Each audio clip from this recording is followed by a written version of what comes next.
The enigmatic antique shop, where the proprietor possesses a spectral eye for treasures, purchases ghostly bones for a fortune. Did you think the owner merely appraises artifacts? Alas, you are mistaken. He also possesses the ability to discern beauty. Dominant female COs, rising starlets, unconventional women of intrigue, innocent campus blossoms, and charming neighborhood girls. He sees straight into your heart. Chapter 1. At midnight, the woman from the painting descends. In the antique market of Feiqing, a legend exists that is both enviable and terrifying. 25 years ago, the antique dealer Xia Hualiang was a young man who, unable to find a wife, purchased a portrait of a Ming Dynasty woman to hang in his bedroom. Awakening in the dead of night, Xia Hualiang discovered a woman beside him, her body icy to the touch. Upon closer inspection, he realized it was the woman from the painting. Eventually, the figure from the canvas became his wife and bore him a son named Xia Jingyang. Now, Xia Hualiang has passed away, and his son Xia Jingyang has grown up, recently graduated from university, and taken over the family business, Bone Collection Studio. This shop boasts a century-long history, said to have been run by 6 generations. For 100 years, they have specialized in a singular item: bones. Human bones. In addition to collecting bones, the Bone Collection Studio also offers a paid appraisal service for antiques. Each appraisal costs 5,000, with no room for negotiation and no price hikes. Xia Jingyang's discerning eye for artifacts is beyond reproach in this market. Regardless of the antique, he has never made an error. Thus, it is commonly believed that Xia Jingyang is the offspring of the ghostly woman from the painting, endowed with a pair of spectral eyes, earning him the moniker, the Ghostly Eye Appraiser. Some even claim that the portrait of Xia Jingyang's father hangs in the shop, occasionally blinking and assisting his son in appraisals, sometimes even conversing with him. At 9 in the morning, as the antique street opens for business, there are few customers, and the shop owner and the street vendors are enjoying tea, smoking, chatting, and playing cards by the roadside. A tall, ethereal beauty in her 20s, dragging an oversized suitcase, strides across the street and enters the Bone Collection Studio. The studio consists of a single storefront, 2 stories high, situated at the western end of the street. At this moment, a young man in his 20s is reclining on a chaise behind the counter, his eyes closed in repose, his handsome features calm and composed. He is the current owner of the Bone Collection Studio, Xia Jingyang. Behind him stands a partition that on the wall hangs a portrait, a likeness of Xia Jingyang's father, the previous owner, Xia Hualiang. As the beautiful customer steps into the studio, she surveys her surroundings, her gaze ultimately landing on the portrait. Xia Jingyang remains oblivious to her presence, still lost in his moment of tranquility. After a while, the beautiful customer gently taps the glass of the counter and speaks. "Do you conduct business, sir?" "Indeed." Xia Jingyang rises from his chair, assessing the customer before him, and inquires, "What business do you wish to discuss? Appraisal or selling bones?" The beauty coolly replies, "I have heard that your studio guarantees flawless appraisals. I possess an old artifact that I would like you to evaluate. However, I wish to inquire, what if the appraiser cannot determine its authenticity? If I cannot appraise it, then it's a dead end. It's akin to matchmaking. If you like someone, you proceed with the marriage, but if not, you part ways. Would you expect compensation for a failed match?" Xia Jingyang smirks, a teasing smile gracing his lips. What an apt analogy. The beautiful customer murmurs, lifting her suitcase and carefully placing it on the counter before slowly unveiling its contents. Xia Jingyang, however, does not focus on the suitcase but rather on the beauty's face, stating, "Fear not, my lady. There are no antiques that I cannot discern." One audacious claim, she scoffs, opening the suitcase. Inside lies an object wrapped in red silk. The beautiful customer unfurls the layers of red fabric, revealing a ceramic jar, and says, "I have this ceramic jar. I would appreciate your appraisal." As the red cloth is removed, a large-mouthed ceramic jar comes into Xia Jingyang's view. The jar, a yellow-brown hue, stands approximately 1.5 feet tall with a waist circumference of less than 2 feet. Upon seeing the jar, Xia Jingyang's playful demeanor vanishes, replaced by a grave expression as he scrutinizes the beauty, remaining silent for a long moment. The beautiful customer, perplexed, furrows her brow and says, "Appraiser, I asked you to evaluate the antique, not to scrutinize me. Why do you stare?" Today marks the centennial celebration of our studio, with grand discounts. Buy one, get one free. I shall first appraise your antique, and then I shall conveniently assess you as well, Xia Jingyang replies, still fixated on the customer, and casually adds, "The result of my Appraisal is a ceramic jar from the Eastern Zhou dynasty. The beauty frowns. Is your appraisal always this simplistic? What was this jar used for? After a moment of silence, Xia Zhengyang responds, I hesitated to disclose this, fearing it might unsettle you. But since you insist, I shall reveal it. This item was used to contain the deceased. It carries a heavy aura of death and is ominous. The beauty's frown deepens. To contain the deceased? Xia Zhengyang nods. Indeed, during the Eastern Zhou period, it was customary for nobles to be buried with accompaniments and sacrificial offerings. One particularly sinister form of burial, known as soul-sealing burial, involves selecting children under 1 year of age to be entombed alive in jars and buried around the tomb. It is said that this practice would seal the souls of the children within the jars, guarding the tomb for eternity. The beauty contemplates, is it truly as sinister as that? Xia Zhengyang chuckles. Confucius once said, those who first create the figurines have no descendants, which pertains to this very practice. In the past, this item was referred to as a soul-sealing jar in the antique community. However, later generations deemed the name too frightening and, influenced by Confucius's words, renamed it Confucius figurine. The beautiful customer stands in stunned silence, eventually leaving behind 5,000 for the appraisal fee, nodding her thanks. Thank you, appraiser. However, this item is ominous and carries dark energy. Keeping it in your home may bring about death. Xia Zhengyang kindly warns, saying, moreover, this ceramic jar, crafted by the folk of the Eastern Zhou, is rather crude, lacking artistic merit, and holds no value as a collectible. I suggest you dispose of it. Respect the spirits and keep your distance. The beauty lifts her gaze, coldly asserting, my affairs do not require the appraiser's concern. Xia Zhengyang shrugs, thinking to himself that one who cannot appreciate kindness is a fool. The beauty packs her suitcase, turns to leave, but then returns to say, did you not mention earlier that today, in honor of the centennial celebration, you would offer a complimentary assessment of my character? I would like to hear your specific evaluation. An evaluation? Certainly. Xia Zhengyang smiles, stroking his chin. No problem, but, my lady, you must unwrap the layers of your packaging. Otherwise, I cannot assess accurately. Chapter 2. An encounter with a phantom in the restroom. Thankfully, I have refined urine from 20 years of celibacy. Packaging. How vulgar.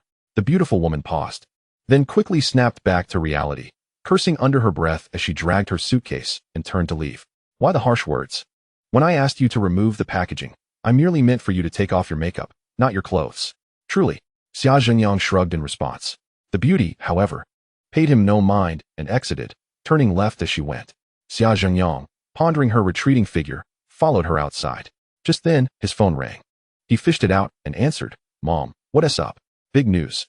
His mother's voice crackled through the line. You have a blind date at the Paris Cafe today at noon. Be there on time. Seriously, Mom? Dad passed away less than 3 years ago. And you're already setting me up for a date? Don't be ridiculous. I'm arranging this for you. Oh, my phone's dying. I'll call you back. Xia Zhengyang swiftly hung up and powered down his phone. Dating. This has been his life for the past 2 years.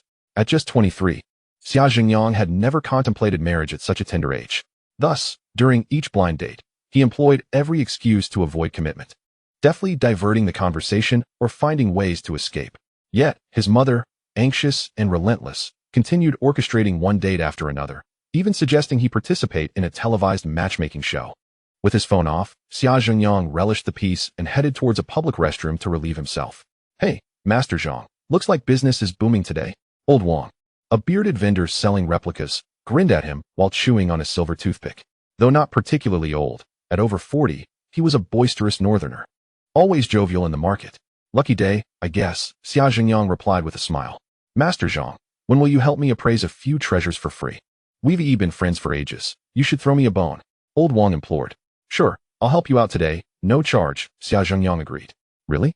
Of course. Nearby vendors gathered to eavesdrop on the banter. Xia Zhengyang pointed at Old Wang's toothpick, declaring, that's no ordinary toothpick. It belonged to Emperor Qianlong of the Qing dynasty. Old Wang's eyes widened in disbelief as he quickly removed the toothpick from his mouth, inspecting it closely. No way. This toothpick was used by Emperor Qianlong? Indeed, the toothpick was a relic from the Qing dynasty, with one end serving as a toothpick and the other as an ear scoop. The onlookers gasped in astonishment, exclaiming, wow, if that's true. Old Wang's in for a fortune. Xia Zhengyang continued with mock seriousness. As I recall, In the 13th year of Qianlong's reign, he disguised himself and ventured to Daming Lake, but, alas, did not encounter Xia Yue. Instead, he caught an ailment in a brothel. What kind of ailment? Does it have anything to do with my toothpick? Indeed, it does. Emperor Qianlong contracted a disease that led to urinary stones. He later used this very toothpick to clear his urethra. Without it, he might have perished from the affliction. Old Wang realized he had been cleverly duped and could only chuckle in disbelief. The crowd erupted in laughter, teasing Old Wang. Hey, Old Wang. Do you smell the Emperor's essence each time you use that toothpick? Get lost. None of you are good people. Old Wang shot them an incredulous glare, tossing the silver toothpick onto his stall as he shouted, "Step right up. Don't miss out on this once-in-a-lifetime opportunity." Witness the silver toothpick used by Emperor Qianlong. Now available for a bargain. Laughter filled the air, and Xia Zhengyang, chuckling to himself, hurried towards the restroom. Inside the men's room, a figure in a red dress was squatting, head bowed, long hair cascading down to conceal her face. Xia Zhengyang initially paid no mind, but as he unzipped his pants to relieve himself, he sensed something was amiss. He quickly turned to say, "Hey, miss, this is the men's restroom." The figure in red lifted her head, revealing a pale face and blood-red eyes, letting out a chilling shriek. Hee hee. Holy smokes, is that a ghost? Xia Zhengyang gasped. The female ghost sprang to her feet, her green claws reaching for Xia Zhengyang's lower half. Dare to ruin my happiness? In a moment of desperation, Xia Zhengyang recalled his 20 years of refined urine and thought, "You'll get a taste of it." He swiftly pivoted, unleashing a stream of urine that hissed as it met its target. Upon contact, the ghostly figure screamed and retreated, a gaping hole appearing in her chest. Not so fast. Xia Zhengyang, flustered, formed a yin-yang symbol with his right hand and struck. Yin and yang are boundless. The human realm holds laws. A flash of red light struck the ghost, who let out a chilling wail as her form trembled and gradually dissipated into smoke. Xia Zhengyang, now a bit damp, shook his pants in exasperation and proceeded to wash his hands, musing over the ghostess' origins. Could she have come from the girl who was appraising the pottery? As he exited the restroom, he heard a wailing sound akin to a ghost's lament emanating from the Yuan porcelain studio and rushed over to investigate. Old Wang was present, muttering, "A 4-foot blue and white vase in the studio just shattered, resulting in a loss of several million. The owner is in tears." Xia Zhengyang suddenly understood. The ghost he had just encountered had emerged from the Yuan porcelain studio. Many restless spirits prefer to inhabit ancient artifacts, drawing life from the surrounding yin energy. Over time, they merge with these relics, becoming their very essence. His earlier palm strike had dispersed the ghost, and consequently, the vase she inhabited shattered as well. Xia Zhengyang had indeed seen that vase. It had been excavated from an ancient Yuan tomb. However, he chose to remain silent about the connection, leaving the studio's owner to lament his misfortune. While observing the commotion, a figure suddenly rushed past, and a woman approached Xia Zhengyang, pinching his earlobe and yanking upwards with surprising force. "Ow!" Xia Zhengyang gasped in pain, exclaiming, "Mom, have mercy. Here is your power bank." She retorted with a smirk. His mother, Yi Yulian, was not old, only 43, retaining her beauty and figure reminiscent of Anita Mui. With a touch of makeup, she appeared to be in her 30s, hardly resembling the ghostly figure from folklore. "Stop stalling and go on your blind date," Yi Yulian commanded fiercely. "Fine, I'll go. Please watch the shop for me, and I'll represent Dad's spirit in thanking you." Xia Zhengyang conceded reluctantly. Satisfied, Yi Yulian instructed, "All right. Keep an eye on the shop. You must change your clothes and head to the cafe on the 3rd floor of Paris Restaurant. Wait for a girl in a light red sleeveless dress. Don't be late." Understood. Xia Zhengyang tossed her the shop keys and headed towards the parking lot. "Remember, don't be too picky," Yi Yulian called after him. "Got it, Mom. As long as she is a living woman, I'm good." Xia Zhengyang waved dismissively. Chapter 3. Miss, do you want to become a widow? After retrieving his old Santana from the parking lot, Xia Zhengyang returned home to change clothes. His residence was 5 to 6 miles from the antique street, yet there were 7 or 8 traffic lights along the way. As the traffic ahead came to a standstill, Xia Zhengyang, feeling bored, lit a cigarette. A stunning traffic officer approached, saluted, and knocked on his window. "Smoking while driving is prohibited. Please extinguish your cigarette." Xia Zhengyang rolled down the window and grinned. "Officer, I'm not driving right now. It's a traffic jam. Is it really a crime to smoke?" The traffic officer rolled his eyes, remarking that it was best not to smoke, as it was detrimental to both health and vehicle maintenance. With a smile, Xia Zhengyang shook his head and replied, "What maintenance does this old car even need? I could smoke in here or even cook a barbecue, and it wouldn't matter." Do as you please, as long as it makes you happy. The traffic officer cast another eye roll and turned away. After finishing a cigarette, the traffic flow ahead finally began to move slowly. Xia Zhengyang followed the traffic and ambled back home, where he took his time washing his hair and changing clothes before heading to a cafe in the city center. At the bar downstairs, he purchased a rose before ascending to the third floor.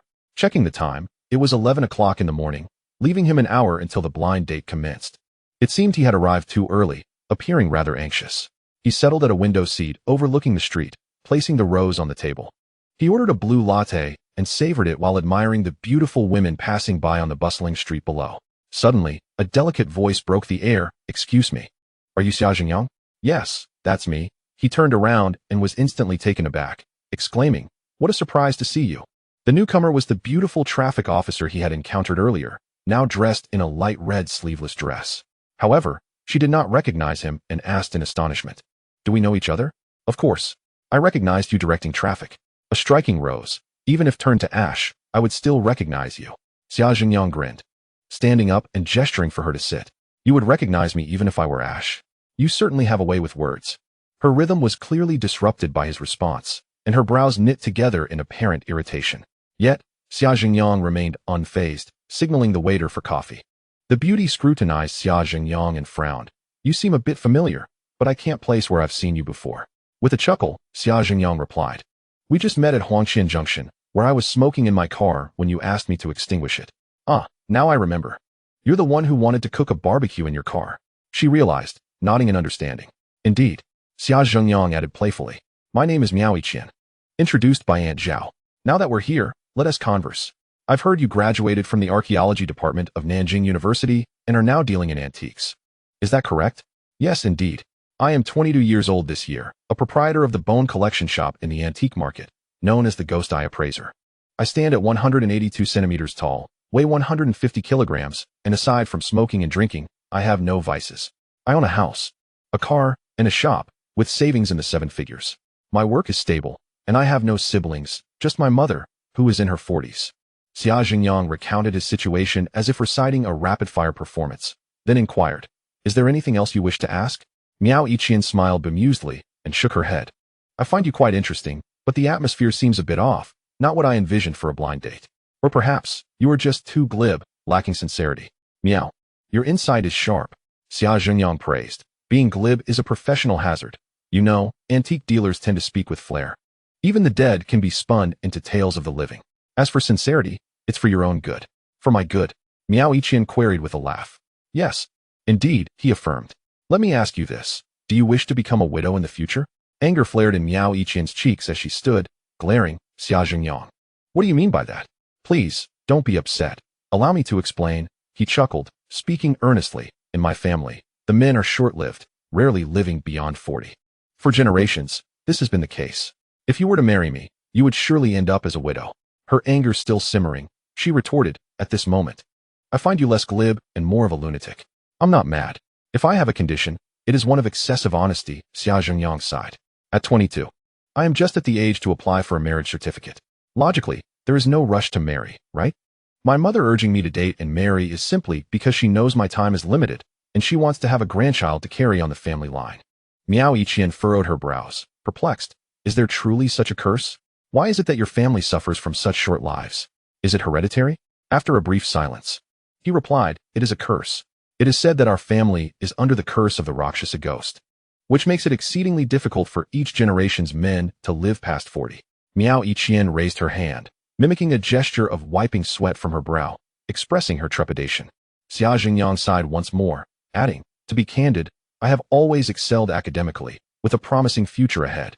However, to lift the curse that binds me and my family, I chose to study archaeology and returned home to inherit the family business. Today, I spoke honestly on our date because I did not want to deceive you."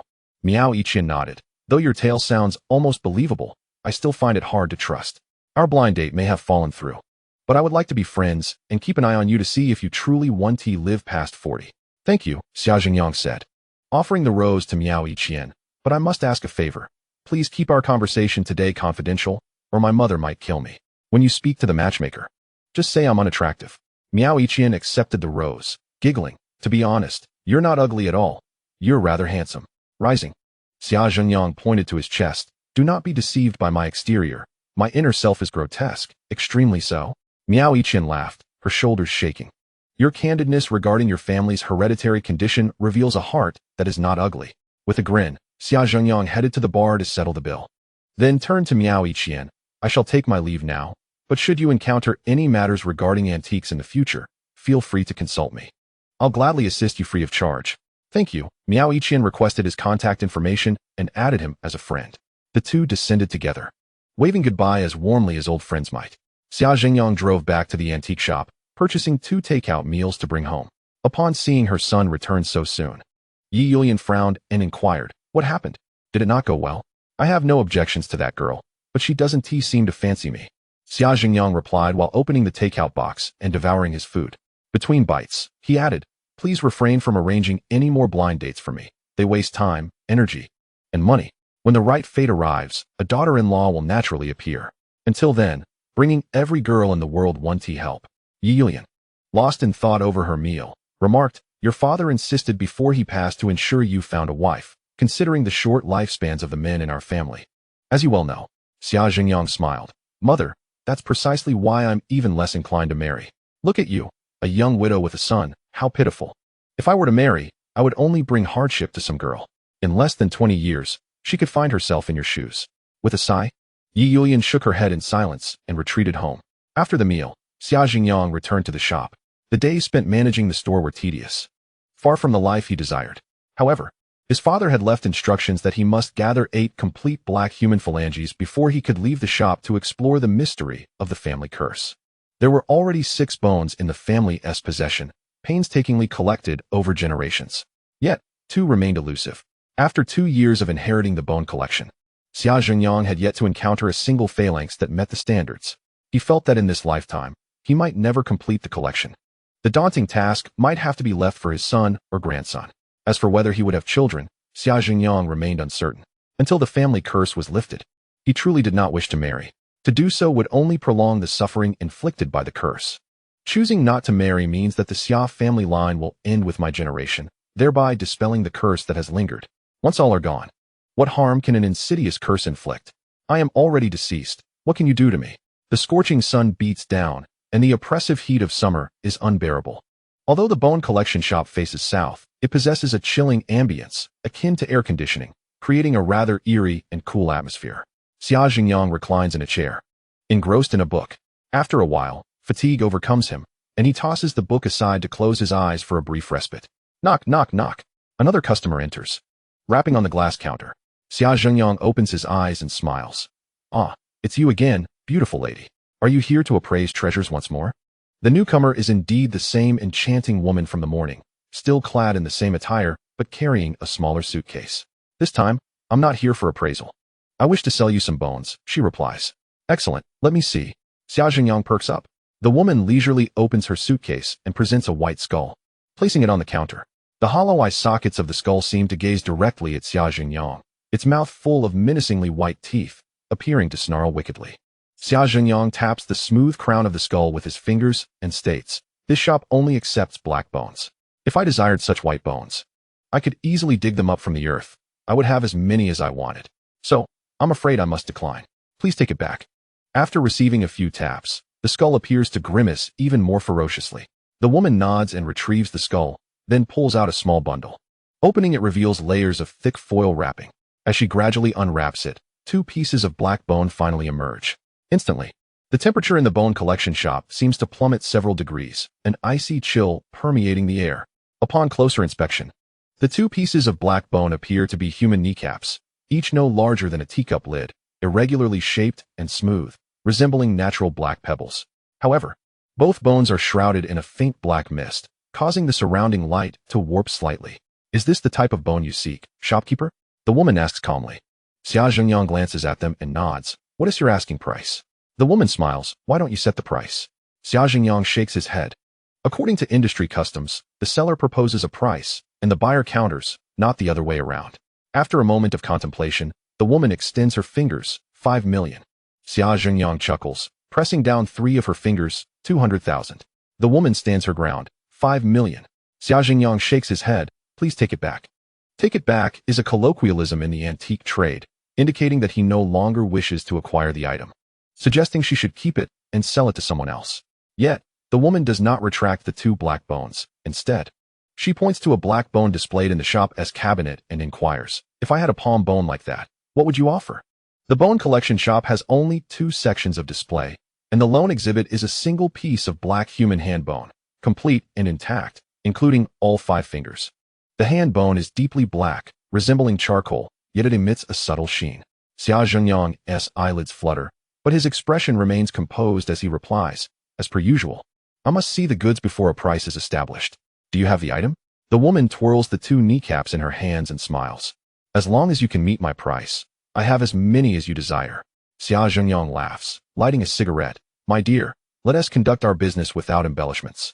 If you have the goods, we can negotiate, but I must see them first." After a moment of silence, the woman glances at the street and slowly says, "The bones of the Rakshasa are a terrifying matter. Let us conduct our transaction behind closed doors to avoid alarming the entire market." Close the door? That seems improper. Doesn't he it? Just the 2 of us. Closing the door, doesn't he that raise suspicions? Xia Zhengyang chuckles awkwardly. "If we're doing business, we should close the door and avoid unnecessary chatter." The woman retorts sharply. "Fine, let us close the door. I'm a man, and I'm not afraid of being at a disadvantage." Xia Zhengyang glares at her, then steps out from behind the counter to shut the door. Chapter 5. The Price of Peeping. Once the bone collection shop's door is closed, murmurs arise from outside. Old Wang is the first to shout, "Hey!" A beautiful woman has entered the bone collection shop, and the shopkeeper has closed the door for a transaction. I wonder if he has found love? Whether he has found love or not, "Old Wang, why don't you peek through the door crack?" Someone laughs. A local elder, who has lived on the street for decades, remarks ominously, "Today, the bone collection shop must have encountered some bones of the dead. I remember 12 years ago, Xia Zhengyang's father also closed the door to acquire a bone. And 35 years prior, Xia Zhengyang's grandfather did the same. This elder has resided in the area for many years, alone and reclusive. No one knows his origins or age. It seems he has always been there. Rumor has it, his identification reads simply elder. The elder may not understand antiques, but he is skilled in crafting talismans and various esoteric symbols. It is said that his talismans are quite effective in warding off disasters. Antique enthusiasts often seek him out when they encounter cursed items, fearing malevolent spirits, requesting his protective charms. The so-called cursed items are often grave-robbing finds, like the soul-sealing altar Xia Zhengyang appraised today. The owner of the nearby elegant wind shop glances at the elder and chuckles. The elder has a remarkable memory. He still recalls events from 35 years ago. The elder sighs, "Of course I remember. 35 years ago, after Xia Zhengyang's grandfather, Xia Tiankui, acquired that bone, he died the very next day. That black bone was not human. It belonged to a spirit." Old Wang gasps, exclaiming, "Spirits have bones? Nonsense. Whether or not spirits exist is a matter of debate. However, even if they do, according to television lore, they are merely wisps of energy. How could they possess bones?" Old Wang thinks the elder is spinning tales, and the listeners share his sentiment. The elder shakes his head, hesitating to speak further, and sighs as he walks away. Curiosity piqued, Old Wang cannot resist peeking through the crack in the bone collection shop's door. Upon looking inside, he immediately jolts, his vision blurring, and he falls back, clutching his eyes, screaming, "My eyes! I'm blind!" For he has seen the room filled with dark energy, tendrils of black smoke swirling in the air, morphing into a ghostly visage that glares at him. Simultaneously, his eyes are suddenly seared with pain, and he loses his sight. Just as the elder departs, he hears Old Wang's anguished cries and hurriedly turns back, pressing a talisman onto Old Wang's eyes, dragging him aside and whispering fiercely, "You dare to spy while the bone collection shop is closed for business? You're seeking death." Within the bone collection shop, the dark mist spreads. Wisps of black smoke emerge from the customer's suitcase. Xia Zhengyang turns on the light and looks at the beautiful customer, now that the door is closed. "May I finally see your goods?" The woman nods, retrieving a small box from her larger suitcase and slowly opening it. Inside lies indeed a black human hand bone, complete with 5 fingers, still bearing skin and muscle tissue. The hand bone, like the kneecaps before it, emits tendrils of black mist, hovering in the air and casting grotesque faces. Xia Zhengyang inhales deeply, dons gloves, and examines the bone. The woman remains silent, scrutinizing his expression. After a moment, Xia Zhengyang places the bone back and asks, "What is your price?" The woman, with an impassive demeanor, replies, 100 million. Xia Zhengyang frowns, my dear. Your asking price is exorbitant. Can you lower it? She shakes her head, not a penny less. Xia Zhengyang ponders for a moment, nodding, please take it back. An asking price of 100 million is clearly an indication of disinterest in conducting business, akin to Xia Zhengyang's experience with matchmaking today, utterly lacking sincerity. The enchanting beauty let out a soft hum, carefully stowing the bones away and fastening her travel case. Xia Zhengyang stepped out from behind the counter, opening the door to the bone collection chamber, and gestured for her to leave. However, the beauty lingered, a faint smile gracing her lips as she remarked, "Are you in such a hurry to dismiss me? In business, there should be a sense of camaraderie." Xia Zhengyang lit a cigarette and replied, "If you wish to converse, we may continue. If not, spare me the suspense. My patience is ample, but generally, it can only be stretched so far." With a playful laugh, the beauty's gaze flitted around before she proposed, "Let us strike a deal. Assist me in a task, and I shall gift you these bones. In return, I assure you that should I come across similar bones in the future, you shall receive them free of charge." Xia Zhengyang raised an eyebrow, intrigued yet cautious. "What sort of task?" "To assist in a grave robbery," she whispered conspiratorially. Xia Zhengyang shook his head. "I'm not a grave robber. You misunderstand. Grave robbing simply refers to a different term for it," she retorted with a smirk, leaning closer to his ear. "Do not feign ignorance. I have researched your family's history, and your ancestors were not the cleanest of characters. They have merely concealed their deeds well." Xia Zhengyang remained unfazed, chuckling. "So you know of my family's past? Are you perhaps my father's illegitimate daughter?" She dismissed his banter with a wave and continued, "If you agree, the contents of this case are yours. I will even provide you with similar bones in the future, provided you assist me once." He flicked his cigarette butt away and stated, "You must first answer 2 questions before I can consider your offer. First, where do these bones originate? Second, you do not appear to be lacking in funds. A young woman such as yourself engaging in grave robbing surely has her reasons. What is your motive?" She frowned. "I cannot disclose that now. But once the task is complete, I will reveal everything." Xia Zhengyang shook his head. "Then there is nothing to discuss." "There is indeed something to discuss. You will acquiesce," she said with a smile, lifting her case. "I shall remain in this vicinity, awaiting your decision. Even if the earth erodes and the stones crumble, I will not yield to coercion." Once more, Xia Zhengyang gestured for her to leave. The beauty flashed a radiant smile and departed with her case in tow. Pondering over the encounter, Xia Zhengyang closed the shop and made his way down the long street, preparing to drive home. An elderly gentleman, hunched over, approached, scrutinizing Xia Zhengyang's brow. He frowned. "Young master, I see darkness gathering at your brow. You have surely attracted something unclean. Within 3 days, misfortune will befall you. Allow me to draw a talisman. Get away with that." Xia Zhengyang waved him off, taking a detour before turning back to say, "The filthiest thing around here is you. Old man, 8 decades without a bath, and you reek." Encountering him, Xia Zhengyang felt truly unfortunate. The elderly man shook his head, sighing deeply. Old Wang couldn't help but chuckle. "Old man, it seems your talismans are going unsold today? The master of the bone collection chamber doesn't believe in your charms." The elderly man glared at Xia Zhengyang's retreating figure, stroking his beard. Ignoring the wisdom of elders will lead to immediate repercussions. Xia Zhengyang continued on his way, unperturbed.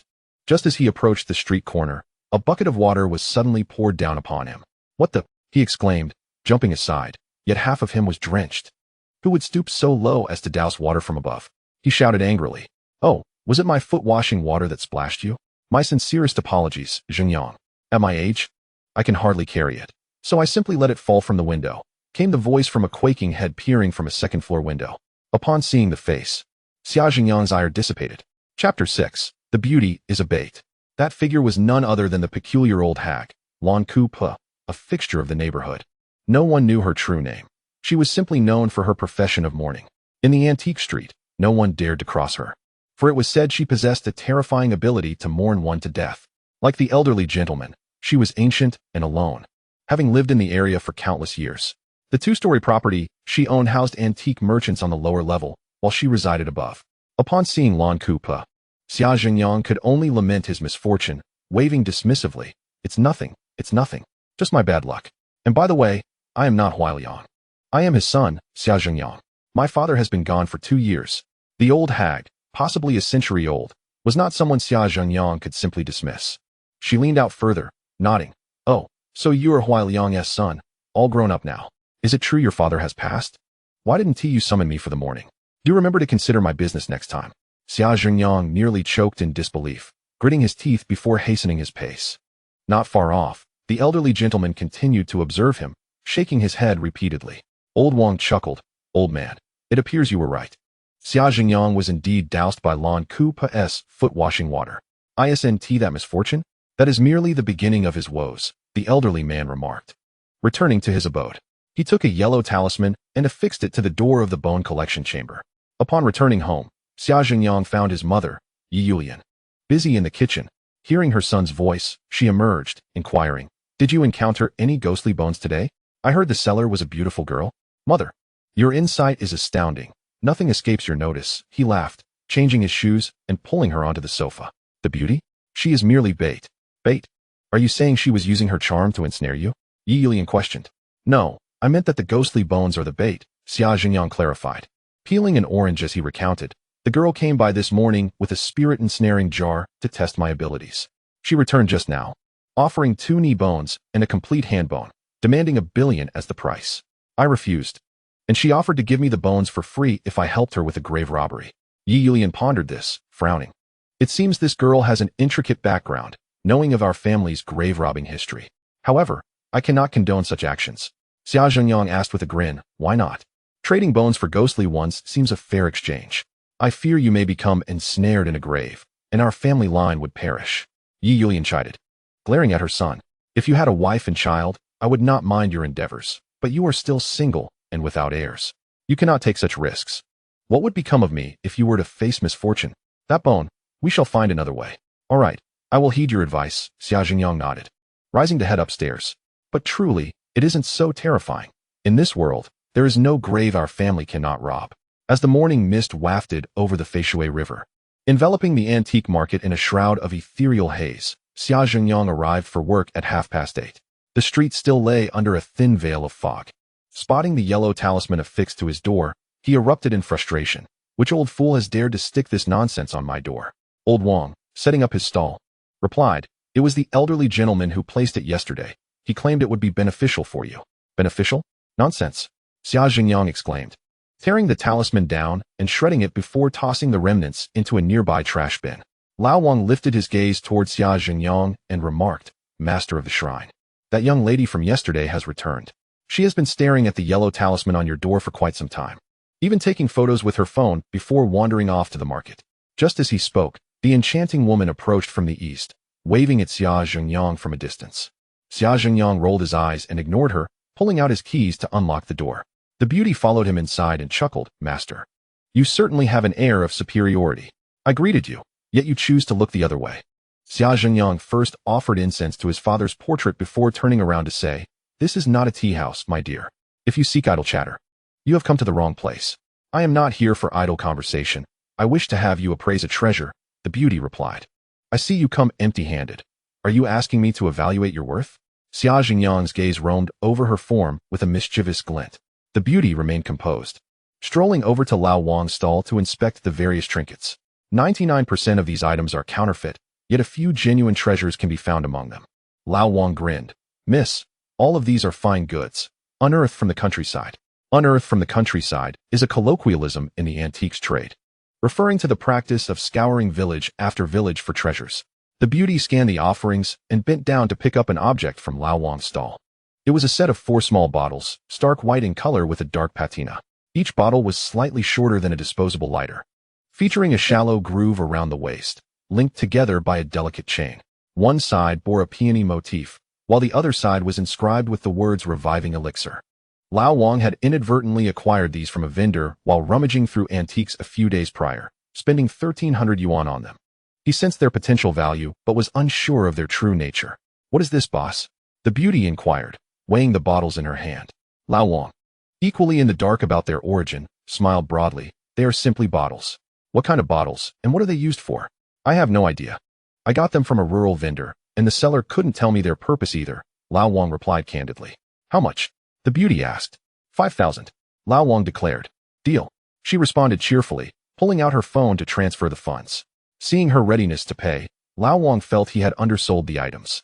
As he accepted her payment, he grinned like a fool, his heart racing with uncertainty. The beauty took the set of bottles and entered the bone-collecting shrine. Lao Wang pondered for a moment before hurrying after her, watching from outside. Master, time for appraisal. The beauty tossed the set of bottles to Xia Jingyang. Without even glancing at them, Xia Jingyang looked up at the ceiling and said, "These are medicinal bottles from the Mid-Ming dynasty, crafted from silver, specifically used by the imperial court's physicians. In the antiques world, they are referred to as four-linked silver bottles. The inscription reviving elixir indicates its properties are akin to modern heart resuscitation pills. By heavens, I sold them for a loss." Lao Wang exclaimed, slapping his thigh in frustration. "Master, you are ungrateful. You see my bottles every day and never give me a heads up." Outside, Lao Wang shouted in exasperation. Selling at a loss means selling a treasure at a bargain price. The opposite of this term is finding a bargain, which refers to purchasing something valuable at a low price. A Ming Dynasty four-linked silver bottle, especially one originating from the palace, could easily fetch 20 to 30,000 yuan today. On the antique street, even small silver ingots from the Ming period are worth thousands, let alone this exquisitely crafted set of silver bottles. Xia Jingyang glanced sideways at the dejected Lao Wang and chuckled. "I must remind you, that would still be 5,000. If you have the money, I can remind you every day." The beauty, basking in her fortune, smiled triumphantly and handed Xia Jingyang 5,000 yuan as an appraisal fee, waving the four-linked silver bottles at Lao Wang. "Thank you, boss. If you get more items like these, save them for me." Lao Wang muttered under his breath, retreating in frustration, harboring a deep resentment towards Xia Jingyang. Such is the nature of the antiques world. The divide between the rich and the poor can hinge on a single glance. Lao Wang had missed his chance and lost out on tens of thousands. Having received the 5,000 yuan appraisal fee, the beauty weighed the four-linked silver bottles in her hands and said to Xia Jingyang, "I'll continue to seek out treasures. If I find more, I'll come back for your appraisal." Xia Jingyang smiled. "Go ahead. I welcome a sweep of the entire market." Chapter 7. No trouble. No entry into the shrine. The beauty departed with a charming smile. Xia Jingyang reclined in his chair, casually flipping through a book to pass the time. Earning 5,000 yuan right at the door was quite commendable. Lao Wang, still seething, smoked 2 cigarettes before he could resist returning to the entrance of the bone-collecting shrine. Leaning against the doorframe like a forlorn lover waiting for a return, he grumbled, "Master, I just don't understand. Your family possesses such discerning eyes that thriving in the antiques world seems as easy as eating and drinking. Why does your family not deal in antiques, but instead focus solely on appraisals?" This question plagued not only Lao Wang, but also everyone in the antiques trade. Given the acumen of the shrine's masters throughout generations, making a quick fortune by merely strolling through the market and picking up a few bargains should yield at least 100,000 or more. Yet, the Xia family refrains from dealing in antiques and instead waits to appraise others' treasures. Sometimes, they go days without a sale, relying on their dwindling resources. It feels like a waste of life to let piles of silver slip through one's fingers. The ancestral decree dictates that descendants of the Xia family shall only appraise treasures and not engage in sales. Xia Jingyang pointed upward, indicating his father's portrait. Lao Wang sighed. "Master, if I had even 1% of your discernment, I would be rich. Why must I resort to trickery and endure the elements to make a living? Why not take me on as your apprentice and teach me a few things? The Xia family skills are not passed down. If I were to take you on as a disciple, my father would surely disapprove," Xia Jingyang replied, gesturing once more toward the portrait above. Undeterred, Lao Wang grinned. "How about this, master? Please look out for me and let me earn a bit to support my family. My 80-year-old mother and several children are in dire need." Xia Jingyang chuckled. "Once I see something worth over 100,000 at your stall, I will remind you. But only once. In this marketplace, the bone-collecting shrine does not refuse assistance to others. Rather, they offer help at crucial moments. This is also a rule of the Xia family, ensuring that the shopkeepers in the market remain indebted to them. In recent years, the antique market has surged, with prices skyrocketing like a rocket. Shopkeepers have been making a fortune, and thus they are less inclined to owe anything to the Xia family. When faced with uncertain items, they readily pay 5,000 yuan for an appraisal from the bone-collecting shrine. Only the impoverished, like Lao Wang, hesitate to spend money, persistently clinging to Xia Jingyang in desperate pleas for help. Upon hearing Xia Jingyang's words, Lao Wang felt as if he had consumed an elixir of immortality, repeatedly expressing his gratitude. "Thank you, master. In the future, when I acquire something good, I'll show it to you first before displaying it, to avoid another loss like today." Xia Jingyang waved his hand, signaling Lao Wang to leave him be and not disturb his reading. Understanding the hint, Lao Wang retreated. After 10 minutes of reading, Xia Jingyang felt discomfort in his eyes, so he set the book aside and picked up a teacup to sip. Just then, his phone buzzed with a message from Miao Yiqian, the woman he met on a blind date yesterday. "I'm at your antique market. Where is your shop? She inquired. Ask away, my esteemed title is well known. Any vendor or shopkeeper here can direct you to me, Xia Jingyang replied. Stop boasting. I'll test it out, Miao Yiqian responded. 5 minutes later, Miao Yiqian, dressed in a flowing white gown and beaming with joy, stood at the entrance of the bone-collecting shrine. The arrival of the beautiful Miss Miao has graced this humble establishment. Xia Jingyang stood from his chair, gesturing with a flourish. Though my shop is small, it is welcoming. Please, come in. Miao Yiqian glanced at the sign above the door, and then at the portrait of Xia Jingyang's father behind him. Suddenly, she shivered. Why does your shop seem so eerie? Xia Jingyang pointed to the black bone relic displayed on the counter. We collect the bones of the deceased, so naturally. It's a bit eerie. Miao Yiqian furrowed her brow as she gazed at the skeletal remains displayed behind the counter, muttering to herself, what an eccentric person. What a peculiar shop. Unfazed by the oddity, she continued, the bazaar only defeats itself. Xia Jingyang emerged from behind the counter, bringing a stool and pouring a glass of water for Miao Yiqian. He inquired, by the way, Miss Miao, what brings you to me today? Can't I visit you without a reason? I've heard quite a bit about your reputation, she replied, taking a seat. You see, my uncle has a penchant for collecting antiques. He asked me to inquire if you could assist him in selecting a few valuable pieces that could appreciate in value. Ideally, I'd like to earn around 100,000 or so. To demand such a substantial sum right off the bat was rather unreasonable. Yet, Miao Yiqian was candid and spoke her mind, embodying that very spirit. Xia Jingyang chuckled and nodded. I can help you select one item, as a courtesy. It is a tradition in the Xia family to assist friends once free of charge. One time is fine. Let us go explore now. Miao Yiqian exclaimed, her excitement palpable. Absolutely. I'll take you to the antique street for a tour. Xia Jingyang stood and, as they headed out, called to Old Wang, Old Wang.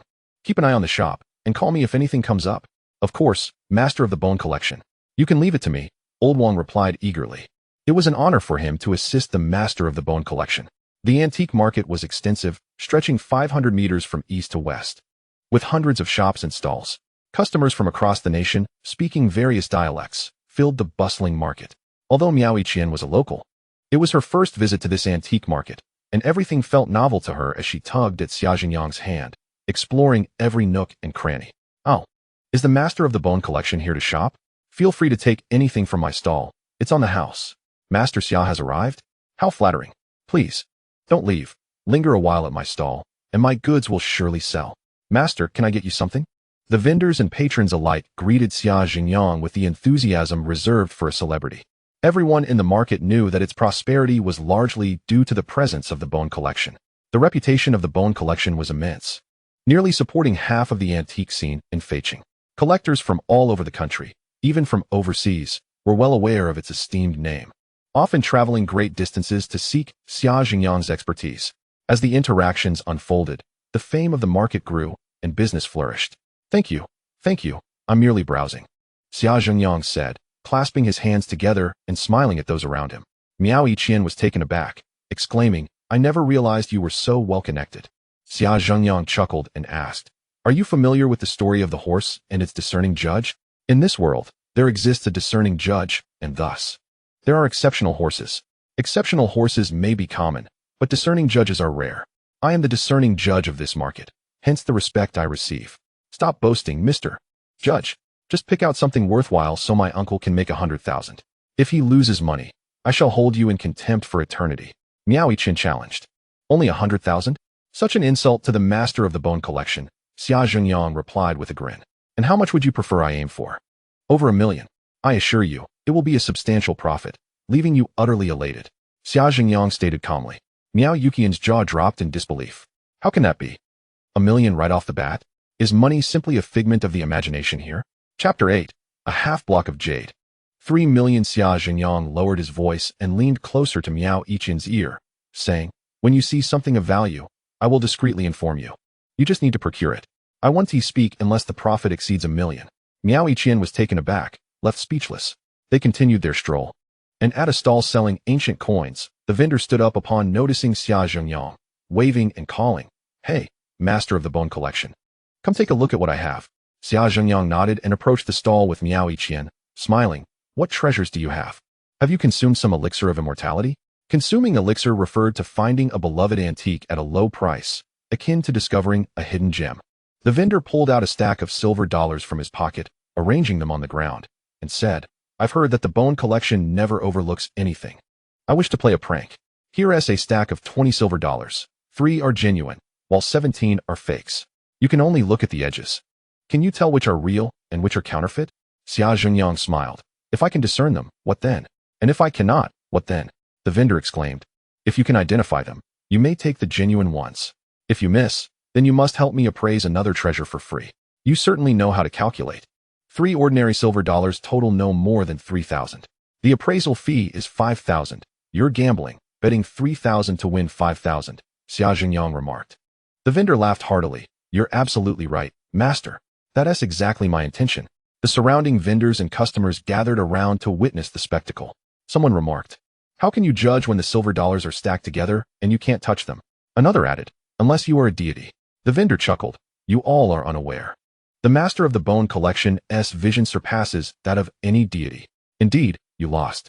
Xia Zhengyang pointed at the stack of silver dollars, saying, counting from the top down, the 3rd, 7th, and 16th are genuine. The 8th and 12th are modern replicas, mere imitations. The vendor's mouth fell agape. Beads of sweat forming on his brow as onlookers gasped in astonishment. Is this real? The master of the bone collection identified them with a mere glance. Such an appraisal method was astounding. Although silver dollars were common in the antique world, they were rife with counterfeits. Even seasoned collectors followed a 4-step process to evaluate them. First, listen for sound. Second, observe color and patina. Third, weigh them. Fourth, examine the edges.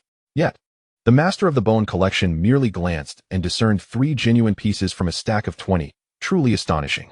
With a smile, Xia Zhengyang extended his hand to the vendor. A deal's a deal. Hand them over. The vendor sighed in resignation, producing the 3 genuine coins and placing them in Xia Zhengyang's hand. Xia Zhengyang then turned and gifted them to Miao Yiqian, saying, these are for you. Keep them for fun. How remarkable. How did you know? Miao Yiqian exclaimed. Both delighted and awestruck by Xia Zhengyang's acuity.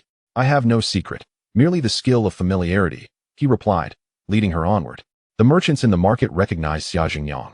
So wherever he went, they greeted him warmly, eager for him to linger at their stalls. Xia Zhengyang returned their gestures with a smile and a nod. Suddenly, he halted and leaned close to Miao Yiqian's ear, whispering, stay still and listen closely. At the stall we just passed, there are numerous jade pieces. The vendor is a bearded old man. In the northeast corner of his stall lies a half block of white jade, about the size of a matchbox. You need to select 3 jade pieces, ensuring that one of them includes that half block of white jade. Miao Yiqian queried, why 3 pieces? To keep the vendor guessing. Xia Zhengyang explained. I understand now. Miao Yiqian smiled and turned back towards the previous stall, while Xia Zhengyang continued to meander. The vendor saw Miao Yiqian approaching and hurriedly began his sales pitch. Beautiful lady, take a look and find something you like. Miao Yiqian perused the items leisurely, ultimately selecting a green jade bracelet, a red jade ring, and that half block of white jade, asking, what are the prices for these? The bearded vendor pondered for a moment and replied, the green jade bracelet is 4,000, the ring 5,005, and the jade pendant, well, let us say 600. Isn't that rather expensive? Miao Yiqian felt it was not worth it. She stood up and shouted at Xia Zhengyang. Come here and help me take a look. The stall owner was startled and asked, are you a friend of the bone collection master? Earlier, when Xia Zhengyang had walked past with Miao Yiqian, the stall owner had been too preoccupied with his business to notice. Now, as Miao Yiqian called out to Xia Zhengyang, the stall owner was quite taken aback. Xia Zhengyang approached slowly, smiling, and asked, what is the matter? Miao Yiqian showcased 3 pieces of jade to him and inquired, what do you think of these? They cost a total of 10,100. Isn't that too pricey? Are they genuine antiques or mere replicas? Xia Zhengyang chuckled, silly girl, in this market, authenticity is secondary. If you like it, buy it. If you can haggle, then do so. If you profit, it's yours. If you lose, that is also on you. I'm part of this market, and I can't interfere in others' businesses. The bearded stall owner repeatedly clasped his fists in gratitude towards Xia Zhengyang, exclaiming, in the world of trade, the bone collection master reigns supreme. Miao Yiqian frowned and said to the stall owner, considering your relationship with the bone collection master, can you offer a discount? I don't have that much money right now. The stall owner chuckled, then let us settle on 7,000, but that is the lowest I can go. The bone collection master's name carries weight, so I'm letting go of 3,000 just like that. Thank you. I'll treat you to breakfast another day. Xia Zhengyang nodded with a smile. In truth, Xia Zhengyang was aware that the bearded man was quite shrewd and had not lowered the price out of respect for him. If Miao Yiqian had been skilled in bargaining, she could have secured all 3 pieces for merely 2,000. After concluding the transaction, Miao Yiqian mumbled, 7,000 for these items still feels a bit steep. Xia Zhengyang merely smiled in response. After a brief stroll, he returned with Miao Yiqian to the bone collection, stating, the bangle and the thumb ring you chose are all fakes, artificially aged. However, that half piece of white jade you have is a real treasure. Miao Yiqian perked up, asking, how much is it worth? Could it really be 1 million? If that is the case, I won't give anything to my uncle. Xia Zhengyang pondered for a moment, then replied, if sold now, it would fetch at least 3 million. 3 million.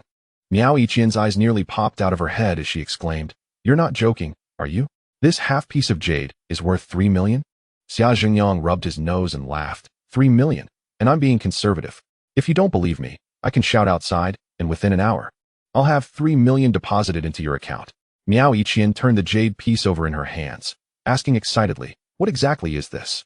How can half of it be worth 3 million? This is a work by Lu Zigong, a master jade carver from the Ming dynasty. Unfortunately, you only have a half piece, otherwise, it would be worth over 15 million. Lu Zigong was unparalleled in his craft and gained renown throughout the land. His later works became the exclusive property of the Ming royal family. Xia Zhengyang explained, taking the jade piece and pointing out, this half piece features a dragon motif. A swimming dragon with 9 claws, and some remnants of a phoenix tail. It was likely an ornament worn by a member of the royal family. On the dragon's claw, you can find Lu Zigong's signature inscription of his name. Just those 2 characters are worth 3 million. Miao Yiqian felt as though she were dreaming. Frowning as she asked, is Lu Zigong really that famous? I've never heard of him. Have you heard of Tang Bohu? Lu Zigong's jade works are on par with Tang Bohu's paintings of women, both in prestige and price. This piece now belongs to you. So let me tell you more about Lu Zigong, Xia Zhengyang continued. Miao Yiqian eagerly nodded, her eyes wide with interest. Lu Zigong was a figure from the Mid-Ming dynasty. His carving tool, known as the Kunluo knife, was never revealed to anyone. After his death, his exceptional skills were not passed down. He had a peculiar habit of inscribing his name in inconspicuous places on the jade pieces he carved. Unfortunately, this very habit led to his demise. Once, while carving a jade pot for the emperor, he secretly inscribed his name on the inner wall of the spout, which the emperor discovered, inciting his wrath. It was a rule that no artisan could leave their mark on royal creations, and in his fury, the emperor executed Lu Zigong. Few works remain from Lu Zigong, and they are now housed in national museums worldwide. Later jade artisans revered Lu Zigong greatly, often signing their works with his name as a tribute. Any jade piece bearing the Lu Zigong inscription is referred to as a Zigong piece, thus establishing a category in the realm of antiques, demonstrating Lu Zigong's significant influence. In the folk market, Zigong jade is exceedingly rare, which is why 3 million is a conservative estimate. After listening intently, Miao Yiqian couldn't help but sigh. That jade artisan truly had a tragic fate. Xia Zhengyang nodded, indeed. Some say there are 2 great regrets in history. The first is Cao Cao killing Huata, and the second is the Ming emperor executing Lu Zigong. Miao Yiqian pondered for a moment, examining the piece in her hand. So, this really is worth 3 million? Xia Zhengyang smiled. If you don't believe me, I can help you sell it right now. Miao Yiqian hesitated, her teeth clenched. All right, let us sell it now. I want to see if it can truly fetch 3 million. Despite her doubts about the jade piece being worth 3 million, she felt the need to verify it. Xia Zhengyang nodded and called over Old Wang. Old Wang hurried over, asking, what is it, master? Xia Zhengyang pointed to Miao Yiqian and said, my friend just stumbled upon a treasure, a piece of Zigong jade. I'm entrusting you to handle the sale, with a guaranteed price of 3 million. According to the market rules, you'll take 10% as your commission. In the antique business, when someone sells an item through another, a 10% fee is customary. Old Wang could hardly believe his ears, exclaiming, a treasure worth 3 million? 10% of that is 300,000. Xia Zhengyang nodded, smiling, at least 3 million. Listen carefully, move your stall to my front and shout out the following. Old Wang understood and nodded eagerly. Don't worry, master. Leave it to me. In the next moment, Old Wang, holding a loudspeaker, stood at the side of the bone collection shop and shouted, Ming Dynasty Zigong Jade. The authentic Zigong Jade has emerged, bearing Lu Zigong's signature. This half-piece has been personally authenticated by the bone collection master, the Ghost Eye Treasure Appraiser Xia Zhengyang, ensuring it's genuine and without a doubt. The guaranteed price is 3 million. 3 million to the highest bidder. Old Wang's booming voice, coupled with the loudspeaker, created quite a commotion throughout the antique street. Zigong jade has emerged. No way. The ghost eye treasure appraiser Xia Zhengyang has authenticated it. It must be genuine. Let us go see. Within 10 minutes, the area in front of the bone collection was swarmed with onlookers. Old Wang held the jade piece high and shouted, "If you don't have 3 million, don't come here to waste time." The owner of Yafenghao was the first to push through, asking, "Is this really authenticated by the bone collection master?" Xia Zhengyang nodded at the entrance of his shop. Indeed, it was just authenticated. This large half-piece of jade is a work by Lu Zigong from the Ming dynasty. The owner of Yafenghao grew excited and raised his hand. 3 million. I'll take it. Give me your account, and I'll transfer the money. 320,000. Sell it to me. A lean man in his 50s calmly squeezed through the crowd, stating. Everyone recognized him as Qi Liangzhu, the owner of Jujiazhai, known to possess assets exceeding 10 billion. Murmurs spread around. Qi's making a move. It seems it's truly genuine. Xia Zhengyang merely smiled, remaining silent. Old Wang called out, 320,000. Is there anyone willing to bid higher? If not, we'll conclude the deal in 10 minutes. Damingzai offers 400,000. Suddenly, a woman's voice rang out from the back of the crowd. It was Song Zijuan, the owner of Damingzai. 400,000. Is there anyone willing to bid higher? If not, we'll conclude the deal in 10 minutes. Old Wang was overjoyed, growing more enthusiastic with each shout. Miao Yiqian was left utterly dumbfounded, tugging at Xia Zhengyang's sleeve, whispering, I don't want to sell it anymore. Is that all right? Xia Zhengyang shook his head. No, if you don't sell now, Old Wang will be in serious trouble. Old Wang will not let you off the hook. In the antique trade, although deceit and trickery abound, once a price is called, one must accept their fate. Miao Yiqian could only nod and continue with the auction. Zhu Baozhai bid for 2 million. Qi Liangzhu made another offer. Dan Ming Zhai countered with 5 million. Zhu Baozhai shot back with 1 million. Dan Ming Zhai then raised the stakes to 5 million. The two wealthy proprietors were locked in a fierce contest, unwilling to yield, continuously upping their bids. Miao Yiqian clutched her chest, feeling the thrill of the moment. She feared she might succumb to excitement right there. 8 million. I bid 8 million. Suddenly, a clear voice rang out. The crowd turned to see a young woman, around 23 or 24, waving her hand as she pushed her way in. It was the beauty who had sold bones to Xia Zhengyang. Both Dan Ming Zhai and Zhu Baozhai fell silent, frowning in discontent. 8 million for half a jade pendant was a considerable risk. Old Wang finally found his chance for revenge, pointing at the beauty and stating, the bidders just now were all established big names from our antique street. With generations of reputation to back them up, no deposit is needed. Young lady, you are not from the antique street. If you wish to bid, you must first provide a deposit. Why the need for a deposit? ISNT at just 8 million? I can transfer it directly to you. The beauty scoffed, pulling out her phone.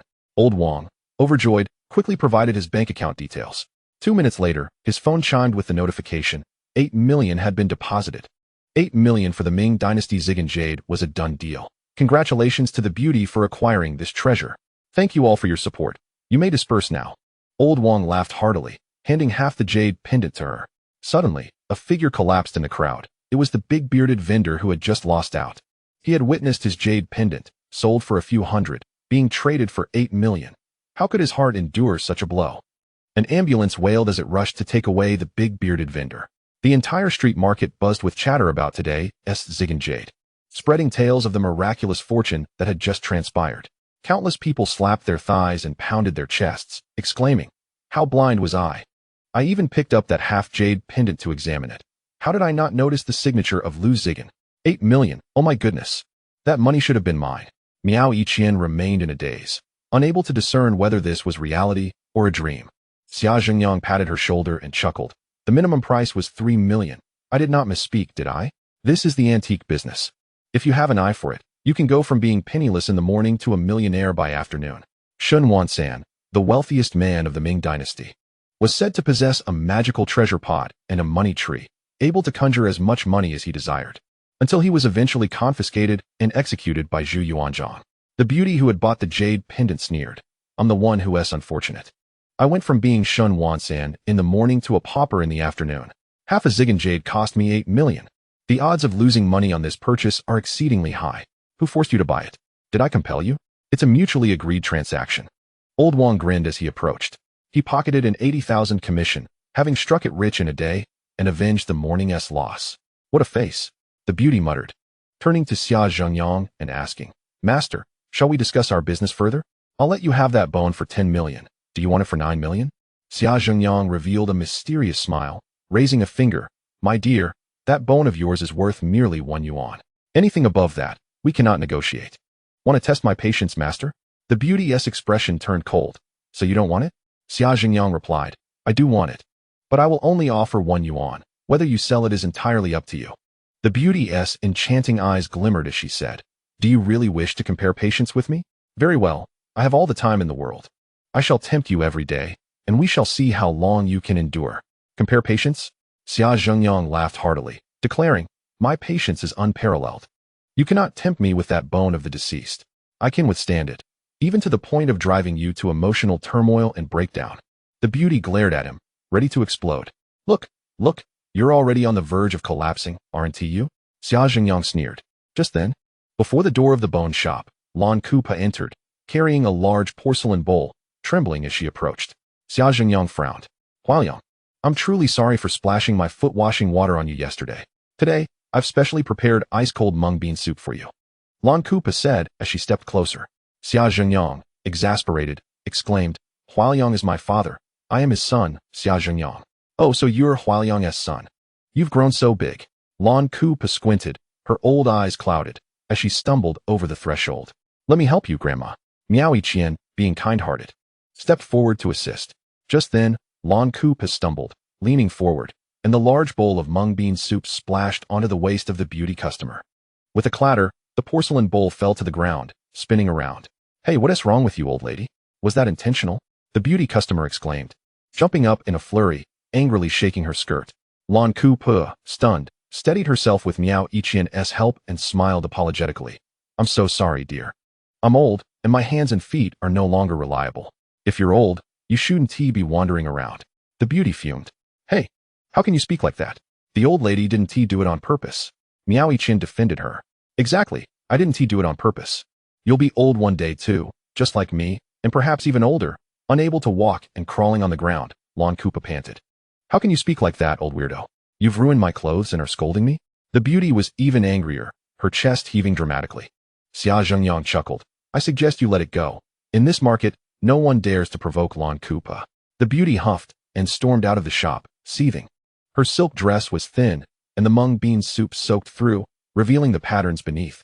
She had to rush to change. Lan Kupa shook her head, saying, That girl has no manners. She's nothing like Huaoliang, who is so considerate. Xia Zhengyang couldn't be bothered to explain further. Picking up the fallen porcelain bowl and handing it to Lan Kupa. You can go back now, Grandma. Thank you for your kindness. I'll consider the mung bean soup as my share, thank you. It's nothing. I'll make you another bowl at home. Lan Kupa said as she trembled out of the shop with the empty bowl. Xia Zhengyang felt unfortunate, mopping the floor. Miao Yiqian helped and asked, Who was that old lady just now? She's nobody, just an old hag from the antique street, Xia Zhengyang replied. How can you speak about an elderly person like that? Miao Yiqian frowned. I'm not wrong. Her name is Lan Kupa. She's just an old hag. Xia Zhengyang sighed. This old lady makes a living by wailing at funerals. When it comes to crying, she is undoubtedly the best in the world. Those who have heard her mourn say she can summon the souls of the deceased, mimicking their voices perfectly. Miao Yiqian felt a chill run down her spine, exclaiming, No way, that is terrifying. Xia Zhengyang chuckled. This old lady is probably close to 100 years old, but her funeral business is still thriving. You see her trembling now, but when she is called to mourn, she transforms completely. During the mourning, she is full of energy, her cries echoing through the heavens. Miao Yiqian wiped her sweat. Is it really that eerie? Do people still hire her for mourning? Yes, and only wealthy people can afford her. The poor cannot hire her. Her fee for mourning is about the same as my appraisal fee, 3,000 per session, Xia Zhengyang remarked. Miao Yiqian was left speechless. She had grown up in the city and was unaware of many folk customs. Xia Zhengyang further remarked, The crying old woman possesses a terrifying ability. She can kill without a blade, simply by crying someone to death. Miao Yiqian gasped, Crying someone to death? How does that work? Xia Zhengyang nodded, explaining. If anyone offends the crying old woman and she learns their name, she will weep while uttering that name. Within 3 days, the person will surely fall ill, and in less than half a month, they will meet their demise. This was indeed chilling. Miao Yiqian felt relieved that she had not crossed her. She playfully stuck out her tongue and added, By the way, Xia Zhengyang, I can't accept that 7,200,000. It's too much. You should keep it for yourself. If I suddenly have millions more, I might lose my way in life. Xia Zhengyang shook his head, insisting, no, it is your money. And you must take it. Money earned through serendipity is clean, you need not worry. Miao Yiqian pondered for a moment before suggesting. Then let it sit on my card for now. I won't touch it, and we'll deal with it later. She truly dared not spend the 7 million. Xia Zhengyang nodded. As you wish. The two conversed until it was nearly lunchtime, at which point Miao Yiqian took her leave to return to work. Xia Zhengyang saw her off and ordered takeout, relishing his solitude in the eatery. In the afternoon, he habitually sought a brief respite in his recliner. Lao Wang set up a stall diagonally across from the bone collection pavilion, keeping an eye on the shop for Xia Zhengyang. At around 2:30, a customer entered the bone collection pavilion. He appeared to be a foreigner in his 50s, speaking with a Shaanxi accent, seeking Xia Zhengyang to appraise a treasure. Xia Zhengyang rose, washed his face, and inquired, what do you have? Show me. The man nodded and presented an object from his box, placing it on the counter. It was an ancient octagonal lamp, standing about a foot tall, with a shade featuring 8 revolving panels. Each panel bore a grotesque image of a fierce, malevolent spirit wielding a large knife, exuding an aura of evil. Gazing at the lamp for a moment, Xia Zhengyang shook his head and declared, I must decline this transaction. In truth, he recognized it immediately as a prop used in the sinister practices of the South Seas. The South Seas are known for 10 notorious sorceries, also referred to as 10 types of voodoo, including categories like life curses, death curses, and the 5 poisons curse, among others. The most formidable of these is the ghostly shadow curse. In essence, it involves artificially creating ghostly apparitions to kill. This lamp before him was merely a tool for the ghostly shadow curse, devoid of any mystery. Decline? The man exclaimed, his eyes wide. The Bone Collection Pavilion is reputed to be the world's foremost treasure appraiser, never making a mistake. I never imagined there would be something you couldn't comprehend. If you cannot see the value in my treasure, then you might as well take down the sign of the Bone Collection Pavilion and close up shop. Rather than boast here, his loud voice attracted a crowd of onlookers. As the crowd grew, the man became emboldened, gesturing to the spectators and proclaiming, ladies and gentlemen, I have traveled a great distance from Shaanxi to seek the appraiser of the Bone Collection Pavilion. Yet the master refuses to appraise my treasure. Can I remain unconvinced? Unless he admits he lacks discernment, I shall not leave today. Lao Wang, squeezed among the crowd, muttered, this fellow means trouble. He likely intends to disrupt the Bone Collection Pavilion. The owner of the Elegant Wind restaurant, also observing, whispered, there have been many who have attempted to disrupt the Bone Collection Pavilion, yet none have succeeded. This outsider was clearly unaware of the gravity of his actions and would soon regret his bravado. Others speculated. I see the master of the Bone Collection Pavilion furrowing his brow. Could it be he truly cannot discern the origin of this item? Another chimed in. When Xia Zhengyang is at a loss, he offers incense to his father's portrait for assistance. His father's image can help him see. Is that true? Does the portrait really blink? Silence and wait. We will soon find out. Chapter 11. Before the gathered crowd, the portrait blinked. Outside the Bone Collection Pavilion, the chatter continued. All eyes were on Xia Zhengyang, focused on the peculiar lamp on the counter. Many experts were present, yet none could discern the lamp's origin. At some point, the beautiful customer who sold bones had also squeezed into the throng, coldly observing Xia Zhengyang. Meanwhile, the foreign man pressed on, pointing at Xia Zhengyang. Master, speak up. If you cannot discern it, admit defeat. It is no shame to be young and face an unfamiliar treasure. Xia Zhengyang shot him a glare and replied coolly. There is no object that the Bone Collection Pavilion cannot comprehend. Since you insist on an appraisal, very well, I shall assist you. Please, proceed. The foreigner pointed at the lamp. Xia Zhengyang turned and offered incense to his father's portrait. Then, he lifted the lamp, holding it aloft before the portrait, remaining silent. The crowd leaned in, watching Xia Huayang's portrait to see if it would indeed blink. The foreign man appeared tense, beads of sweat forming on his forehead. 3 sticks of incense burned before the portrait, the smoke thickening. Suddenly, the eyes of the portrait blinked, 2 eerie beams of red light shooting forth. It blinked. The portrait truly blinked. Gasps erupted from the crowd. Some, frightened, fled in terror. Xia Zhengyang continued to hold the lamp, facing his father's portrait, unflinching. After about a minute, he finally turned around, placing the lamp on the table with a smile. The appraisal result is in. The foreign man wiped the sweat from his brow and asked, what is the result? Xia Zhengyang raised his voice, declaring, this is not a treasure. It is a nefarious object from the realm of the occult, originating from the South Seas. Within the sorcery of the South Seas, there exists a technique for ghostly murder, known as the ghostly shadow curse. The prop used for this is called the ghostly shadow lamp, which is precisely what you have. When employed with specific sorcery, it can create phantom apparitions and the sounds of ghostly wails to manipulate and achieve one's sinister ends. Another wave of gasps reverberated from the crowd. So this is a tool for practicing South Sea sorcery. The foreign man retorted, I do not believe it. Just because you say so does not make it true. How can you prove it? To prove it is simple. Simply light the lamp and rotate the shade to witness part of its effect. Xia Jingyang replied nonchalantly. The foreign man fell silent. The crowd outside clamored. Light the lamp and see. Xia Jingyang fixed his gaze on the foreign man, smirking, dare you to give it a try? Sweat beaded on the foreign man's forehead as he dropped 5,000 yuan, clutching the ghostly lamp and turning to leave. A chorus of boos followed him. How audacious to challenge the Bone Collection Pavilion. They had traveled from afar only to provide the Bone Collection Pavilion with 5,000 yuan. What a futile endeavor. You are always welcome to return. The reputation of the Bone Collection Pavilion was also that of the entire street. If the Bone Collection Pavilion were to be undermined, the street's standing would falter as well. Thus, upon witnessing the foreign man retreating in defeat, the onlookers rejoiced in celebration for the Bone Collection Pavilion.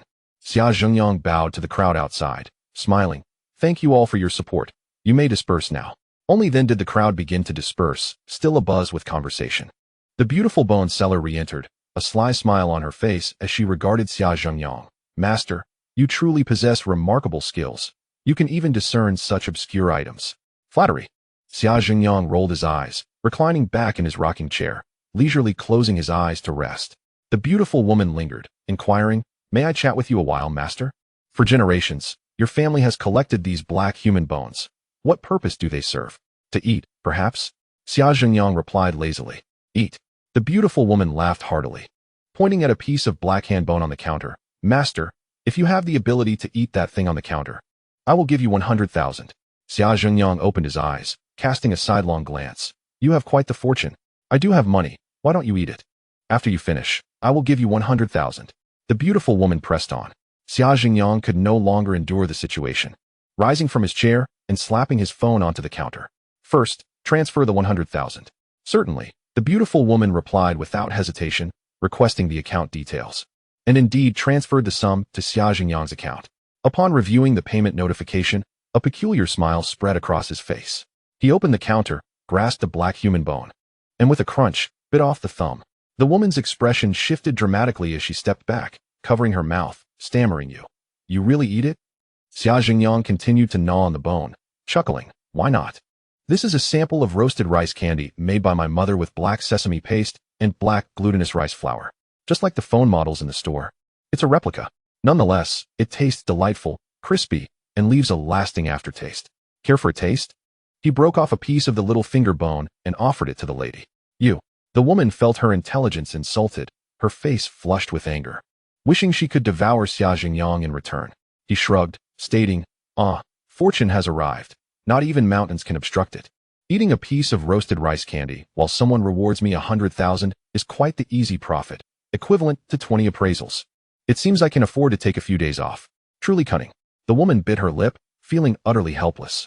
Xia Jingyang continued to munch on the bone, advising, Miss, be cautious in your ventures.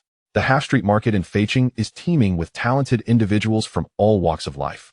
Heed my words, return whence you came. And do not linger here.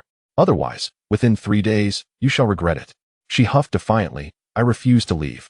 Let us see if anyone in this half-street market can consume me. Xia Jingyang, await my return tomorrow for another appraisal. With that, she stormed out. Xia Jingyang shrugged, discarding the remaining piece of roasted rice candy, sneering, a rare find indeed. How could I carelessly leave such a treasure on the counter? This girl is indeed all form and no substance. The half-street market closed promptly at 6 in the evening. After hours of business, Xia Jingyang returned home. His mother, Yi Yulian, greeted him with a question. Son, I heard a beautiful girl visited you today. Have you been hiding a romance from your mother? Bring her home sometime for me to meet. The timing isn't right. We'll discuss it later. Xia Jingyang chuckled as he strode upstairs. That scoundrel. If you don't marry this year, I'll travel abroad and bring back a 200-pound black woman as your bride. Yi Yulian shouted after him. That sounds wonderful.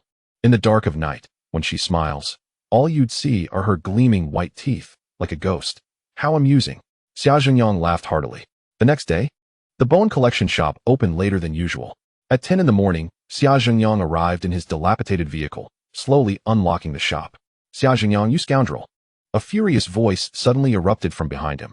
While he was offering incense to his father, he turned without looking, saying, "Miss, what brings you here so early to insult me? How have I wronged you? Did I deceive you of your wealth or your virtue? Or perhaps, did I abandon you after a fleeting romance, leaving you with child?" Recognizing the voice, Xia Jingyang knew it was the woman who sold bones. "You bastard!" she fumed. Her face contorted with rage as she pointed at his back. "Don't think I'm unaware of your tricks. You played your sorcery last night and stole my bones. And now you feign innocence." "What? I stole your bones?" Xia Jingyang turned to examine her, bursting into laughter. "Miss, which bone are you missing? Let me check for you." "Despicable. Shameless." She seethed, her eyes practically blazing with fury. "Xia Jingyang, return my rasha bone, or I swear I will ensure you have no place to rest." "How tiresome." "I don't understand what you're talking about," Xia Jingyang replied leisurely, sipping tea. "I warned you yesterday to leave quickly, otherwise you would come to regret it. You ignored my sage advice and now come here to cause a ruckus. How peculiar." The woman bit her lip, left speechless. Just then, a middle-aged woman wearing pajamas entered, tossing a black human palm bone onto the counter. She inquired, "Shopkeeper, I hear you seek such bones?" Upon seeing the palm bone, the woman's complexion changed drastically, filled with excitement and anger. "That is my bone. How did you come by it? Who are you?" Chapter 12, Appraisal. "I possess a pair of ghostly eyes and can also discern the worth of a woman." The black palm bone indeed resembled the one the woman had brought 2 days prior. The pajama-clad woman sneered, "Miss, refrain from making baseless accusations. This bone belongs to my deceased husband, not yours. Look closely, it's a man's bone. Yours remains attached to your body." The customer furrowed her brows, scrutinizing the pajama-clad woman, and finally conceded, "So it belongs to your husband?" "Yes, my husband's bone. He passed away 20 years ago, leaving only this fragment. I need money, so I'm selling it," the pajama-clad woman explained, turning to Xia Jingyang. "Shopkeeper, what is it worth?" Xia Jingyang, donning gloves, examined the palm bone thoroughly. Chuckling, $1. The pajama-clad woman nodded readily. "All right, $1 is still money. Let us proceed." He accepted the bone, meticulously wrapping it in foil, and handed her $1. "Ah, so this is worth only $1? How laughable. I thought it was a treasure," she remarked as she exited, shaking her head. Although Xia Jingyang accepted the bone, his expression remained unchanged, revealing no particular joy. The beautiful customer clapped mockingly, declaring, "Xia Jingyang, your cunning knows no bounds. You secretly stole my bone and humiliated me by purchasing it for a mere $1. Well played, I concede defeat." Xia Jingyang chuckled, "I am a legitimate businessman, freshly emerged from academia, as innocent as a blank slate, entirely unaware of your insinuations. You truly are innocent.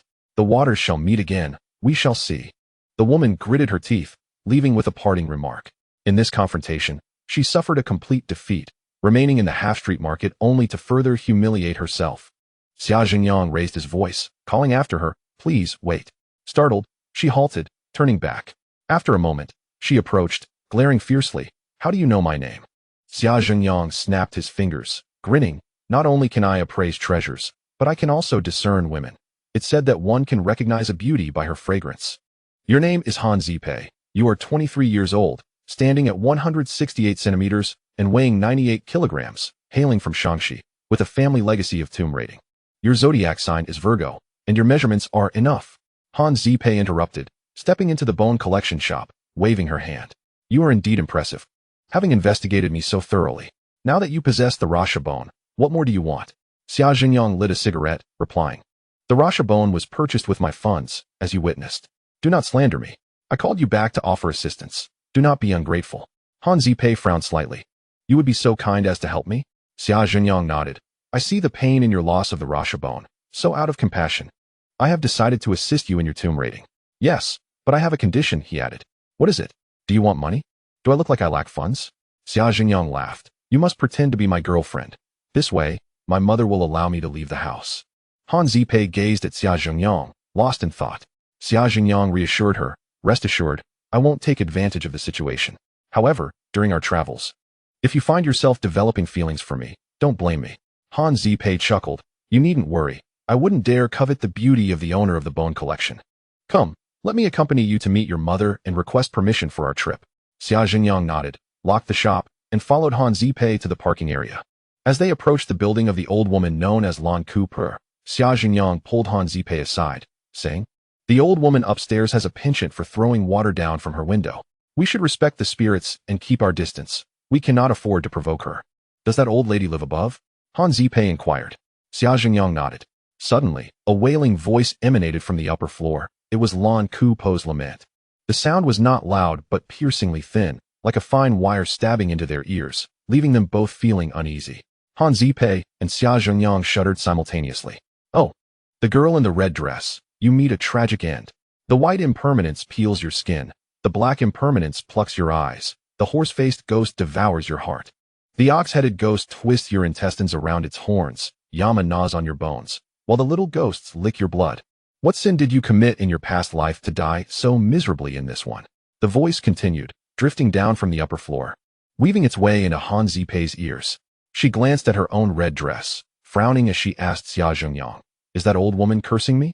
Xia Zhengyang shook his head. "She isn't cursing you. She's lamenting you." Han Zipei looked up at the open window and muttered under her breath, "What a lunatic. She's not mad.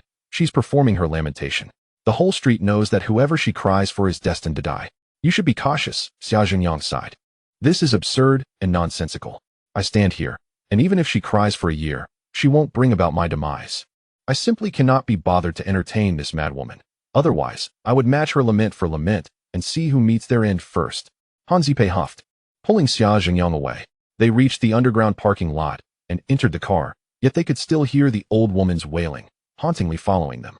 It seemed her voice had a penetrating quality that neither soil nor structure could obstruct. How strange. Why do I feel as though her cries linger in my ears? Han Zipei frowned, perplexed. Xia Zhengyang listened intently and smiled wryly. I cannot fathom why this occurs. Some say Lan Kupo possesses sorcery. In any case, exercise caution in her presence. Han Zipei covered her ears. If all goes smoothly, we will depart tomorrow and, hopefully, will not encounter that wretched old woman again. Xia Zhengyang started the car, saying, at the very least, we cannot leave until tomorrow afternoon. The bone collection requires someone to watch over it, and I must arrange for a substitute to manage the shop. Of course, whether I can accompany you on this adventure hinges on my mother's approval. Han Zipei smirked. Your mother will undoubtedly agree. Xia Zhengyang turned to her and asked, what do you mean? Are you planning to genuinely become my mother's daughter-in-law to secure her consent for me to go? Han Zipei rolled her eyes. Initially, I was oblivious. But now I see clearly. Your accompaniment to the tomb isn't merely to assist me, but to fulfill your own agenda. You already know the origin of that ghost bone and wish to uncover more. Xia Zhengyang chuckled, conceding her point. Indeed, Miss Han, you are astute, possessing both beauty and brains. Chapter 13. Such a beautiful woman, yet a demoness? Han Zipei fumed, gritting her teeth. You are shameless. Xia Zhengyang parked the car, stating, Miss Han, you also possess remarkable cunning. First, you tested my discernment with the soul-sealing altar, then used the Rakshasa ghost bone as bait, and next, you had your father create disturbances with his ghostly shadow. You are relentless in your pursuits. How do you know that man is my father? Han Zipei asked, astonished. Xia Zhengyang smirked. I told you, my skills extend beyond appraising treasures. I can also read people. If you wish for my assistance, it would be wise to be forthright. Had you been honest from the outset and simply handed over the ghost bone, we would not have danced around each other like this. Han Zipei's face flushed. I apologize. Initially, I had my doubts about the bone collection's capabilities, hence my testing of you. However, I did not anticipate that you would resort to such trickery to seize my ghost bone. That is merely a reflection of your inadequacies in safeguarding your possessions. Moreover, I do not acknowledge having taken your ghost bone. Very well, let us not dwell on this. The item you desired is now in your possession, Han Zipei sighed. The Rakshasa ghost bone is of no use to me. I intended to gift it to you. Now that you are willing to assist me, I am still very grateful. Xia Zhengyang nodded and continued driving. When we meet my mother, be cautious with your words. Do not employ any tricks. Do we even need to meet your mother? Yes. In the Xia family villa, Yi Yulian sat upright in formal attire, maintaining a serious demeanor. Han Zipei sat across from her, treading carefully.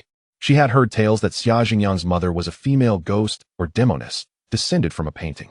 How could one not be cautious while seated before such a beautiful yet enigmatic figure? Xia Zhengyang sat beside her, leisurely peeling an orange. Initially, I opposed Zhengyang's departure. Once he leaves, the bone collection cannot operate, Yi Yulian stated slowly, her expression grave. Moreover, the men in our Xia family are not long-lived. Zhengyang is unmarried and without children, and I fear that an accident may sever our lineage. Yet, he is determined to seek more Rakshasa ghost bones. And I cannot hinder him. Han Zipei nodded. I have heard that the Xia family never fails in their tomb raiding, akin to their treasure appraising. They are always successful. With the profound heritage of the Xia family, I am certain he will return safely. Yi Yulian shook her head, sighing. My concern lies not in Xingyang's ability to navigate tombs, but in the treachery of humanity. The hearts of men are the most terrifying. Han Zipei understood Yi Yulian's apprehension and stood, saying, Aunt, please rest assured. We harbor no ill intentions towards the master of the bone collection. Our tomb raiding is not for the sake of wealth. We have no motive or need to resort to violence. Yi Yulian smiled. It is for your brother's ailment. Seeking the Tongzi Dan, is it not? Han Zipei was taken aback. Aunt, you are aware of this? Tongzi Dan is a substance recorded in ancient medical texts. Yet it is malevolent. This item grows within the bodies of the deceased, specifically within the stomachs of those who were interred as sacrificial companions. After millennia of preservation, under fortuitous circumstances, an inner elixir, or Tongzi Dan, may form within the corpse. It is said that such a corpse elixir can revive the dead, cure all ailments, and even extend life, allowing one to live beyond 100 years. Please, have a seat. Yi Yulian gestured toward the sofa, adding, The Xia family is not as straightforward as you may think. Investigating your background is merely a matter of making a few phone calls. It is precisely because I know you are not of the wicked path that I would allow Xingyang to accompany you. His primary goal is to seek Rakshasa ghost bones. But I permit him to assist you in your quest for the corpse elixir as well. Han Zipei nodded, wary of speaking too much. Compared to the Xia family, she felt distinctly outmatched. Yi Yulian picked up a nail clipper to groom her nails and continued, I am well aware of the history of the Han family. Your grandfather began as a tomb raider, and your father also plundered many graves in his youth. Now that you have wealth, you seek to redeem your family's reputation. Yet, 10 years ago, when your brother fell ill, your father had no choice but to return to the underworld, leading you to search for the corpse elixir. Han Zipei nodded earnestly.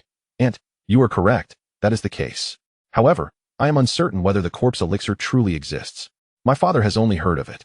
Xia Xingyang suddenly smiled, stating that the corpse elixir was nothing extraordinary, though whether it could bring the dead back to life remained uncertain.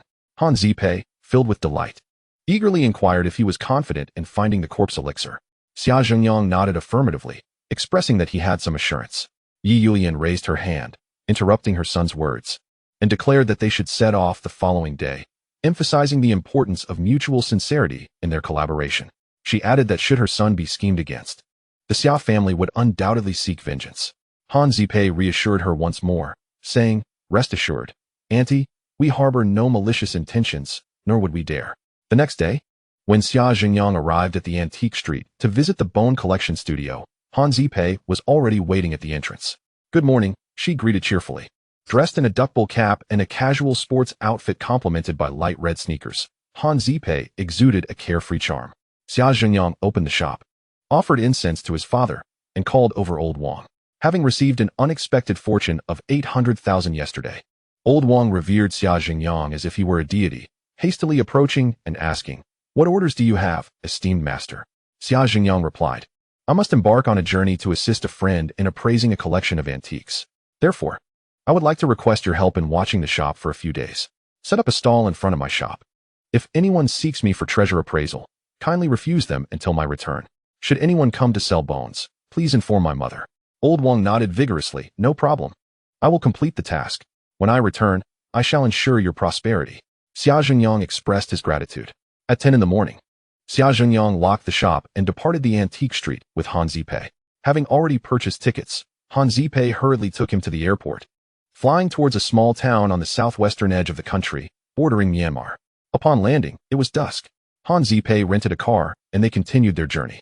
Throughout the drive, Xia Xingyang remained mostly silent, taking in the scenery. After an hour, feeling somewhat fatigued, Han Zipei sought to engage him in conversation, asking, Master Xia, what are your thoughts on the Rakshasa ghost bones? What makes them so remarkable? Xia Xingyang withdrew his gaze, pondering before responding. Ancient texts suggest that every individual has a focal point of spiritual energy during their lifetime. For instance, porters concentrate their energy in their shoulder bones, while practitioners of eagle claw kung fu focus theirs in their finger bones. After death, the bones, infused with spiritual energy, decay at a slower rate. Some bones do not rot at all, turning black, known as indestructible bones or Rakshasa ghost bones. More powerful Rakshasa ghost bones can transform into spirits, roaming freely, or even into ghosts. However, I do not subscribe to that belief. Han Zipei perked up and asked, then what do you believe the Rakshasa ghost bones truly are? Xia Jingyang remained silent for a moment before replying. I think they are the remains left by specific individuals after death. Han Zipei continued her inquiry. What purpose does your family serve in collecting these indestructible bones? Xia Jingyang chuckled wryly. Our family has a tradition. If we gather 8 complete Rakshasa ghost bones and arrange them into a Bagua diagram, we can unlock the gates of hell and gain control over life and death. It is said that our family is cursed by the Rakshasa ghost, making it difficult for the males to live past 40. Only by opening the gates of hell can the curse be lifted. Han Zipei laughed heartily. I find that rather absurd. Opening the gates of hell would only lead to hell itself. How could one control life and death? Xia Jingyang rolled his eyes. Isn't your search for the corpse elixir to cure your brother's illness equally absurd? Are you not concerned about the potential poison from the contents of a millennium-old corpse? Chapter 14. The Gates of Hell. The millennium indestructible bone. Han Zipei stuck out her tongue and laughed. Apologies. Forget I said anything. Perhaps you are right. By opening the gates of hell and locating the book of life and death, one could erase their name and attain immortality. Xia Jingyang scoffed and lapsed into silence. As night fell, the car continued onward, ascending into the mountains. Suddenly, a thunderous sound erupted as something plummeted from the sky, striking the car's windshield. Following that, a figure flew from the front of the car and landed several yards ahead. Goodness, we hit someone. Xia Jingyang exclaimed in surprise.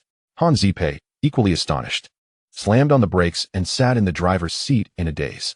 It's not a person. The windshield is intact. Xia Jingyang unfastened his seatbelt and exited the vehicle. Han Zipei wiped her brow and followed suit to inspect the scene. The bright lights illuminated the road ahead, revealing a figure lying in the street, dressed in ragged clothing. This place is desolate. How could someone fall from the sky? Han Zipei trembled, gripping Xia Jingyang's arm. Xia Jingyang stepped forward and suddenly remarked, it's a dummy made of straw. A scarecrow? Han Zipei was taken aback. Xia Jingyang approached and prodded it with his foot. The figure rolled over, indeed revealing itself to be a scarecrow, roughly the size of a human, clothed and donned with a felt hat, adorned with a painted ghostly mask. Seeing such a sight in the wilderness was quite eerie.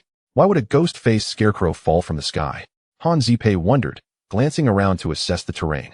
The area was flanked by steep cliffs, with the road nestled in between. Xia Jingyang crouched down to examine the ghostly mask, lost in thought. It must belong to local farmers who use scarecrows to guard their crops. The wind must have blown it down at night. Han Zipei proposed.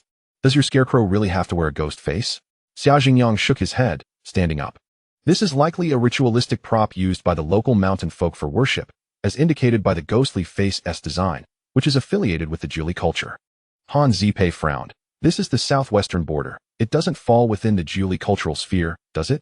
After the Yellow Emperor's battle with Qiyu, the Jiuli tribes suffered a devastating defeat, scattering across the nation and hiding in the deep mountains and forests.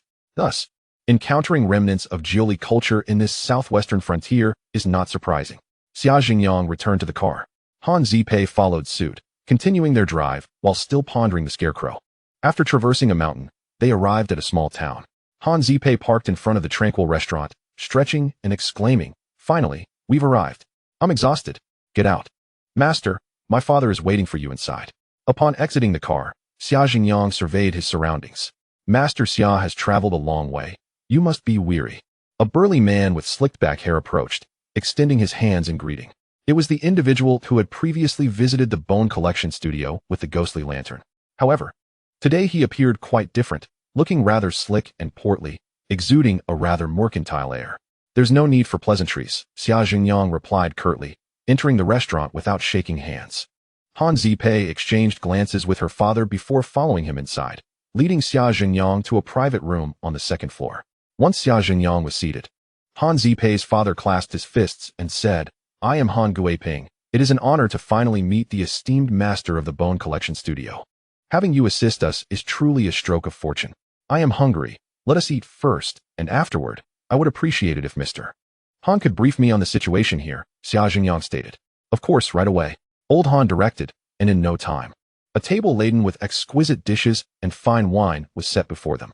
Let us dine while we talk, Xia Jingyang said, not hesitating to begin his meal.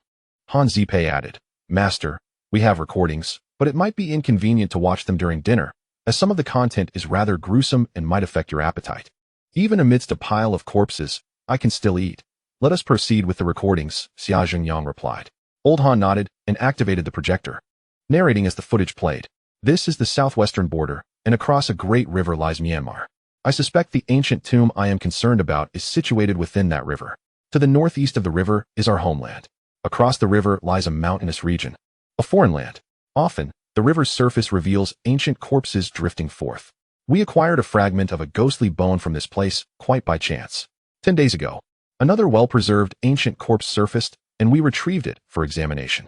However, upon exposure to sunlight, it disintegrated, leaving behind only a left-hand bone, dark as night and exuding a sinister aura. This photograph captures the moment when the ancient corpse emerged from the water. As Xia Zhengyang munched on a chicken leg, he observed the projection. The corpse was male, remarkably tall, with long hair and devoid of clothing, save for some adornments made of animal hide. The left hand, particularly dark, was strikingly conspicuous. Old Han appraised Xia Zhengyang's expression and remarked, I suspect there are many more ancient corpses beneath the river. Perhaps, the ghostly bones that Master Xia seeks are plentiful below. But you have yet to discover the location of the tomb, have you? Inquired Xia Zhengyang. Regrettably, we have squandered half a year here without any leads. We only know of a mountain village called Wusatang, inhabited by some peculiar villagers who may have guarded the tomb for generations, replied Han Guiping. Xia Zhengyang continued to eat in silence. Han Zipei interjected.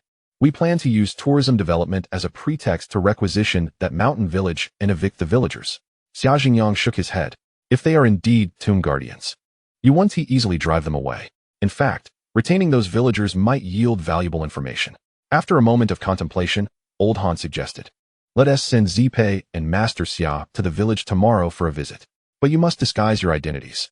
Han Zipei added, I've thought it through. We can pose as painters, claiming we are here for artistic inspiration. Are you to be a couple of artists? Xia Zhengyang asked. Indeed. Han Zipei nodded. Well, if you are to act together, you might as well adopt the guise of a couple. It will facilitate matters, Old Han said with a grin. Chapter 15. It matters not. For men suffer no loss, I have no objections, Xia Zhengyang shrugged. Even if we pretend to be a couple, I see no disadvantage for men. Old Han resumed the projection, detailing the situation. As Xia Zhengyang dined, he listened, and after finishing, he wiped his mouth and declared, my time is limited. I cannot linger here. I will venture into the mountains at dawn to assess the situation. The sooner we act, the sooner I can return home. Old Han nodded eagerly, stating, I appreciate your assistance, Master Xia. I also wish to express that once we enter the tomb, you may take any treasures you desire. I only seek the boy's elixir. Xia Zhengyang shook his head. I am not in want of riches and will not covet the tomb's contents. However, should something catch my eye, I may take a few pieces, but I assure you, I will not be greedy. My purpose for coming is to seek the ghostly bones. Han Zipei produced 2 black knee bones from last year's excavation in Shaanxi, saying, these were unearthed from an ancient tomb. If Master Xia finds them useful, I offer them to you. They may prove useful. I shall keep them for now, Xia Zhengyang replied, rising. Han Zipei nodded and led Xia Zhengyang to the 3rd floor, where he arranged for him to bathe and rest. The guest room on the 3rd floor was equipped with a bathroom, and while Xia Zhengyang bathed, Han Zipei awaited outside. Upon emerging in his pajamas, Xia Zhengyang smiled. So, Miss Han, shall we engage in our role as a couple tonight to familiarize ourselves? I am here to discuss tomorrow's plans, not to become acquainted. Han Zipei rolled her eyes. Do you have any intentions for our mountain expedition? Xia Zhengyang shook his head. None. Han Zipei nodded. I have some ideas I wish to share. That is unnecessary. I prefer to adapt spontaneously. Tomorrow's events will unfold as they may, Xia Zhengyang stated. Very well, I shall not disturb your rest. Here is the local county record. Feel free to peruse it if you wish, Han Zipei said, leaving the record behind as she exited. Xia Zhengyang reclined on the bed, slowly flipping through the county record. The following morning, Han Zipei drove Xia Zhengyang into the mountains. The winding, rugged path revealed a picturesque landscape. After an hour of jolting travel, they arrived at the entrance of Wusatang village. This ancient hamlet featured gray-bricked houses with remnants of Ming and Qing architecture. The buildings were haphazardly arranged, with many having collapsed, giving the village a desolate appearance reminiscent of a ghost town. Standing atop the ridge, Han Zipei remarked, my father has contracted the surrounding mountains under the guise of tourism development. We must avoid the villagers during our operation. This area seems forgotten by the outside world, and it is quite impoverished. Interestingly, the villagers seem unwilling to leave this dilapidated place, preferring to remain, which leads me to suspect they are tomb guardians. Xia Zhengyang nodded, inquiring, How many people reside in the village? There are 11 households, all surnamed Wu, with 6 of them being bachelor households. Only 5 are reputable families. Totaling 46 individuals in the entire village, Han Zipei replied. Xia Jingyang observed the village below and commented, this once thrived as a large settlement. As evidenced by the numerous houses. Have you investigated why it has declined to this state? It is said to be due to poverty. Many could not find wives and thus became extinct. Han Zipei answered as she opened the trunk and retrieved a sketchpad. Xia Jingyang also shouldered a sketchpad, and together they entered the village. The paths were paved with moss-covered flagstones. As they stepped into the village, a few curious children approached, following them. Han Zipei produced some candies to share with the children, asking, where does the village chief live? Can you lead us to his home? Sure.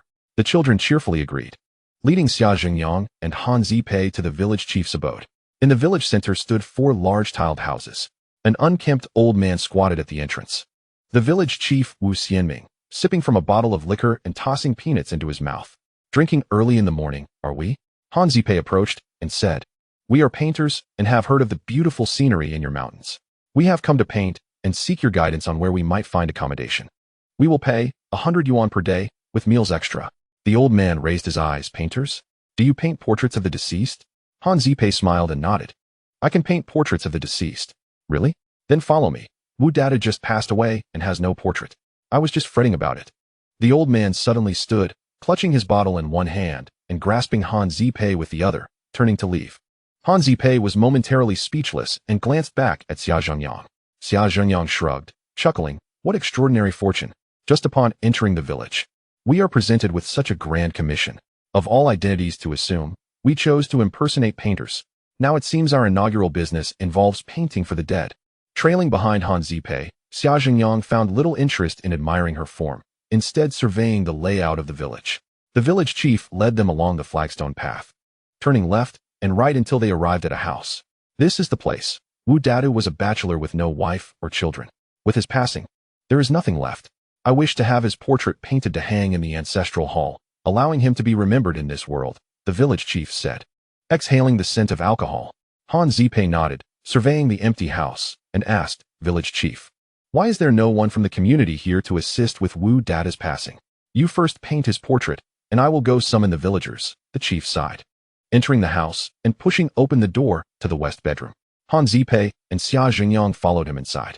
The deceased lay on the bed, clad in a neatly arranged shroud, and a yellow paper covered his face. Xia Jingyang nodded slightly. Judging by the style of the shroud and the custom of covering the face, it was evident that this adhered to Han Chinese traditions. You may begin your drawing. I will fetch the villagers to discuss the funeral arrangements, the village chief said as he unveiled the yellow cloth from the deceased's face, addressing Han Zipei. Reluctantly, Han Zipei stepped forward to scrutinize the deceased up close. The body was thin and disheveled, with a particularly prominent red nose, suggesting he had been a drunkard in life. Moreover, his hair stood out like quills, giving him a bizarre appearance. With the village chief gone, the room contained only the deceased, Xia Jingyang, and Han Zipei. Xia Jingyang smiled and gestured to Han Zipei. Artist Han, please commence. Han Zipei shot him a glare, fetched a chair, and sat at the bedside, opening her sketchpad to create a portrait of the deceased. As Xia Jingyang leaned in for a closer look, he was surprised to see that Han Zipei could indeed draw. With just a few strokes, she had already outlined the deceased's features. The room fell silent, save for the sound of Han Zipei's pencil. After 10 minutes, the facial contours were evident. Turning her head, Han Zipei looked at Xia Jingyang with a hint of pride. What do you think? Does it resemble him? Whether it resembles him or not, you should consult Wu Datu. He is the customer, and his opinion matters. Xia Jingyang replied with a smile, gesturing towards the bed. How can a corpse speak? Han Zipei retorted, glaring at Xia Jingyang before returning her attention to the deceased. However, in that fleeting moment of turning, Han Zipei trembled, causing her sketchpad and pencil to clatter to the floor, and she let out a scream. Ah? This was because she saw that the deceased, Wu Datu, had inexplicably sat up, his bloodshot eyes fixed intently upon her. Chapter 16. Was it a feigned death or a corpse's ruse? Han Zipei, terrified, turned pale, frozen in place on her chair. Xia Jingyang, however, remained unfazed, his expression unchanged, still wearing a faint smile. Is this a ruse of the corpse or a feigned death? After what felt like an eternity, Han Zipei finally regained her senses and attempted to rise. Don't move, Xia Jingyang urged, pressing down on her shoulders, whispering, if you move, He will follow you. What shall we do? Han Zipei was drenched in sweat. Wait a moment. Xia Zhenyang turned and retrieved a broom from a corner of the outer room. Han Zipei dared not move. Her gaze locked on the corpse of Wu Datu, who remained equally still, staring at her. Lie down. Xia Zhenyang brandished the broom like a sword, performing a flourish before sweeping it down towards Wu Datu's face. As the broom made contact with Wu Datu's face, he began to tremble all over, his eyelids twitching, and his teeth chattering ominously, as if he were about to devour someone. Down. Xia Zhenyang swept the broom down again, then pushed it against Wu Datu's chest. With a thud, the corpse indeed collapsed back onto the bed, lying straight, though his eyes remained wide open, staring blankly at the ceiling. All is well now, young lady. Xia Zhenyang reached out to touch the deceased's eyelids, shaking his head. With such a lack of courage, how dare he wander the world?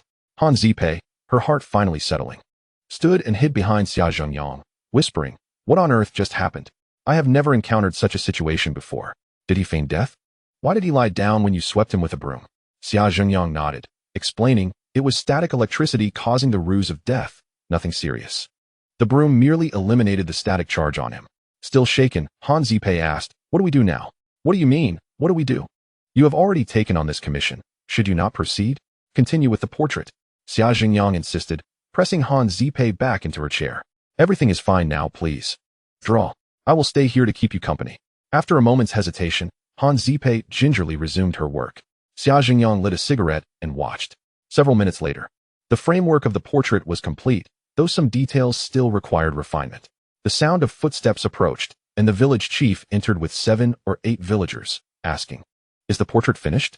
How much longer will it take? Just a little longer, please wait, Han Zipei replied. The village chief nodded and waited outside. 10 minutes later, the portrait was finally complete, resembling the deceased to a degree of 70 to 80%, though the details still appeared rough. This is the best I can do, Han Zipei said, standing. Xia Zhenyang nodded, accepting the portrait and handing it to the village chief. It truly resembles him, the village chief remarked, seemingly pleased with Han Zipei's work. You are artists, seeking a place to stay in the village, correct? How long do you plan to stay? No more than 3 to 5 days, Xia Zhenyang replied. Very well, if you don't mind cockroaches and mice, I can introduce you to Wu Ergu, who lives alone in a spacious house with 4 rooms. The village chief pointed to a young man in his 20s. I am Wu Ergu. Welcome to stay at my home. Wu Ergu stepped forward, smiling broadly. He was of average height, with dark skin but a bright smile, and his small, shrewd eyes sparkled with intelligence. Xia Zhenyang wrapped his arm around Han Zipei's slender waist, and playfully said, Pei, I believe Wu Ergu is quite a good fellow. Let us stay at his home. All right, if you say so, Han Zipei replied, unable to protest against his advances, though she forced a smile to play along with Xia Zhenyang's theatrics. Then let us go. Please lead us to your home, Wu Ergu. Xia Zhenyang grinned, guiding Han Zipei as they walked. Wu Ergu was visibly pleased, leading the way. Once they were out of sight of others, Han Zipei opened Xia Zhenyang's hand and rolled her eyes, whispering, it's broad daylight. No need for such antics. Fine, I shall save it for nightfall, Xia Zhenyang replied, retracting his hand. Wu Ergu's home was situated at the eastern edge of the village, a 4-room house elevated enough to overlook the entire village. However, the surroundings were dense with towering trees, their thick leaves casting deep shadows that gave the place an eerie ambience. This house was not originally mine. It belonged to my great-uncle. His entire family perished, leaving the house vacant, so I moved in, Wu Ergu explained as he opened the door, gesturing towards a row of portraits hanging in the main room. These are my great-uncle and great-aunt. Over there are my great-uncle's sons, my elder, second, and third uncles. None of them found wives, and thus, this family line has ended. Xia Zhenyang clasped his hands in respect towards the portraits, saying, greetings to you all, pardon our intrusion. We will take care of ourselves. Han Zipei, initially fearful of the grim portraits, found herself chuckling at Xia Zhenyang's banter. Wu Ergu laughed as well, looking at Xia Zhenyang. Brother, you are quite the charmer. If my great-uncle were to greet you, you would likely tremble in fright. Xia Zhenyang shrugged, just trying to lighten the mood. Wu Ergu turned and poured 2 cups of boiled water for them. Han Zipei drank while glancing around. So you two are artists? You don't seem like it, Wu Ergu remarked, scrutinizing Xia Zhenyang and Han Zipei. Suddenly, he grinned widely. I know you are not artists, and I know why you are here. Han Zipei was taken aback, setting her cup down and asking, what do you think we are here for? Chapter 17. Matters between master and apprentice. Xia Zhenyang could not help but chuckle, casting a glance at Han Zipei. Upon hearing Wu Ergu insult her father, Han Zipei felt a surge of indignation but restrained herself, glaring at Xia Jingyang. Let's go. It's time to gather inspiration. Xia Jingyang shrugged, shouldering his easel. And together they ventured out towards the small hill in front of the village. Hey, are you coming for lunch? It's 20 yuan per person. I'll cook for you. Wu Ergu called out loudly as he chased after them. I'll give you 50 yuan per person for something delicious. Xia Jingyang responded over his shoulder. All right, I'll kill a chicken. Wu Ergu nodded eagerly. As they distanced themselves from the village, Xia Jingyang turned to Han Zipei and said with a smile, Hey, it wasn't me who insulted your father earlier. Why glare at me? Xia? Let us discuss serious matters. First, you need to familiarize yourself with the local terrain. Han Zipei responded earnestly, pointing ahead. Once we pass this small hill, we will reach the river where the ancient corpse was discovered. We have already surveyed the riverbed with a submarine and found no abnormalities or entrances, leaving us perplexed about the origin of the ancient corpse. If you wish to locate the demon bones, you need to put some thought into it and help me analyze the situation. Standing atop the hill, Xia Jingyang gazed westward, his eyes settling on a cemetery. Han Zipei explained, This is the public cemetery of the Wu Ancestral Hall. Anyone who dies in the village is buried here. Xia Jingyang nodded and made his way towards the cemetery. The burial ground spanned over 2 acres, dotted with numerous mounds, but lacking gravestones, interspersed with low-growing pines. As Xia Jingyang examined the area, he noticed 2 figures approaching from the west, a man and a woman. The man, in his 40s, was under 6 feet tall, with a sharp face, a hawk-like nose, and dressed in a cap, sporting a thin mustache. He could easily portray a traitor on television. The woman, not unattractive, appeared to be in her mid-20s, clad in a light red tracksuit, exuding a spirited demeanor. Those 2 are also helpers my father hired. They're on our side. Han Zipei whispered to Xia Jingyang, pulling him aside. The man is Ma Kuan, a Taoist disciple reputed for his profound skills. The woman is Tan Yinzi, his apprentice and assistant. They are posing as siblings, working as surveyors for our tourism development company. Xia Jingyang scrutinized Ma Kuan and his companion from a distance before suddenly chuckling. Isn't Ma Kuan spending the night with his apprentice, Yinzi? Han Zipei, taken aback, rolled her eyes. Xia, as a grown man, do you really indulge in such gossip? How could anything untoward happen between a master and his apprentice? Because I have an eye for women, I can tell at a glance that Tan Yinzi is not a maiden. She has been developed before, Xia Jingyang remarked, rubbing his nose. Han Zipei looked at him disdainfully. Be careful with your words. There are 4 taboos in the martial world. Do not offend monks, Taoists, children, or maidens. They are a combination of a Taoist and a maiden. Be cautious lest they take you down. Xia Jingyang scoffed, wrapping an arm around Han Zipei's shoulder. You're also a maiden. Haven't I offended you too? Han Zipei shot him a glare, ready to retort, but saw Ma Kuan and Tan Yinzi approaching. Thus held her tongue. Miss Han, is this handsome gentleman the expert your father hired? Tan Yinzi stepped forward, sizing up Xia Jingyang. Han Zipei hastily introduced. This is my friend Xia Jingyang, a high-achieving archaeology graduate from Feiqing. Then, she proceeded to introduce Ma Kuan and his apprentice to Xia Jingyang. Ma Kuan, with an air of arrogance, cast a sidelong glance at Xia Jingyang and sneered. Mr. Xia is quite young. I wonder which skills you excel in? Treasure hunting and tomb raiding are far more perilous than the archaeological practices taught at your school. I excel in nothing but love, Xia Jingyang replied. Taking Han Zipei's hand with a grin, Pei Pei is my girlfriend. She said this place is thrilling and fun, and brought me here to broaden my horizons. Han Zipei shot him a sidelong glance, but refrained from contradicting him. Ah, I see. Mr. Xia is indeed an honest man. You two enjoy yourselves. But I have business to attend to. Ma Kuan laughed heartily, pulling out a compass and a feng shui ruler, proceeding to measure the cemetery with Tan Yinzi. Meanwhile, Xia Jingyang chose to remain seated atop a tomb, watching Ma Kuan and Tan Yinzi with keen interest. Han Zipei stayed beside him, observing as well. After a while, Ma Kuan turned back to Han Zipei and said, the terrain around the Wu Ancestral Hall resembles the shape of a dragon and tiger, with a jade belt encircling the waist. Based on the flow of the land and my calculations, the ancient tomb should lie within the mountain beneath our feet. The ancient corpse drifting down the river must have been carried from the tomb by the underground river. Han Zipei was thrilled. Mr. Ma, your hypothesis aligns perfectly with our analysis. My father employed sonar equipment for surveying, and indeed, this mountain is hollow, yet we have not located an entrance. Tan Yinzi frowned. The ancients typically sealed the paths to their tombs. For instance, the tomb of Wu Zetian has no entrance at all. Ma Kuan paced back and forth, stroking his beard. We can start by making a few holes along the mountain's waist under the pretext of surveying to see if there are any signs in the inner rock layers. Han Zipei pondered in silence. Suddenly, Xia Zhengyang let out a cold laugh. What is so funny? Ma Kuan frowned at him. Xia Zhengyang shook his head and replied, Master Ma, if those ancient corpses can emerge from the tomb, why can't you enter? Are you telling me that a living person is less capable than a dead one? Han Zipei nodded. That is a valid point. Since the ancient corpses can exit the tomb, we should be able to enter. There must be an exit to this burial site.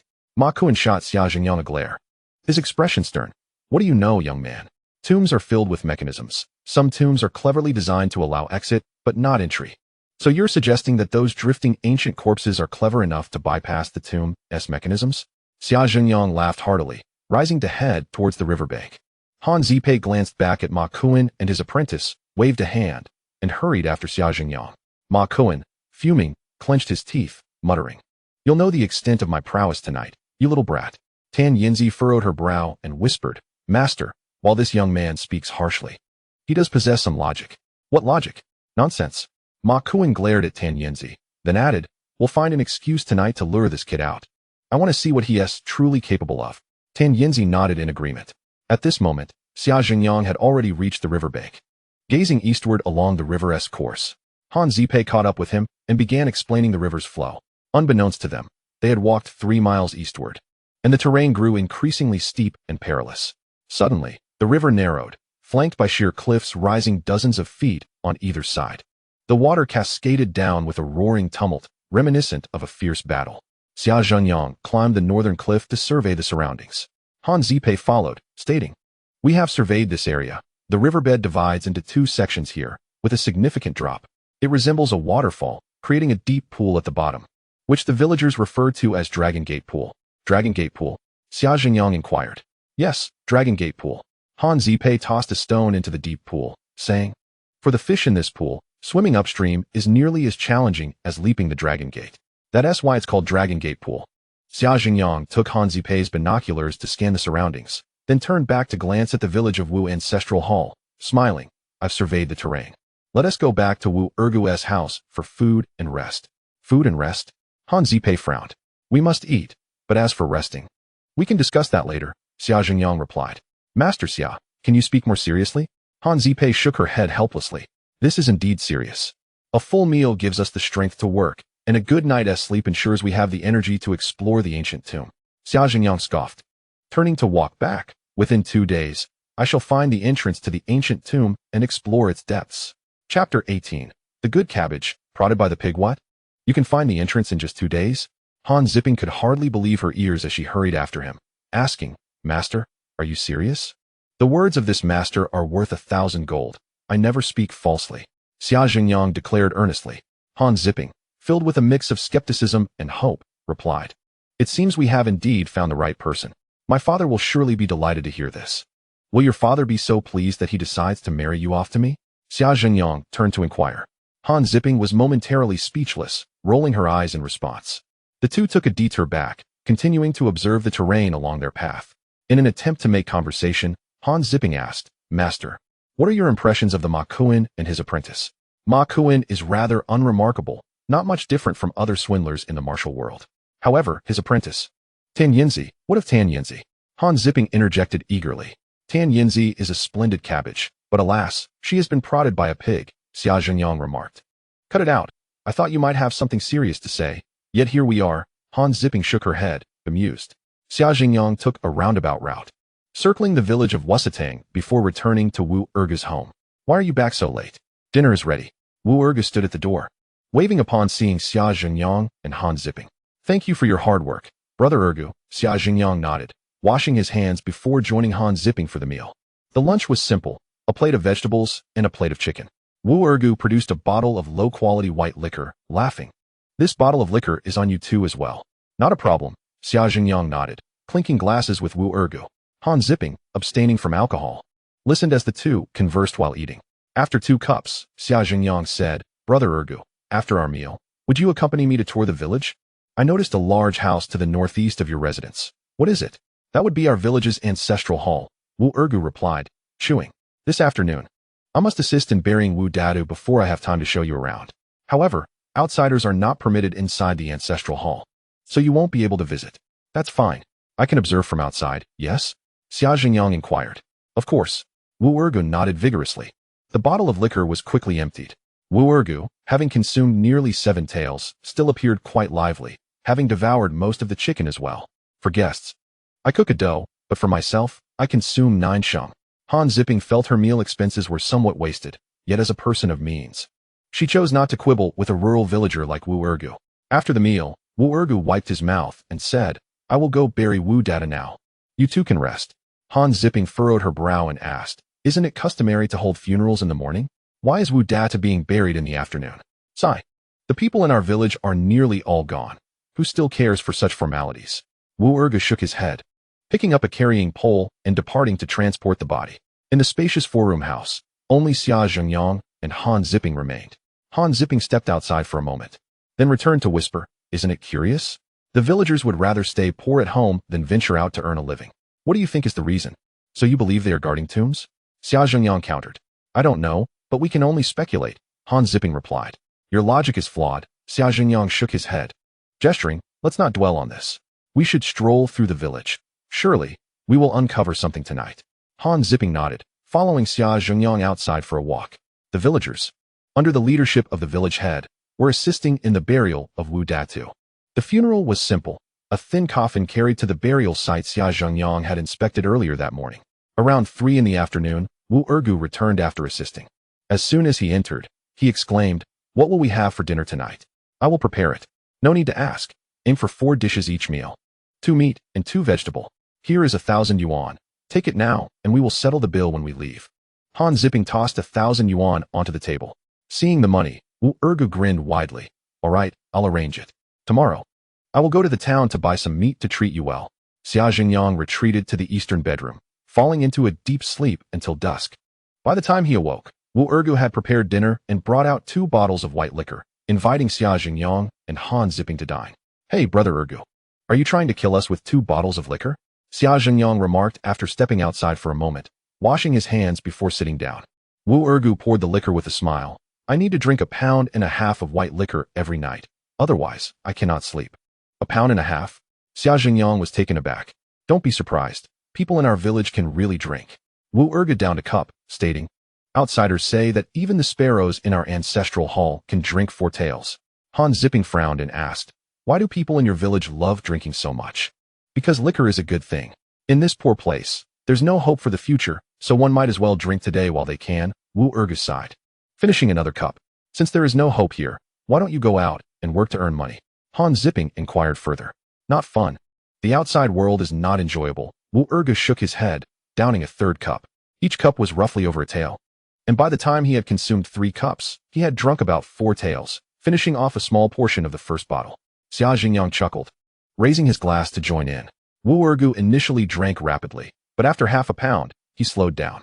They continued until around 9 in the evening, when Wu Ergu, his face flushed, finished the bottle but still insisted on drinking more. Brother Ergu, stop drinking. You'll end up drunk, Xia Jingyang warned. Wu Ergu clutched the liquor bottle, declaring, no way. If I don't drink 1.5 pounds, I want to be able to sleep at night. At this rate, I worry you might drink yourself to death. Han Zipping shook her head, exchanging glances with Xia Jingyang, urging him to intervene. Suddenly, Xia Jingyang smiled and said to Wu Ergu, brother Ergu, I can make you fall asleep right now. Do you believe me? Of course not. I want to sleep until I drink 1.5 pounds. Wu Ergu replied. All right, let's make a bet. Xia Jingyang snatched the liquor bottle from Wu Ergu. Looking him straight in the eye, you will look into my eyes, and in 2 minutes, I will make you fall asleep. Wu Ergu, skeptical, widened his eyes at Xia Jingyang. Xia Jingyang smiled and narrowed his eyes. Unbeknownst to Han Zipping, who was puzzled by Xia Jingyang's antics, she watched intently. Suddenly, Xia Jingyang's eyes began to widen, shimmering with a captivating brilliance. That light seemed to possess an enchanting allure. After just a glance, Han Zipping felt her gaze drawn in, and in an instant, experienced a slight dizziness. Brother Ergu, you've had too much to drink. Hurry and sleep, just for a minute, Xia Jingyang slowly urged. Wu Ergu struggled to keep his eyes open, but ultimately succumbed to drowsiness. After a brief struggle, he leaned forward and fell asleep on the table. Wu Ergu realized he had fallen victim to Xia Jingyang's enchanting trick, yet he felt too drowsy to resist. Xia Jingyang chuckled, his eyes returning to normal as he patted Han Zipping's shoulder. Miss Han, the night is deep. We can begin our work now. Han Zipping jolted awake, standing up to rub her eyes in astonishment, asking, Master, what kind of skill is this?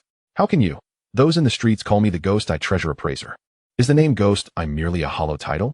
Xia Zhengyang replied with a faint smile, dragging Wu Ergu from the table and tossing him onto the bed in the western room. Still dazed, Han Zipping pondered the scene from moments ago. After ensuring Wu Ergu was settled, Xia Zhengyang approached her, patting her shoulder. Beautiful lady, be cautious while you accompany me, lest I make you fall asleep and take advantage of you. Han Zipei furrowed her brow as she gazed at Xia Zhengyang, remaining silent for a while before suddenly speaking. Master Xia, what you just performed is the 5 ghosts bewitching technique from Taoism, isn't it? The Xia family is indeed shrouded in mystery and terror. Not only do they possess skills in treasure appraisal and tomb raiding, but they also wield profound and unfathomable Taoist arts. No wonder my grandfather said that nothing in this world could pose a challenge to your family. Xia Zhengyang shook his head. The 5 ghosts bewitching technique is one of the most elementary spells in Taoism. It is a skill that anyone can learn, so why the surprise? Come on, beautiful lady. Let's get to work. Just let me change my clothes. Han Zipei nodded and went into the bedroom to change. A few minutes later, she emerged wearing a black tracksuit, her hair tied up, looking spirited and agile. Xia Zhengyang observed her with a smile, remaining silent. Is this outfit unappealing? Han Zipei inquired. Everything looks good on a beautiful woman. Even without clothes, she would still be charming, Xia Zhengyang replied with a grin. Han Zipei shot him a glare and took out her phone, murmuring, let's go. Tan Yinzi is waiting for us at the cemetery. Her master said they have some leads. The entrance might be at the cemetery. My father is also there. We should head over to discuss. Xia Zhengyang nodded, empty-handed, and together with Han Zipei, they exited, closing the door behind them. Han Zipei asked, aren't you bringing anything? What should I bring? Your father is the mastermind. He must have prepared all the necessary tools. Xia Zhengyang replied nonchalantly. Han Zipei fell silent as they proceeded towards the cemetery in the southwest. The sky was overcast, enveloped in darkness. The mountain path was treacherous, and Han Zipei dared not turn on the lights, moving cautiously and slowly. Xia Zhengyang, however, was unperturbed by the night, leading the way with a light step. The cemetery was merely 2 miles from the village, and after a short while, Xia Zhengyang and Han Zipei arrived at the cemetery, where they met with Old Han and others. Old Han, accompanied by 4 or 5 burly men, along with Ma Kuan and his apprentice, were engaged in a discussion in the center of the cemetery. Seeing Xia Zhengyang approach, Old Han hurried forward, speaking in a hushed tone, Master Xia. Master Ma just mentioned that the ancient tomb's entrance is likely hidden beneath one of these graves. We need to excavate here to search for the entrance. Xia Zhengyang shrugged indifferently, then get to work. Why the wait? However, let me clarify. I am a cultured individual, and I do not engage in grave digging or corpse disturbing. Han Zipei furrowed her brow. There are so many graves here, adding up to hundreds. Are we really going to dig them all one by one? Ma Kuan approached with a sneer. The Taoist has already designated a general area, right in the middle of the cemetery. Everyone, let us get to work swiftly to avoid prolonging the night and alerting the people from the martial shrine. Old Han waved his hand, signaling his men to start. The group, including the burly men and Old Han's daughter, swung their shovels into action, with Tan Yinzi assisting as well. Xia Zhengyang, however, lit a cigarette and sat atop a grave, watching the spectacle unfold. Ma Kuan, holding a compass, wandered around the cemetery, searching. The rural graves were not mounted high. With Old Han's crew being seasoned grave robbers, their efficiency was remarkable. In less than an hour, they had already unearthed about 10 graves and pried open coffins. Each coffin contained remains, both male and female, most of which had turned to brittle bones. However, they had yet to uncover the so-called entrance to the ancient tomb. Han Zipei, wielding a shovel, approached Xia Zhengyang, slightly out of breath. We've dug open about 10 graves, yet found no clues. I feel this isn't the right approach. Do you have any suggestions, Master Xia? Xia Zhengyang gazed towards the martial shrine's direction and said, my suggestion is to retreat quickly, if we don't leave soon. We might find ourselves in dire straits with the martial shrine. Han Zipei was taken aback and followed his gaze. Indeed, 2 beams of flashlight were moving towards them from the direction of the martial shrine. It seemed the villagers had noticed their activities and were coming closer. Old Han also sensed the situation and whispered, this is bad. We've alerted the villagers, and they're coming. Don't worry, once I activate the formation, I will scare these country folk away. Ma Kuan declared confidently to his apprentice, Yinzi, activate the formation. Tan Yinzi nodded, opening her bag and taking out 4 yellow talismans, placing them around a grave, lighting each one in turn. Xia Zhengyang watched with a cold gaze, remaining silent. Curiously, once the talismans ignited, black smoke began to rise from the ground, thickening and gradually enveloping the grave. Ma Kuan produced a horse lantern, placing it squarely atop the grave, removing the lampshade, and igniting the candle inside. Xia Zhengyang recognized that lantern. It was the ghostly horse lantern he had appraised in Feiqing. Activate, Ma Kuan commanded in a low voice, pulling out a slender tube from his waist, positioning it at the horse lantern, and blowing into it. Suddenly, a chilling, ghostly laughter erupted from the black mist, and the horse lantern began to spin, grotesque, ghostly figures flickering out from the smoke towards the direction of the martial shrine. Looking back towards the martial shrine, the 2 beams of light halted in their tracks, as if the newcomers had been frightened into stillness. Old Han expressed admiration, whispering to Tan Yinzi, "Your Master Ma's Taoist arts are indeed superb." Tan Yinzi nodded. "Rest assured, Boss Han, those villagers will definitely not dare approach upon seeing the ghostly figures." Yet Xia Zhengyang merely smiled silently, continuing to observe the unfolding drama. Han Zipei leaned closer to Xia Zhengyang, whispering, "The ghostly figures are projections of light. But what about that ghostly laughter? Just a lowly trick, a ruse employed by charlatans to mislead." Beneath the lampshade lies a sound-emitting device. When Ma Kuan blows into the tube, the mechanism activates, producing ghostly laughter, akin to whistling or playing a flute, Xia Zhengyang explained. "And what about the black smoke?" Tan Yinzi had previously buried smoke-producing powder underground. When the talismans are ignited, the powder naturally ignites and produces smoke. "Let her change locations and see if it still smokes." Xia Zhengyang replied with a cold smirk. Han Zipei frowned, asking, "Do you believe such tricks will truly deter the villagers?" "I cannot say. But I do know that Ma Kuan's actions are perilous and may draw forth unsavory entities from nearby." "What kind of unsavory entities?" "Look around you, and you will understand." Xia Zhengyang turned to glance behind him. Han Zipei gasped, hastily scanning her surroundings. Unbeknownst to them, a thick black mist had risen, increasingly dense, enveloping the entire cemetery. Ma Kuan was entirely oblivious, continuing to blow into the horse lantern. Old Han noticed the anomaly and became alert, whispering, "Why is there so much black mist in the cemetery?" Tan Yinzi glanced around nervously, suddenly paling, rushing to Ma Kuan's side, exclaiming, "Master, the black mist is thickening, and there are ghostly faces flickering within it." "Ghostly faces? Are they from the horse lantern?" "No, they're not the faces we created." As they spoke, the surrounding black mist surged forward like a towering wall, rapidly encroaching upon them. Within the black mist, terrifying ghostly figures appeared, clawing and reaching out towards everyone present. Their appearances reminiscent of Qing dynasty individuals clad in tattered long gowns. "Ah, ghosts! Quick, retreat!" Old Han's men were taken aback, swinging their shovels wildly as they prepared to break southward. However, the thick black mist quickly enveloped them, swallowing them up without a trace. Only low moans of despair echoing from within. "Master Ma, what is happening?" Old Han exclaimed in terror, hiding behind Ma Kuan. Ma Kuan trembled in fear, drawing a peachwood sword from behind him, wildly waving it while chanting incantations, retreating southward. Tan Yinzi also waved her talismans, shielding herself alongside Ma Kuan and Old Han.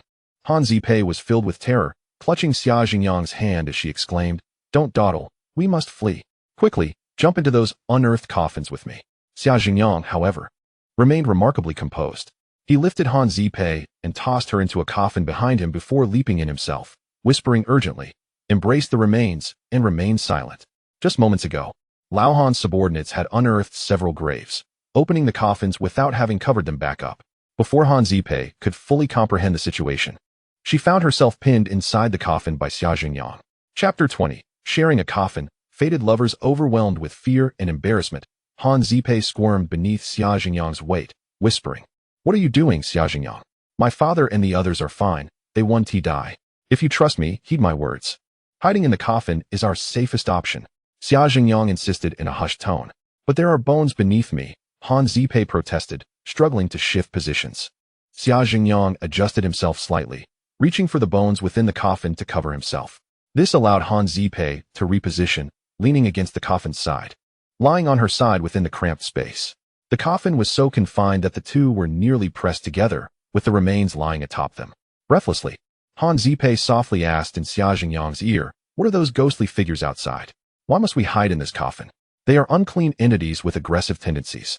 By concealing ourselves with these remains, we can mask our life force and evade their attacks, Xia Jingyang explained quietly. Then what about my father? She inquired anxiously.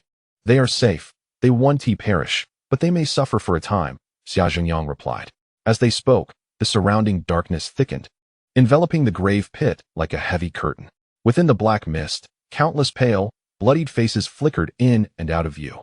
Han Zipei widened her eyes, feeling as though those ghastly visages were about to invade her personal space, causing her to hold her breath in fear, too terrified to utter a sound. Fortunately, the apparitions merely lingered without launching an attack. Xia Jingyang wrapped his arm around Han Zipei's waist, applying gentle pressure to signal her to remain calm. After a couple of minutes, the ghostly faces gradually receded, yet the mist remained, still encircling them. Han Zipei exhaled in relief and whispered, "How long must we hide?" "Fear not. We may simply rest here until dawn when they will disperse," Xia Jingyang reassured her. Easier said than done. In this situation, who could possibly sleep? Han Zipei retorted, her eyes wide with disbelief. In the dead of night, surrounded by graves and clutching a corpse, who could find peace enough to sleep? After a moment of thought, Xia Jingyang murmured, "There is another option. You could carry the bones and quietly crawl out, making your way towards the village. We might just break free from the mist."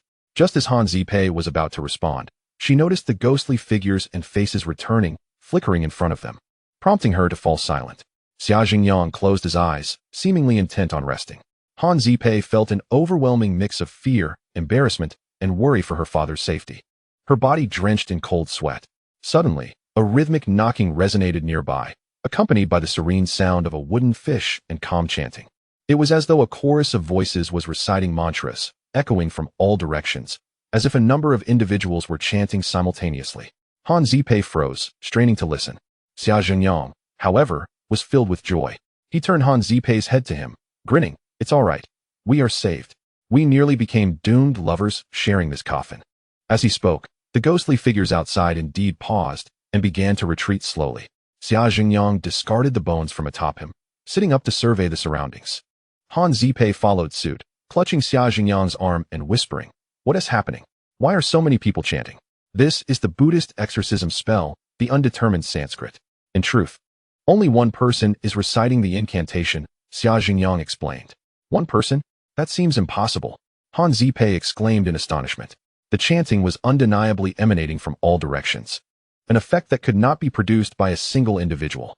How could one person create such a surround sound effect? Xia Jingyang no longer elaborated, pulling Han Zipei to her feet. With wide eyes, she scanned the area, searching for the source of the chanting. The black mist began to thin, revealing a small, gray-clad figure approaching, rhythmically striking a wooden fish while reciting mantras. The figure was a man, appearing to be in his 50s, with a blank expression. Xia Jingyang exhaled, bowing respectfully, "Thank you for coming to our aid. I had not anticipated so many malevolent spirits in this graveyard." The man nodded slightly, but continued his chant. Han Zipei watched in confusion, unsure of who he was or his relation to Xia Jingyang. After a couple of minutes, the black mist completely dissipated, leaving a refreshing atmosphere. The gray-clad man ceased his chanting, bowed to Xia Jingyang, and said calmly, "Young master, the entrance to the ancient tomb is not here. It lies within the Wu family ancestral hall. It is now midnight, the perfect time to act." Xia Jingyang nodded in agreement, just as I had suspected. Han Zipei was even more bewildered, stepping forward to pay her respects to the gray-clad man. "Thank you for your assistance. May I ask who you are and how you know the entrance to the tomb is in the ancestral hall?"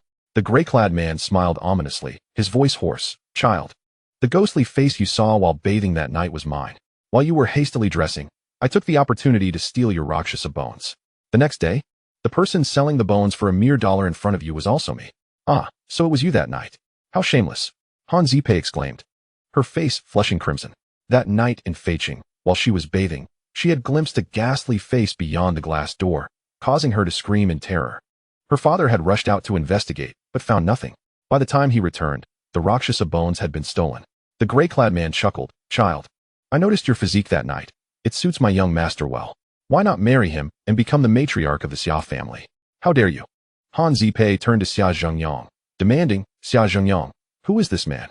Xia Jingyang shook his head with a smile, addressing the gray-clad man, "Grand Maoshan. Please do not frighten Miss Han. We have more pressing matters to attend to."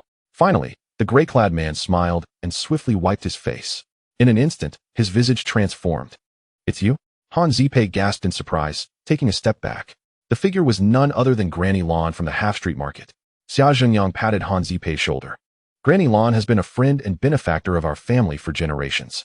She was a renowned performer, skilled in the art of Sichuan opera face-changing and ventriloquism, which allows her to wield the undetermined Sanskrit to drive away malevolent spirits. However, in the half-street market, no one knows that Granny Lan is part of the Xia family. Granny Lan's expression shifted back to that of the emotionless man, and she spoke softly. Young master, you are too courteous. My life belongs to the Xia family. Now and forever. Let us go. We must hurry, or we will lose our chance. Han Zipei finally gathered her wits, urgently pulling at Granny Lan. Granny, where are my father and the others? They are nearby. I saved them before coming here. Granny Lan gestured southward. Han Zipei quickly turned to look, and indeed, through the night, several figures staggered towards them. Granny Lan will go first to the ancestral hall. I'll be there shortly. Xia Zhengyang waved to her. Granny Lan nodded and swiftly disappeared into the night. Xia Zhengyang tugged at Han Zipei's sleeve and whispered, do not mention the matter of the weeping old lady. I prefer that my secrets remain undisclosed. Han Zipei was momentarily taken aback, but then nodded in understanding. Old Han had already approached with his followers and Ma Kuan, grasping his daughter's hand while repeatedly inquiring, Zipei, are you unharmed? I am fine, Han Zipei replied, scrutinizing her father and Ma Kuan, her eyes widening in astonishment. Father, what happened to you? And Master Ma's faces.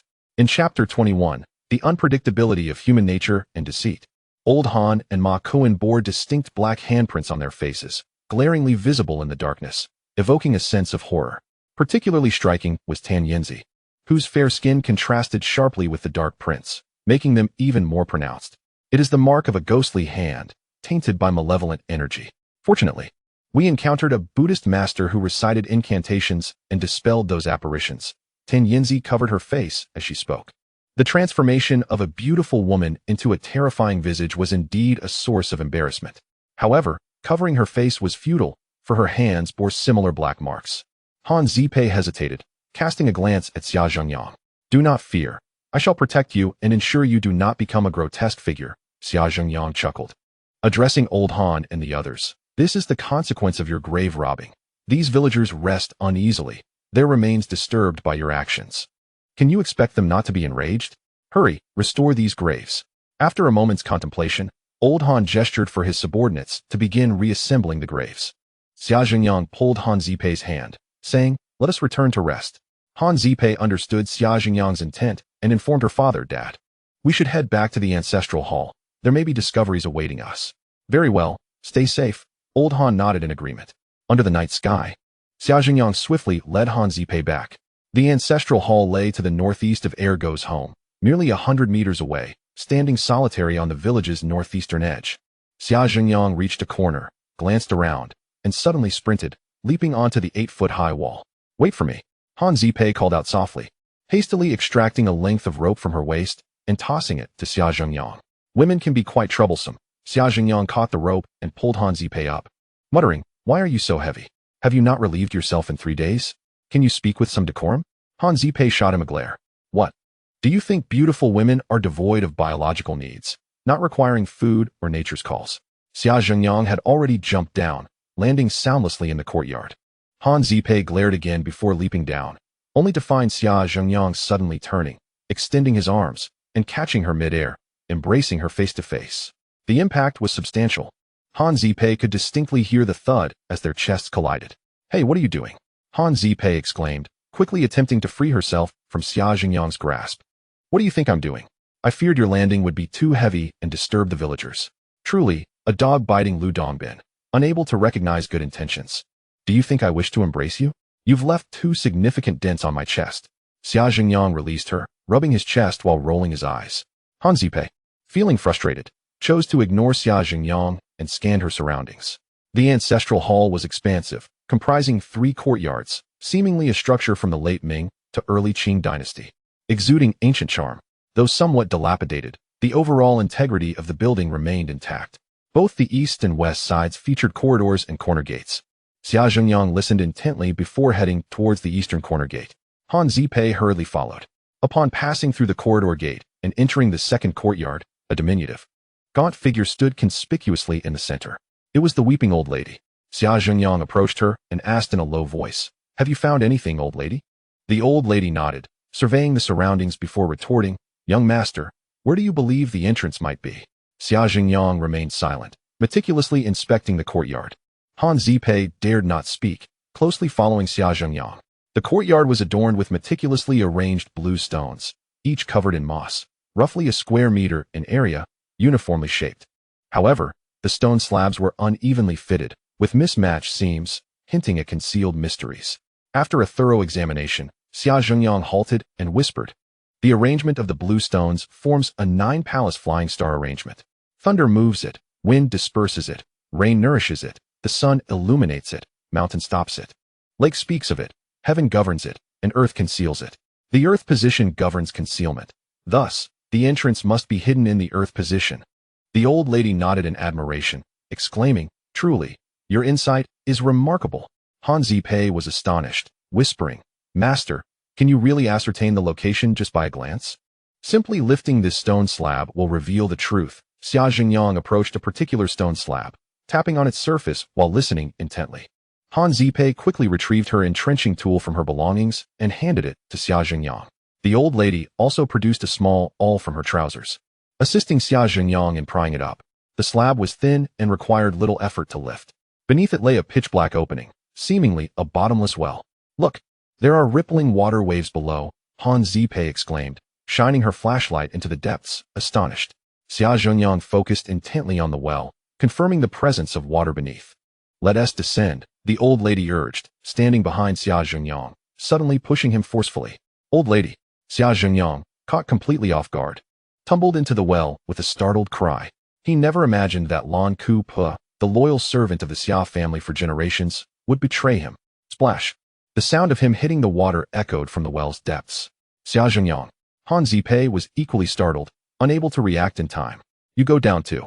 The old lady struck like lightning, pressing her palm onto Han Zipei's shoulder, then thrusting her other hand against Han Zipei's lower back. Han Zipei found herself helpless, lifted off the ground and falling into the well. Splash! Another thud resonated, marking Han Zipei's descent into the water. The old lady chuckled, surveying her surroundings as if searching for something. In Chapter 22, A Lonely Man and a Woman, Love Blooms with Time, Xia Jingyang fell into the ancient well, still reeling from the shock, when he plunged into the water below. With inertia, he sank to the bottom, briefly pausing before continuing his descent, landing with a thud. However, Xia Jingyang soon realized that he was not submerged in water, but rather in a vast underground space. Everything transpired too swiftly for him to contemplate, and before he could regain his footing, he heard a commotion and Han Zipei's cry overhead. Then, Han Zipei descended from the darkness, landing atop Xia Jingyang. Ah, what the? Xia Jingyang, unable to discern the surrounding conditions, quickly reached out to embrace Han Zipei, exclaiming, Is that you, Han Zipei? It is I, Han Zipei affirmed. Clinging tightly to Xia Jingyang, panic and anger lacing her voice, it was the old lady who pushed me down. Do not move. We must be cautious of potential traps. Remain calm and assess our surroundings, Xia Jingyang instructed Han Zipei in hushed tones.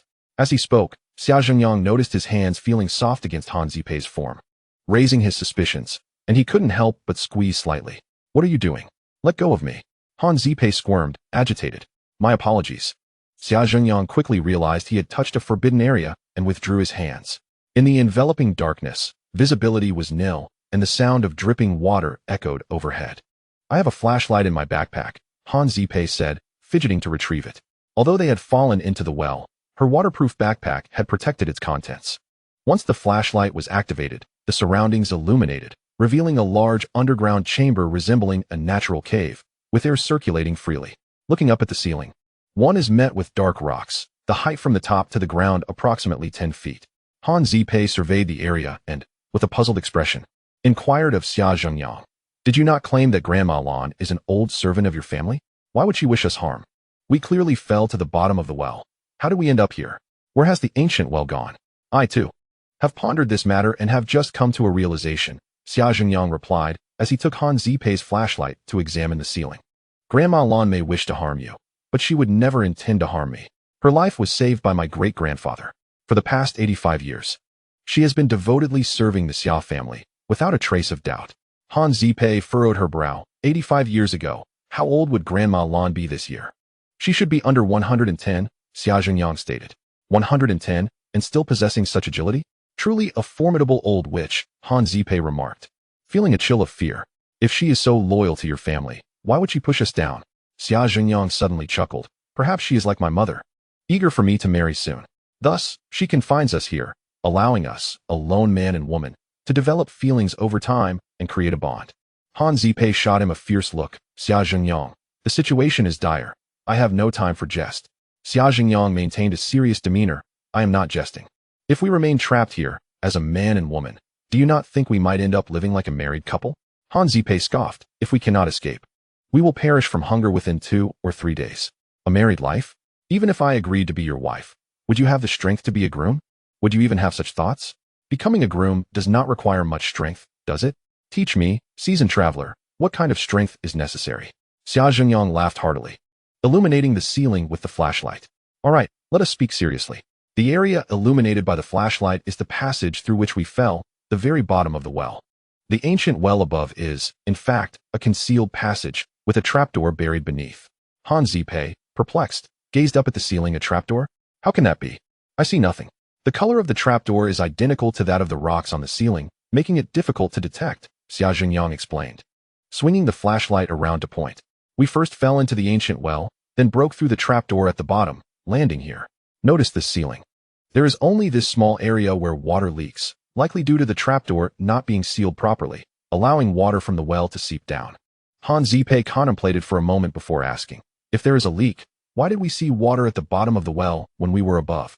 Truly lacking in intellect, Xia Zhengyang rolled his eyes. The side walls of that ancient well must also have springs feeding into it, as water flows in while leaking out. If the influx exceeds the outflow, the well would naturally appear to be perpetually full, with rippling water. After some serious thought, Han Zipei nodded. What an impressive mechanism. Xia Zhengyang smiled. The ingenuity lies not just here, but in the mechanics of its design. If we had descended the well slowly by rope, we would never have discovered this passage. It required a vertical drop, utilizing gravity and inertia to break the trapdoor and enter this space. Grandma Lan pushed us down to assist us in opening the trapdoor. Han Zipei remained skeptical. Why did she not inform us beforehand? Had she shared it in advance, you surely would not have believed her. Thus, Grandma Lan opted for action before explanation. This wretched old woman has soaked my clothes completely. Han Zipei lamented as she surveyed her surroundings. What shall we do now? Xia Zhengyang shone the flashlight over Han Zipei. Since your clothes are soaked, should we remove them? I could start a fire to dry them. Han Zipei glared at him. Xia Zhengyang chuckled. My dear beauty, tomb raiding is a perilous endeavor. If your clothes are wet, you merely complain. Perhaps you should reconsider your choice to raid tombs. I tell you, the mechanisms at the bottom of this well are remarkably clever, and the arrangements below likely hold even greater dangers. Prepare yourself mentally, with your clothes drenched. It is possible that we may face a scenario where we are left completely exposed, bare, and vulnerable. Enough. If it comes to that, it would merely mean death. What should we do now? Han Zipei shook her wet garments. Chapter 23. Heart-piercing nails. Ancient corpses hanging on walls. Xia Zhengyang examined his surroundings, retrieving an old-fashioned pocket watch from his chest pocket and opening it. Han Zipei felt a wave of frustration. In this modern age, how could Xia Zhengyang still rely on a pocket watch? Xia Zhengyang seemed to read her thoughts, glancing at the watch and saying, this is not a pocket watch. It is a small compass. I need to ascertain our direction. Han Zipei leaned closer to observe. Indeed, it was a compact compass. Let us proceed this way, Xia Zhengyang said, putting away the compass and walking slowly northeast. Han Zipei hurriedly followed, matching his pace. This was a long, winding passage carved from a natural cave, extending northeast with an unknown destination. Along the way, traces of axe and chisel marks were visible. The mountain was enveloped in silence, save for the sounds of their footsteps and breathing. After several minutes, the passage veered eastward, revealing an open archway. Xia Zhengyang halted, shining his flashlight inside. It appears to be a tomb passage. We seem to be nearing an ancient tomb, Han Zipei said, her excitement palpable. Not quite. Xia Zhengyang shook his head, continuing forward. Upon passing through the arch, a chilling gust swept through, sending shivers down Han Zipei's spine. Suddenly, she grasped Xia Zhengyang's arm in terror, exclaiming, there are people on the walls. After the archway, the passage remained long, with the walls lined with figures, as if they were in a procession welcoming Xia Zhengyang and Han Zipei.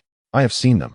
They are corpses, Xia Zhengyang replied calmly, walking towards a body and examining it from below. These corpses were nailed to the side walls with bronze nails as thick as a bowl's rim, piercing through their sternums and affixed into the rock. The ancient corpses were desiccated, wrapped in animal hides, their outlines indistinguishable, gender indeterminate. As Xia Jingyang scrutinized the ancient corpse before him, it, too, stared back at him with wide eyes. How could there be so many ancient corpses? Were they all sacrifices? Han Zipei whispered from behind Xia Jingyang. 18 ancient corpses on the left, and another 18 on the right, arranged in neat rows, Xia Jingyang noted, continuing forward. I have never encountered such a sacrificial method. If I am not mistaken, this place is not an ancient tomb, but rather an ancient altar.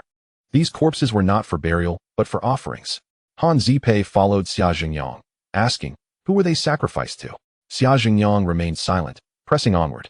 After passing the corridor of ancient corpses, a sudden expanse of black mist loomed ahead, resembling an unfathomable abyss.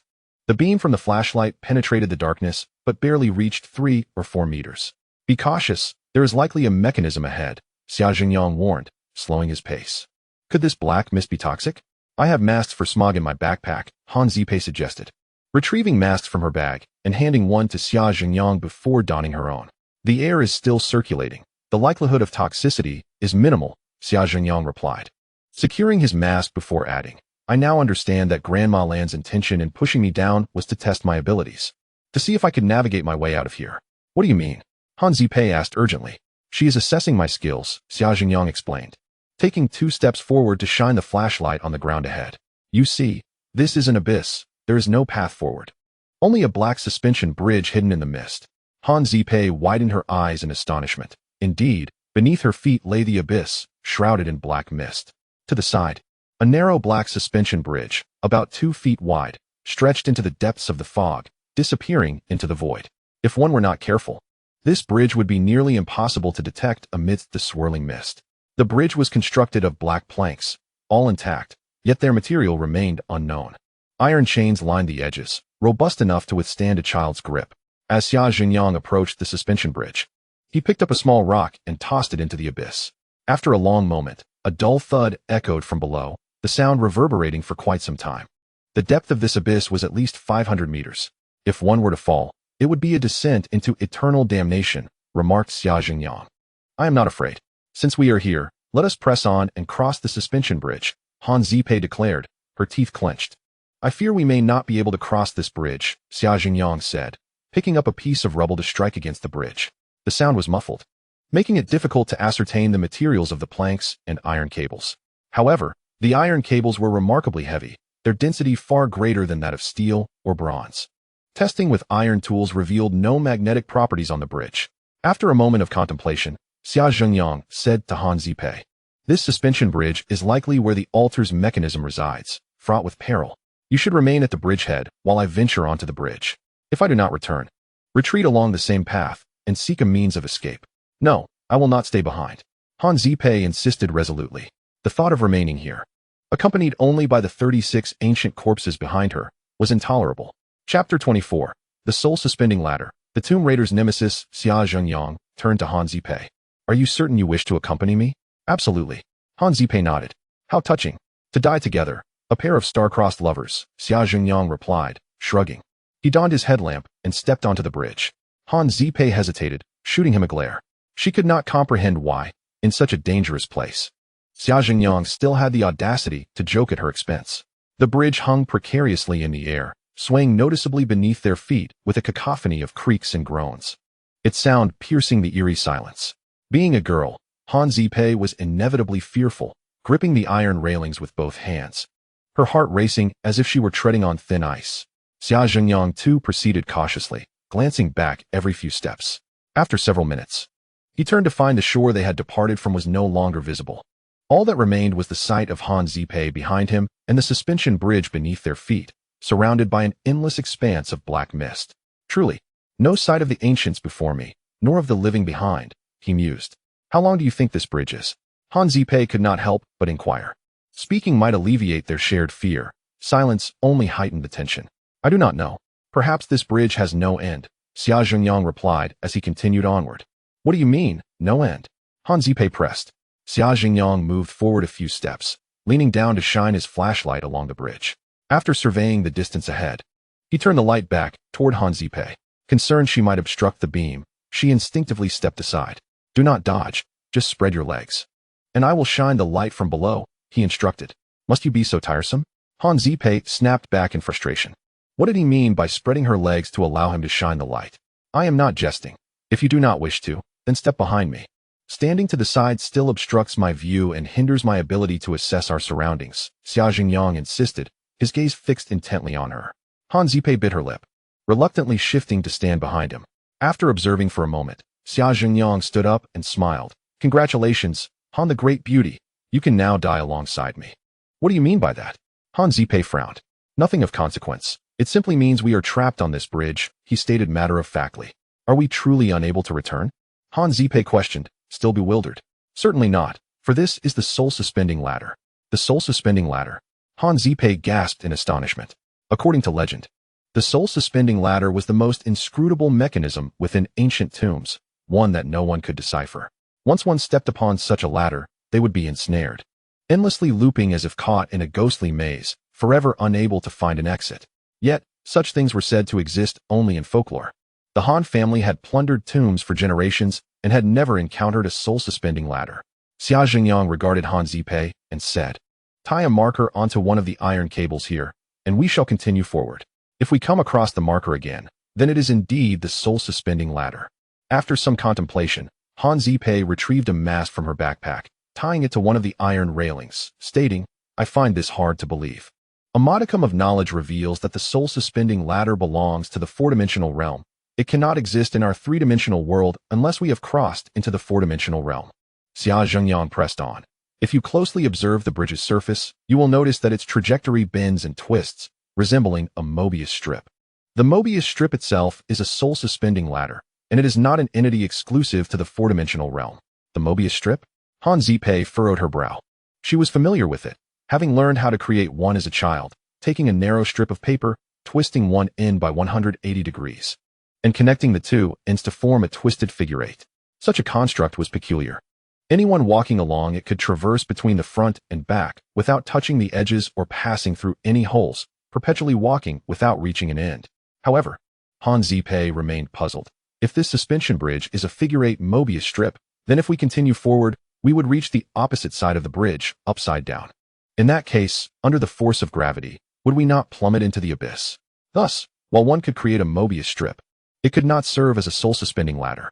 Xia Jingyang, uninterested in debating, replied, seeing is believing.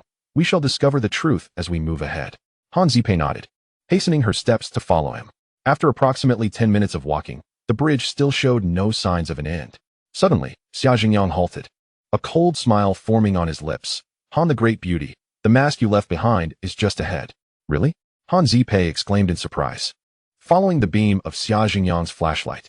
Indeed, 2 meters ahead, on the iron railing, was the very mask she had just tied. This meant they had circled around the bridge, returning to their previous position. Han Zipei approached the mask, trembling as she said, how is this possible? Could there truly be a soul-suspending ladder? Xia Jingyang sat down on the bridge, lost in thought.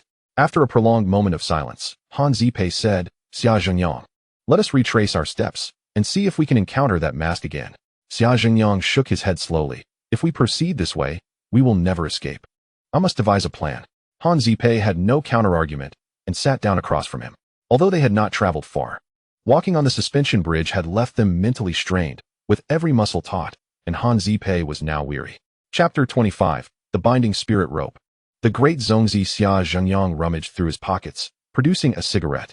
When he had been pushed into the ancient well by the weeping old woman, he had swiftly traversed the water layer at the bottom, crashing through the flipboard and landing with great speed, and remarkably, his cigarettes had remained dry, save for the filter which had absorbed a bit of moisture. He took out his lighter, carefully drying the cigarette before lighting it. Han Zipei sighed, Master of the Right. I am truly astounded by your capacity to smoke at a time like this. Xia Jingyang shrugged indifferently. Why not smoke? Are you in a hurry to become a bride? Worried about missing the auspicious hour? Han Zipei glared at him, speechless. Once he finished his cigarette, he flicked the butt into the void beyond the bridge and stood up, saying, Now, let us head back, leaving markers along the way. We shall circle around twice to search for the flaw in the soul-suspending ladder. What shall we use as markers? Han Zipei inquired. I have a rope. Would that suffice? Han Zipei unfastened a coil of rope from her waist, approximately 20 meters long. This rope, known among tomb raiders as the binding spirit rope, was primarily used to deal with the great zongzi, sticky rice dumplings. Of course, it could also be employed for climbing up and down. Keep the rope, it will be of use later. Xia Zhengyang walked backward, saying, "We can simply remove our masks to make a mark, it should suffice. This suspension bridge doesn't seem too long to me." Han Zipei nodded and followed him. After advancing about 15 meters, Xia Zhengyang tied his mask to the iron railing and marked it with ash from his cigarette. A further 15 meters later, Han Zipei also removed her mask and made her mark. After a moment, Xia Zhengyang stopped, sitting down once more. Han Zipei hurriedly asked, "Why are we not moving?" Xia Zhengyang shone his flashlight ahead and replied, "We've turned back. Look, that's your first mask left behind." Han Zipei recognized the mask and fell silent. She had not anticipated encountering the infamous soul-locking ladder here, a sight that struck terror into the hearts of tomb raiders. The surrounding darkness enveloped them, and the bridge beneath their feet seemed to float in a liminal space, both surreal and haunting, making Han Zipei feel as if she were trapped in an unending nightmare. "Do not fret, there is a way out," Xia Zhengyang suddenly said, looking at her. "I just counted. It takes 180 steps to make a complete turn," which suggests the bridge is approximately 90 meters in total length. This 90 meters accounts for both sides, so each side is merely 45 meters. Han Zipei's spirits lifted, and she eagerly asked, "What next? Please continue." Xia Zhengyang pondered for a moment before saying, "You were partially correct earlier. In a three-dimensional world, there cannot exist a true soul-locking ladder. The strange nature of this bridge arises because it twists and turns as we walk, due to our weight. This twisting motion is minimal. With each step, the bridge turns about 2 degrees. After 180 steps, it has completed a full rotation." Han Zipei squatted down to examine the planks of the bridge, shaking them with her hands. Indeed, beneath the bridge, only the middle cable passed through the planks. The 2 outer cables were not connected, only making contact when weight was applied. Xia Zhengyang stood and continued. "This peculiar figure-8 pattern means that if we locate the intersection point, we can deduce the positions at both ends based on the total length of the bridge. The mechanisms for entry and exit are at either end. With careful searching, we can escape." Han Zipei smiled, sweetly saying, "Master, I understand your reasoning, but I still feel somewhat lost. Perhaps it would be best if you simply instructed me on what to do." Xia Zhengyang shrugged and asked, "Do I have 2 ropes or fine threads, each 90 meters long?" Han Zipei replied with a wry smile, "I only have this one rope, which is 20 meters long." "Then we must remove our clothes," Xia Zhengyang sighed, shedding his jacket. "Take off our clothes."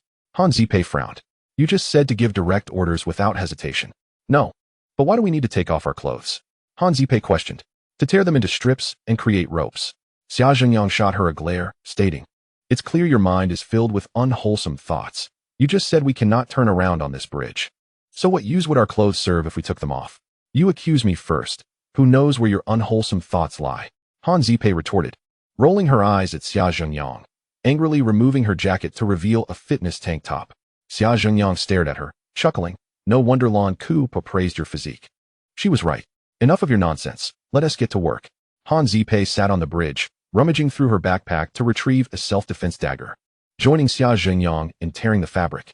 At this moment, she could no longer care about Xia Zhengyang's gaze. If he wanted to look, let him, after all. It wouldn't cost her a piece of flesh. The dagger was sharp, and soon they had shredded 2 garments into a pile of thin strips. Xia Zhengyang connected the pieces, remarking, "If this isn't enough, we'll have to sacrifice our pants next, so be prepared, Han the Beautiful. It's all your fault. You cursed us before we even got on the bridge, saying we wouldn't mind wet clothes. But here we are, fearing we might end up without any." Han Zipei retorted. It was summer, and both were lightly clothed. Sacrificing their pants for strips would be quite embarrassing. Xia Zhengyang tied the connected strips to one side of the cable, instructing Han Zipei to secure the other end to the opposite cable, pulling the strip forward. "Remember to bring a length of fine thread next time you explore tombs, or if we encounter the soul-locking ladder again. You may not be so fortunate to have my protection." "And why didn't you bring any?" Han Zipei asked. "When men and women work together, the trivial tasks often fall to the woman," Xia Zhengyang replied. Such male chauvinism. They continued their banter as they walked, like a married couple. They moved quickly, and after about 10 minutes, they had returned to where they started. The strips crossed and were secured to the other side. Xia Zhengyang secured the strips and said, "Now we will walk in opposite directions, back to back.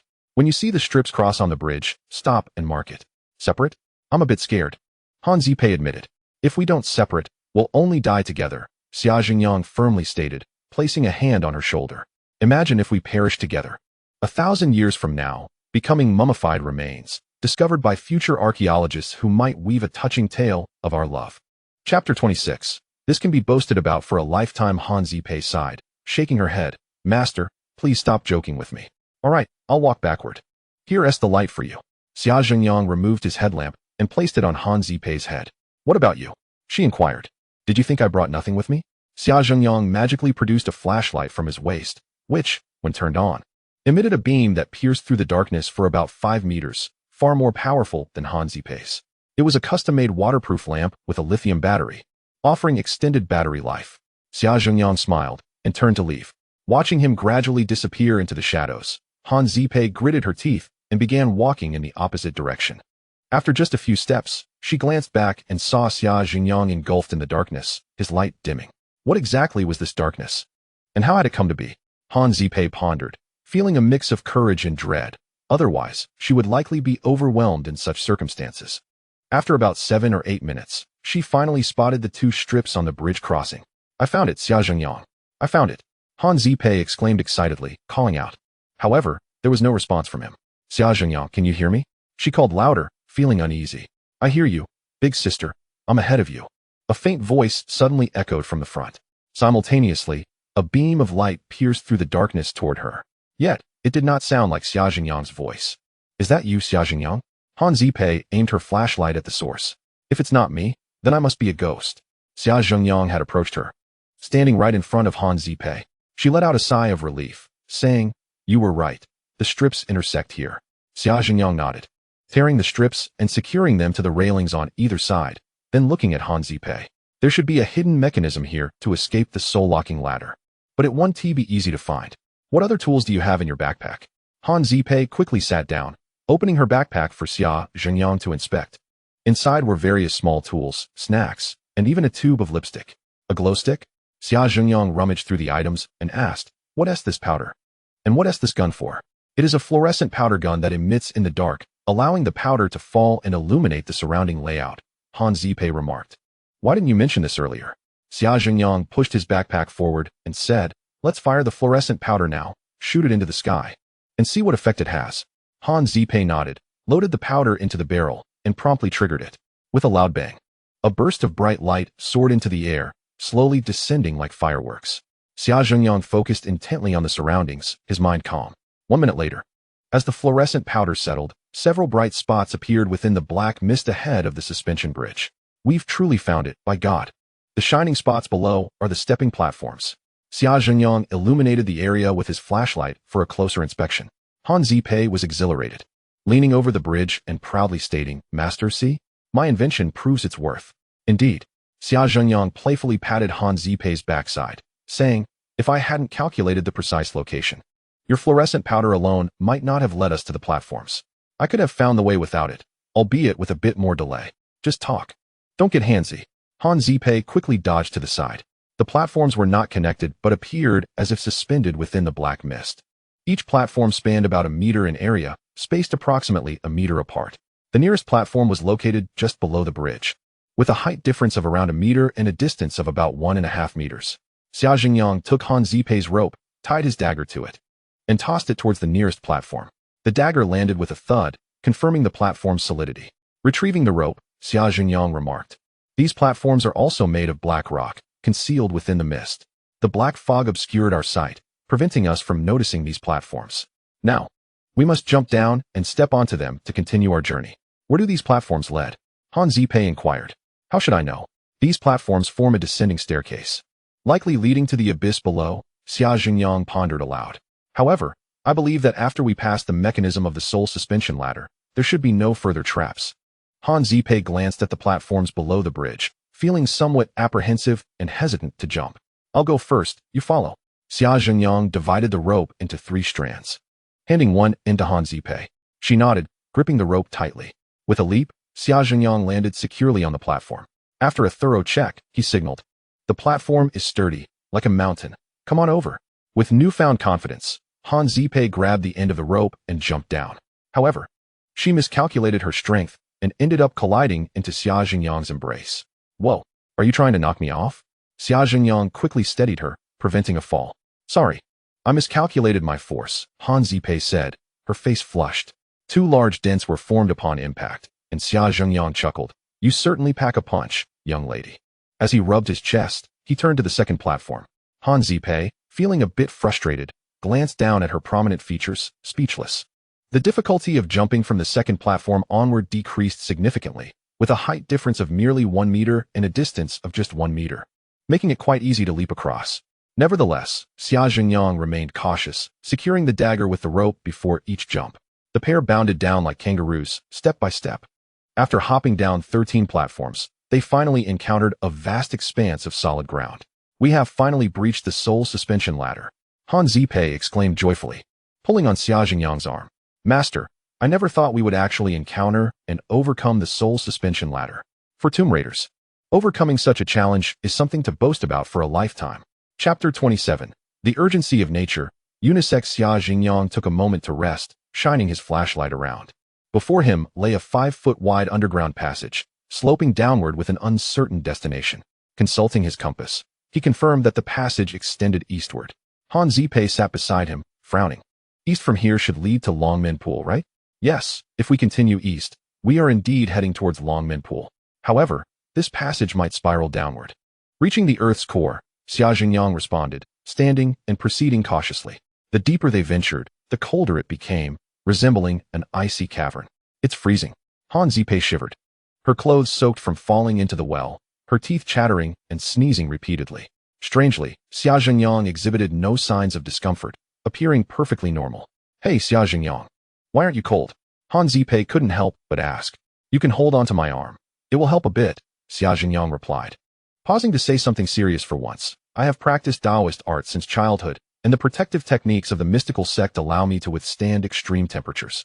Han Zipei was taken aback. So you're part of the Taoist sect? No wonder you possess the 5 ghosts bewilderment technique. If I didn't understand the Taoist arts, how would I know that Ma Kuan and his apprentice are charlatans? Xia Jingyang chuckled. Han Zipei's admiration for him grew. Your family is mysterious and formidable. Adept at treasure appraisal, tomb raiding, and Taoist sorcery. Truly capable of anything. Too kind. At least I won't be giving birth, Xia Jingyang quipped. Oh, not again. Han Zipei shook her head with a smile, clutching Xia Jingyang's arm as they moved forward. It was peculiar. Holding onto his arm indeed made her feel much warmer, though it was uncertain whether it was a physical or psychological effect.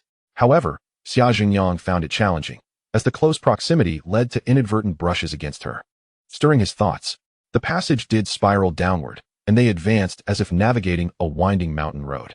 After half an hour, the terrain beneath their feet leveled out, revealing a long corridor, or rather, an underground rift stretching east to west.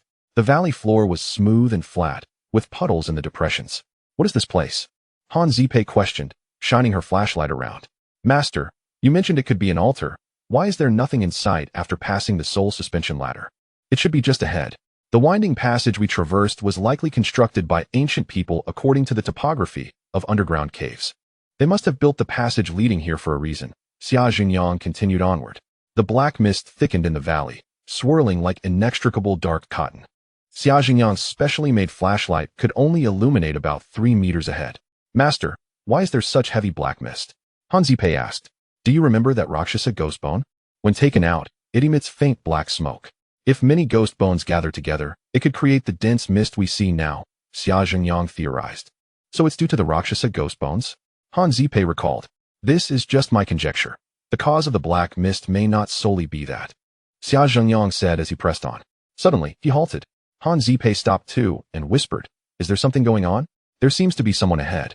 But I can't tell if they are alive or dead, Xia Jingyang replied quietly.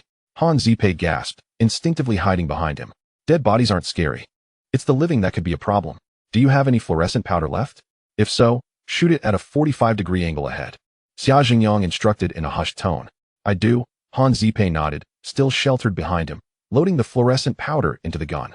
Then, she raised the gun at a 45-degree angle and fired. Bang! The fluorescent powder shot up, cascading down like a shower of stars. Xia Jingyang, accompanied by Han Zipei, took a few steps back. Before long, as the dust settled, he shone his flashlight ahead and, to his astonishment, saw a dozen shimmering figures standing at the bottom of the valley. Don't be afraid. They're dead, Xia Zhengyang said, moving cautiously forward. I can't believe these ancient corpses from thousands of years ago are still standing here. Quite impressive, isn't it? Gathering her courage, Han Zipei followed closely and soon found herself before the ancient corpses. They were wrapped in animal hides, remarkably well preserved, though their faces were pale and their eyes wide open. The fluorescent powder she had released earlier fell upon the corpses, and under the beam of the flashlight, they appeared otherworldly, resembling demons from hell. The passageway at the valley's bottom suddenly narrowed to about 4 feet wide, with the ancient corpses leaning against the walls like sentinels. To proceed, they would have to traverse the corridor flanked by these eerie figures. Xia Zhengyang, how could there be so many mummies here? And they're all so well preserved. It feels like we've entered the realm of the terracotta army. Han Zipei felt genuine fear, trembling as she stood there. To make matters worse, the chilling atmosphere stirred an urgent need within her. Natural calls affect everyone, including a beautiful woman, but this urgency was overwhelming. Xia Zhengyang, oblivious to Han Zipei's distress, continued to examine the ancient corpses. He scrutinized the nostrils and mouths of the corpses, commenting, "There is still dirt in their mouths and noses. It seems you were right. These individuals were initially sealed as clay figurines. For some unknown reason, the mud has since fallen away." Unable to contain herself any longer, Han Zipei bent slightly at the waist, clutching her abdomen, and whispered, "Zhaizhu, please continue your examination here. I need to check something in the back." "Check what?" "We just passed through without seeing anything," Xia Zhengyang replied, puzzled, shining the flashlight toward her. "It's just that nature calls." Han Zipei retreated, saying, "You stay right there and don't follow me. Don't worry, I won't peek. This situation is hardly pleasant, and I'm not that perverted." Xia Zhengyang shook his head and turned away. "Coincidentally, I need to relieve myself as well. I might as well take care of it now." Han Zipei hurriedly jogged away for about 10 meters before stopping. The thick fog enveloping the area meant that Xia Zhengyang could see nothing beyond 3 meters. Yet, being a girl, Han Zipei was cautious not to make any noise that could be heard by Xia Zhengyang. Hence, she ran a full 10 meters away. Once she felt secure, Han Zipei finally turned off her flashlight, shed her clothing, and relieved herself. Afterward, feeling much more comfortable with the pressure alleviated, she sighed in relief, adjusted her clothes, and prepared to rejoin Xia Zhengyang. However, just a few steps later, she saw a figure emerging from the fog ahead. "Xia Zhengyang, is that you? Why are you not using the light?" Annoyed, Han Zipei thought about Xia Zhengyang's earlier self-righteousness, realizing he had followed her after all. Why was he approaching without a light? What was he up to? How despicable and shameless. The shadowy figure remained silent, drawing closer. Han Zipei shone her flashlight on it, and through the thick fog, she could vaguely make out the figure, feeling a rush of joy as she exclaimed, "Dad, what are you doing here?" It was indeed old Han, beaming with a smile. "Zipei, Dad finally found you. Dad, you scared me to death tonight." Han Zipei cried out, rushing to embrace him. "Don't be afraid, my dear, Dad is here." Old Han comforted her gently. "You must be starving after such a long night. Here, I brought you some braised pig's trotters. Eat them while they're hot." Immediately, a rich aroma of braised pig's trotters wafted into Han Zipei's nostrils. She turned to see old Han holding a plump, golden brown trotters, glistening with oil and steaming. The temptation was irresistible. "Thank you, Dad. I'm really hungry." She grabbed the trotters and began to eat without hesitation. However, after a couple of bites, Han Zipei felt something was off and looked up, asking, "Dad, these trotters weren't boiled enough, right? I can't seem to chew them." Old Han just smiled silently. Han Zipei was even more confused. After another bite, she shook her head, insisting, "No, I still can't bite through them." "Hey, what are you doing, Han Zipei? Why are you gnawing on a giant rice dumpling?" A sudden voice boomed like thunder. "Who?" Han Zipei exclaimed, startled, and spun around. With a sharp slap, the sound echoed as her cheek stung. "Who hit me?" she asked, dazed, scanning her surroundings. Standing before her, Xia Zhengyang held the flashlight, glaring at her with a serious expression. "Have you lost your mind, Han Zipei? What are you doing gnawing on a corpse? Is its hand tasty? Giant rice dumpling?" Han Zipei rubbed her eyes, looking down at the figure in her arms, realizing in horror that she was clutching an ancient corpse. She fell to the ground, crying out in despair, "How could this happen? I just met my dad, and he told me to eat braised pig's trotters. Where are my trotters? Where's my dad? Wake me up." Xia Zhengyang raised his hand and gave her another slap. Han Zipei sat there, dazed and confused. Sighing, Xia Zhengyang pulled her to her feet. "I waited here for you for quite a while, thinking you had an upset stomach and didn't dare to look for you. Then I heard your voice and came over, only to find you gnawing on a corpse, grinning like a lunatic. I thought you had lost your mind. Han Zipei, drenched in cold sweat, muttered, was what I saw just now an illusion? Xia Zhenyang rubbed several acupressure points on her head and forehead. This place is thick with ghostly energy and ominous aura. These ancient corpses were once used for sacrifices, and the resentment trapped within can easily induce hallucinations. From now on, stick close to me and don't stray a step. Han Zipei nodded eagerly but suddenly gasped, stuttering, Xia Zhenyang, how can I be sure that you are not an illusion? Wow, someone's intelligence just spiked. Xia Zhenyang was taken aback. After a moment's thought, he removed a pocket watch from around his neck and handed it to her. This compass pocket watch is over 100 years old and belongs to the Taoist sect. Wearing it should help you somewhat. Once Han Zipei donned the pocket watch, she regained her senses completely, rubbing her face and saying, Zhaizhu, thank you. Does your face still hurt? I had no choice but to hit you. Please don't hold it against me, Xia Zhenyang sighed. It's fine. It doesn't hurt anymore, Han Zipei replied with an awkward smile, taking out a small bottle of water from her backpack to rinse her mouth.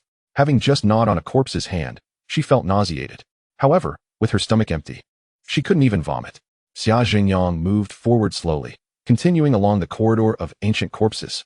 After walking for about 10 meters, the ground beneath them suddenly became uneven, resembling a path laid with large cobblestones. Looking down, he saw that the surface was pale. Xia Zhenyang crouched to examine it, frowning in silence. Han Zipei also looked closely, whispering, this path paved with so many white round stones must have been constructed by human hands, right? Are these white stones? Look closely, these are skulls. Xia Zhenyang said in a hushed tone. Skulls. Han Zipei felt another wave of urgency. The skulls were laid side by side on the ground. And if one didn't pay attention, they did indeed resemble a path paved with large cobblestones. Chapter 29. Companionship on the road to the underworld. Xia Zhenyang borrowed Han Zipei's dagger and poked at the skulls, discovering they were remarkably hard, even harder than metal. Ignoring the sinister ancient altar, he decided to venture further ahead. Xia Zhenyang shook his head and continued forward, with Han Ziping cautiously following behind. On both sides, the ancient corpse corridor stretched endlessly, seemingly without end.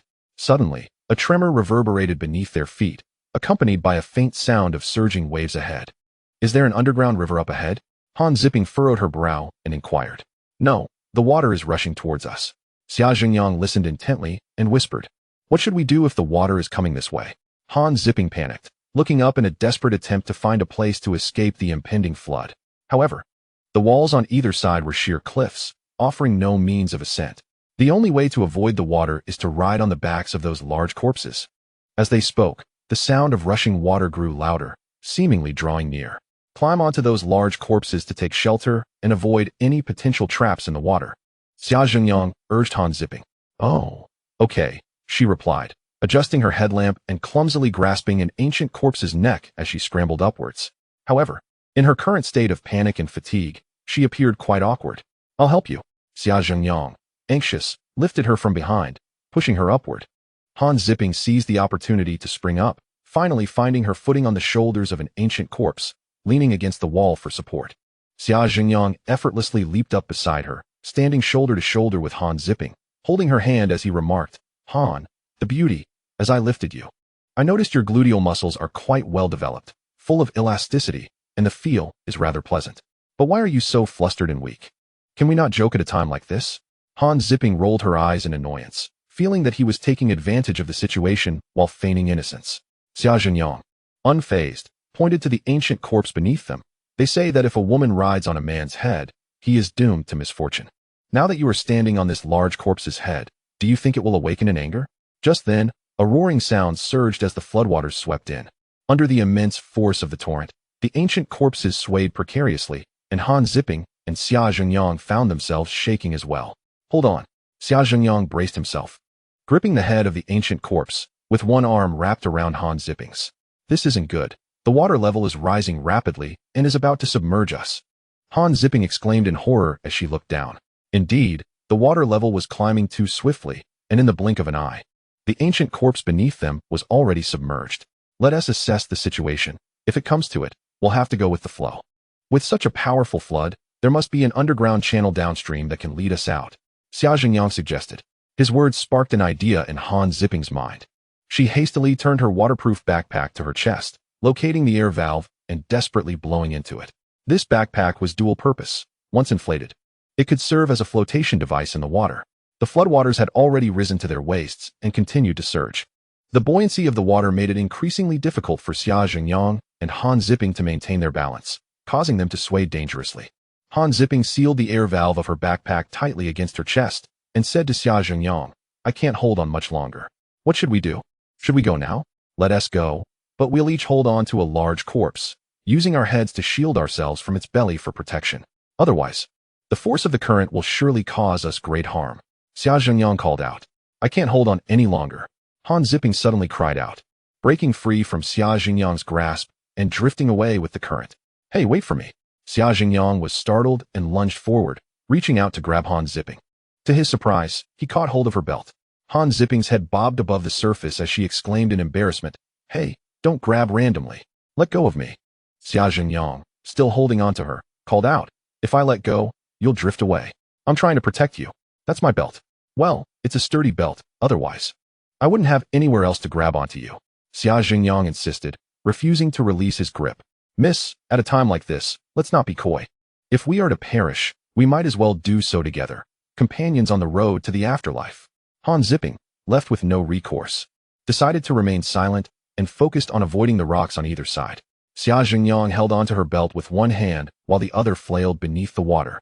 Suddenly, his fingers hooked onto the jaw of another ancient corpse beneath the surface, pulling it up with them. "Hey, this large corpse could be useful. Let's place it in front of us to clear the way," Xia Zhengyang exclaimed with delight, straining to push the ancient corpse ahead of Han Zipping, instructing her, "Tie this large corpse with a rope and bring it along." Han Zipping, still able to use her hands, fumbled to untie the rope from her waist and awkwardly looped it around the corpse's neck before tossing the end to Xia Zhengyang. He caught the rope and secured it around Han Zipping's waist before tying himself to it. Thus, the two living beings and one large corpse became tethered together, flowing downstream like a conjoined entity. Han Zipping twisted her body, using the ancient corpse as a flotation device, lying alongside Xia Zhengyang, surrendering to fate. Xia Zhengyang freed one hand, pulling out a waterproof flashlight from his waist to illuminate their path, stating, "The current seems to be slowing down. It appears we might survive this." Han Zipping bit her lip in silence, gripped by a profound fear of impending doom, feeling as though each passing second stretched into eternity. Chapter 30. Escaping to safety. The eerie school of fish. Suddenly, they plunged downward, and both Xia Zhengyang and Han Zipping felt an overwhelming pressure, as if sinking to the ocean floor. Shortly after, they rapidly ascended, breaking through the surface to find themselves in a brightly lit environment, having emerged from the underground river. Han Zipping sputtered, gasping for air as she clutched Xia Zhengyang's neck, shouting, hold on, cough, cough."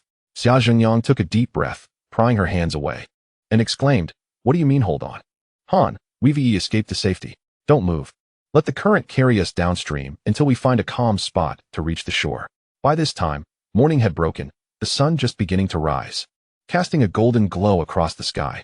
Upon hearing Xia Zhengyang's words, Han Zipping was momentarily stunned. Then, as she took in her surroundings, she couldn't help but weep tears of joy, kissing Xia Zhengyang on the cheek and exclaiming, "We're alive. We're actually alive. What is this situation?"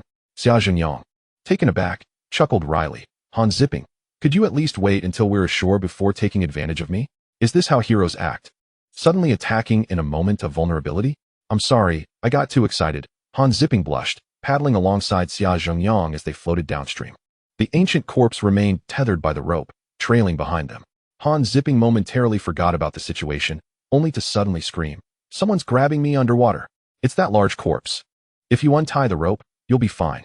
Xia Zhengyang chuckled helplessly. Realizing this, Han Zipping hurriedly untied the rope. They drifted downstream for over 20 meters before finally grasping some riverbank vegetation, pulling themselves up onto the northern bank. Once ashore, Xia Zhengyang collapsed onto the grass, gazing up at the sky, breathing heavily to recover. Han Zipping joined him, lying beside him, panting heavily, grateful to have escaped with her life. After 5 minutes of rest, Xia Zhengyang sat up and looked at Han Zipping beside him, saying, "Han Zipping, you can get up now. We're lying here in disarray. If someone sees us, we'll be in deep trouble." Han Zipping tugged at Xia Zhengyang's arm to sit up, sighing, "It feels great to be alive. I really thought we wouldn't make it last night." Xia Zhengyang gazed at the river, stating nonchalantly, "You thought you could die alongside me and become a pair of star-crossed lovers? It's not that easy. I'm not someone who takes such matters lightly." Han Zipping shot a glare at Xia Jingyang and suddenly pointed at the river, exclaiming in terror, "Look! A giant rice dumpling!"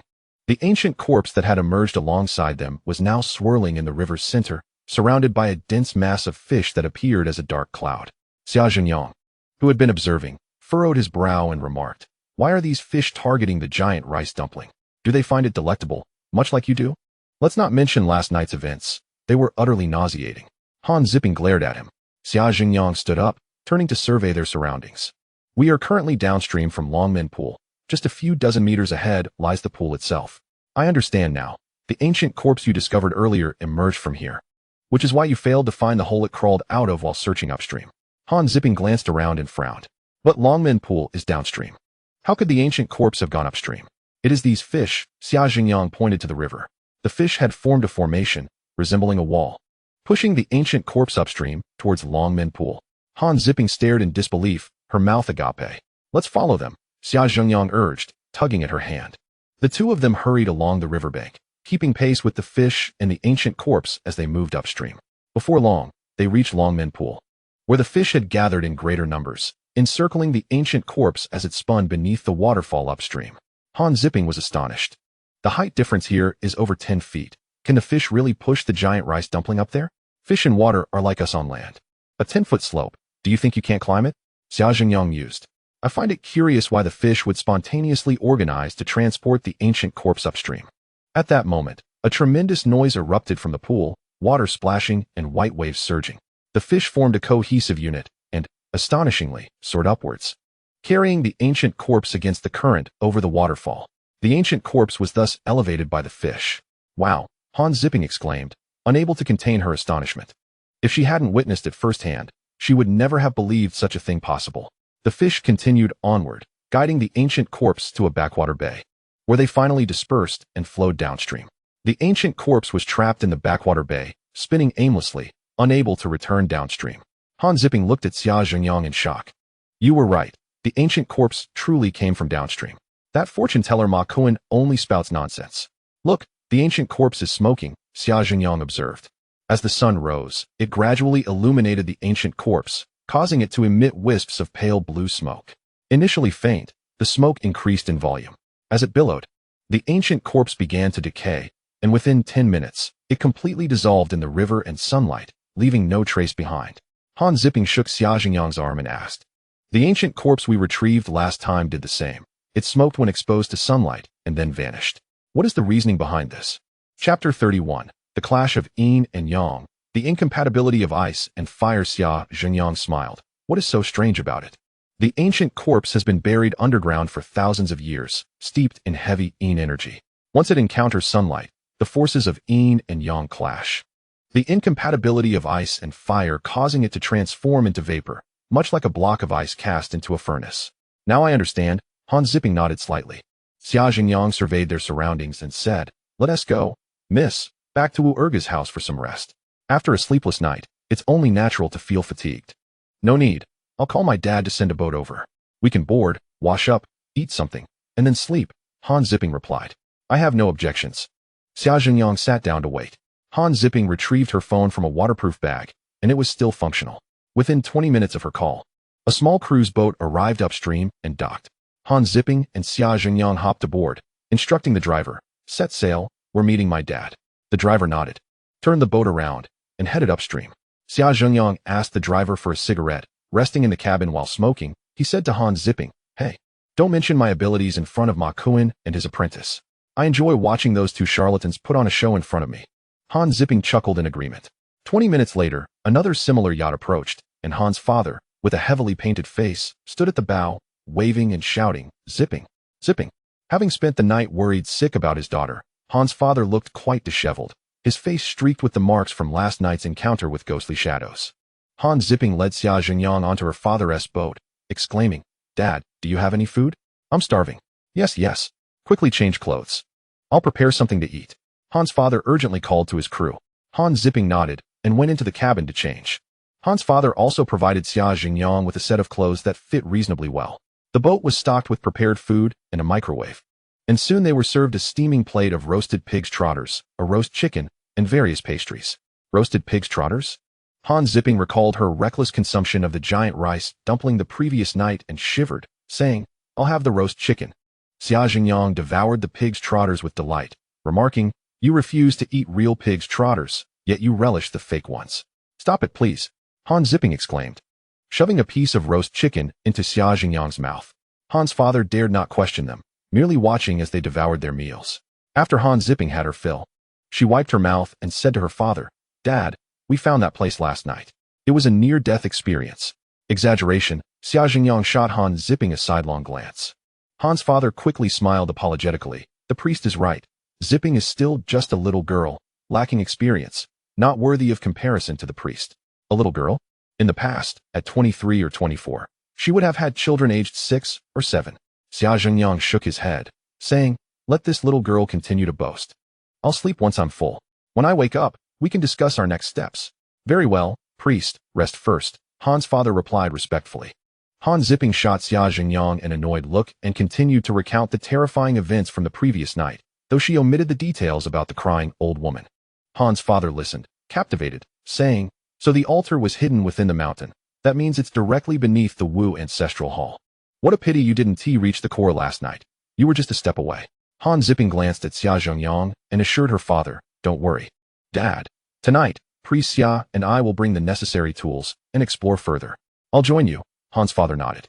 Xia Jingyang wiped his mouth and went to sleep in the cabin. Having finished her meal, Han Zipping said to her father, "Dad, let us head back to the town's restaurant. I want a hot shower and then a nap to recharge for tonight." Han's father instructed the helmsman to set sail back to town along the water route, allowing Han Zipping to rest. Xia Jingyang slept soundly in the cabin until noon, when Han's father woke him up for lunch. As he exited the cabin, Xia Jingyang looked around in surprise and asked, "How do we get back to town?" "The waterway leads to town. I was worried you wouldn't rest well, so I brought you back to the restaurant," Han's father explained. Xia Jingyang nodded, disembarking with Han's father to dine at the restaurant. Ma Kuan and his apprentice, Tin Yinzi, were already waiting in a private room. However, like Han's father, both Ma Kuan and his apprentice bore dark handprints on their faces, appearing more ghostly than human. Tin Yinzi, being a woman, was understandably displeased with her ghastly appearance, shielding her face with one hand and remaining silent. Upon seeing Xia Jingyang, Ma Kuan immediately stood up and inquired, "Brother, I heard you found the tomb passage last night and entered the burial site?" "Luck was on our side. A dead cat stumbled upon a blind rat," Xia Jingyang replied lazily, taking a seat beside Tan Yinzi, staring at her face and asking, "Beautiful lady, what happened to your face? Why so many black handprints? Did your master hit you?" Tan Yinzi lifted her eyelids and shot Xia Jingyang a glare, saying, "You ask knowingly. It was caused by those ghostly things we encountered in the graveyard last night. Don't you know?" Xia Jingyang chuckled and replied, "Isn't this the result of ghostly energy invading your body? Your master is a Taoist expert. Can't he dispel this ghostly energy?" Ma Kuan, feeling more frustrated but stubbornly defiant, said, "This kind of dark handprint can certainly be removed, but it will consume some of my cultivation. Regardless, it will naturally dissipate in a couple of days. Why waste my energy?" Xia Jingyang, uninterested in Ma Kuan, leaned closer to Tan Yinzi and whispered, "Beautiful lady, I can help you remove those fingerprints." "What? You can remove the fingerprints on my face?" Tan Yinzi exclaimed, a mix of surprise and delight, yet still skeptical. Xia Jingyang shrugged and raised an eyebrow with a smile. Chapter 32. Refined boys yearn for over 20 years indeed. Tan Yinzi was intrigued and affectionately shook Xia Jingyang's arm, asking, "Handsome, what method can remove these ghostly handprints? Please tell me." Ma Kuan watched from the side, fuming with jealousy. However, Xia Jingyang grinned and told Tan Yinzi, "I can't disclose the exact method, as it's a family secret that cannot be revealed to outsiders." "Cut it out. What are you talking about?" Tan Yinzi pouted. "I won't tell you the method, but I can personally help you remove the ghostly handprints. It's like a doctor who doesn't give you a prescription but directly administers the medicine." "Isn't it the same?" Xia Jingyang said earnestly. Tan Yinzi's frown shifted to a smile as she looked up and asked, "Handsome, can you help me remove the ghostly handprints now?" "Of course. It is my honor to assist a beautiful lady," Xia Jingyang smiled, standing up and adding, "But we need to change locations. Let us go to the private room next door." "Great. Let's go to the private room," Tan Yinzi exclaimed joyfully, grabbing her bag and linking arms with Xia Jingyang. At that moment, Han Zipei entered, noticing the closeness between Xia Jingyang and Tan Yinzi, her expression subtly changing. Having shared adventures and supported each other the previous night, Han Zipei had developed a fondness for Xia Zhengyang. Now, seeing him so friendly with Tan Yinzi, she felt a pang of jealousy. Xia Zhengyang, unperturbed, laughed. Zipei, you should join us. Me? Where? Han Zipei asked. To the private room next door, Xia Zhengyang insisted. Pulling Han Zipei along, Ma Kuan glared at Xia Zhengyang ominously, his brow furrowed. Xia Zhengyang led the two ladies into the next room, closed the door, and said to Tan Yinzi, to remove this ghostly energy, we need to draw talismans.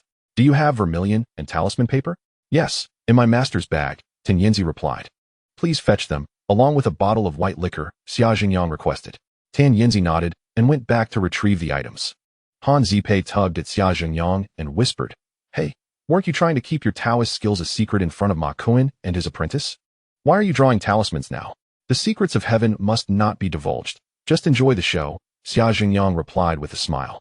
Tan Yinzi returned, bringing a stack of talisman paper, vermilion, a brush, and a bottle of white liquor. Xia Zhengyang inspected the talisman paper and instructed, Please wait outside. Once I'm ready, I'll let you in. Tan Yinzi and Han Zipei exchanged glances before stepping outside and closing the door behind them. Xia Zhengyang swiftly drew several talismans, allowing them to dry slightly before stowing them away. He then created another talisman, holding it in his right hand, opened the window, and waved it in the wind, chanting, 6 lines give rise to fire. The old lord invokes the flame's light, arise. With a loud bang, the talisman ignited spontaneously. Xia Zhengyang quickly grabbed a porcelain bowl from the table to catch the ashes. Once the talisman was completely burned, he poured a little white liquor into the bowl, added some cold and hot water, stirred it well, and called for Tan Yinzi and Han Zipei to come in. Tan Yinzi sniffed and asked, Is it ready, handsome? Yes. It's ready, Xia Zhengyang replied with a smile, pushing the porcelain bowl toward her. You should drink half of the liquid in the bowl and use the rest to wash your face for 10 minutes. Then rinse with clean water and see the results. If 10 minutes isn't enough, continue for up to half an hour, and it will remove the ghostly handprints from your face. Really? Tan Yinzi scrutinized the dark talisman water in the bowl. Absolutely. Let us eat first. Wash your face while it's still warm. If you wait too long, the talisman water will lose its efficacy, Xia Zhengyang said, pulling Han Zipei's arm as they returned to the dining area. Tan Yinzi, half convinced, began to apply the talisman water to her face, gazing into the mirror. Xia Zhengyang and Han Zipei settled down to eat. Lao Han raised his glass to toast Xia Zhengyang and Ma Kuan. Ma Kuan had 2 drinks, staring coldly at Xia Zhengyang, and said, Young brother, my apprentice Yinzi has a bit of a temper. If you play tricks on her, she won't let you off easily. Xia Zhengyang smiled. Miss Yinzi is so beautiful. I admire her too much to play tricks on her. Han Zipei, who was picking up food, trembled slightly upon hearing Xia Zhengyang's words.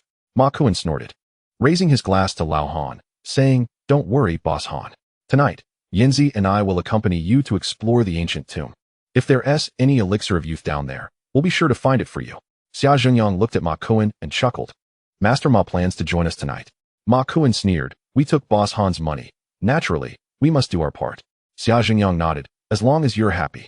Just then, Tan Yinzi burst into the room, excitedly exclaiming, Master, the ghostly handprints on my face are gone.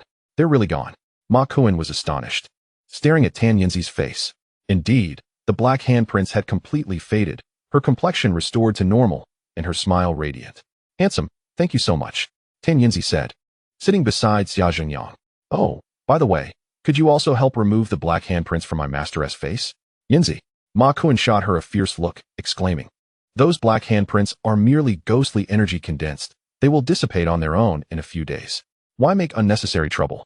Tan Yinzi, frightened, stuck out her tongue and dared not say more, picking up her chopsticks to eat. Lao Han looked at Xia Zhengyang, smiling ingratiatingly, and asked, Master Xia, may I inquire how you removed the black handprints from Miss Yinzi's face? Xia Zhengyang casually replied, Oh, it's quite simple. I am a pure boy, possessing refined boy's urine for over 20 years, which is the nemesis of ghostly energy. I used it to create the talisman water, and naturally, it worked wonders. Wow. Tan Yinzi, who was eating, spat out her food, hitting Ma Kuan squarely in the face, then turned to Xia Zhengyang, utterly bewildered, and asked, Wait, the talisman water I just drank was your boy's urine? Chapter 33. Last night's events were witnessed. The Han family, father and daughter, were also stunned, staring at Xia Zhengyang in shock. Yet, Xia Zhengyang appeared bewildered, retorting to Tan Yinzi, Indeed, with such a rich aroma of boy's urine, didn't you notice? Tan Yinzi covered her mouth and dashed out, gagging in the corridor. Boys, you're an ISNT toxic. Why react this way? Xia Zhengyang shook his head in confusion. Continuing to eat. Ma Kuan, unable to contain himself, slammed the table and stood up, pointing at Xia Zhengyang and shouting, Xia Zhengyang, are you deliberately mocking my apprentice? Are you looking for trouble? Ridiculous. Your apprentice sought my help to cure her ailment. How can you blame me now? I didn't charge a penny and ended up in this mess. Truly, a dog biting Lu Dongbin, unable to recognize a good deed. Xia Zhengyang glared back at Ma Kuan. Lao Han hurriedly intervened. All right.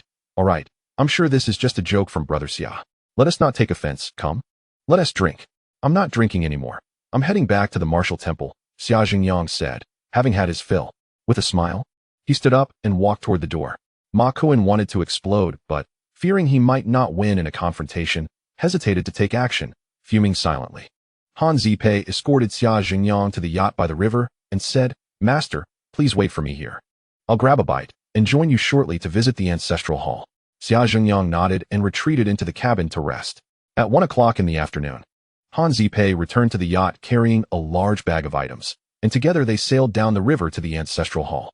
Midway through their journey, Han Zipei suddenly recalled Lan Koboa, the old servant, and inquired, By the way, Master, what has happened to your old servant Lan Koboa? Has she not been in touch with you? Xia Zhengyang shook his head. She is probably hiding somewhere. No need to worry. She will appear when the time is right. Han Zipei expressed her irritation, stating, I hope that when she does show up next time, she can behave normally and not engage in any tricks that could trouble us. Xia Zhengyang shrugged, saying, Her mischievous antics are a habit, and whether they cause trouble depends on her mood. I cannot control that. He then asked, By the way, did you bring the mobile phone I asked you to prepare?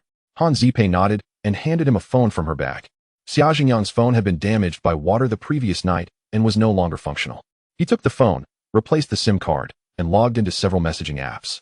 Tinkering for half an hour, Han Zipei then offered him a waterproof case, saying, Put the phone inside this to avoid it getting wet again. Xia Zhengyang nodded and thanked her. By the time they returned to the ancestral hall, it was already 2 in the afternoon. Wu Ergu was drinking at the entrance, eagerly looking out for them. Upon seeing Xia Zhengyang and Han Zipei approach, he quickly stood up and asked, Hey, where did you two go last night? I couldn't find you at all. I was worried something might have happened. Thank you for your concern, Ergu, Xia Zhengyang said, putting his arm around Wu Ergu's shoulder and chuckling softly. You see, your old bed is quite rickety. My girlfriend and I wanted to get cozy, but the bed creaked so much that she became shy and worried about waking you up, so we decided to step outside and spent the night in the mountains. Wu Ergu glanced at Han Zipei with a mischievous grin, saying, Oh, I see. You two really went all out, sneaking out in the middle of the night for that. Aren't you afraid of catching a chill out there? Han Zipei, realizing Xia Zhengyang was joking, frowned and retorted, Xia Zhengyang, stop making nonsense. It's nothing, Xia Zhengyang laughed, sitting down on a low stool at the entrance. Wu Ergu, being polite, brought over a cup and insisted that Xia Zhengyang drink a couple of glasses. Xia Zhengyang had no choice but to indulge him. Han Zipei sat beside Xia Zhengyang, abstaining from food and drink, silently listening. While drinking, Wu Ergu mentioned, Actually, there are unclean things in these mountains, so you two should avoid going out at night. What do you mean by unclean things? Xia Zhengyang feigned ignorance and asked. Wu Ergu lowered his voice, looking around cautiously. I think you two are decent folks, so I'll let you in on a secret. It is said that beneath our village lies an ancient tomb, where many corpses reside. Sometimes, they come out at night to bathe in the river. Really? That sounds terrifying. Xia Zhengyang exclaimed, wide-eyed. Ergu, have you seen these corpses come out to bathe with your own eyes? Han Zipei could not help but ask. Of course. I have seen them. Wu Ergu took another drink and continued. Many people in our village have witnessed it. Those corpses come out at night and return by dawn. Also, the southern graveyard is often haunted. You should stay indoors at night. Encountering such things could bring you great misfortune. Xia Zhengyang and Han Zipei exchanged terrified glances. Wu Ergu added, Well, I've warned you. If you ignore my advice and something goes wrong, don't blame me. Han Zipei paused and asked, If this village is so frightening, why don't you all go work elsewhere instead of staying here? Wu Ergu chuckled, replying, Working outside isn't fun. Staying home and drinking every day is much more comfortable. Han Zipei was left speechless. Xia Zhengyang chuckled, saying, I think I will pass on the drinks now, Ergu. You enjoy yourself. I'm going to bed. Zipei, you should rest too. You didn't sleep well last night. I'm not tired. I want to go paint. Han Zipei glared at Xia Zhengyang and walked towards the west bedroom with him. Wu Ergu, still drinking, turned to call out, Oh, and I forgot to mention earlier. Don't ever go into the ancestral hall in our village. Han Zipei was startled, fearing that Wu Ergu knew about their previous night's activities, and replied, "We didn't go in." "That's good. That's good." Wu Ergu grinned slyly. Han Zipei exchanged a glance with Xia Zhengyang and entered the bedroom. After closing the door and windows, Han Zipei leaned closer to Xia Zhengyang and whispered, "What did Wu Ergu mean by that? Does he know what happened last night?" Chapter 34, The Core Area. Directly attacking the yellow dragon, Xia Zhengyang smiled and countered, "Did anything happen between us last night? Did I do something to you in a drunken stupor that I don't remember?" Han Zipei, annoyed, kicked Xia Zhengyang and said, "You never say anything serious." Xia Zhengyang dodged aside, laughing. "Ergu is a bit cunning. It's wise to be cautious. But don't worry, I have Lan Kubo's support behind me. She will help us with any concerns. Tonight, we will venture into the core area of the altar and strike directly at the heart." Han Zipei nodded and said, "Then you should rest. I'll go wander around." Xia Zhengyang nodded and went back to sleep. Han Zipei, holding her sketchpad, pretended to leave, heading towards the front mountain. By evening, Wu Ergu had prepared dinner and called for Xia Zhengyang to wake up and eat. Xia Zhengyang washed his face and sat down just as Han Zipei returned. "Come, let's drink. Come, let's drink." Wu Ergu warmly invited them, bringing out bowls and cups for Han Zipei. Han Zipei shook her head. "I don't like drinking." "You may not like it now, but you will definitely come to enjoy it later," Wu Ergu chuckled, filling Xia Zhengyang's cup. Xia Zhengyang joined Wu Ergu for a small drink and asked Ergu, "Are you reluctant to go out and work because you're afraid you won't be able to drink at every meal?" "Exactly. I drink 3 times a day, morning, noon, and night. Where would I find such conditions working outside?" Wu Ergu replied. "Can't you quit drinking?" Han Zipei inquired.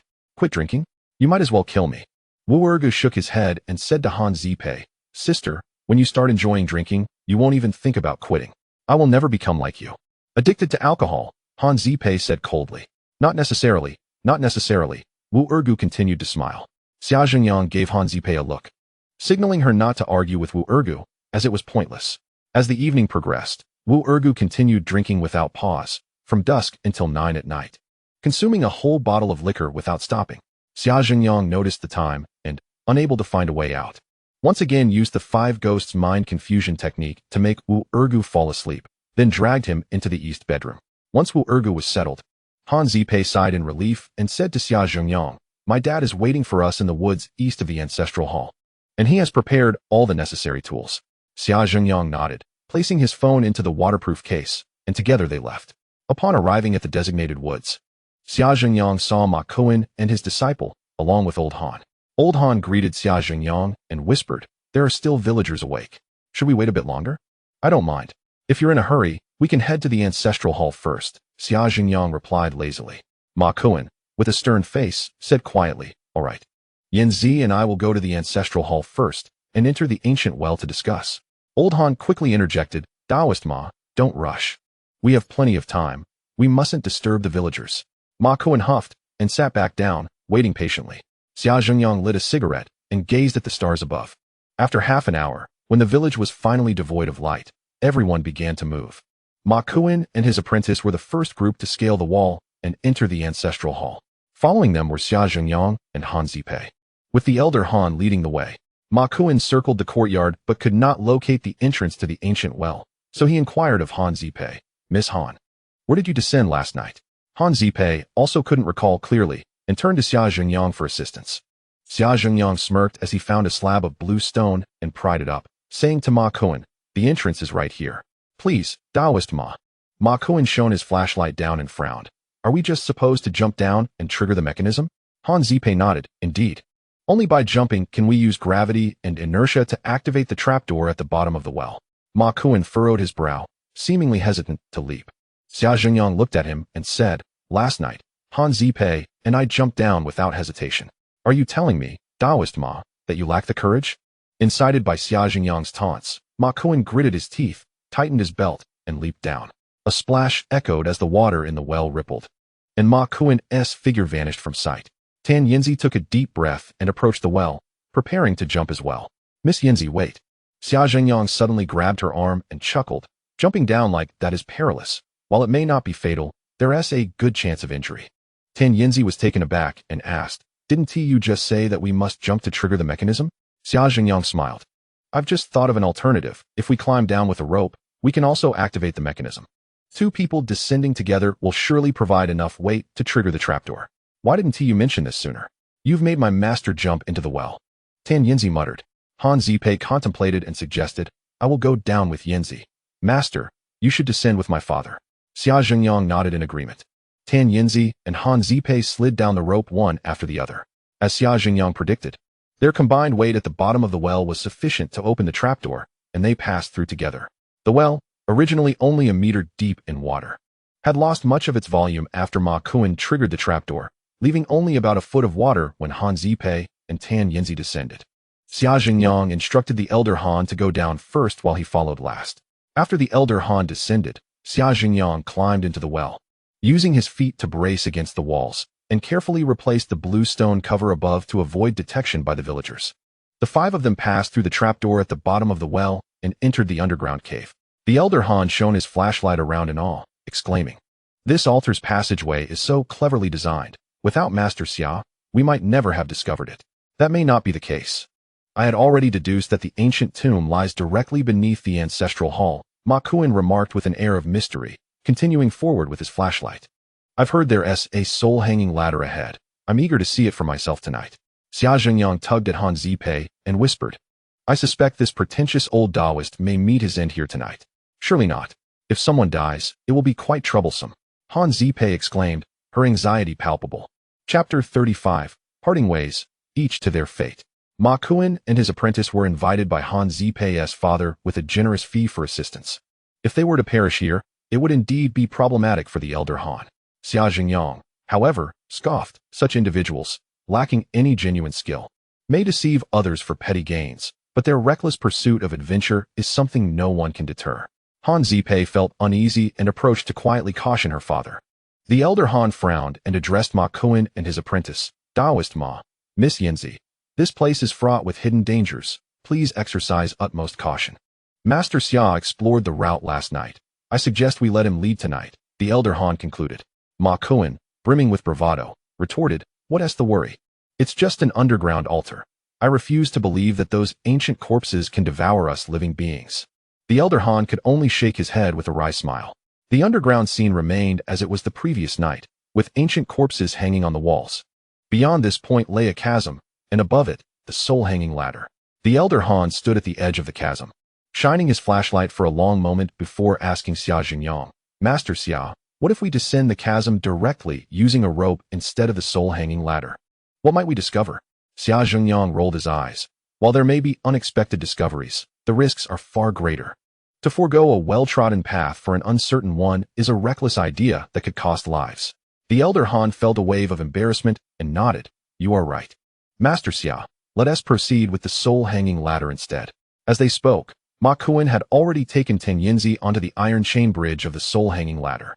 Han Zipei tugged at Xia Zhengyang and whispered, If we remain silent, will Ma Kuan find the exit of the soul-hanging ladder? Last night, we made markings, and the glow powder remains. Having discussed the route with them, they will naturally find their way, Xia Zhengyang clarified.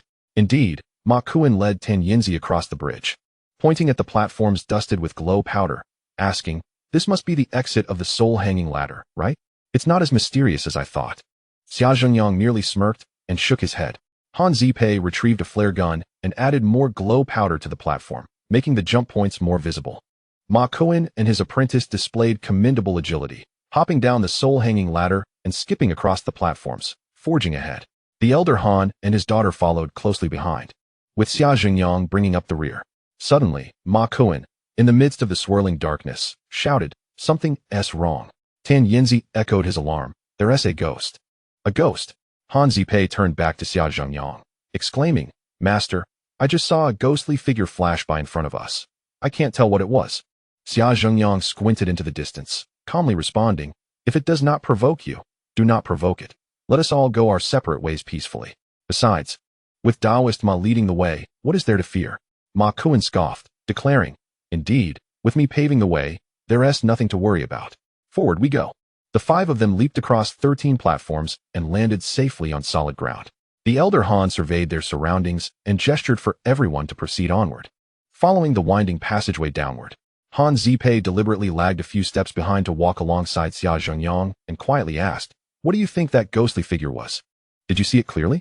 Sister, I was the last in line, farthest from the ghost. If you all couldn't see it clearly, how could I? Xia Jingyang replied. Han Zipei nodded and quickly caught up with her father, guiding them through the known details from the previous night. As the saying goes, there is strength in numbers. With 5 of them working together, and Han Zipei as their guide, the psychological pressure was significantly alleviated. Half an hour later, the group progressed smoothly, without incident, and arrived at the entrance of the underground rift, where the ancient corpse corridor awaited. Although the elder Han and Ma Kuan's apprentice had previously heard about this place from Han Zipei, they were still taken aback upon seeing the rows of ancient corpses. Ma Kuan, no longer daring to act boastfully, shone his flashlight and cautiously led Tan Yanzi forward. Han Zipei reminded them once more, Taoist Ma, Miss Yanzi. The environment here can induce hallucinations. Please be vigilant. Ma Kuan halted, rummaging through his waist pouch to extract a vial of pills. Pouring out a few elixirs. I have detoxifying pills here. Let us all take one to guard against the sinister energies of the underground. The elder Han and his daughter accepted the pills and ingested them. Xia Jingyang shook his head. I'll pass, thank you.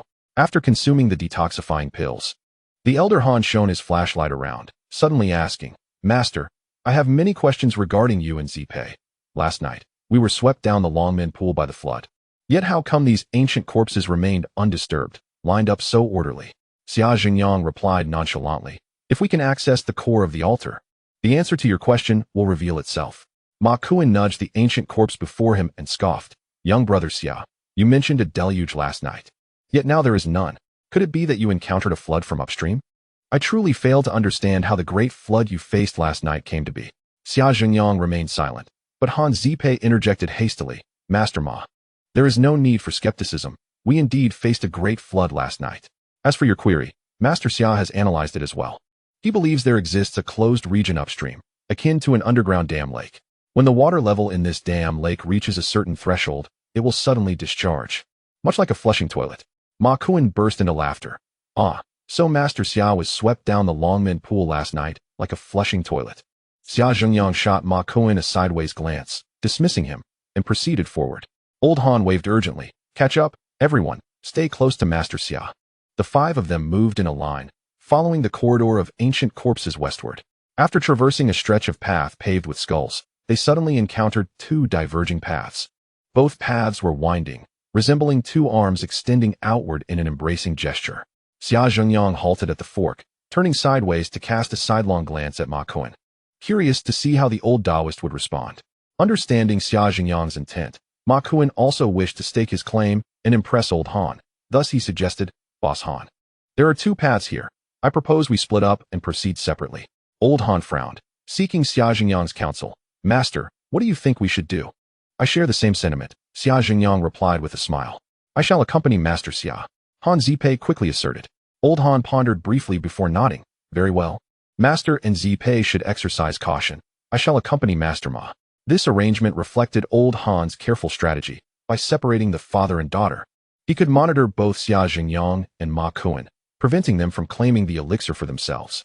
Ma Kuan, flashlight in hand, led old Han and Yan Zi into the right path, declaring, as we part ways, may fate take its course.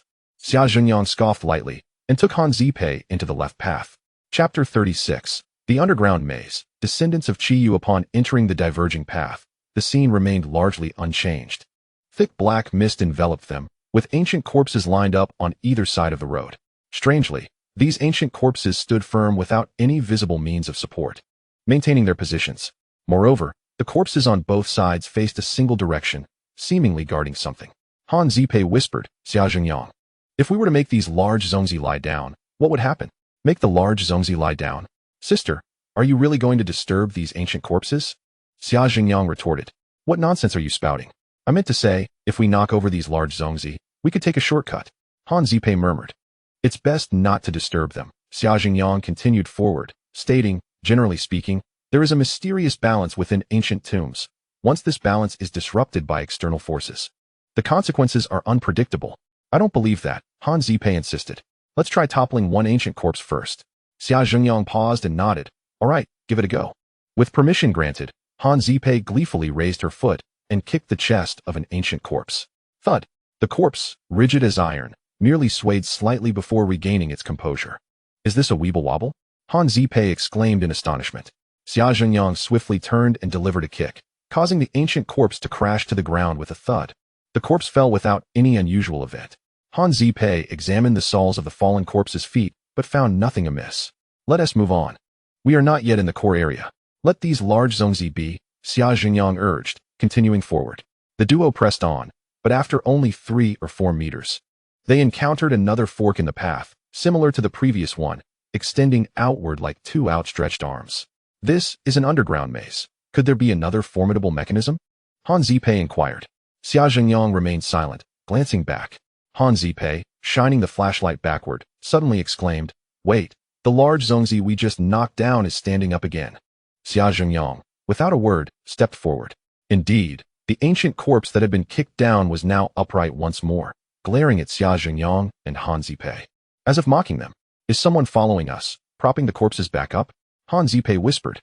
"Doesn't seem like it." Xia Jingyang shook his head before suddenly saying, "Load the flare gun with phosphorescent powder for me." With that, Xia Jingyang leapt onto the shoulder of an ancient corpse. Han Zipei handed him the flare gun, saying, "I brought plenty of phosphorescent powder tonight. Use it freely." Taking the gun, Xia Jingyang aimed at a 45-degree angle, firing shots in all directions. The phosphorescent powder, shot at this angle, would travel farther. Soon, the powder descended, coating the nearby ancient corpses. Xia Jingyang, shining his flashlight around, murmured, "It's a formation, indeed. It's an underground maze, utilizing these corpses as walls to obstruct outsiders." Han Zipei climbed onto the shoulder of another ancient corpse and asked, "What kind of formation is this? Can you decipher it?" Xia Jingyang contemplated for a moment, shaking his head. "Here, the black mist is dense, making it difficult to navigate through this maze. The best course of action now is to walk atop these ancient corpses' shoulders, probing forward to locate the altar's core." "Walk above? That sounds perilous," Han Zipei responded hesitantly. "Traversing atop the shoulders of ancient corpses is indeed a skillful endeavor." Xia Jingyang bounced lightly on the shoulder of a corpse. "Fear not. These ancient beings are sturdy. You won't fall." Han Zipei was about to protest further when Xia Jingyang had already stepped forward. "Wait for me." Han Zipei hurriedly followed, awkwardly shifting her weight forward. Xia Jingyang moved with ease, as if treading on solid ground. After a few steps, Han Zipei noticed the ancient corpses stood steady, gradually adapting and hastening her pace. After 5 or 6 meters, Xia Jingyang paused again, continuing to fire phosphorescent powder, examining the layout of the corpse formation and recalibrating their direction. After repeating this 3 times, Xia Jingyang suddenly halted, pointing ahead. "There is a tall structure ahead. It must be the core area." Han Zipei was overjoyed, leaning closer to Xia Jingyang to gaze forward. Through the swirling black mist, a vague shadow loomed ahead, resembling a massive gravestone, standing in a clearing. "Let us go see," Xia Jingyang declared, striding forward. They soon arrived at the monument. Xia Jingyang illuminated the area with his flashlight, circling the structure, only to discover it was a cuboid of black rock, towering over 10 feet, with a nearly equal area on the top and bottom, approximately covering 3 square meters. It could be described as a colossal stone pillar in the shape of a cube. The 4 walls of this cube were inscribed with winding symbols, resembling earthworms.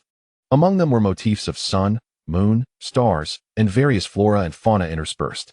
Other than that, there was nothing else to be seen. "Xia Jingyang, what do these symbols mean?" Han Zipei inquired softly. Xia Jingyang scrutinized the symbols closely and replied, "These are ancient tadpole scripts."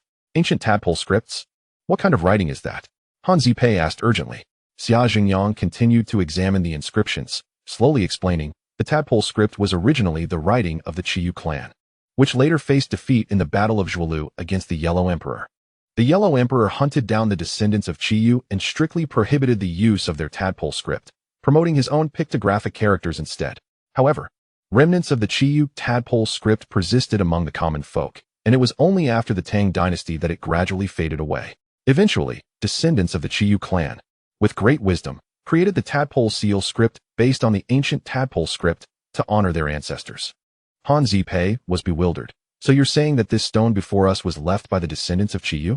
Xia Jingyang shook his head. "Not necessarily. Qiyu fought bravely against the Yin and Huang emperors, claiming to have 81 brothers, which actually represented 81 clans. Historical records also mention the Jiuli and Samyao, who were said to be his subordinates. It's possible that they too used the tadpole script. History is far too intricate. We shall unravel it gradually." Pointing to the carvings on the stone pillar, Han Zipei inquired, "Are you familiar with these tadpole characters?" Xia Jingyang smiled. I would wager that across the globe, there are certainly no more than 2 individuals who can comprehend the tadpole script. Han Zipei's heart sank, her face falling in disappointment. So, you don't recognize it either? Xia Jingyang chuckled. Fortunately, I am one of those 2. However, I cannot guarantee that I will recognize every single character here. Chapter 37, A Millennium Later. Death and resurrection, you truly recognize it. Han Zipei exclaimed with joy, then added, right, you are a ghost eye appraiser, capable of identifying all ancient artifacts, so naturally. You would know these ancient scripts. Quickly read it to me. If I cannot read it aloud, I can only convey its literal meaning, Xia Jingyang replied, shining his flashlight and beginning to translate from the southern side, slowly stating, the inscription here indicates that they are a branch of the Zhuli tribe, known as the Kuai clan, who migrated from the distant north to this place and engaged in fierce battles with the local primitive tribes. Their tribal leader experienced 3 battles, perished thrice, and later resurrected amidst the corpses. Han Zipei stood speechless, utterly confounded by this revelation. Xia Jingyang moved to the western side and continued translating. Thus, the people of this tribe believe that within the corpses lies a kind of energy capable of reviving the dead. The leader's most cherished woman died in childbirth, so she was placed here. Han Zipei was even more baffled and asked, why was the leader's woman placed here after her death? Xia Jingyang moved to the northern side and elaborated. They captured many prisoners from other tribes and executed them all here, intending to use the bodies of these foreigners to provide the life force for the leader's woman and her unborn child. How cruel. Han Zipei finally grasped the origin of these ancient corpses and shivered involuntarily. Xia Jingyang approached the eastern side of the stone tablet, pausing slightly before stating, the inscription on this side declares that all descendants of the Kuai clan must adhere to the leader's last will. Any captives they capture must be brought here to be executed. The body of the leader's woman is placed here, and no one is allowed to pry. Han Zipei looked around, questioning, where's the body? I don't see it. The inscription does not specify. Xia Jingyang shook his head, stepping back a few paces and shining the flashlight upwards. Han Zipei stomped her foot. Could it be buried beneath this large stone? Xia Jingyang shook his head. In theory, it shouldn't be, as the leader hopes for his wife to be revived. If she were buried underground, how would she emerge after coming back to life? Han Zipei also directed her flashlight upwards, asking, could it be on top? This square-shaped giant stone stood over a yard high, covering a vast area, making it impossible for anyone below to see the top. If they stepped back, the view would be obscured by the dense fog. Therefore, to ascertain the situation above, one would need to climb up. Xia Jingyang surveyed the surroundings, then turned and lifted an ancient corpse, placing it against the western side of the giant stone. He said to Han Zipei, you hold the ladder, I will take a look. Han Zipei nodded and added, hey, could you please position this zongzi to face the stone wall, with its back to me? Its gaze is quite unsettling. Xia Jingyang shook his head, turning the corpse to face the wall. The unfortunate zongzi, captured by the Kuai clan, executed here, had stood guard for millennia after death, and now had to face the wall to serve as a ladder for Xia Jingyang. Finally, Han Zipei steadied the ladder, allowing Xia Jingyang to ascend. He leaped onto the shoulder of the ancient corpse, craning his neck upward, yet still fell short by more than 3 feet. No, I need to stack more corpses, Xia Jingyang exclaimed, jumping down to retrieve another ancient corpse, placing it beside the first. He then jumped back up and said to Han Zipei, you come up, step on my shoulders to take a look. Han Zipei climbed up, whispering, Xia Jingyang, why don't you step on my shoulders instead? I can boost you up. You are but a petite woman. How could I possibly climb on you? Xia Jingyang crouched down and insisted, enough chatter, step on my shoulders. Han Zipei pouted. Did you not say that having a woman ride on your shoulders brings bad luck? I have no issue with stepping on you. I just fear that you would find it inauspicious. If you marry me, it will no longer be inauspicious. Now hurry up, Xia Jingyang urged.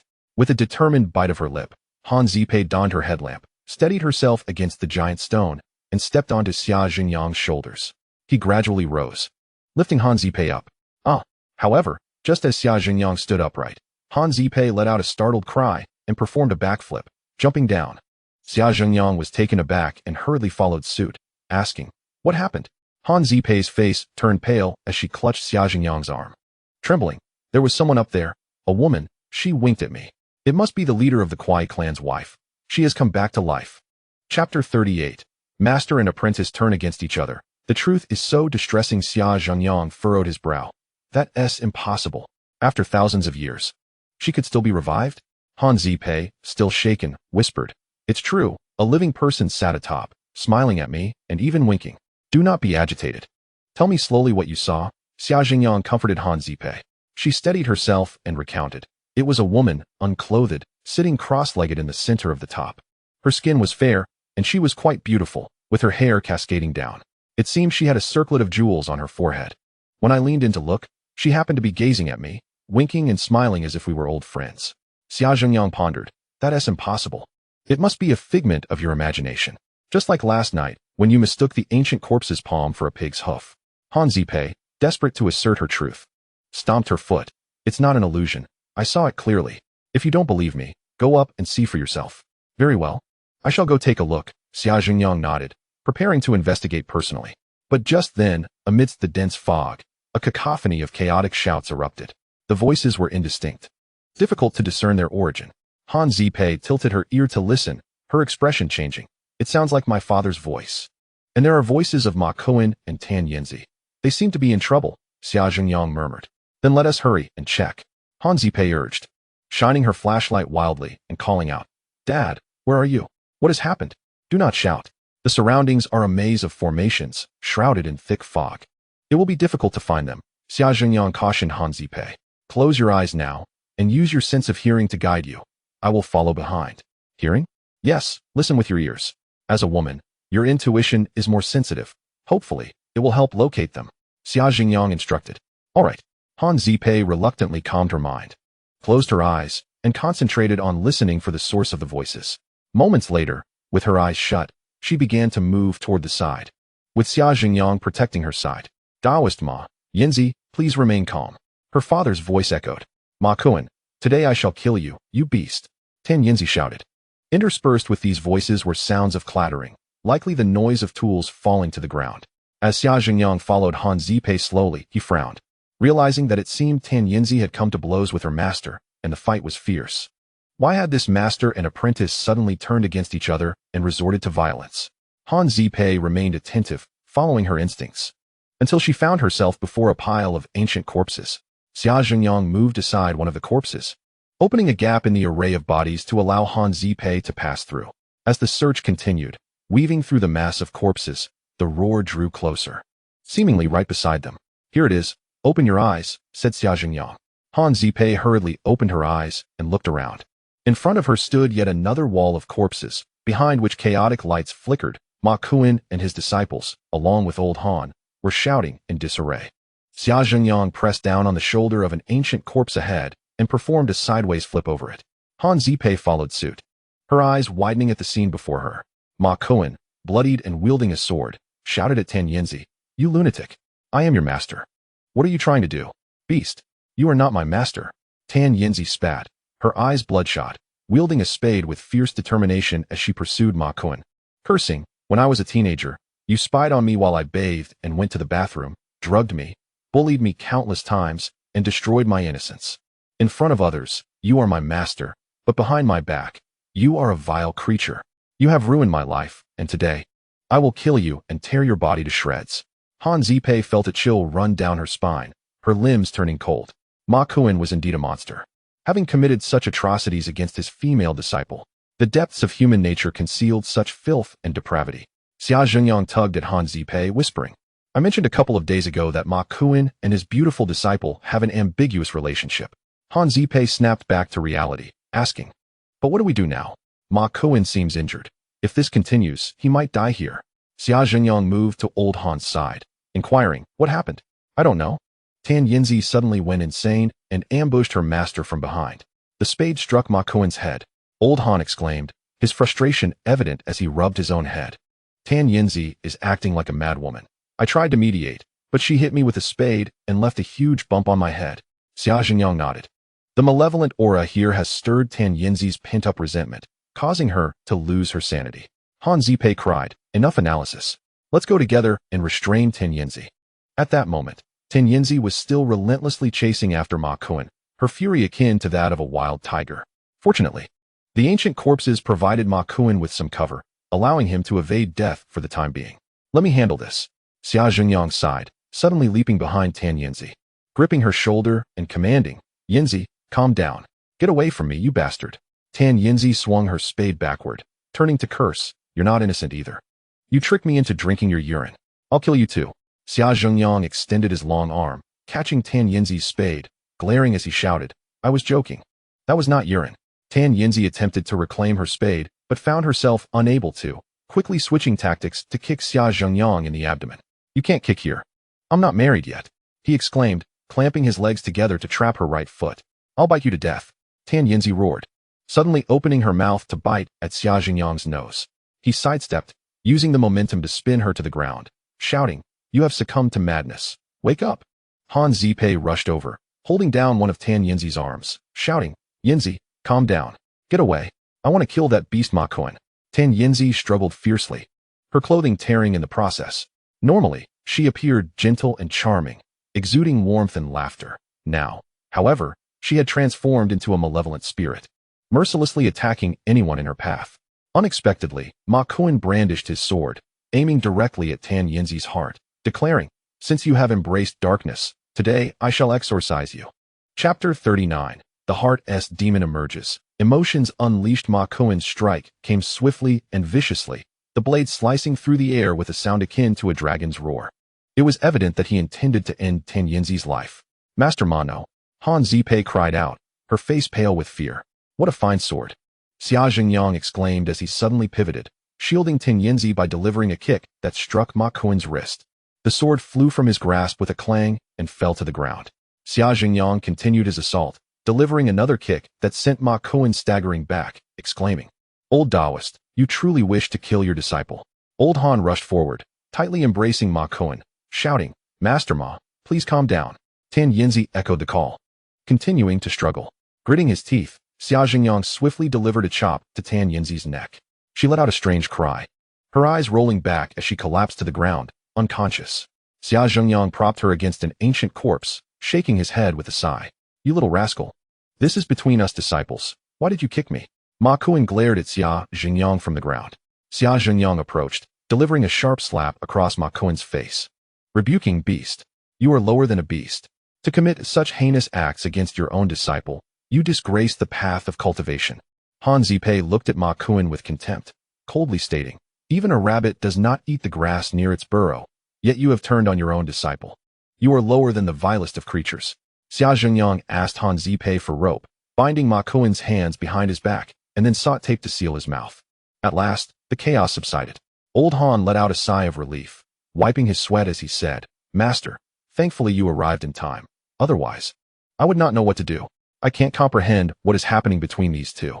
Xia Zhengyang shook his head, explaining, "It is as Tan Yinzi described. The malevolent energy underground is intense, capable of inducing hallucinations and amplifying inner resentment and anger." Tan Yinzi's resolve faltered here, her inner demon surfaced, and she sought to kill her master. Ma Kuan's later attempt to kill Tan Yinzi was also influenced by this environment. Han Zipei glanced at Ma Kuan, then at Tan Yinzi, asking, "Master, what do we do now?" "We need to take both of them back to the place where we discovered the massive stone," Xia Zhengyang replied. "What massive stone?" Old Han inquired hurriedly. Han Zipei stepped forward, briefly recounting the site of the stone and the inscriptions upon it. "There are living people on the stone?" Old Han exclaimed in astonishment. "Let's go back and investigate further," Xia Zhengyang instructed. Old Han approached Ma Kuan, tugging on the rope, saying, "Master Ma, I apologize, but you must come with us." Ma Kuan glared, but with his mouth sealed, he could not respond. Han Zipei moved to Tan Yinzi, preparing to carry her. "Let me," Xia Zhengyang interjected, lifting Tan Yinzi onto his back. She was slightly heavier than Han Zipei, her body round and robust, weighing around 110 pounds, making her a considerable burden. Han Zipei muttered, "Sigh, we invited them to help, and now they have not only failed to assist, but have become a burden." Just as old Han was about to leave, he suddenly said, "By the way, Master, on our way here, we discovered many Rakshasa bones. I wonder if those could be of any use to you." "Rakshasa bones? Where?" Xia Zhengyang inquired eagerly. Old Han pointed in the direction they had come from. "Just over there, not far? I'll go take a look," Xia Zhengyang replied, setting Tan Yinzi down and turning to leave. Having ventured so far and endured countless hardships in this tomb exploration, Xia Zhengyang had come specifically for the Rakshasa bones. "Old man, keep an eye on them while I go with the master to take a look," Han Zipei called out before following Xia Zhengyang. As they passed through two walls of corpses, Xia Zhengyang spotted a small clearing ahead, in the center of which lay a mound of black bones, resembling a grave. Under the beam of the flashlight, he could see dark mist rising from the mound, distorting the light, flickering and unstable. The mechanism was hidden here. Xia Zhengyang stepped forward slowly and crouched down beside the pile of black bones. Han Zipping also squatted beside him and whispered, "What mechanism?" "It is the mechanism that emits black mist." Xia Zhengyang took Han Zipping's entrenching tool and cautiously examined the black bones, saying, "The entire underground space is shrouded in black mist, obscuring visibility entirely. The presence of these ghostly bones alone cannot produce such a dense fog. There must be more elsewhere, forming a formation that complements and enhances each other." Han Zipping nodded repeatedly and added, "If we find a black palm bone here, it would not be in vain." Xia Zhengyang remained silent, meticulously searching.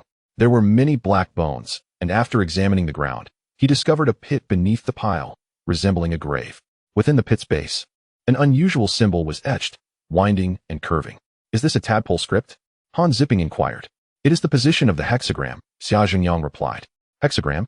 Wasn't that established by King Wen of Zhou?" Han Zipping furrowed his brow. Xia Zhengyang sighed, somewhat exasperated, and explained, "The hexagram existed long before.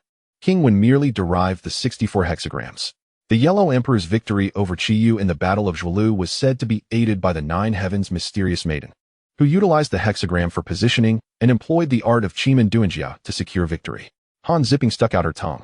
Minutes passed, and after thoroughly examining the pile of bones, Xia Zhengyang found no palm bones. On the contrary, there were only human metatarsal and heel bones, without palm bones. "These are of no use to me." Xia Zhengyang shook his head, feeling somewhat disheartened. Han Zipping placed a reassuring hand on his shoulder, saying, "Did you not mention that there are more in other locations? Let us continue searching." After pondering for a moment, Xia Zhengyang restacked the bones and stood up to look around. With the hexagram's direction in mind, he easily sought out other piles of ghostly bones. With little effort, he discovered a second pile, yet it too contained only foot bones, devoid of the palm bones Xia Zhengyang needed. "Master, why not just take a few back with you? At least we won't return empty-handed," Han Zipping suggested. Xia Zhengyang casually picked up 2 ghostly bones and placed them in his backpack, shaking his head. "In truth, I have many bones from other parts at home. It makes little difference whether I take these. Then why is it imperative to find the black palm bones? Have you tried using other ghostly bones as substitutes?" Han Zipping inquired again.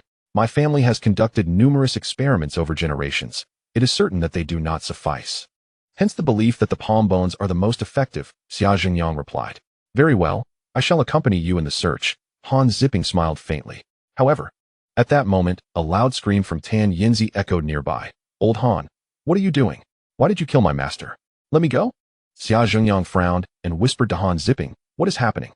Could it be that your father took advantage of our absence to harm Tan Yinzi? What nonsense!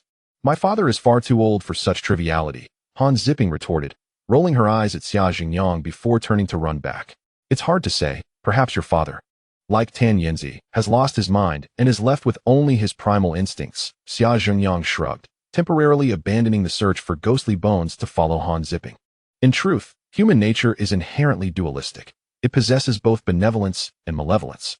At times, a kind thought can transform a thief into a saint, akin to the saying, "Put down the butcher's knife and become a Buddha." Conversely, a malicious thought can turn a saint into a beast clad in human guise, as the proverb suggests. A millennium of cultivation can be lost in a single day.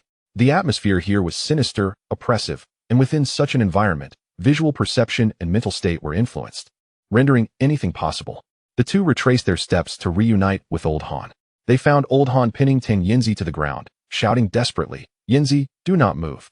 Ma Kuan lay nearby, motionless, uncertain of his condition, but the ropes binding him had been untied.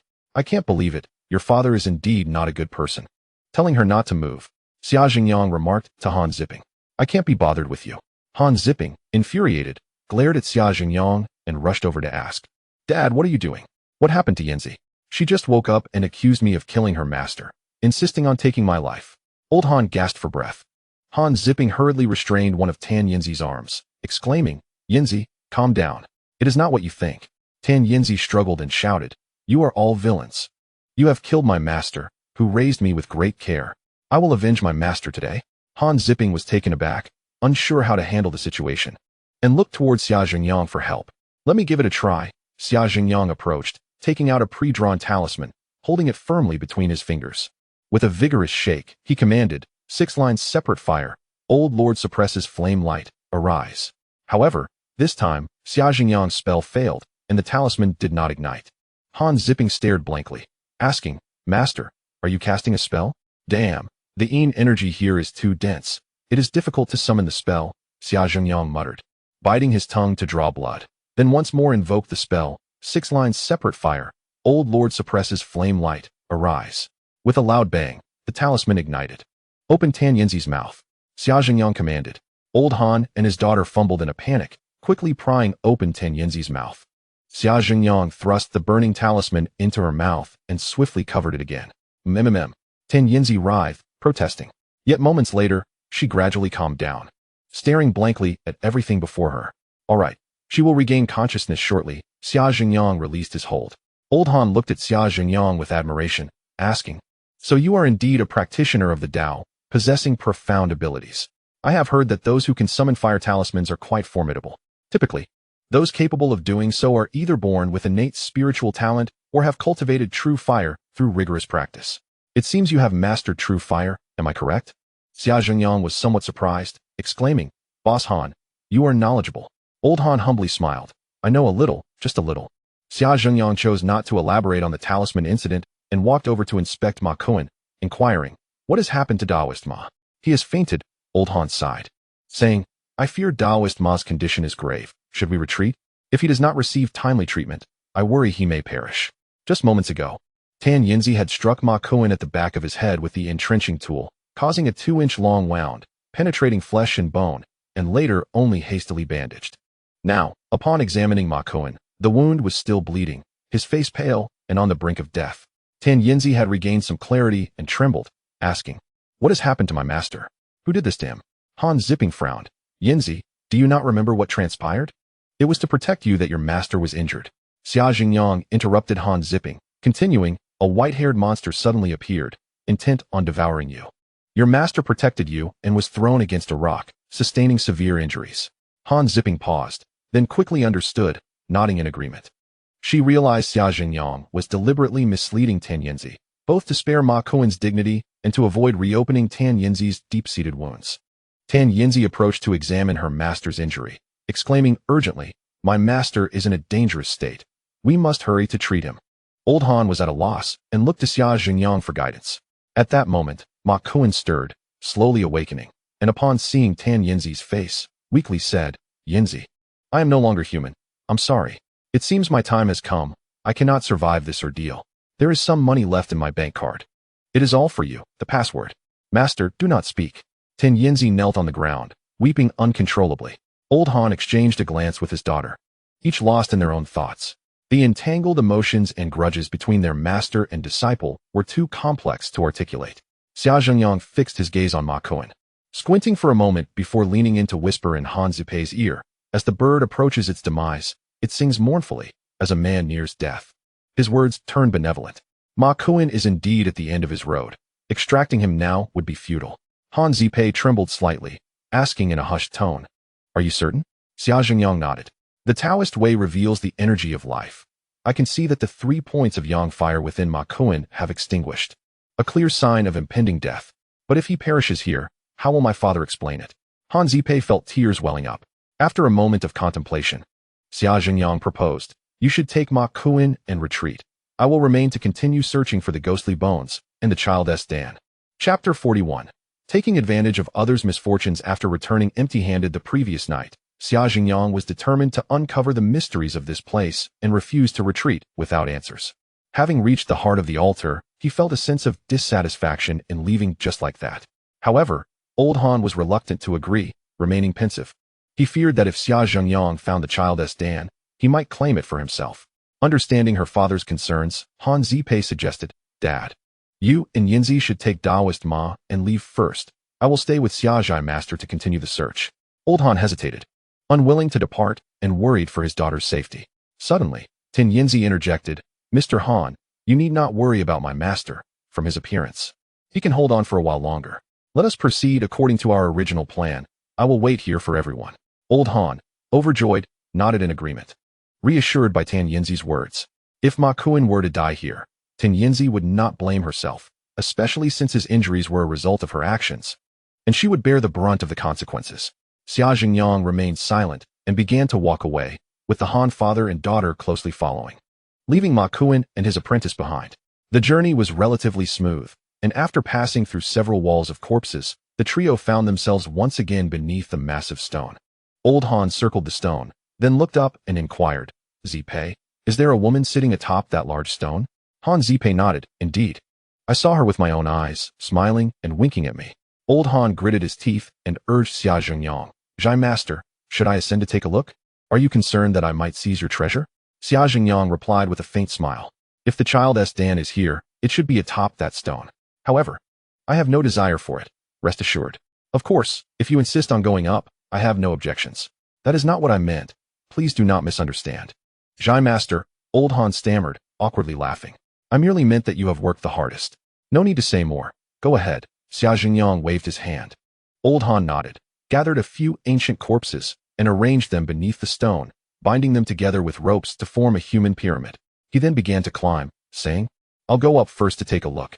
If it proves unmanageable, I will call for you, Zhai Master." Xia Jingyang smiled silently.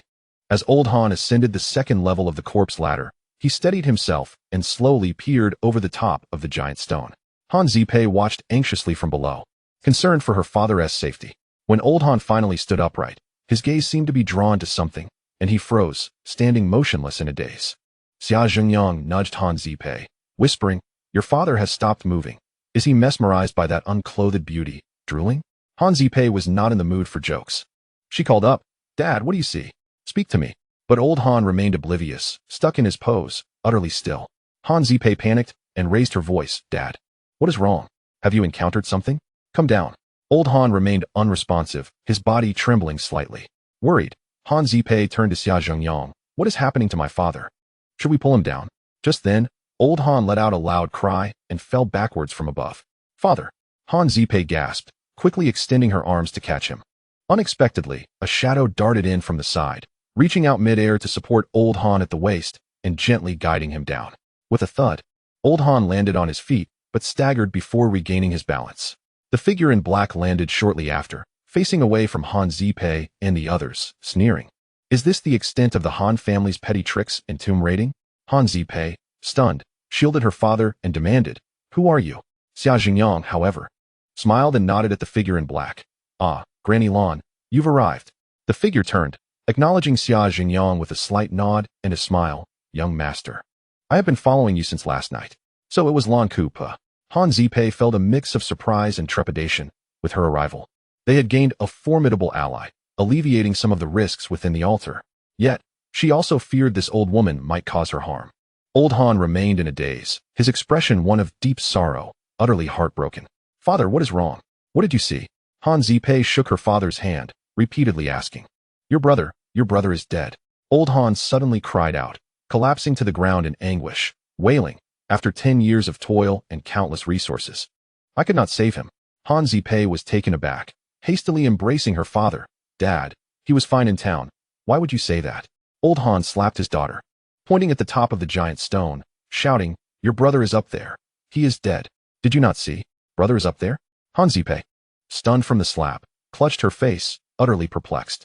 Xia Jingyang approached Han Zipei, saying, "Your father has been ensnared by an illusion. He is hallucinating. What should we do?" Han Zipei finally comprehended, frowning in contemplation. Could the woman she saw also be an illusion?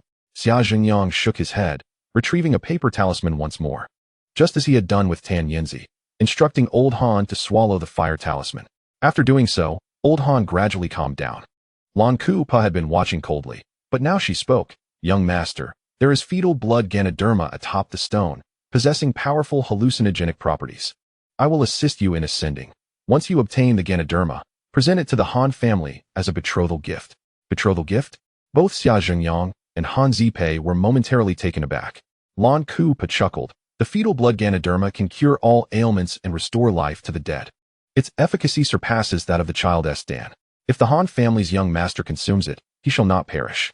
Wouldn't offering the Ganoderma to the Han family earn us their daughter?" Xia Jingyang smiled wryly, waving his hand. "Granny Lan, I appreciate your concern. But your opportunistic maneuvering is rather unscrupulous, don't you think?" Chapter 42. A moment's lapse, an irreversible abyss. This is the lady's wish. As for whether it is scrupulous or not, you may inquire with your mother. Lan Kupo's expression turned frost-like, her gaze fixed on Han Zipei. Without the intervention of our Xia family, you cannot harvest the fetal blood Ganoderma from atop that stone.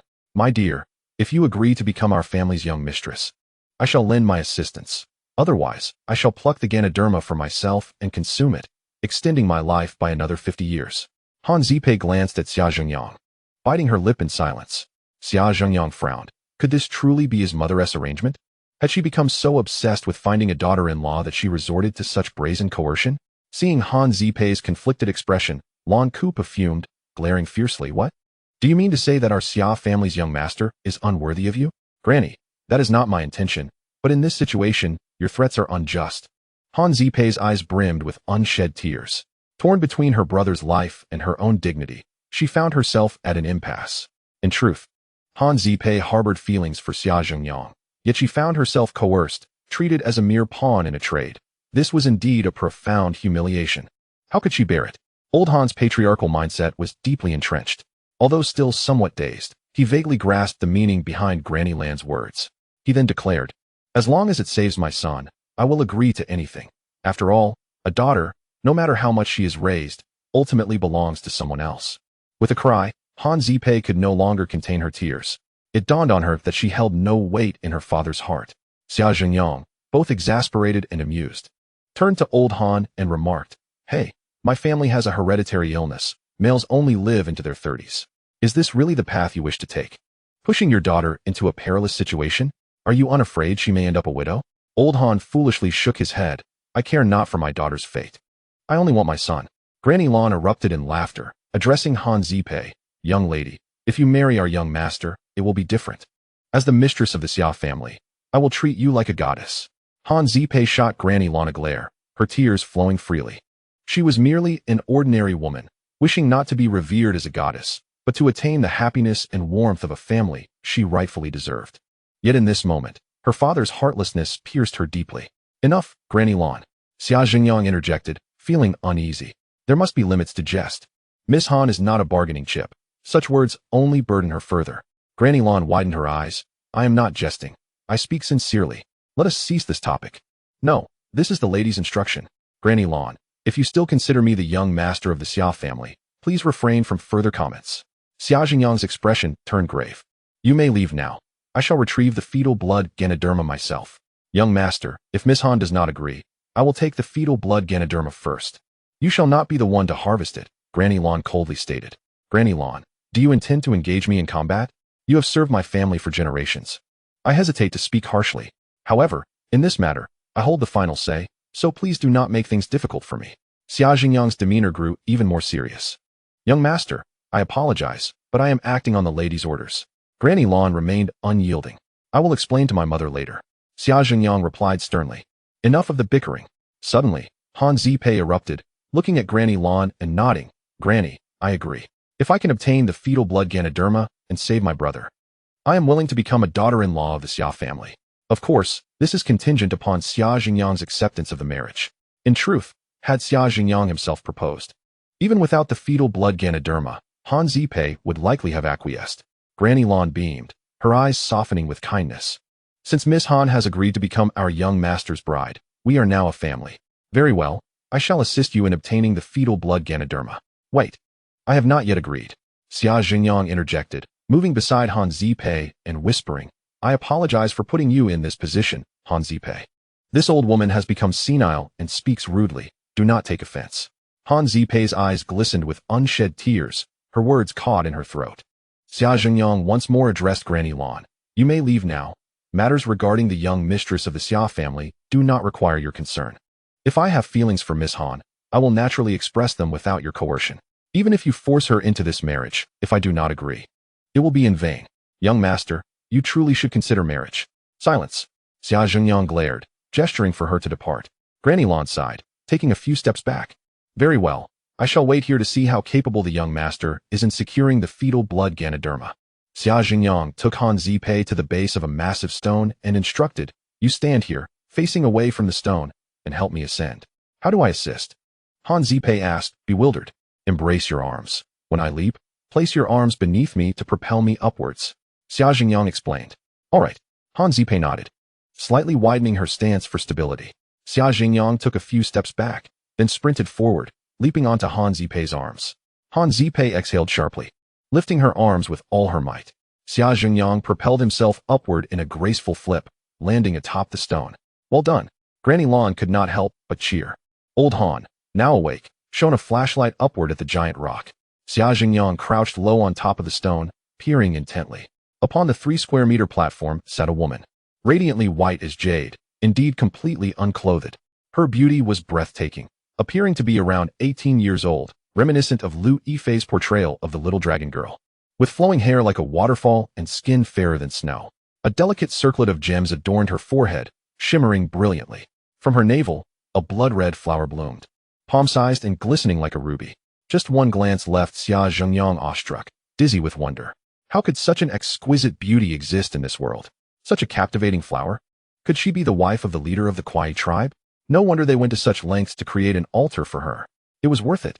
For such a celestial being, one would not hesitate to offer up an altar, even to seize kingdoms and slay all of humanity.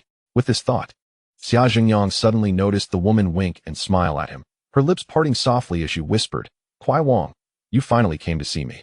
I have waited for you here for 3,000 years. Her voice wrapped around him, penetrating deep into his heart. Kuai Wang. Xia Jingyang trembled, suddenly recalling that he was indeed the king of the Kuai tribe in his past life, reborn in this world, and now unexpectedly encountering his beloved queen. The woman raised her hand, smiling. Kuai Wang, how have you fared these 3,000 years? I have missed you day and night, longing for our reunion. Overwhelmed with emotion, Xia Jingyang could no longer contain himself, opening his arms to embrace her, choked with words. My beloved, I neglected you for 3,000 years. I shall make it up to you and never leave your side again. Just then, a deafening bang erupted, a shower of glowing fireflies bursting overhead before slowly descending. Xia Jingyang jolted awake, smiting his own face in disbelief. How could I have been so foolish, nearly falling into an illusion from a fleeting thought? Han Zipei, holding a flare gun, called out from below. Xia Jingyang, you have been silent for too long. What is happening? Answer me. Chapter 43. Respect boundaries, do not intrude. When Xia Jingyang ascended the stone, Han Zipei remained anxiously watching from below. However, as he disappeared without a trace, the silence stretched on. Han Zipei called out, seeking his response, yet received none. Infuriatingly, Granny Lan seemed unconcerned, instead relishing the situation with a smirk. In a moment of desperation, Han Zipei took out the flare gun and fired a burst of luminescent powder. Xia Jingyang, startled awake, dared not look at the woman any longer. He turned to the edge, calling down, Han Zipei, I am fine. You scared me to death with your silence for so long. What is happening up there? Han Zipei sighed in relief, then inquired, what is the situation? Why were you silent for so long? Were you enchanted by the person above? Nonsense. I am resolute in my purpose, unattached to worldly desires. What could possibly enchant me? Xia Jingyang firmly denied it, then called down, Han Zipei, throw me the rope. I will pull you up. You want me to come up? Han Zipei was taken aback. Yes, come up. Xia Jingyang insisted. Han Zipei nodded, retrieving a long rope from her waist and tossing one end to Xia Jingyang before climbing up with hands and feet. Xia Jingyang gripped the rope tightly, pulling with all his might. With their combined efforts, Han Zipei quickly ascended to the top of the stone. Xia Jingyang grasped Han Zipei firmly, softly instructing, close your eyes. Do not look at that woman. Why? Han Zipei asked, but obeyed and shut her eyes. Xia Jingyang remarked, upon the woman's navel blooms a red flower, known as the fetal blood Ganoderma. It is a manifestation of her own will and the vital essence of the fetus within her, nourished by the earth's energy for millennia. It possesses the potential to cure your brother's terminal illness. However, the hallucinatory power of this fetal blood Ganoderma is exceedingly potent. With your eyes open, you cannot pluck it. Han Zipei furrowed her brow and inquired, if I close my eyes, can I then retrieve it? Certainly, Xia Jingyang replied. 95% of human perception of external stimuli is derived from sight. By closing your eyes, you eliminate 95% of distractions, allowing you to focus. That seems reasonable, Han Zipei said, slightly opening her eyes to steal a glance at Xia Jingyang before asking, curiously, why do you not attempt to retrieve it yourself?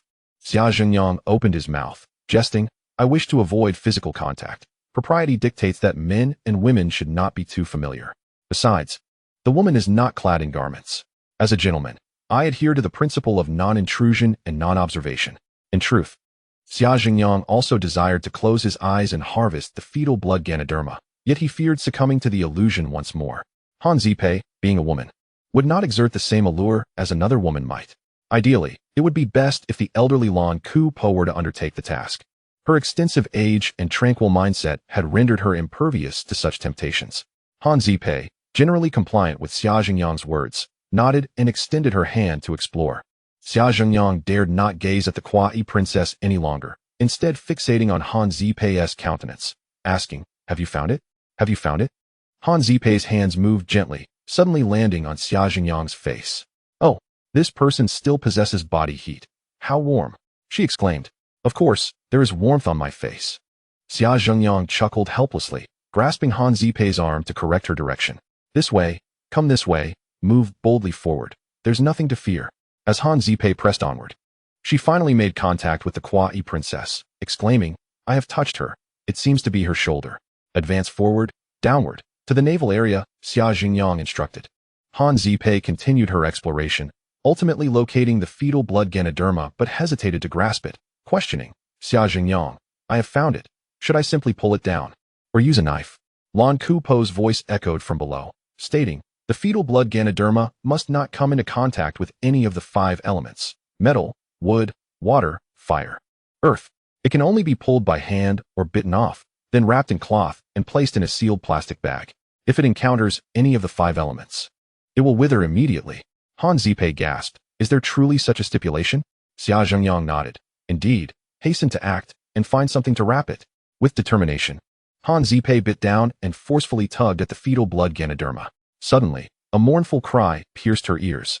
The sound was faint yet distinctly articulated. "How cruel of you to attempt to take my child. Han Zipei, you and Xia Jingyang are married. You will also bear children. If someone were to take your child, what would you do as a mother?" A pang of guilt gripped Han Zipei's heart, rendering her unable to proceed further. Xia Jingyang, observing Han Zipei's changing expression, shouted, "Han Zipei, why do you hesitate? Your expression has shifted. Are you enchanted?" I hear weeping. Both the princess S and her child's." Han Zipei responded, drenched in perspiration. "That is mere auditory hallucination. It is not real. Quickly act," Xia Jingyang urged. "No, it is not false. Jingyang, the Kuai princess knows our names, our marital status, and that we shall have children." Han Zipei mused. "By the way, Jingyang, what name shall we give our future child?" Once more, Han Zipei succumbed to the illusion, releasing her grip on the fetal blood Ganoderma and embracing Xia Jingyang, her eyes filled with longing. Xia Jingyang, in despair, pushed Han Zipei away, exclaiming, "Han Zipei, snap out of it. Think of your ailing brother." In this precarious moment, Xia Jingyang found himself in grave danger, at risk of being ensnared in the illusion alongside Han Zipei. Should their resolve falter, they might end up as a couple atop this boulder. Yet, Han Zipei could not awaken, once more encircling Xia Jingyang's neck, giggling, "Jingyang, you are so handsome. I adore you. When we have a son, he will undoubtedly resemble you." As she spoke, Han Zipei pressed her delicate lips against Xia Jingyang's cheek. "Good heavens, is this to cost me my life?" Xia Jingyang lamented, turning his face away and shouting below, "Quickly, release the fluorescent powder. Save your daughter. She has fallen under a spell." Old Han remained silent, while Lan Ku Po's figure soared toward them, swiftly reaching out to break the fetal blood Ganoderma. Blood splattered, drenching Xia Jingyang and Han Zipei. Simultaneously, a chilling scream erupted from the Kuai princess, resonating throughout the palace. Chapter 44. Escape from danger, yet entangled in a net. The sound was particularly harrowing. More terrifying than Lan Ku Po's lamentations, it was enough to chill the marrow. Both Xia Jingyang and Han Zipei were momentarily shaken, nearly losing their senses. Rendered motionless atop the boulder, unsure of their next course of action. "Young master, young mistress, do not delay any longer," Lan Ku Po urged, nudging them. "Oh." Han Zipei regained her senses, nodding hurriedly, but then felt a sense of confusion. Why did Lan Ku Po refer to her as young mistress? When had she become the young mistress of the Xia family? At that moment, the woman atop the boulder wilted as if a flower cast into a furnace, her skin darkening, her body collapsing to the ground. All the ancient corpses surrounding the palace fell one by one, producing a series of thuds. Xia Jingyang glanced back at the Kuai princess, calling to Han Zipei, "We have harvested the fetal blood Ganoderma. The delicate balance of the palace has been disrupted, and everything will change. We must flee to prevent the palace from collapsing." With a steely resolve, Han Zipei leapt from the boulder. Xia Jingyang and Lan Kupa followed suit, waving at Old Han. The item is secured. Retreat along the same path. Wait. Old Han quickly opened his backpack. Addressing Lan Kupa, Elder, can you first hand over the item to me? The fetal blood Ganoderma is crucial for my son's life. I must have it in my possession for peace of mind. You can have it, but your daughter is now the young mistress of the Xia family. Lan Kupa chuckled, passing the fetal blood Ganoderma over. Old Han carefully wrapped the Ganoderma, saying, I have no objections, as long as the young ones are compatible. Xia Zhengyang shot a glance at Lan Kupa, shaking his head in silence. Suddenly, a tremendous roar of rushing water echoed ominously. Han Zipei gasped, the flood is returning. Everyone, don your life vests and prepare. And Tan Yinzi and Ma Koan, hurry to reunite with them and bring them along. Xia Zhengyang shouted, already dashing forward. Lan Kupe stamped her foot. Young master, why do you concern yourself with those outsiders? That one is your second young mistress. Irritated, Xia Zhengyang snapped at Lan Kupe. Since you enjoy calling her young mistress, why not just adopt Tan Yinzi as well? Not far off. Tan Yinzi sat in silent contemplation. Beside her lay the lifeless Ma Koan. Shortly after Xia Zhengyang and the others had departed, Ma Koan had drawn his last breath. Tan Yinzi remained seated, neither mourning nor grieving, simply lost in silence. Tan Yinzi, how is your master? Xia Zhengyang approached, glancing at Ma Koan before stating. The flood is about to submerge the palace. We must leave. My master is dead, Tan Yinzi replied, still seated, avoiding Xia Zhengyang's gaze. Her expression a blend of melancholy and an inexplicable smile. My master has passed. Before he died, he entrusted me with his bank card and password, which holds 600,000 in savings. I am uncertain whether he is a good or bad person, sighed Xia Zhengyang as he pulled on Tan Yinzi. Let us not ponder such profound questions of life for now. Your master has passed away. The deceased are beyond reach.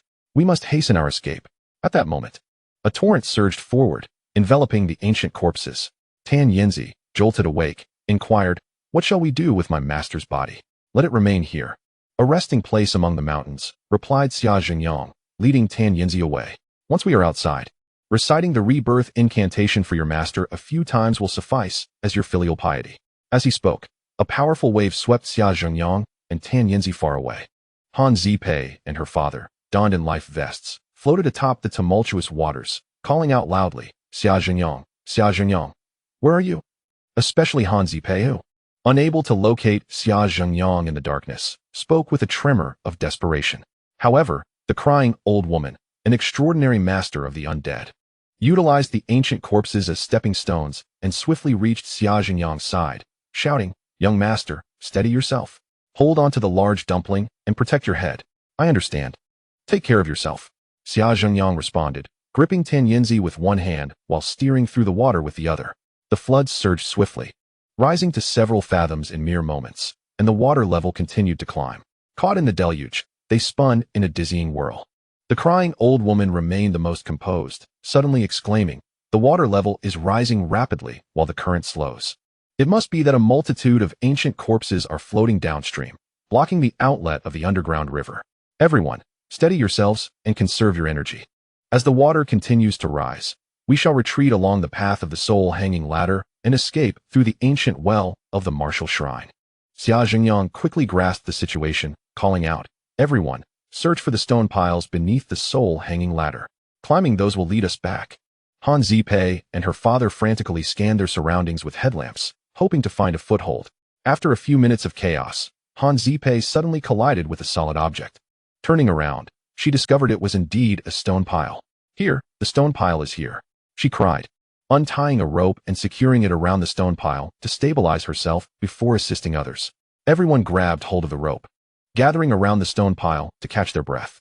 Han Zipei looked up, saying, this is the platform we descended from the soul-hanging ladder. But I wonder how much higher it goes and if we can climb up. Xia Zhengyang declared, those platforms descend sequentially, each lower than the last. We must continue searching for the next platform. Once we find the lowest one, we can ascend. With this revelation, the group hurriedly began to feel around for adjacent stone piles. They were in close proximity, making them easy to locate. Xia Zhengyang deduced their relative heights based on the water flow and led everyone eastward. Sure enough, moments later, they spotted a stone pile ahead. Its top merely 2 feet above the water's surface. Xia Zhengyang was the first to climb up and helped everyone else ascend as well. Once on the platform, they dared not pause, fearing the collapse of the underground chamber, and continued upwards, leaping across the steps in preparation to scale the soul-hanging ladder. However, the platforms had a drop of about a meter, with a similar distance between them. While descending was easy, returning required them to leap upwards. Xia Jingyang and the crying old woman, being the most agile, jumped first to the higher steps, and then turned back, using the rope to assist Han Zipei and the others one by one. After 20 minutes, they finally reached the soul-hanging ladder, each one panting heavily. "Do not stop. Follow me across the soul-hanging ladder." The crying old woman expertly led them through to the space beneath the ancient well of the martial shrine. Just as they landed and steadied themselves, a thunderous roar echoed from the abyss, as if a collapse was imminent. "There is also a risk of collapse here. We must quickly emerge from the ancient well." The crying old woman darted ahead with remarkable speed. Han Zipei and Xia Jingyang pressed forward side by side, asking, "Can the trapdoor at the bottom of the well be opened from below? When I descended, I propped it open with a stick. It should be fine," Xia Jingyang replied. They rushed down to the bottom of the well, looking up to find the trapdoor ajar, with a rope dangling down. The crying old woman chuckled. "I was the last to descend, leaving a rope for us here." With the rope in place, everyone grasped it and climbed up, eventually emerging from the well. It was now past 3 in the morning, and the courtyard of the shrine was eerily silent. Old Han finally sighed in relief, preparing to cover the well's opening with a stone slab.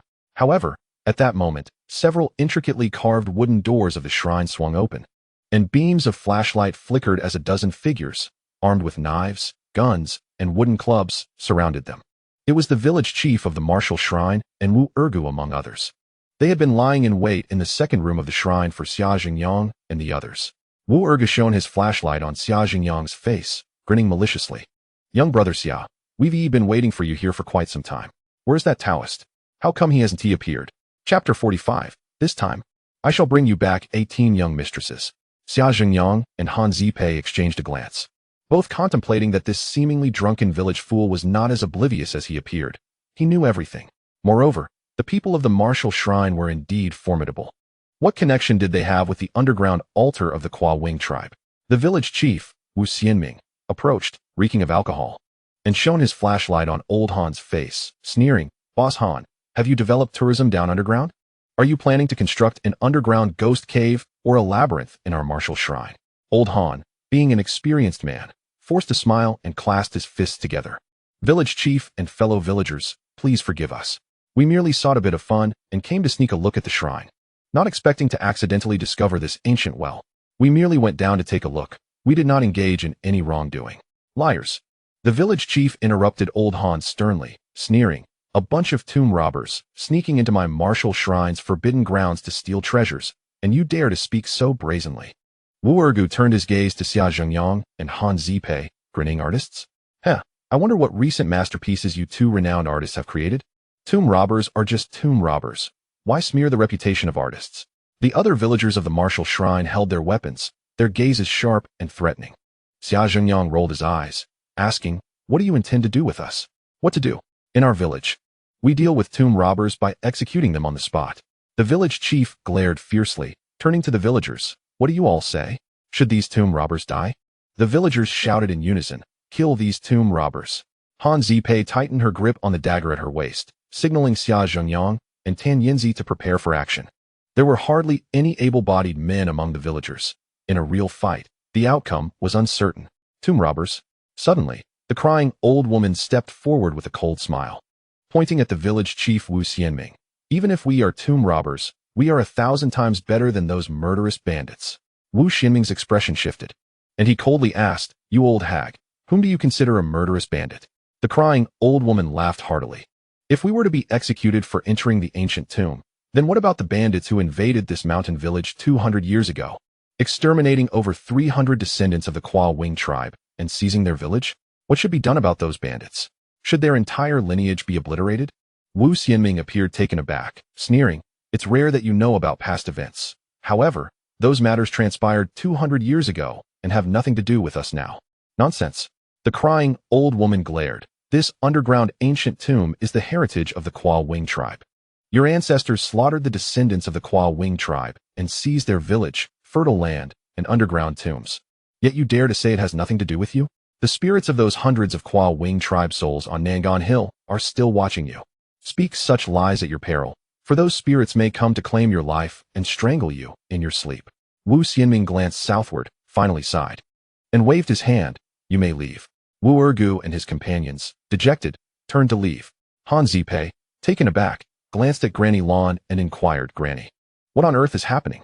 After a moment of contemplation, Xia Zhengyang elucidated, 200 years ago, the ancestors of Wu Ergu were a band of bandits who seized the village of the Kuai tribe, slaughtered their descendants, and discarded them at the South Ridge.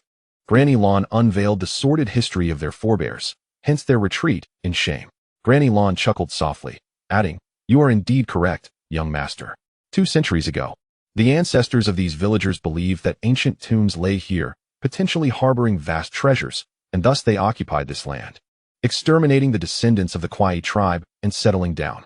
The apparitions we encountered at the graveyard the other night were the tormented souls of the Kuai tribe. Han Zipei stared at Granny Lan in astonishment. So you were aware of the history of the Wu ancestral hall all along? Granny Lan nodded. 50 years ago, the Xia family came to investigate and uncovered the secrets of the Wu ancestral hall. However, we refrained from entering the underground palace, believing that whatever lay beneath held no value for the Xia family. This time, the lady agreed to accompany the young master to test his resolve. Xia Zhengyang felt disheartened, realizing that his mother had ventured out merely for self-training. Had I known, I would not have endured such hardship, he lamented. Granny Lan turned her gaze to old Han, saying, if the Xia family desired the fetal blood Ganoderma, they could have harvested it 50 years ago. It wouldn't have fallen to you. At that time, you were likely still an infant. Old Han blushed, quickly clasping his hands in gratitude. Thank you, senior, for your assistance. I shall forever remember your great kindness. Go now. Take the fetal blood Ganoderma and save your son. It is only effective for 6 hours. Beyond that, it becomes worthless, Granny Lan instructed, waving her hand dismissively. Yes, yes. I will leave at once. Old Han exclaimed, hurriedly retrieving his phone to summon a car. His son awaited the life-saving elixir at the town's restaurant. Aware of the time-sensitive nature of the medicine, he had kept his son close throughout the ordeal. Xia Zhengyang pondered briefly before addressing Han Zipei. I still have some belongings at Wu Ergu's home. Let me retrieve them, and we shall depart together. With the major matters resolved here, we must withdraw. Earlier, Xia Zhengyang had regretted not thoroughly searching the underground palace for the Black Palm bones, but upon hearing Granny Lan's words, he felt no further need to search. Tan Yanzi, however, was reluctant to leave, staring blankly at the well, murmuring, my master's body is still down there. It cannot be retrieved, let it go. Xia Zhengyang urged. Just as Tan Yanzi was about to respond, everyone felt a tremor beneath their feet, followed by a rumbling sound emanating from the depths. Granny Lan bent down to listen intently, declaring, the water level underground continues to rise, breaching the ancient corpses that blocked the subterranean river, and a flood is beginning. Han Zipei gasped. Does that mean all those ancient corpses will be washed down into the Longmen pool? Goodness. Thousands of ancient corpses. If they all floated to the surface of the Longmen pool, what a spectacle that would be. If that were to occur, the relevant authorities would surely investigate, and none would evade responsibility. Old Han contemplated, then instructed his daughter. I will return to the town first to have your brother take his medicine. Zipei, you and Master Xia should go check the Longmen pool. Han Zipei nodded, casting a glance at Xia Zhengyang. I shall also go. Perhaps my master's body will wash up. Tan Yanzi declared. Let us depart, Xia Zhengyang affirmed, nodding as he navigated the ancestral hall's surrounding wall, leading the 2 women towards Longmen pool. Master, I will return to Feiqing first. Do not indulge too much. Return with the young mistress soon. Marrying and having children is paramount. Granny Lan called out after them. Understood, understood. This time, I shall bring back 18 young mistresses. Xia Zhengyang replied without looking back, merely waving his hand. Granny Lan smiled and departed, her contributions discreetly acknowledged. Tan Yanzi, puzzled, turned to Han Zipei and asked, Zipei, is that old woman referring to you as the young mistress? Han Zipei's face flushed. That crazy woman didn't mention my name.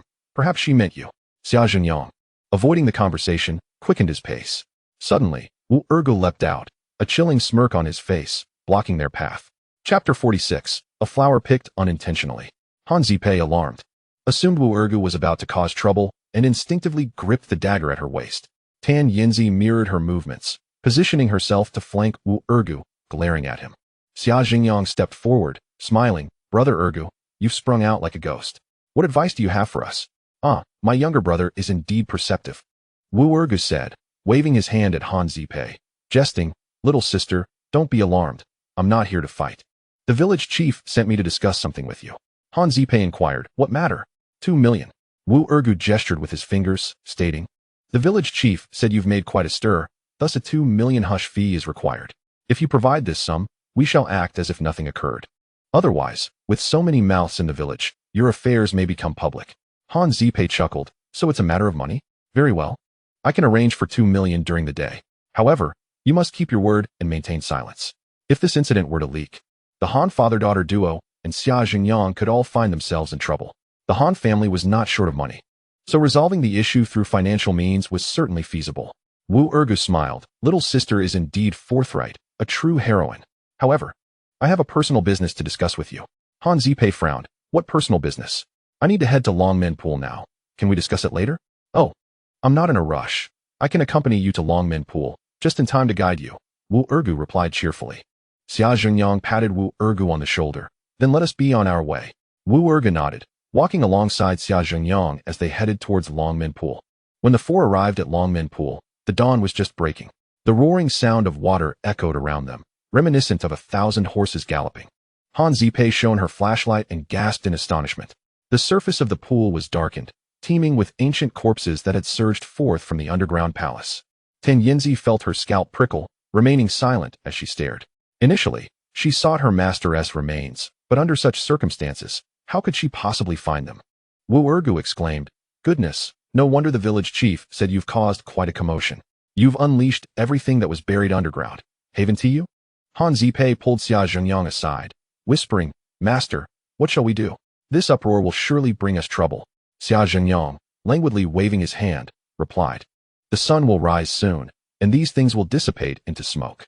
Besides, the river beneath Longmen Pool belongs to foreign lands. No one will come to investigate.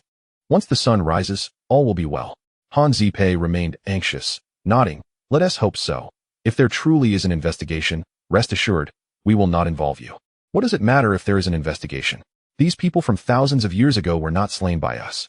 We are merely a pair of artist lovers who unintentionally stumbled into the underground palace and unwittingly picked a flower, Xia Jingyang asserted. As he spoke, more ancient corpses continued to emerge from the depths, swirling on the surface of the pool. Xia Jingyang sat down, requesting a cigarette from Wu Ergu. Wu Ergu leaned closer, grinning. You're right, young brother. Once these things see the sun, they will turn to vapor. It's nothing to worry about. Xia Jingyang asked, Brother Ergu, do you often encounter these things? Every year, a few emerge, but this is my first time witnessing such a large gathering, Wu Ergu replied, lighting his own cigarette. However, since you've released them all this time, I reckon there won't be any left after this. Xia Jingyang chuckled, from your tone. It seems you're reluctant to part with them? By the way, have you ever descended into the ancient well of the ancestral hall? Wu Ergu shook his head, no? 80 years ago, the elders of the village decreed that descendants were forbidden from entering. Because our ancestors have all seen it, there is nothing inside. Only the corpses from thousands of years ago. Xia Jingyang nodded and said, could you share the history of your ancestral hall? Wu Ergu scratched his head and replied, actually, there's not much to say. 200 years ago, our ancestors were bandits and grave robbers who believed there was treasure here, so they moved in, killed the original inhabitants of the village, and rebuilt the ancestral hall. They spent many years searching underground for treasure, but found nothing. Only many lives were lost. Eventually, as circumstances changed, they settled down here. Xia Jingyang nodded again. Wu Ergu sighed and said, the descendants of the Wu family have nearly perished. This is the retribution from those days. Xia Jingyang recalled the earlier conversation and asked, you mentioned a private business you wanted to discuss with us. What is it? It is a business that would greatly benefit you. Wu Ergu's spirits lifted, a cunning smile on his face. I will sell you a remedy for 50,000 yuan.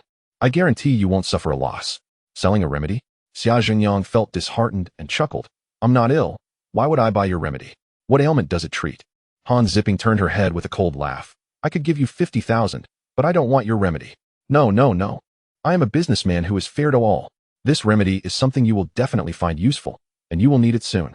Wu Ergu grinned. What do you mean? Just say it directly. Han Zipping frowned. Wu Ergu pondered and said, perhaps I want to say it. Just remember my phone number. Come find me when you need the remedy. After saying this, Wu Ergu stood up, dusted off his pants, and turned to leave. Han Zipping hurried to catch up. Blocking Wu Ergu, wait, I will transfer you 50,000 now, but you need to clarify your words before leaving. Wu Ergo paused, remained silent for a moment, then slowly said, "You have already been poisoned." Chapter 47. An itch to the bone. What ailment is this? Poisoned. Both Han Zipping and Tan Yinzi were taken aback. They took deep breaths, stretched their arms and legs, twisted their waists, yet felt no discomfort. Xia Jingyang shook his head with a smile, saying, "Brother Ergo, don't scare me. I know whether I am poisoned or not. I feel particularly healthy, as if I could handle anything. Being fine doesn't mean you aren't poisoned." Wu Ergo chuckled. "From the moment you first entered the ancient well of the ancestral hall, you were already poisoned. It's just that the effects haven't manifested yet. In no more than 2 days, you will realize I am not lying." Han Zipping scoffed, "Then tell me, what kind of poison is it?" Wu Ergo sighed and said, "Everyone in our village has also been poisoned, which is why they are too lazy to work. This poison has been around since 200 years ago, passed down through generations." Han Zipping was uncertain, glancing at Xia Jingyang. Xia Jingyang pondered for a moment and suddenly exclaimed, "Brother Ergo, could it be that the villagers' fondness for alcohol is related to this virus?" In that village, every person Xia Jingyang had encountered drank alcohol. The elderly, children, women, and young girls, without exception. Even when Wu Dada died in bed, a strong smell of alcohol lingered. The village head was never without a bottle, drinking wherever he went. This was a highly suspicious detail that Xia Jingyang had previously overlooked. Wu Ergo grinned widely. "You are indeed clever, Xia. Yes, my remedy is alcohol. It can counteract the virus in your bodies." Han Zipping was still confused and asked, "What exactly is wrong with the villagers that requires them to drink alcohol to counteract it?" "Itchiness." Wu Ergo lit a cigarette and continued, "From birth, the people in our village experience unbearable itchiness. Only by drinking can they alleviate the itch. Once you leave the ancient well of the ancestral hall, you too will become like us, addicted to alcohol." Han Zipping scoffed, "I don't believe it." "Don't believe it? You can scratch your skin, and you will find it becomes itchier the more you scratch, to the point of unbearable pain," Wu Ergo said. Han Zipping instinctively scratched her arm, and indeed, the itch intensified. Tan Yinzi, still skeptical, rolled up her pants to scratch her calf, only to find the itch spreading uncontrollably, her body writhing as she furrowed her brow. Unable to stop, Xia Jingyang remained unfazed, merely observing the expressions of Han Zipping and Tan Yinzi. Wu Ergo laughed heartily. "Ladies, do you believe it now? Come back with me, and if you apply some liquor and take a few sips, the itching will cease immediately." Han Zipping gritted her teeth. "Wu Ergo, you are so insidious. You knew all along, didn't you?" The previous night, Wu Ergo had urged Han Zipping to drink, to which she had replied that she didn't enjoy alcohol. Wu Ergo had said, "You may not like it now, but you will definitely come to love it." This deduction implied that Wu Ergo had already known Han Zipping was poisoned. Wu Ergo chuckled, "You are quite cunning as well, clearly here to rob graves. Yet you deceived me into thinking you were an artist, making me suffer greatly." Han Zipping had no retort. Xia Jingyang approached, examining Han Zipping and Tan Yinzi's skin closely. Smiling, "Is it really that itchy? Why don't you try scratching yourself?" Han Zipping replied irritably, "I won't fall for that." Xia Jingyang shook his head with a smile. "Do not worry, it is likely a virus from the tomb. Once we find the source and treat it accordingly, it will be fine." Wu Ergo shook his head repeatedly, saying, "Brother Xia, you are mistaken. First, even if you resolutely refuse to scratch, it won't be long before you feel the itch. Second, you will definitely not find the source of this virus. Our Wu ancestral hall has been searching for 200 years, experimenting with countless methods, yet has not found a cure." "No cure?" Xia Jingyang frowned, suddenly recalling something. He turned to Han Zipping and said, "Quick, call your father and ask him to save a bit of fetal blood ginseng. That stuff can detoxify and cure many ailments." Han Zipping paused, then filled with joy, hurriedly made the call. However, the call took a while to connect. Han Zipping asked, "Dad, do we still have fetal blood ginseng? Save some for me." Lao Han replied, "Why save some? I've given it all to your brother." Then forget it." Han Zipping momentarily felt dazed, and then asked, "How is my brother doing now? Is there any effect?" "We still don't know. We are observing." "All right, I understand." Han Zipping hung up. Xia Jingyang listened to the conversation and couldn't help but frown slightly. If what Wu Ergo said was true, they might indeed face some trouble. Would they really have to become hopeless drunks at such a young age? What a predicament. Wu Ergo extended his hand with a smile. "I've given you the remedy. Now where's the money?" "Not a penny." Han Zipping glared, angrily replying, "If you had told us from the beginning, I would have given you 50,000 without hesitation. But you concealed the truth and now come to extort me, treating me like a fool." Wu Ergo protested. "How can this be my fault? If you had said from the start that you were here to rob graves, I would have told you." "All right, All right, brother ergo. You go back and prepare some dishes and 2 bottles of white liquor. We will return shortly for dinner and give you 50,000. Xia Zhengyang waved his hand. Brother Xia, you are quite generous. Wu Ergo laughed heartily and left. At this moment, the sun had risen, illuminating the surface of the pond. The ancient corpses on the pond's surface began to change, emitting green smoke that grew thicker, turning into a rolling mass that obscured the sky. Han Zipping, while twisting her body to scratch her itch, said, "It seems there is no major issue. As long as these ancient corpses turn to smoke, we will have no trouble." Tan Yinzi, also writhing and scratching, gritted her teeth. "Isn't it enough trouble? I am itching all over to the bone." Xia Zhengyang, relishing their plight, stepped forward and rolled up his sleeves, saying, "Ladies, you can't reach your backs, right? Come, I can help you scratch." Tan Yinzi and Han Zipei exchanged a glance, and suddenly they unleashed a simultaneous assault, pinning Xia Zhengyang to the grassy bank by the river. "Hey, what are you doing? In broad daylight. Do you intend to?" Xia Zhengyang exclaimed, startled, twisting his body in protest. Chapter 48. In broad daylight, ambushed by beautiful women. However, Tan Yinzi and Han Zipei, akin to fierce tigresses, disregarded his protests and held Xia Zhengyang down, their 4 hands collectively scratching and tickling him. The thoughts of women are often in sync. Having exchanged a glance, both Tan Yinzi and Han Zipei had simultaneously resolved not to let Xia Zhengyang escape unscathed. "If it's ticklish, let us all feel it together." "Hey, what do you mean by this? In broad daylight, I'm going to cry out against your indecency." Xia Zhengyang, overwhelmed by their relentless tickling, laughed and yelled in exasperation. "What do you mean? Seeing us suffer from the tickles, you revel in our misfortune, right? Well, we shall let you taste this exquisite torment." Han Zipei giggled, continuing her playful assault. Tan Yinzi grew even more frenzied, nearly tearing Xia Zhengyang's clothes apart. "I'm afraid of you, fierce tigresses, and those who resemble legendary female warriors." Xia Zhengyang waved his hands in defense, exclaiming, "Ladies, please refrain. I can handle this myself." Amidst the chaos, Xia Zhengyang inadvertently pressed his right hand against Han Zipei's chest, causing a wave of embarrassment to wash over him. Han Zipei, feeling the awkwardness of their frolicking, finally stood up, releasing Xia Zhengyang. Tan Yinzi also loosened her grip and chuckled. "Xia, are you feeling comfortable now?" Sitting up, Xia Zhengyang could only feel an incessant itch all over, scratching himself incessantly as he lamented, "You 2 mischievous girls have doomed me. Now I'm just like you, crawling with itchiness." Tan Yinzi laughed heartily, her laughter ringing with a captivating charm. At that moment, the ancient corpses in the pond had nearly disintegrated. "Let us go, let us not dwell on this. We should head to Wu Erga's house for a drink. I feel like I'm infested with lice. This sensation is quite unbearable." Han Zipei, still uneasy about the ancient corpses, replied, "Let us hold on a little longer. Once these large corpses fully disintegrate, we can return." "Indeed. I want to wait and see if my master's remains will rise to the surface," Tan Yinzi concurred. Xia Zhengyang, with no other choice, continued to scratch, while Han Zipei and Tan Yinzi sat on the ground, scratching as well. In truth, Xia Zhengyang fared somewhat better, scratching wherever it itched. However, Tan Yinzi and Han Zipei were in greater distress, as there were areas they could not scratch in front of him, forcing them to endure the discomfort. Tan Yinzi rolled her pants up above her knees and suddenly exclaimed, "Oh no, I feel something crawling beneath my skin." Xia Zhengyang and Han Zipei were startled and leaned in to take a look. Indeed, beneath Tan Yinzi's fair skin, numerous small, green bean-sized lumps were visibly moving. "How disgusting. Could I be the same?" Han Zipei shivered, glancing at her arms before rolling up her pants to inspect her legs. Furrowing his brow, Xia Zhengyang reached out to examine Tan Yinzi's calves, remaining silent for a moment.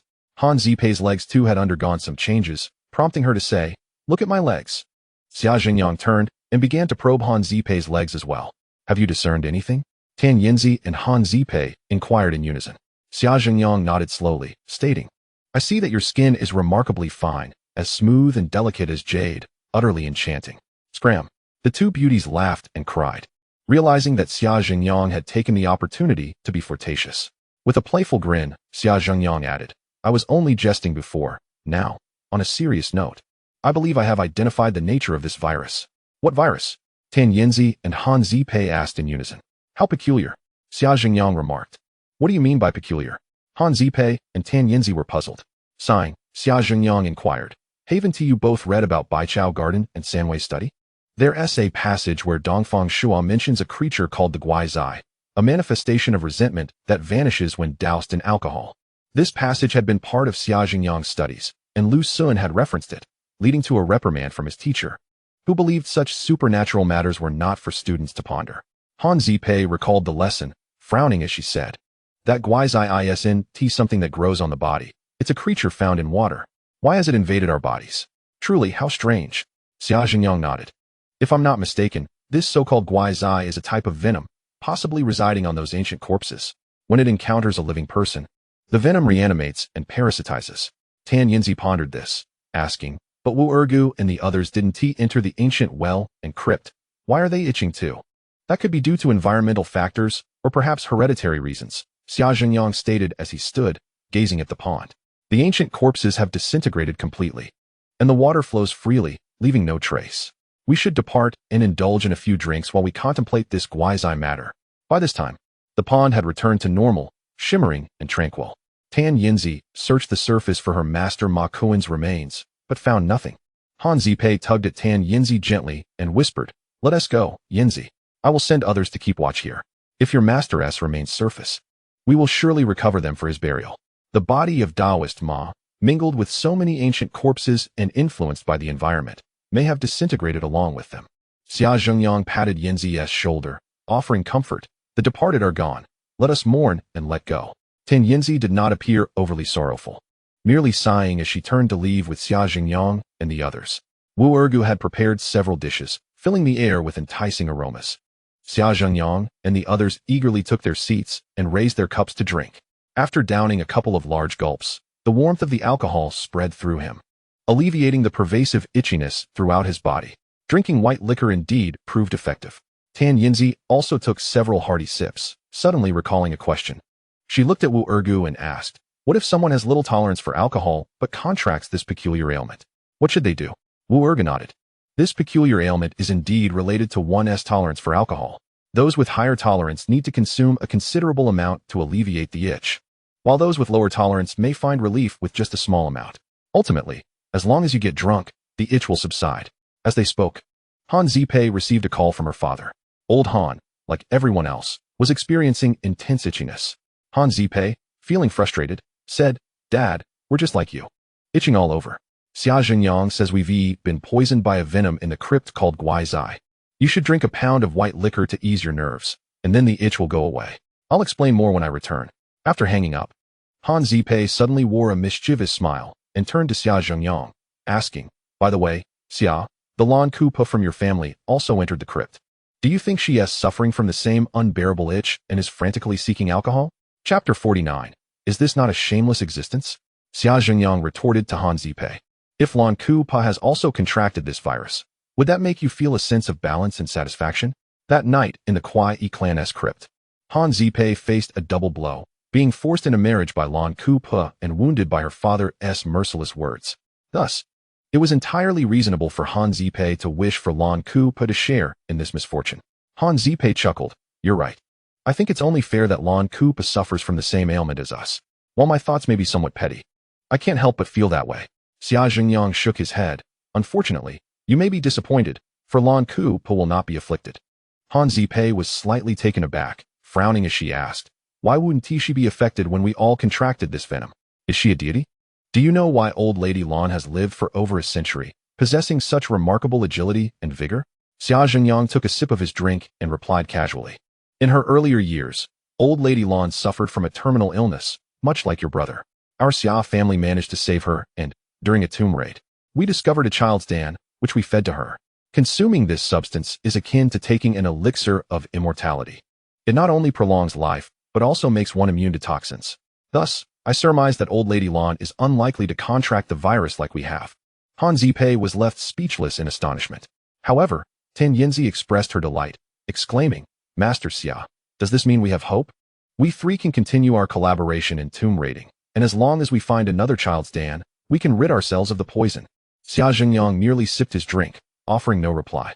Searching for the child's dan was indeed a viable option, but the burden of tomb raiding alongside two beautiful women was exhausting. Han Zipei paused for a moment, then inquired, "If my brother consumes the fetal blood Ganoderma, will he also live to be over 100? Xia Zhengyang remained silent for a moment before responding, "That largely depends on one's fortune. For instance, The men in our Xia family have been known to consume child's dan as if it were a meal, yet few surpass the age of 40. My grandfather and father both ingested child's dan, but it did not alter their fates of early demise. Han Zipei nodded slightly, feeling a pang of sympathy for Xia Zhengyang. With a smile, Xia Zhengyang then addressed Tan Yinzi. Hence, the poison within me is of little concern. I could indulge in drunken revelry like ergo go.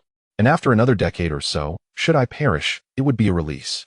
But you too would suffer, enduring the torment of this poison until the century mark. Tan Yinzi raised her glass, stating, Master, I was speaking truthfully earlier. We can indeed collaborate further in search of the child's dan. Xia Zhengyang pondered for a moment and replied, to rid ourselves of this poison may not necessarily require a child's dan. Upon my return, I will naturally seek methods of detoxification and will inform you once I discover a solution. Han Zipei and Tan Yinzi both nodded in agreement. After their meal, Han Zipei provided 2 million as hush money to the village and gifted Wu Ergu 50,000 before retreating with Xia Zhengyang and Tan Yinzi back to the town's inn. The Han family was affluent, with assets in the hundreds of millions. Thus, this sum was a mere drop in the ocean for them. Old Han hosted a banquet at the inn for Xia Zhengyang. Still recovering from the previous bout of drinking, Xia Zhengyang was soon indulging in a second feast. Old Han remarked, Zipei's brother has recovered well, thanks to the fetal blood Ganoderma. His spirits are high, and his strength is rapidly returning. It seems that this Ganoderma is indeed a miraculous remedy. Master, I am eternally grateful for your life-saving assistance. Xia Zhengyang rolled his eyes, replying, You have saved your son's life, fulfilling your wish. I, on the other hand, am left in disarray, having not only missed out on lamb, but also found myself entangled in this bizarre virus. On this tomb expedition, I sought the ghost bones of the Rakshasa. Yet instead of finding them, I contracted this peculiar virus, transforming into a mere drunkard. How can I show my face to the elders of Jiangdong? Old Han chuckled awkwardly, adding, Master, Zipei, Yinzi, and I have also contracted this ailment. Fortunately, this peculiar virus is merely chronic, not terminal. We have time to devise a remedy. Any medical expenses incurred in seeking treatment will be on me. Xia Zhengyang shook his head. You may have the means, but I am not lacking in funds either. Should any news regarding the ghost bones of the Rakshasa arise, please inform me immediately. Old Han expressed his gratitude with a clasped fist, stating, Rest assured, Master. I shall not hesitate to brave any challenges that lie ahead. Xia Zhengyang stood, saying, Thank you. I must return to Feiqing now. Farewell, everyone. Having received news from Old Lady Lan, Xia Zhengyang resolved to head to Xiangxi in search of a cure for the peculiar virus. Han Zipei stood, her lips curling into a smile as she hesitantly said, Master Xia, are you truly leaving so soon? I was actually planning to wait a few days until my brother fully recovers, and then accompany you to Feiqing. We need to investigate our poison and find a solution. Don't you think? Tan Yinzi also rose, chiming in, Indeed, Master Xia, we share a common plight. It would be delightful to keep each other company. Drinking and engaging in games each day. Han Zipei laughed, adding, Yinzi is right. As 3 individuals afflicted by this virus, we might as well enjoy our time together as fellow drunkards. Fellow drunkards? More like shameless revelers. Xia Zhengyang thought for a moment, rolling his eyes as he responded. Drinking together is fine, but the expenses will be split evenly. Tan Yinzi pouted, saying, Come on, can't a man be a bit magnanimous? Generally, when men and women dine together, the gentleman picks up the tab, right? Xia Zhengyang continued to roll his eyes. I am wealthy, but that money is reserved for courting a wife. Tan Yinzi raised an eyebrow with a teasing smile. If you're so stingy, you'll never find a wife. Not necessarily. Xia Zhengyang countered, casting a glance at Han Zipei. Chapter 50. The 3 Eerie's of Xiangxi, Corpse Transport, Poison, and the Women of the Falling Flower Cave. Han Zipei understood Xia Zhengyang's glance and waved her hand, saying, All right, I'll cover the drinking expenses from now on. Xia Zhengyang shrugged and returned to his room to pack. By around 5 in the afternoon, the RV arranged by Old Han arrived. Since the 3 of them were reeking of alcohol and could not take a plane, and considering Xia Zhengyang's intent to travel to Xiangxi, taking a car was far more convenient. After freshening up, Xia Zhengyang came to inspect the RV. After all, it was a rarity, and he had never seen the interior of an RV before. The RV, a luxury model from Mercedes-Benz, was valued at nearly 2 million, with opulent interiors featuring a living room, kitchen, and bathroom. Tan Yinzi, also unfamiliar with RVs, curiously explored the interior, teasingly remarked to Xia Zhengyang, Master, while this RV is suitable for sleeping, it is not fit for marriage. The bed is a bit cramped. One person can sleep comfortably, but two might end up on the floor. Xia Jingyang smirked. Are you planning to get married in here? Just then, Han Zipei approached and casually asked, who wants to get married? Tan Yinzi pointed at Xia Jingyang. Laughing, Xia Jingyang said this RV is suitable for marriage. Though the bed is small, it would be warm for a couple to squeeze together. Han Zipei furrowed her brows, skeptically regarding Xia Jingyang. What nonsense is this? Why would anyone think of getting married in a vehicle?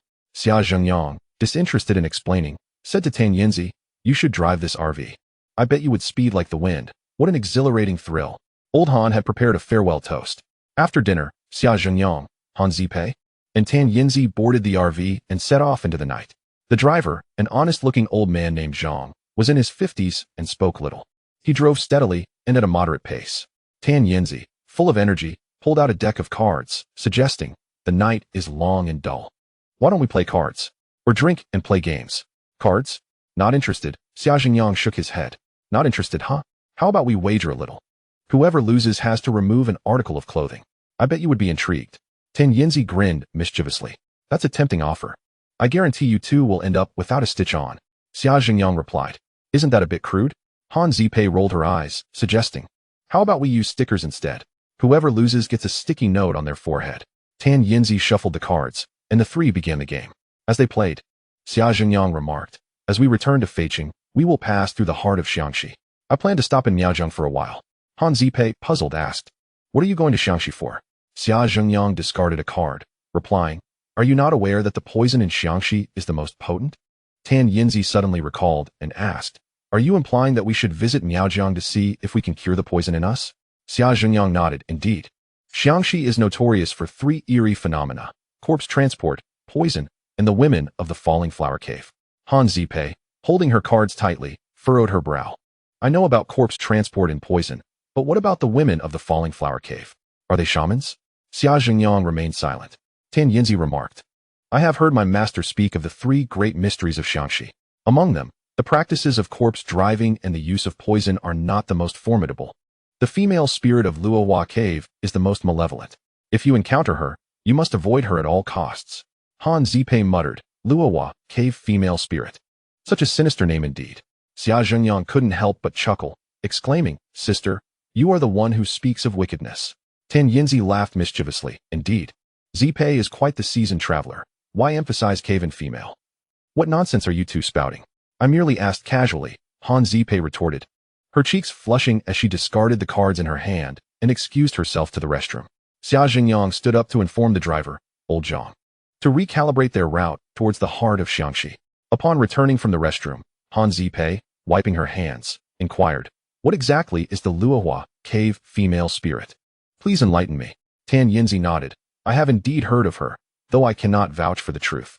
It is said that the interior of Miaozhong is laden with mountains, isolated from the world. There exists a mountain deity known as the Luohua Cave god, who, like the earth god, requires women. The so-called Luohua Cave female spirit is merely a woman offered to the Luohua Cave god.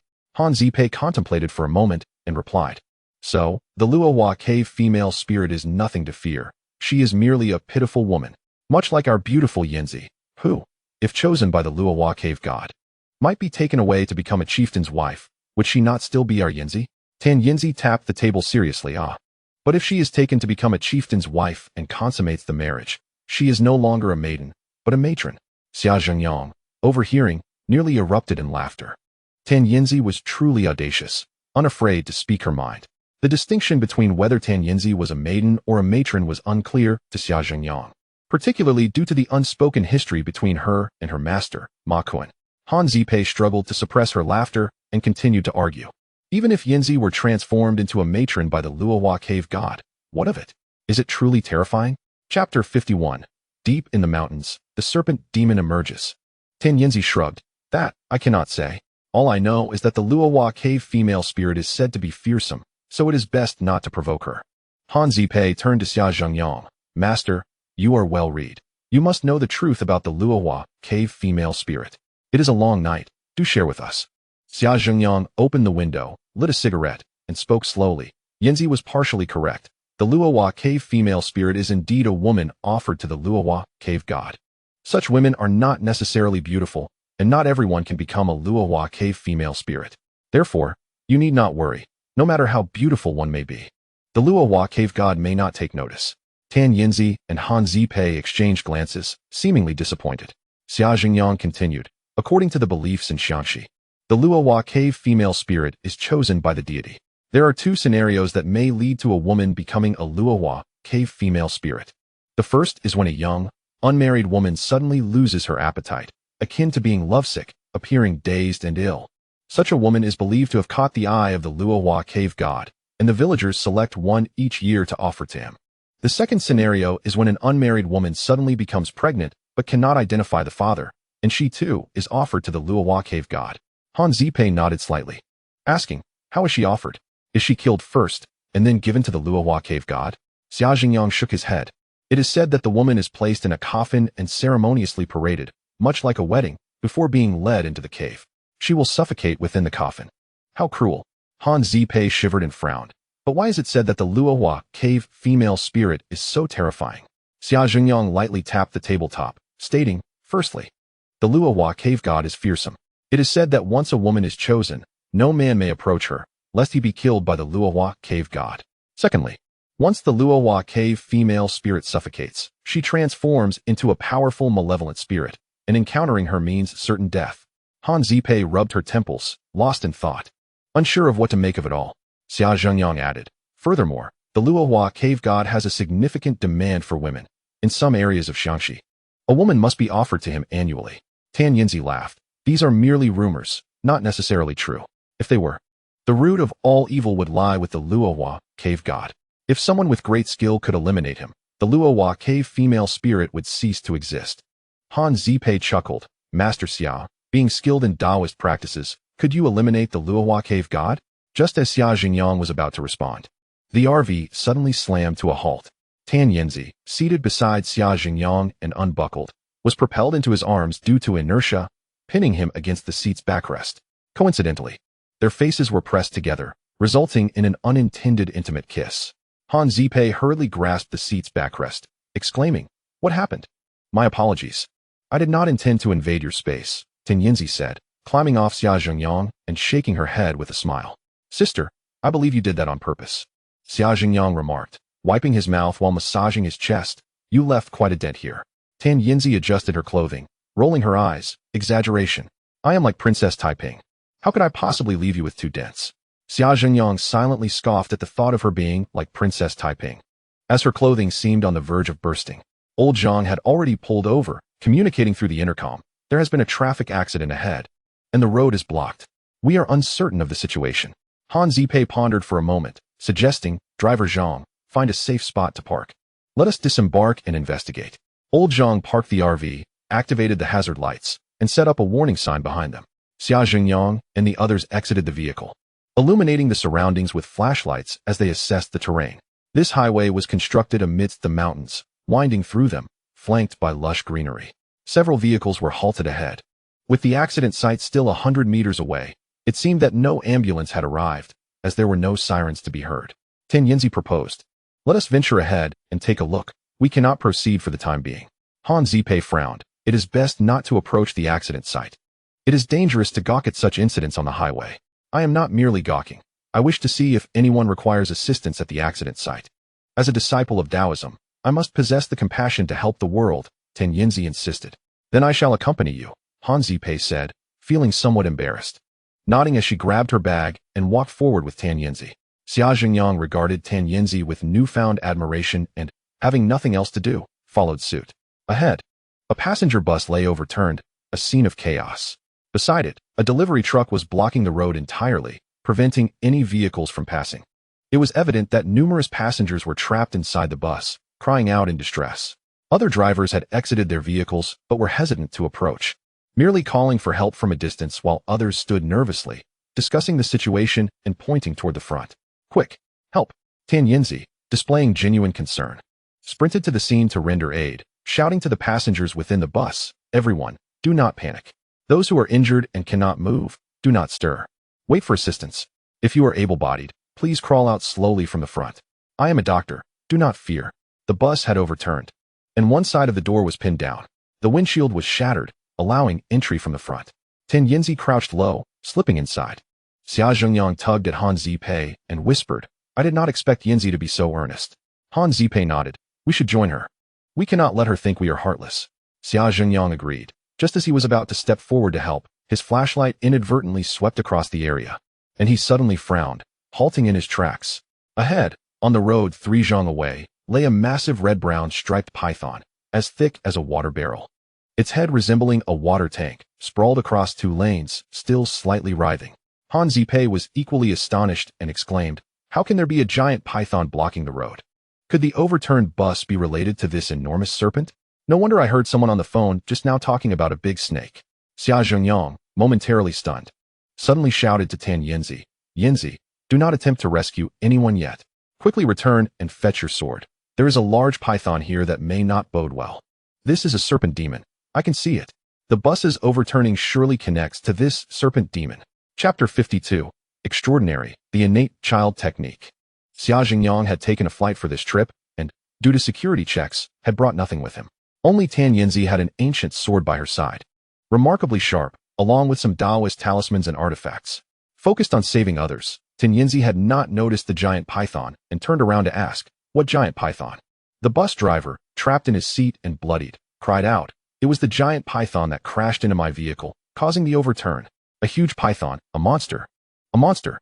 Other conscious passengers on the bus also pointed ahead, trembling with fear. The giant python is right in front, still moving.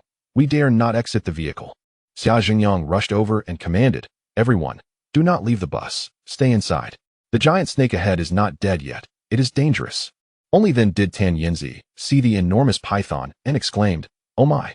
No time for exclamations. Hurry back and retrieve your sword and talismans. This python has developed horns on its head. It is certainly no ordinary creature. Xia Zhengyang bellowed. According to legend, a giant python with horns is on the verge of transforming into a dragon, belonging to the realm of serpent demons. Tan Yanzi hesitated, then leaped out of the bus and sprinted back. Xia Zhengyang turned to Han Zipei and said, Turn off the lights and step aside. Han Zipei complied, switching off the lights but remaining by Xia Zhengyang's side. He took a deep breath, his gaze fixed intently on the colossal python, his expression tense. Suddenly, the giant python turned over, its head swiveling toward Xia Zhengyang, slowly gliding in his direction. It's moving. The giant python is coming this way. Han Zipei's voice quivered. Step back. Xia Zhengyang pressed his palms together, forming a Taoist hand seal, pointing towards the python, and shouted, Those who engage in battle, array yourselves forth. Always keep watch. Nothing shall escape. Rectify the cosmos. Let all evil disperse, swiftly as the law commands. As he chanted, Xia Zhengyang varied his hand seals, intricate and dazzling. Han Zipei held her breath, not daring to make a sound. The giant python advanced a zhang, halting 2 zhang away from Xia Zhengyang, raising its head and hissing, flicking its tongue. Instantly, a foul stench assaulted the senses, nearly inducing nausea. Xia Zhengyang pressed forward, taking 2 steps closer, continuing to chant, Those who engage in battle, array yourselves forth. Always keep watch. Nothing shall escape. Rectify the cosmos. Let all evil disperse, swiftly as the law commands. The python's head swayed, seemingly intimidated by Xia Zhengyang. After a tense standoff lasting over a minute, the giant python began to advance again, inching closer to Xia Zhengyang. He hastened his incantation, his words tumbling forth at an increasing pace, beads of sweat rolling down his forehead. Han Zipei had never seen Xia Zhengyang so anxious, her heart racing with fear. The python was enormous. With one bite, it could easily swallow Xia Zhengyang whole, even if the python did not consume humans. A single lash of its tail could reduce him to pulp. The sword is coming. My sword is here. At that moment, Tan Yanzi rushed back, one hand clutching the sword, the other holding a bag of talismans, panting heavily. The sword is here. Xia Zhengyang's spirit surged, shouting with vigor. With a clang, Tan Yanzi drew the sword from its sheath, inverting the hilt and handing it to Xia Zhengyang. Demon spawn, behold my sword. Xia Zhengyang grasped the sword, stepping into the 7 stars stance, swirling the blade elegantly, pointing the 3-foot azure edge forward, proclaiming, I possess a treasured sword, shining like the 7 stars. Ascending to confront the bull, subduing the demon king below, piercing through the 3 realms, illuminating the 8 directions. All demons shall submit, and all evils shall perish. With a resonant clang, the sword in Xia Zhengyang's hand emitted a roar akin to dragons and tigers. Simultaneously, arcs of purple lightning entwined and flickered along the blade. with a 3-inch long sword aura flickering at its tip. Han Zipei and Tan Yinzi watched in astonishment, their expressions a mix of shock and delight, especially Tan Yinzi, who understood the profound cultivation required to wield such power, was filled with admiration, wishing to kneel and become his disciple immediately. The passengers on the bus were equally transfixed, Zhazagape, holding their breath, not daring to make a sound. The giant python, sensing the impending danger, recoiled, retreating slightly, seemingly considering a withdrawal. Xia Zhenyang, oblivious to the gazes of others, lost in a fervor, emboldened by the sword, advanced towards the giant python with determined strides. Tan Yinzi followed closely, holding the 8 trigrams mirror in one hand and the peachwood sword in the other, whispering, "I had no idea the Master Daoist techniques were so exquisite. It truly broadens my horizons. May I inquire which sex magic this is? Is it the innate child technique being invoked?" Chapter 53. What a combination. Muscled men and beautiful women with a matchmaker. Enough chatter. Recite the 9-character true words to protect me, Xia Zhenyang commanded. At this moment, he had no time for casual conversation with Tan Yinzi. As you wish. Tan Yinzi stuck out her tongue, pointing the peachwood sword at the giant python, intoning loudly, "Those who engage in battle, array yourselves forth." The python slithered backward, yet did not turn away, still facing Xia Zhenyang.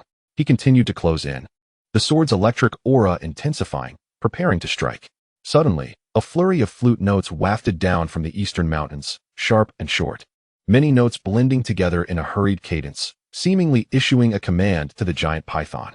Hearing the flute, the python abruptly twisted its head, simultaneously curling its long tail, sweeping towards Xia Zhenyang and Tan Yinzi. With a whoosh, a foul wind rushed towards them. "Demon spawn, you seek death."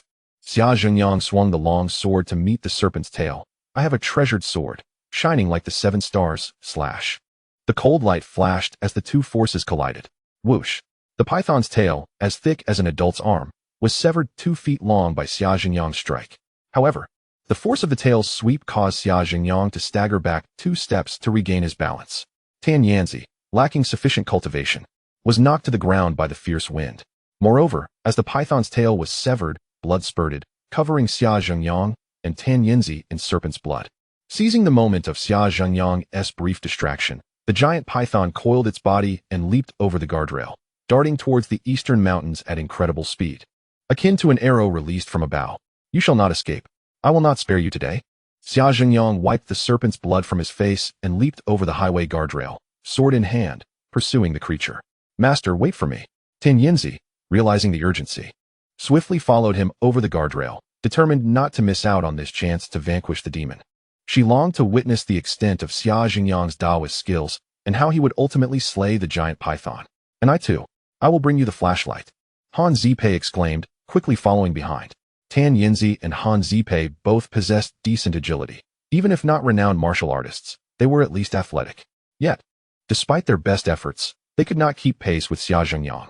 His speed was remarkable, but the python was even faster, fleeing desperately ahead, trampling everything in its path, snapping countless small trees as it dashed by. The flute's melody continued unabated, growing increasingly urgent. Han Zipei shouted from behind, "Do not pursue a retreating enemy. If Xia Zhenyang cannot catch up, then do not follow. The mountains ahead may pose dangers." In truth, Han Zipei feared they might stumble upon a nest of serpents and encounter several more giant pythons, which would spell disaster. In the dead of night, deep within the forest, who knows what could transpire? Xia Zhenyang, relentless in pursuit, remarked, "This massive python is nurtured by a sorcerer. The one playing the flute is undoubtedly that sorcerer. If we do not eliminate him, countless lives may be lost to the serpent in the future. The python is already injured, leaving a trail of blood. It cannot escape." Despite the frantic dash, Xia Zhenyang spoke with unwavering vigor and clarity. Han Zipei, breathless with urgency, cried out, "But neither Yinzi nor I can keep up. Who asked you to follow? You're merely hindering my pursuit." Xia Zhenyang retorted, halting abruptly to glance back. "I am here to provide protection." Tan Yinzi panted as she rushed forward, resting a hand on Xia Zhenyang's shoulder for support. "I came to shine the flashlight for you." Han Zipei followed closely, equally breathless, her chest heaving. They had sprinted over 700 or 800 meters, although not an excessively long distance. Their frantic pace had left the 2 women gasping for breath. Xia Zhenyang gazed in the direction the python had fled, sighed, "Let us spare this creature." In the dead of night, in these deep woods, I fear that flute-playing sorcerer might summon a horde of snakes to attack us. I did not bring any talismans on this outing, and should I perish here, it would sever the legacy of the Xia family. Han Zipei nodded fervently. Indeed. The heavens show mercy, let it go this once. However, Tan Yanzi was not so easily deterred, suggesting, what if we follow the python's trail slowly? The path it took is marked by crushed foliage and blood, making it easy to track. Xia Zhengyang pondered, the snake demon is manageable, but the real danger lies with that flute player. We know nothing of his background or his reasons for commanding the python to ambush the bus. Does he harbor a grudge against those on board, or does he seek something from them? Unwilling to venture deeper into the mountains at night, Han Zipei proposed, let us return and inquire with the passengers on the bus. After some contemplation, Xia Zhengyang agreed, let us go back. The python blocking the road seems to be a mere coincidence for me. Letting it go avoids unnecessary complications. Tan Yanzi, disheartened, pouted as she followed Xia Zhengyang back. As they walked, Xia Zhengyang admonished, you two should not have called my name while pursuing me. The world is fraught with peril. If that flute player learns of my identity, he may seek retribution.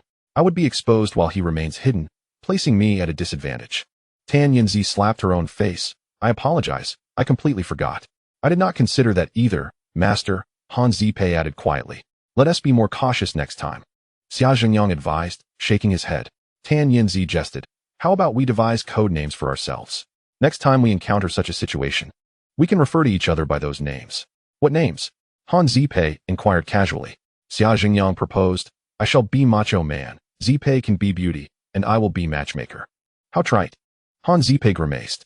Macho Man and Beauty, combined with a matchmaker. What a combination. Just then, a resounding commotion erupted from the eastern hills, accompanied by shouts of struggle and the sound of trees snapping. Xia Zhengyang halted, straining to listen, murmuring, that noise comes from the direction the python fled. It seems the python has encountered an adversary and is engaged in a fierce battle. Since that is the case, let us return and investigate. Tan Yanzi's spirits lifted as she eagerly looked at Xia Zhengyang. Let us go back and see. Xia Zhengyang gritted his teeth and turned back towards the eastern mountains. Han Zipei hesitated at the thought of danger, but could not remain alone, thus she followed suit. She felt this was merely meddling. The python had fled, so why pursue it further? Xia Zhengyang seemed to sense Han Zipei's thoughts, whispering, that python has cultivated power. Perhaps it holds something we need within its belly. What do we need? Han Zipei asked, confused. Xia Zhengyang replied, we seek the antidote to the Guizai virus. Han Zipei paused. Are you suggesting that the python's belly contains the antidote we require? Xia Zhengyang nodded. It's possible. Many powerful serpent demons or other creatures possess inner elixirs that can detoxify, often superior to the elixir of youth. Han Zipei suddenly understood. So your relentless pursuit of the python is for the antidote. Excellent. Let us work together to dissect the python. Tan Yanzi laughed heartily. Zipei is only motivated by profit. Knowing their essay benefit, she is instantly revitalized. Han Zipei's cheeks flushed, realizing her own lack of nobility. Xia Zhengyang lowered his voice. Do not laugh. We must approach stealthily to assess the situation. It's possible that the flute player is luring us into a trap. So be wary. Both Han Zipei and Tan Yanzi nodded in agreement, following Xia Zhengyang in silence through the thicket. The python's passage left clear signs, making it easy to track.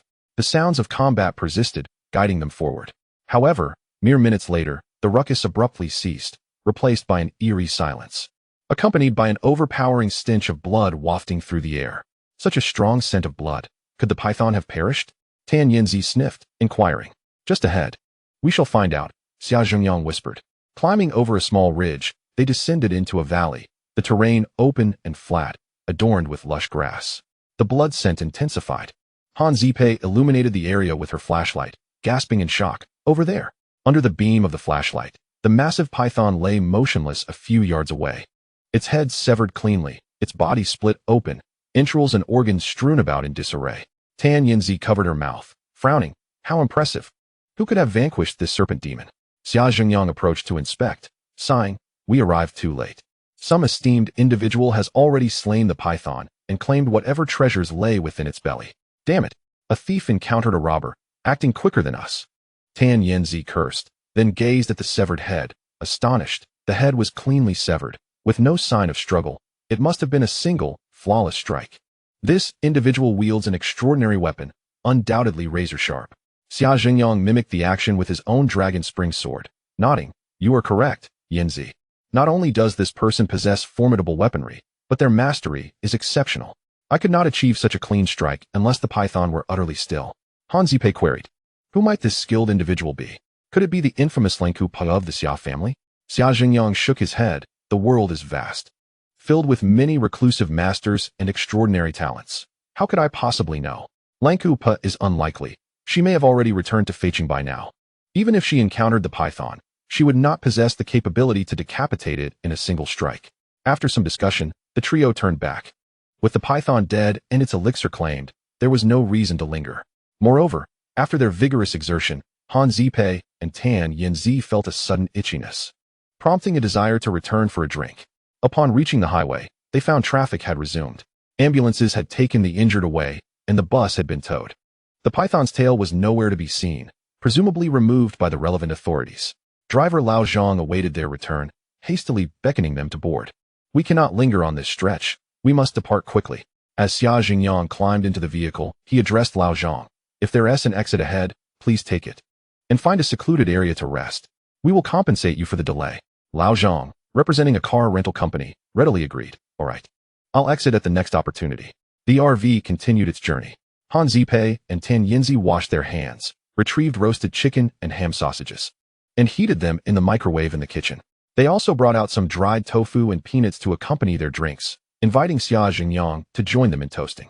As Tan Yinzi sipped her drink, she exclaimed, "Isn't it wonderful to have money? The RV is equipped with a kitchen, a bathroom, and a bed. We can do as we please. It's exhilarating." Han Zipei smirked mischievously. "What do you wish to do now?" Tan Yinzi replied with a knowing grin, "I share your thoughts. Whatever you desire, I desire as well." Han Zipei fell silent, unwilling to engage in a contest of wits with Tan Yinzi, the seasoned driver. After consuming a few measures of liquor, Xia Jingyang felt it was time to excuse himself. "I'm going to take a shower," he announced. Tan Yinzi chuckled. "Xia Zhaizhu, what are you showering for? We aren't thinking anything untoward." Han Zipei shot Tan Yinzi a reproachful glance and whispered, "What nonsense are you spouting? Even if you think it, it's futile." Xia Jingyang glared at Tan Yinzi, clarifying, "I'm showering not to entertain you too, but because I smell foul after dealing with that snake demon." With that, he entered the bathroom, and the sound of running water soon followed. Han Zipei cast a disapproving look at Tan Yinzi and muttered, "Yinzi, please refrain from involving me in your frivolities." Tan Yinzi, holding her wine glass, smiled enchantingly. "I was merely jesting. The journey has been lonely. If I don't speak or laugh, I might go mad before we reach Feiqing. Come, let us toast to our sisterhood." With no choice but to indulge, Han Zipei continued drinking with Tan Yinzi. After consuming a few more drinks, Tan Yinzi wished to drink more, but Han Zipei declared she had had enough. At that moment, Xia Jingyang had yet to emerge. Tan Yinzi set down her glass, looked at Han Zipei with a sly smile, and teased, "Do you think Xia Jingyang is still in the bathroom, indulging? Is he fantasizing about you or thinking of me?" Han Zipei's face flushed with embarrassment as she replied softly, "I'm not you. I can't possibly know what that seasoned driver is thinking. I'll go ask him." With a tipsy gait, Tan Yinzi approached the bathroom door and knocked. "Hey, Xia Zhaizhu, are you still in there indulging? Good heavens, my hands are chafed. And I was just about to achieve something when your lewd interruption stopped me." Xia Jingyang opened the door, his hair damp. Tan Yinzi erupted in wicked laughter, peering into the bathroom and inhaling deeply. "Wow, what a robust masculine scent." Chapter 55. The wild beauty and the budget traveler Xia Jingyang, equally inebriated, returned to the dining table, urging, "Yinzi, stop daydreaming and hurry up to shower. Then, retreat to the bedroom for sleep. Otherwise, I shan't be able to rest." The RV's layout included a living room and a bedroom with a foldable bed for Tan Yinzi and Han Zipei. Xia Jingyang had to make do with sleeping in the living room, where the seating could be rearranged into a makeshift bed. Tan Yinzi suggested, "Zhaizhu, you and Zipei should retire to the bedroom. I'll take the living room." Xia Jingyang shrugged. "I have no objections, as long as Han Zipei agrees." "Then you should go to the bedroom and take the upper bunk. I'll keep the lower bunk," Han Zipei replied. Without hesitation, Xia Jingyang entered the bedroom and laid down on the upper bunk. At that moment, the driver, old Zhang, had exited the highway and stopped in a spacious area along a county road. Han Zipei and Tan Yinzi each took their showers and went to bed. Han Zipei finished first and opted to sleep in the living room, feeling it inappropriate to share a room with Xia Jingyang. With no other options, Tan Yinzi crawled into the bedroom and settled on the lower bunk. Fortunately, everyone was exhausted and had consumed considerable alcohol, so they quickly fell asleep without further conversation. Old Zhang settled down in the driver's cabin. At 6 in the morning, Xia Jingyang awoke, knocking on the side of the bed. Is anyone in the lower bunk? If not, I'll get up. If there is, please cover yourself. I'd rather not see anything I shouldn't. Tan Yinzi's languid voice replied, no worries. I'm not afraid of you seeing me. Xia Jingyang frowned slightly. What? You? Tan Yinzi chuckled. What's wrong? Are you disappointed that it's not Zipei in the lower bunk? What do you mean by in the lower bunk? The mattress is below me, for heaven's sake. Xia Jingyang shook his head, got up, dressed, and added, you better hide. I'm getting out of bed. Tan Yinzi also rose, calling from behind the curtain, Zhaizhu. You truly are a gentleman. I expected you might sneak down last night. What do you mean? Are you suggesting I should sneak down tonight? Xia Jingyang finished dressing, jumped down from the upper bunk, and slipped into his shoes. I know you wouldn't dare, Tan Yinzi laughed, because you practice the innate child technique. If you descend, I might disrupt your cultivation, and you'd be in dire straits. How astute of you, Xia Jingyang remarked, exiting the bedroom. Han Zipei had long been awake, freshened up, jogged a kilometer, and returned to prepare breakfast. However, upon seeing Xia Jingyang emerge, she merely nodded politely, lacking her usual warmth. Tan Yinzi followed suit, grinning. Oh no. Zipei is jealous. I swear to the heavens, nothing happened between me and Xia Jingyang last night. Spare me. Why would I be jealous? What you two did is of no concern to me. Han Zipei glared, serving breakfast. After Xia Jingyang finished washing up, he sat down to enjoy breakfast, pleasantly surprised by Han Zipei's culinary skills. After breakfast, Xia Jingyang inquired of old Zhang about their location. We're at the juncture of Yunnan and Guizhou. If you're heading to Xiangxi, it's still quite a distance. We must traverse Guizhou first. If I drive quickly, we can reach Xiangxi before 10 tonight. But I'll need to rest for a night before continuing. Xia Jingyang pondered for a moment and replied, all right, let us follow your route. We're not in a hurry. Let us treat it as a leisurely trip. Old Zhang nodded and wandered off to relieve himself before preparing to depart. Before everyone boarded the vehicle, a young woman approached, smiling and nodding at Xia Jingyang and the others. Hey, handsome and beautiful people. I'm a budget traveler. May I hitch a ride with you? The girl appeared to be around 20, sporting short hair and carrying a moderately sized backpack, with a sweet smile revealing shallow dimples. However, around her neck hung a peculiar ancient silver collar, thick as a thumb, which seemed oddly discordant with her appearance, lending her an air of wildness. Xia Jingyang scrutinized the girl but remained silent. Tan Yinzi smiled apologetically and said, sorry, little sister, we have urgent matters at hand. And our vehicle isn't spacious enough to accommodate you. The short-haired beauty replied with a sweet smile, sister, it's tough out here. Please help me out. I wouldn't be asking if I weren't desperate for cash to travel. Xia Jingyang observed the collar around the girl's neck and remarked coolly, that silver collar must be worth a pretty penny. How about you give it to me, and I'll take you along. This, big brother, it's a family heirloom. I can't part with it. The short-haired beauty lifted the collar to glance at it, smiling slightly. But I can sing and dance and tell stories. Having me along will brighten your journey. I can also drive. I've got 2 years of experience and can take over for your driver. Han Zipei, cautious, shook her head. No, we can't take you with us. The short-haired beauty looked disappointed and sighed softly. Tan Yinzi and Han Zipei boarded the vehicle. And just as Xia Jingyang was about to follow, he turned and said to the short-haired beauty, get in. The girl beamed with joy, quickly climbing into the vehicle and exclaiming, big brother, you're such a kind person. Just beware that good deeds may not always be rewarded. Xia Jingyang replied with a cold smirk. Chapter 56. The bold girl with grand aspirations. The short-haired beauty fixed her hair, revealing a charming smile. How could that be?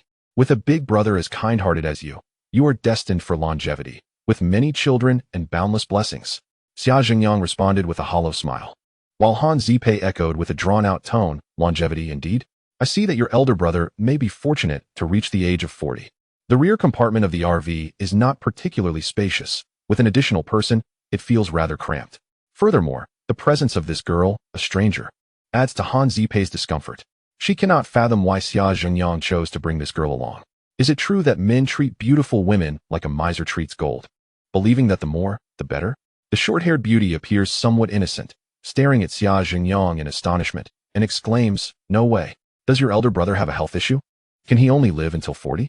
Xia Jingyang cast a sidelong glance at Han Zipei, remaining silent. Tan Yinzi, observing the short-haired beauty, inquires, where are you headed, young lady? And what is your name? A mere student dog hardly possesses a prestigious name. The short-haired beauty smiles and retrieves her identification card from her bag. presenting it to Tan Yanzi. My name is Long Lingyun. I study at a university in Yunnan province, and my home is in Jiangxi province. I've been traveling during the summer vacation, but now I'm heading back home. I've spent all my money having fun and feel too embarrassed to ask my family for more, so I am hitching rides. Long Lingyun indeed possesses a respectable name. The Long surname is noble, and Lingyun carries an air of grandeur, embodying lofty aspirations. Tan Yanzi takes a look at the identification card and smiles. If you are going to Jiangxi province, we are indeed headed in the same direction as we are traveling to Anhui province. Long Lingyun is overjoyed. That is wonderful. May I know your names, dear elder brothers and sisters? This is elder brother Xia, sister Han, and I am Yanzi. Tan Yanzi nods, introducing the three of them. Long Lingyun is very polite, greeting each of them. Suddenly, Xia Jingyang chuckles. Miss Long, didn't you say you can dance? The journey can be rather dull. Why not show us a dance? Sure. If you all enjoy it, I'll perform for you. Long Lingyun replies with a smile. She surveys her surroundings and adds, however, the space here is rather limited, which may hinder my performance.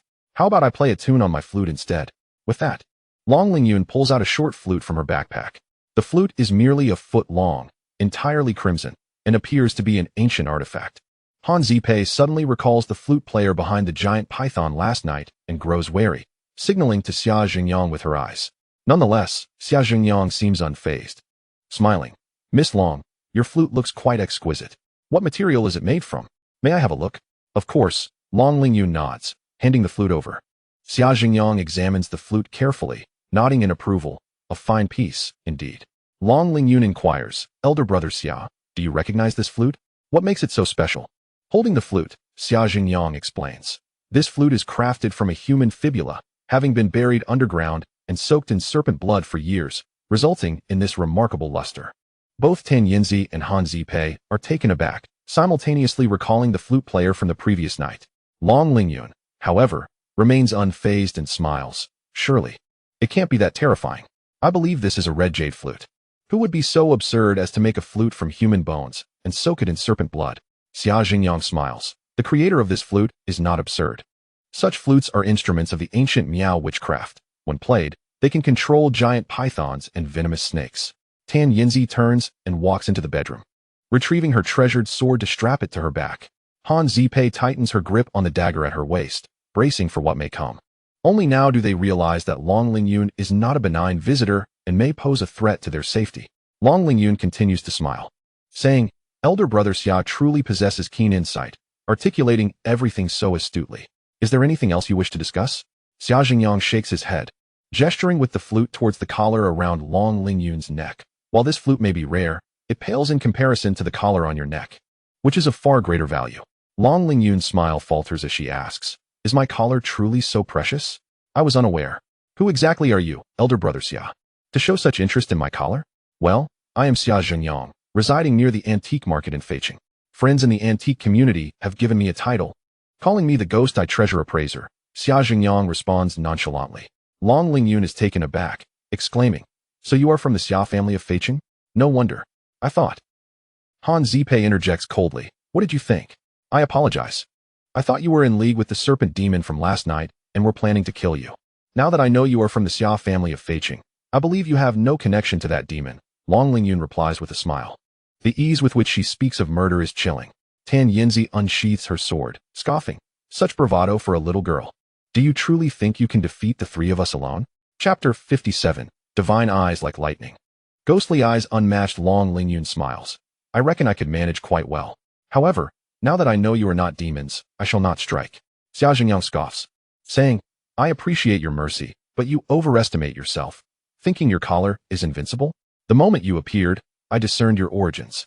How could I not be on guard and allow you to take action? Long Lingyun contemplates, nodding. The master of the Xia clan speaks wisely, I concede. Since this is a misunderstanding, I shall take my leave and not disturb your enjoyment any further. However, Han Zipei blocks the rear compartment door, eyeing Long Lingyun sideways. You wish to leave without clarifying matters? Long Lingyun sighs, chuckling bitterly. Clarifying is easy. I was the one who slayed the giant python last night. But the serpent demon managed to escape. When I was dealing with the demon, I was poisoned by a sneak attack. Upon seeing you approach, I hid. Later, I pondered your strange movements and suspected you were not good people, so I followed. Han Zipei glances at Xia Jingyang, silently asking for his thoughts. Xia Jingyang nods, saying, upon witnessing the python beheaded, I should have anticipated this. Today, seeing this collar, I finally comprehend the whole situation. My reaction was rather slow. Tan Yanzi wonders aloud. Is her collar some sort of treasure? Did she use it to slay the giant python? Xia Jingyang affirms. She is a descendant of the ancient dragon tamer clan, with innate abilities, a master of serpent manipulation. The silver collar around her neck is a snake known as the silver armored sword serpent, hailing from the depths of the Luo River, with scales as sharp as blades. This snake, once specially trained and raised, can unfurl into a sword, incredibly sharp.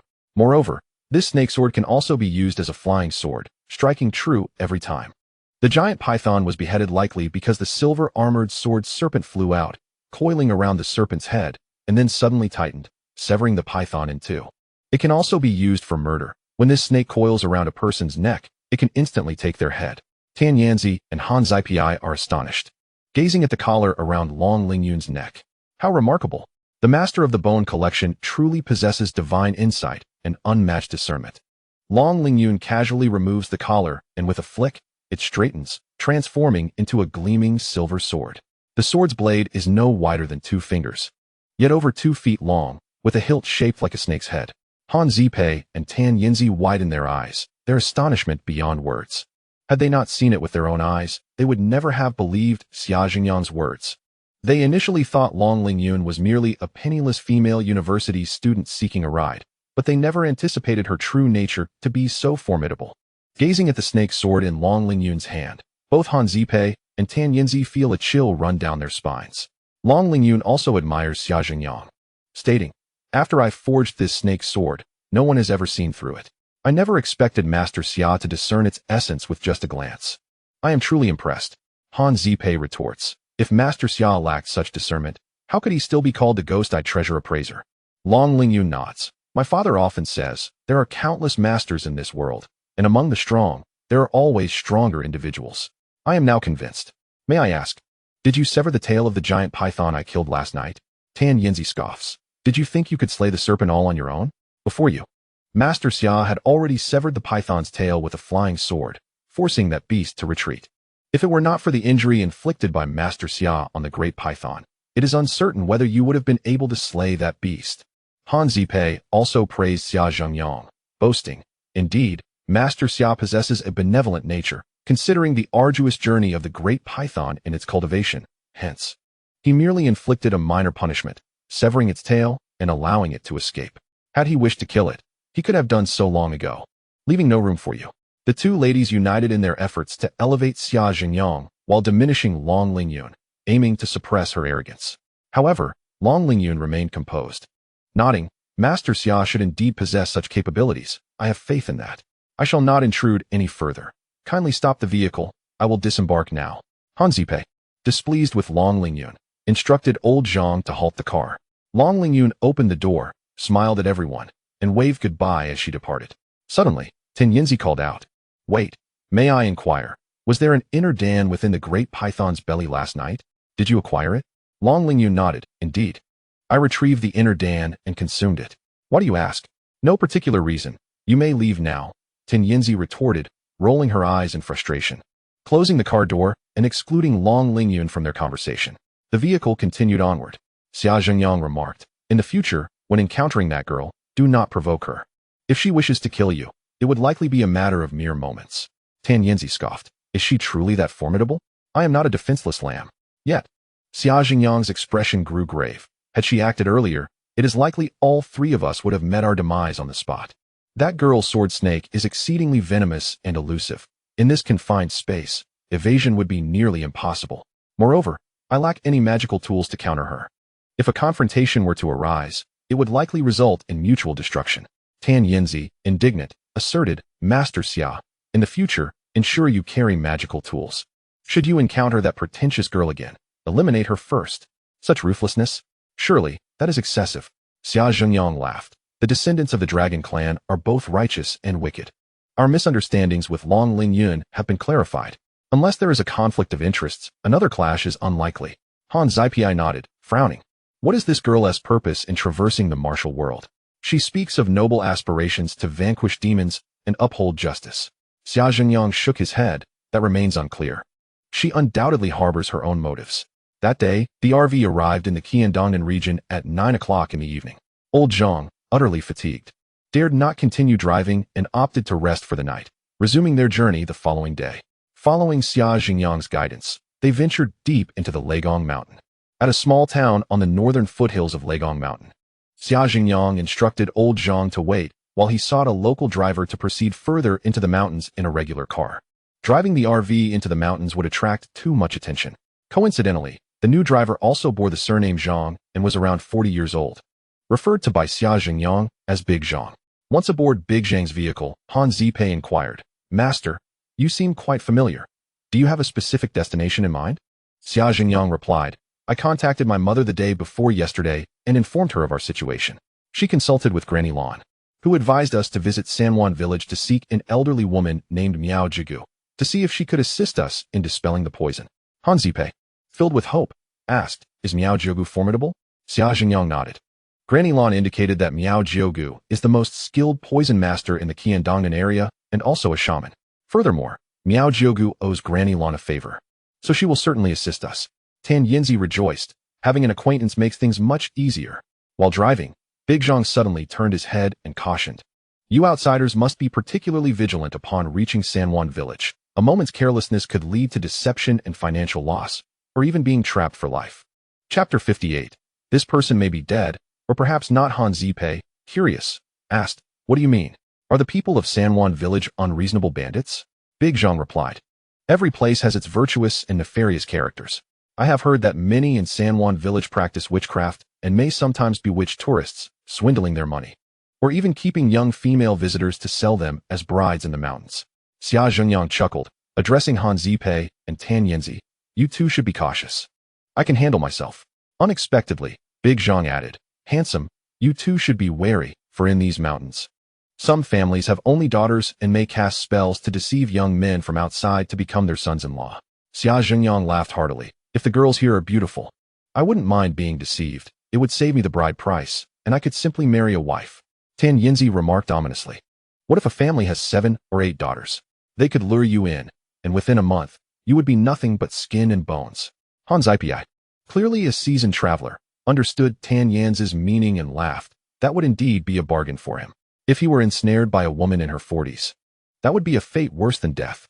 Xia Zhengyang rolled his eyes. "Why don't you two make the first move and take me, to spare me from becoming a door-to-door son-in-law in the mountains for eternity?" Han Zipei immediately fell silent, shooting Xia Zhengyang a glare. However, Tan Yinzi was unfazed, laughing, "All right, I shall claim you tonight." With laughter and banter, their journey was anything but dull. Upon arriving at Sanwan village in the late afternoon, it was already 4:30. Despite the peak summer season, the temperature in the mountains was pleasantly cool, reminiscent of early autumn. Big Zhang collected the fare, stating, "I shall wait for you outside the village. Call me if you need anything." Xia Zhengyang nodded, leading the two ladies into the village. The village was expansive, resembling a mountain town. A small river meandered through its center, winding 3 bends, hence the name Sanwan village. Along the riverbanks stood wooden stilt houses, exuding a charming ambience. Uncertain of Miao Jiugu's residence, Xia Zhengyang entered the village to admire the local culture while inquiring along the way. After questioning several shopkeepers, he found no leads. The shop owners were friendly, hoping the trio would dine and stay, but upon mentioning Miao Jiugu, they abruptly fell silent, shaking their heads. Tan Yinzi tugged at Xia Zhengyang, whispering, "This method of inquiry won't suffice. We must offer them some incentive for assistance." Xia Zhengyang scrutinized Tan Yinzi. "What sort of incentive? Are you suggesting sacrificing your beauty and virtue?" "I merely intend to part with a bit of silver." Tan Yinzi snapped her fingers, entering a restaurant and calling out, "Boss, we wish to dine." The proprietor, a plump man, approached with a beaming smile, opening the menu to promote his specialty dishes. "No need for the menu. Prepare the finest dishes for me, over 15 plates, and 2 bottles of fine wine. If there is a private room, provide us with one. As long as the service is excellent, I shall add an additional 500 to your bill later." Tan Yinzi declared boldly. Since Han Zipei had ample funds and had offered to cover all expenses, Tan Yinzi spent freely without concern. "Very well, we have a private room upstairs. I will escort you there," the jovial proprietor replied, his eyes crinkling with delight. At that moment, the restaurant was not busy, and within half an hour, the dishes began to arrive at their table. The 3 were not particularly hungry and merely nibbled on some food while enjoying a few drinks. Tan Yanzi summoned the proprietor again, closed the door, and quietly inquired, "Boss, we seek information about someone. Who do you wish to inquire about?" The proprietor casually asked. "We heard there is an elderly poison master in San Juan village named Miao Jiugu. Do you know her?" Upon hearing Miao Jiugu's name, the proprietor's expression changed immediately. Shaking his head, "I do not know her." As he spoke, he turned to leave. Xia Zhengyang seized the proprietor's arm, smiling, "Your expression betrays you. You certainly know Miao Jiugu, yet you are unwilling to share, am I correct?" Han Zipei pulled out a stack of cash and placed it on the table, saying, "Boss, if you tell us about Miao Jiugu, this money is yours." The proprietor, still trembling with trepidation, stammered, "Who are you? What do you seek from Miao Jiugu?" Xia Zhengyang replied, "We have been afflicted by a strange illness and wish to consult Miao Jiugu for assistance." The shopkeeper hesitated for a moment before murmuring, "We are merely small business people and prefer to avoid unnecessary entanglements. Since you persist in your inquiries, I must inform you that I have heard Miao Jiugu has passed away. Dead." The three of them exchanged bewildered glances. Having traveled such a long distance and wandered through the mountains only to discover that Miao Jiugu was no longer among the living was indeed a stroke of extraordinary misfortune. Han Zipei furrowed her brow and asked, "When did Miao Jiugu die? Does she have any disciples or successors?" "It was said to be 3 or 4 days ago." The shopkeeper replied, "Perhaps she is not truly dead. We cannot be certain," he added, his voice trailing off, as if he feared saying too much. Xia Zhengyang pondered for a moment and asked, "Where did Miao Jiugu reside? If you inform us, we shall seek her out ourselves. I must caution you. Do not mention that I spoke to you," the shopkeeper said, rubbing his hands together. "Miao Jiugu's home is on the west side of the village. Follow the riverbank. Turn into Dayuan Street and head north for about 100 meters. You will find a large residence facing east, which is Miao Jiugu's home." Tan Yinzi committed the shopkeeper's directions to memory and inquired, "Shopkeeper, it seems you all harbor a fear of Miao Jiugu. What is the reason for this?" The shopkeeper smiled nervously. "We are merely small business people and wish to steer clear of trouble. In any case, do not mention my name. I do not require payment. Consider this 5,000 as your meal expenses." Han Zipei pushed the stack of money back toward him and rose to leave.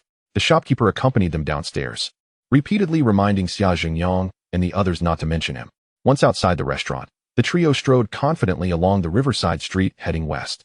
Not far ahead, they indeed spotted Dayuan Street extending northward toward the river bend. After entering Dayuan Street and walking for a few minutes, a grand old residence came into view. It was a single-story structure with an imposing presence. In front of the house stood a dozen or so men and women, either seated or standing. All clad in local ethnic attire, their expressions grave. As Xia Zhengyang approached, he spoke boldly, "Excuse me, is this Miao Jiugu's residence? I have traveled from Jianghuai Feiqing to pay my respects to her esteemed self."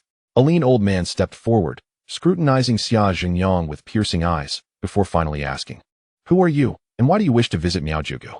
Xia Zhengyang nodded and explained, "We have been afflicted by a peculiar ailment, and a friend of mine, who shares a close bond with Miao Jiugu, sent me here to seek her help." "A close friend?"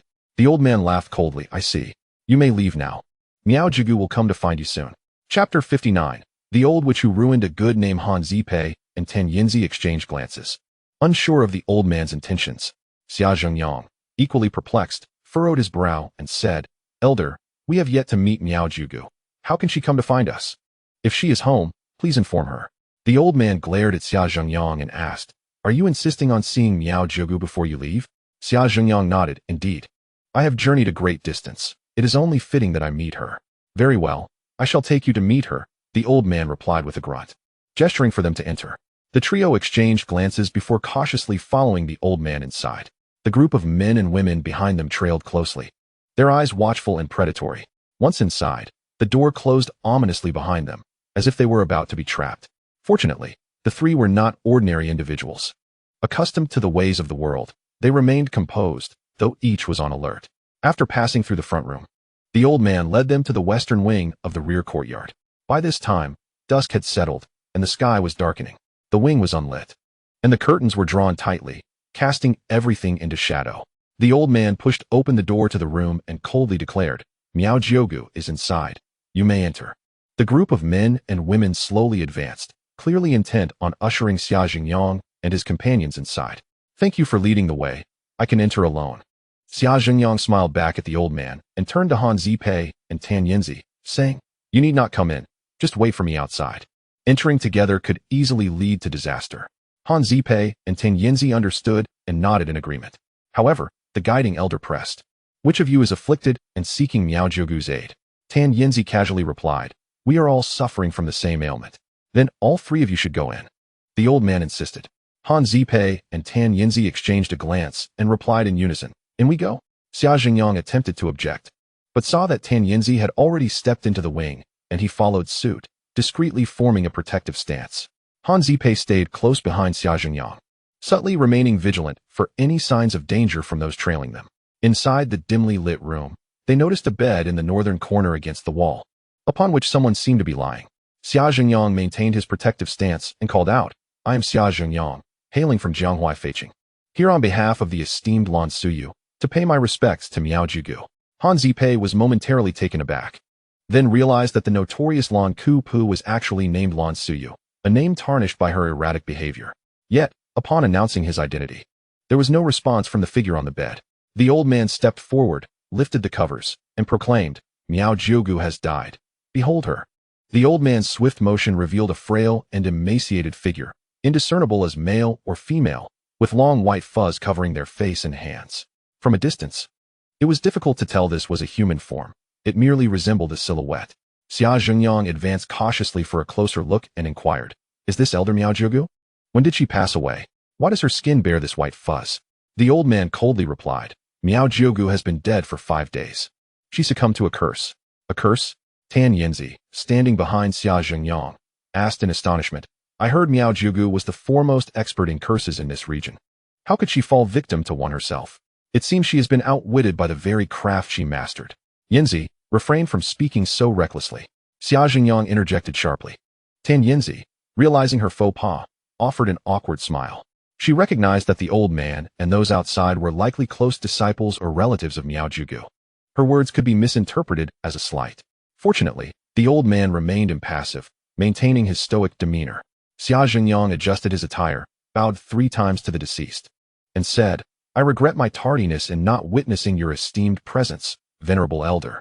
I bow in respect, may you rest in peace. He then turned to the old man, stating, in light of this, we shall not intrude further. Miao Jiugu's esteemed elder is an old acquaintance of my family. Should her disciples visit Feiqing in the future, they may find me at the antique market on Half Street, where I shall extend my hospitality as a gesture of courtesy. The old man's expression softened slightly as he raised his hand and said, you may leave now. Xia Jingyang nodded and took his leave with Han Zipei and another companion. Upon exiting Miao Jiugu's residence, night had fallen. Xia Jingyang hastened forward, quietly inquiring, Han Zipei, have you and Yinzi experienced anything unusual? Not at all. Everything seems normal. With no obstructions in breathing or circulation, replied Tan Yinzi. However, Han Zipei suddenly sneezed, rubbing her nose, and said, I feel fine. Just a bit of an itch in my nose. Xia Jingyang, taken aback, illuminated Han Zipei's face with the light from a nearby shop and examined her nostrils. What are you doing? Han Zipei protested, stepping back and pushing Xia Jingyang's hand away. It is rather embarrassing for a girl to have her nostrils inspected. Yet, Xia Jingyang seized Han Zipei's hand, rolled up her sleeve, and examined it closely, stating solemnly, that wretched old man. Despite my humble and polite demeanor, he has not spared us. Han Zipei, you have been poisoned by a curse. What? No way. Han Zipei gasped, raising her hand to inspect it. Oh no. I too have been cursed. Tan Yinzi exclaimed, gazing at her arm in horror. I have developed hair, fine, white fuzz, just like Miao Jiugu. Xia Jingyang turned to inspect Tan Yinzi's arm, and indeed found numerous delicate white hairs sprouting. Moreover, as he focused, the hairs seemed to lengthen significantly. On the 314th day, the 4th watch has concluded. Updates will continue tomorrow. Chapter 60, Cursed and Covered in White Fur. Han Zipei, pale with fear, turned to Xia Jingyang and asked, what kind of curse is this? Are we destined to become lifeless corpses, covered in white hair like Miao Jiugu? Tan Yinzi, equally perplexed, muttered, damn it. When did that old man curse us? Xia Jingyang lit a cigarette, pondering. It must have happened the moment he lifted the bedsheet. The curse was likely pre-applied to the bedsheet, or perhaps the sheet itself was tainted. Han Zipei seethed. Why would that old man want to harm us? He claims to be a friend of Lan Kupa. I suspect she is merely boasting. Xia Jingyang shook his head. This is also beyond my comprehension. As for boasting, Lan Kupa is not one to do so, at least not to me. Reflecting on the visit, Xia Jingyang found no instance of impropriety. In fact, before leaving, He had insincerely promised to host Miao Jugu's disciples should they arrive in Feiqing. Yet, they had acted without reason and unleashed a curse upon them. Now, not only was the original curse unresolved, but they bore an additional affliction. Tan Yinzi, still concerned for Xia Jingyang, asked, Master, are you also growing hair? Of course I am, but not the same kind as yours. Xia Jingyang rolled his eyes. Having entered the West Wing with caution, he had invoked a protective spell and activated his inner energy, thus narrowly escaping disaster. We must return and force that old codger to provide an antidote. Tan Yinzi declared angrily. Indeed, if need be, we shall confront them resolutely. Han Zipei added. Xia Jingyang flicked his cigarette but aside and said, We will certainly return to confront that ancient wretch. However, we shall approach with courtesy first. If the old fellow remains obstinate, rest assured, I shall extract a few lives from them to serve as your coffin's foundation. His curses may be formidable, but I, Xia Jingyang, am not to be trifled with. Tan Yinzi and Han Zipei felt invigorated, following Xia Jingyang back. By then, Miao Jugu's grand residence had closed its doors. Xia Jingyang approached and rapped on the door. After a moment, the old man opened the door, gazing coldly at Xia Jingyang and inquiring, What do you want again? Xia Jingyang met the elder's gaze and stated plainly, Earlier, during our visit with Miao Jugu, when you lifted the bedsheet, my two companions fell victim to a curse, sprouting white hair. Thus, we have returned to request an antidote. I implore your compassion, esteemed elder. We would be eternally grateful. The old man, somewhat surprised, chuckled, You too have grown white hair? How unfortunate. I share your plight. With that, he rolled up his sleeve to reveal his own arm, which was indeed covered in a layer of white fuzz, quite conspicuous. The elder stroked his face and added, I have it on my face as well, needing to shave every 2 hours. It's not just me. Everyone here suffers the same fate. Tan Yinzi stepped forward, enraged. Enough of these useless words. I demand an antidote. The elder chuckled. Were there an antidote, Miao Jugu would not have perished, nor would I be in this condition. I must confess, I am skilled only in taking lives, not in saving them. As he spoke, 7 or 8 more people entered the room, coldly regarding Xia Jingyang and his companions. Xia Jingyang raised his hand, smiling. I believe we have a misunderstanding. First, I hold no malice. Second, Miao Jugu was indeed an old friend of my family, and had she lived, she would never have treated a friend thus. Third, the curse affecting my companions was inflicted upon us intentionally by your lot, so there is no need to feign ignorance. The elder countered. We had no idea you would be cursed upon entering the wing. Had we known, we would not have let you in. Han Zipei, unable to contain her frustration, stepped forward and demanded, Give us a straight answer. What is this curse? Will it cause death? Is there an antidote? Must we pay you to obtain it? The elder shook his head. This curse will not cause immediate death, but after 49 days, it could be fatal at any moment. We have no antidote, and your money is of no use. If you wish to break the curse, you must find a way yourselves. With that, the elder attempted to close the door. Xia Jingyang firmly grasped the elder's hand, saying, Not so fast. The elder frowned. Xia Jingyang stepped inside, releasing the elder's hand, and surveyed the others, saying, Though you possess no antidote, could you provide any clues to aid in my search? Apart from Miao Jugu, who else here is adept in the art of curses? Should I miraculously find an antidote, I shall certainly inform you and assist in alleviating your afflictions.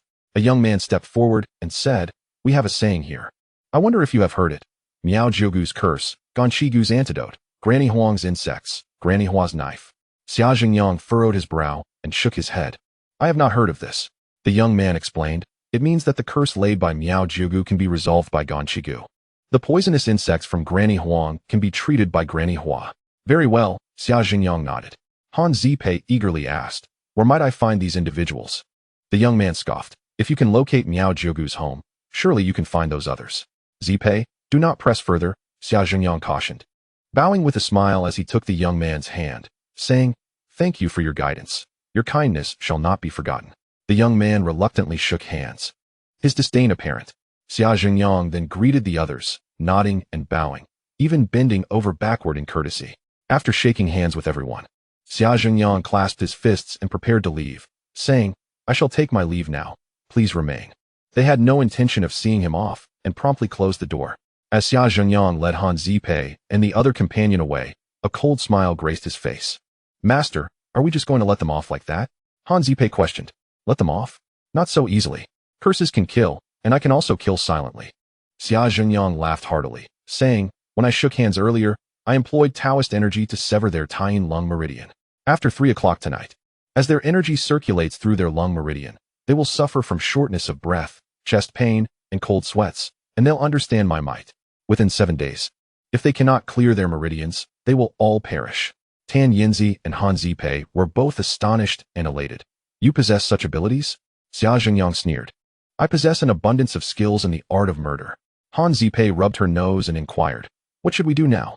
Xia Zhengyang stepped forward and replied, first, we must seek out the other 3 masters of sorcery, and also await the arrival of Miao Zhigu's disciples.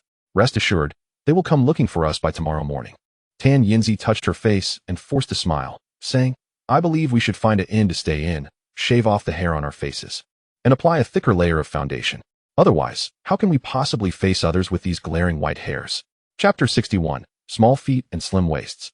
The heart-entwining silkworm curse upon mentioning the white hair. Han Zipei wore a sorrowful expression and agreed with Tan Yinzi's suggestion to find an inn. In this small town, there were no grand hotels, only modest lodgings. The 3 of them walked to the eastern end of the village, locating a relatively clean inn and securing 2 rooms, one for the 2 ladies and one for Xia Zhengyang. Han Zipei, showing no concern for expenses, chose to share a room with Tan Yinzi for mutual support and encouragement. Once inside the inn, the 2 ladies hurried to the mirror to examine the extent of the white hair on their faces. Fortunately, the curse's effects had only just begun to manifest, and the white hair was not overly abundant, appearing more like a distant grass color upon close inspection. Xia Zhengyang watched from the side, a bemused smile playing on his lips. Han Zipei tugged at a strand of white hair, gazing into the mirror, and suddenly exclaimed, Hey, Yinzi, this isn't just hair. It feels like silkworm thread, elastic too. Don't pull it. The more you tug, the longer it gets. Be careful, or it might entangle your entire body like a silkworm spinning a cocoon. Tan Yinzi produced a small blade, ready to shave her face, but Han Zipei interjected, No, don't shave. I've heard that shaving enlarges the pores, and soon we'll end up with bushy faces. Xia Zhengyang burst into laughter, suggesting, Why not set fire to those white hairs and burn them off? Both Han Zipei and Tan Yinzi shot him angry glares. Xia Zhengyang shrugged, I meant well. Han Zipei sighed and said to Tan Yinzi, Let us just apply a thicker layer of foundation to conceal the white hair for now. Tan Yinzi nodded, and together they began to apply foundation to their faces as if it were free of charge. Xia Zhengyang continued to observe the beauty of their makeup process, remarking, It's a pity Lan Kubo isn't here. It would have made things much easier. She has numerous ready-made masks that can simply be applied. Han Zipei, while applying makeup, urged, Master, you need to think of our next move. How do we find that little-footed lady and the slim-waisted one? What little feet and slim waists? Xia Zhengyang chuckled. They're talking about Granny Huang's insects and Granny Hua's knife. Xia Zhengyang shook his head with a smile and approached the innkeeper's wife. She was very cordial and inquired about how she could assist. Xia Zhengyang expressed, We are looking for a sorcerer. Any sorcerer will do. Do you think you could help us find one? If you can, I will offer you a finder's fee of 2,000 to inquire about Ganqigu and others. One must rely on insiders.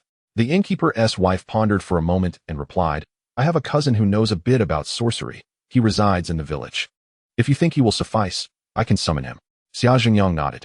The innkeeper's wife picked up the phone and chattered for a while, then instructed Xia Zhengyang to wait. Half an hour later, after Han Zipei and Tan Yinzi finished their makeup, they emerged. The sorcerer had just arrived. A young man with a sharp face and cunning, greedy eyes. The innkeeper's wife introduced him. This is my cousin Qiao Qianda. Xia Zhengyang felt a wave of annoyance at the name. Qianda? What kind of name is that? It sounds regional. Qiao Qianda grinned, revealing a set of sharp teeth. You may call me Master Qiao, Xia Zhengyang said, clasping his hands in greeting. Anytime. Qiao Qiandao's gaze roamed over Han Zipei and Tan Yinzi's faces before he grinned mischievously, pulling Xia Zhengyang aside and whispering, Did the innkeeper summon me to place a curse on these 2 ladies, so they become utterly compliant to you? Huh, Master Qiao is quite perceptive, Xia Zhengyang chuckled, casting a glance at Han Zipei and Tan Yinzi before quietly asking, Do you possess such sorcery? I do. Qiao Qianda nodded enthusiastically, lowering his voice. I can prepare a potion curse for you. You can secretly place it in their food, and, within an hour, they will come seeking you, unable to tear themselves away. Xia Zhengyang laughed heartily, casting a wicked smile at Han Zipei and Tan Yinzi. Han Zipei, clearly annoyed, glared, What are you laughing about? Nothing, nothing. Xia Zhengyang stifled his laughter and turned to Qiao Qianda, saying, Master Qiao, I'm not interested in that curse at the moment. after I've taken some supplements. I will deal with these two ladies. Today, I came to inquire about matters in the sorcery world. If you provide me with honest information, I assure you, your reward will be substantial. Han Zipei approached, stating, we wish to learn about Gan Chigu and Granny Huang and Granny Hua. If Master Qiao is willing to share, we will offer you 20,000. Qiao Qianda frowned. Why do you wish to inquire about them? We are afflicted by a curse and seek their aid for a cure. Yet we do not know their whereabouts, Tin Yinzi explained. Qiao Qianda chuckled. Why search for them? I can cure you. Tin Yinzi clenched her jaw, rolled up her sleeves, and extended her arm toward Qiao Qianda, saying impatiently, cure me. I will pay you whatever it takes. The heart-entwining silkworm curse. Upon seeing the white hair on Tan Yinzi's arm, Qiao Qianda's expression shifted dramatically. He leaped back, retreating 3 steps until his back hit the wall, trembling as he asked, who inflicted this curse upon you? Chapter 62. Confrontation on a narrow path. Tension rising from Qiao Qianda's anxious and fearful demeanor. It was evident that this so-called heart-entwining silkworm curse was no trivial matter. Tan Yinzi, already brandishing her sword, blocked Qiao Qianda's path, smiling. Master Qiao is indeed an expert. Just a glance, and you recognize this as the heart-entwining silkworm curse. It seems we have come to the right person. Xia Jingyang also inquired, Master Qiao, can you cure it? Qiao Qianda shook his head vigorously. I cannot cure it. I lack that capability. Xia Jingyang nodded, responding, that is fine.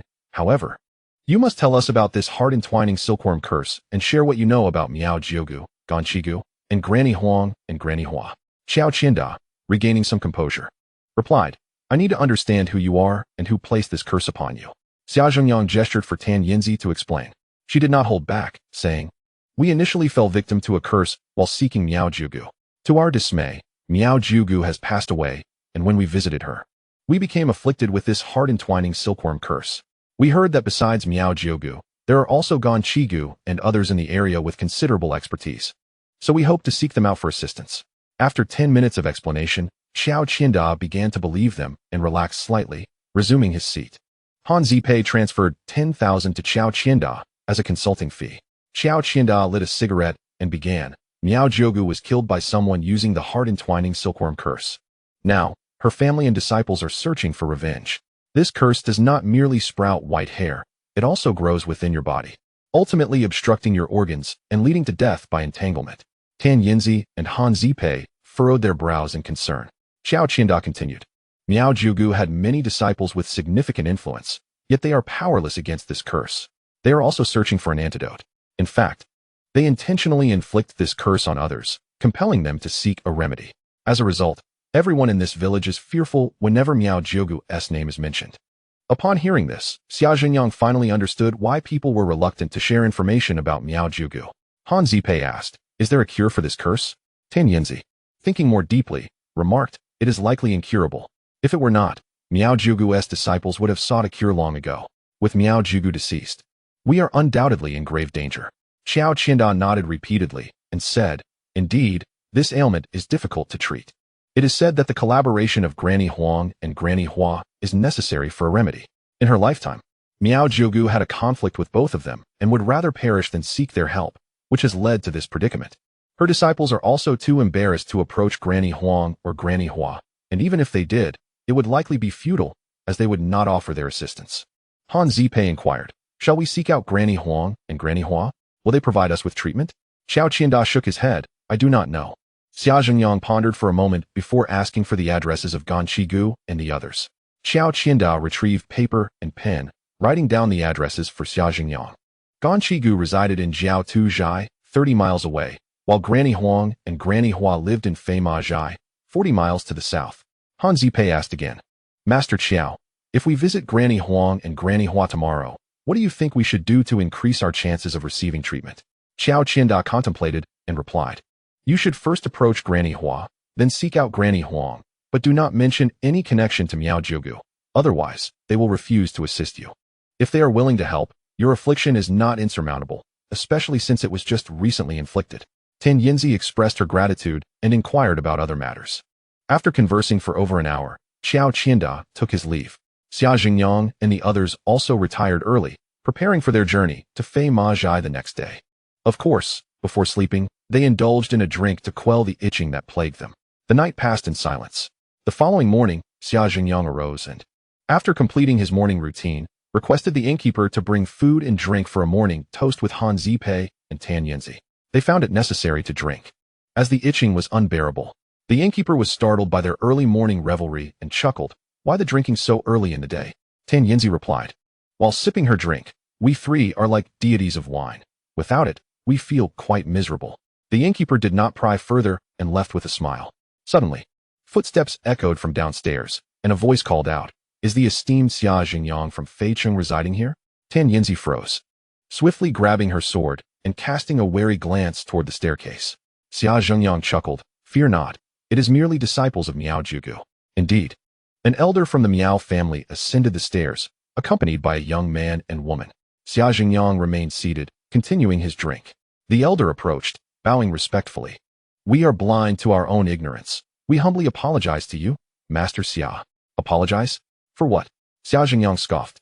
"Just yesterday, he was merely a penniless youth from out of town, and today he was being addressed as Master Xia. It seems that one earns no respect by being virtuous, but rather instills fear by being nefarious." The elder sighed. "I do not know what means you employed, but after 3 o'clock last night, we were all in agony, gasping for breath. I mistakenly underestimated you, Master Xia, and did not realize you were a master of the art of gu." Xia Zhengyang downed another drink and replied, "You flatter me. My skills are trivial compared to your gu poison. However, since you have afflicted me, I must also demonstrate my prowess, and we shall engage in a little sparring." The elder sighed again. "Yesterday was our mistake. We believed you were foes, and not knowing your true nature, we resorted to using gu against you. Was that truly your intent?" Xia Zhengyang retorted, "The ghost silkworm heart entangling gu can take a life in 49 days. Yet, you only have 7 days left. If you do not provide me with the antidote within that time, not even a deity can save you." The young man behind the elder grew furious and stepped forward, declaring, "You insolent brat, we may have only 7 days to live, but if we capture you three, you won't see the night." With a clang, Tan Yanzi drew her sword, her expression icy. "You wretches, dare to try. I shall make sure your blood stains this very floor." The young woman was no slouch either, revealing a pair of exquisite daggers. Tension mounted as both sides prepared for battle.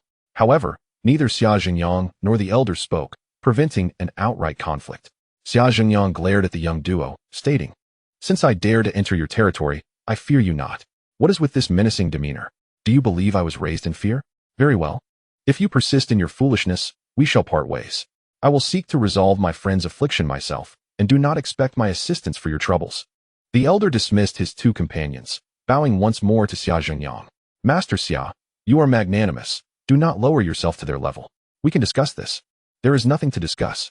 Xia Jingyang stood, stating, "I visited you yesterday without any impropriety, yet you resorted to using gu against me without seeking the truth.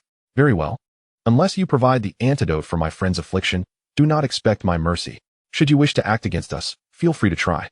With that, Xia Jingyang addressed Han Zipei and Tan Yanzi. "Let us proceed to femme Zhai." They both nodded in agreement, gathering their belongings to follow him down the wooden stairs. The elder and the young duo did not dare to obstruct them, their brows furrowed in concern. Upon leaving San Wanzhai, Xia Jingyang contacted De Zhang, who had been waiting nearby, ready to drive them to femme Zhai. De Zhang had not returned home the previous night, as he was eager for the earnings. The mountain road stretched for over an hour, and upon reaching femme Zhai at 9 in the morning, Xia Jingyang and his companions first sought out Granny Hua.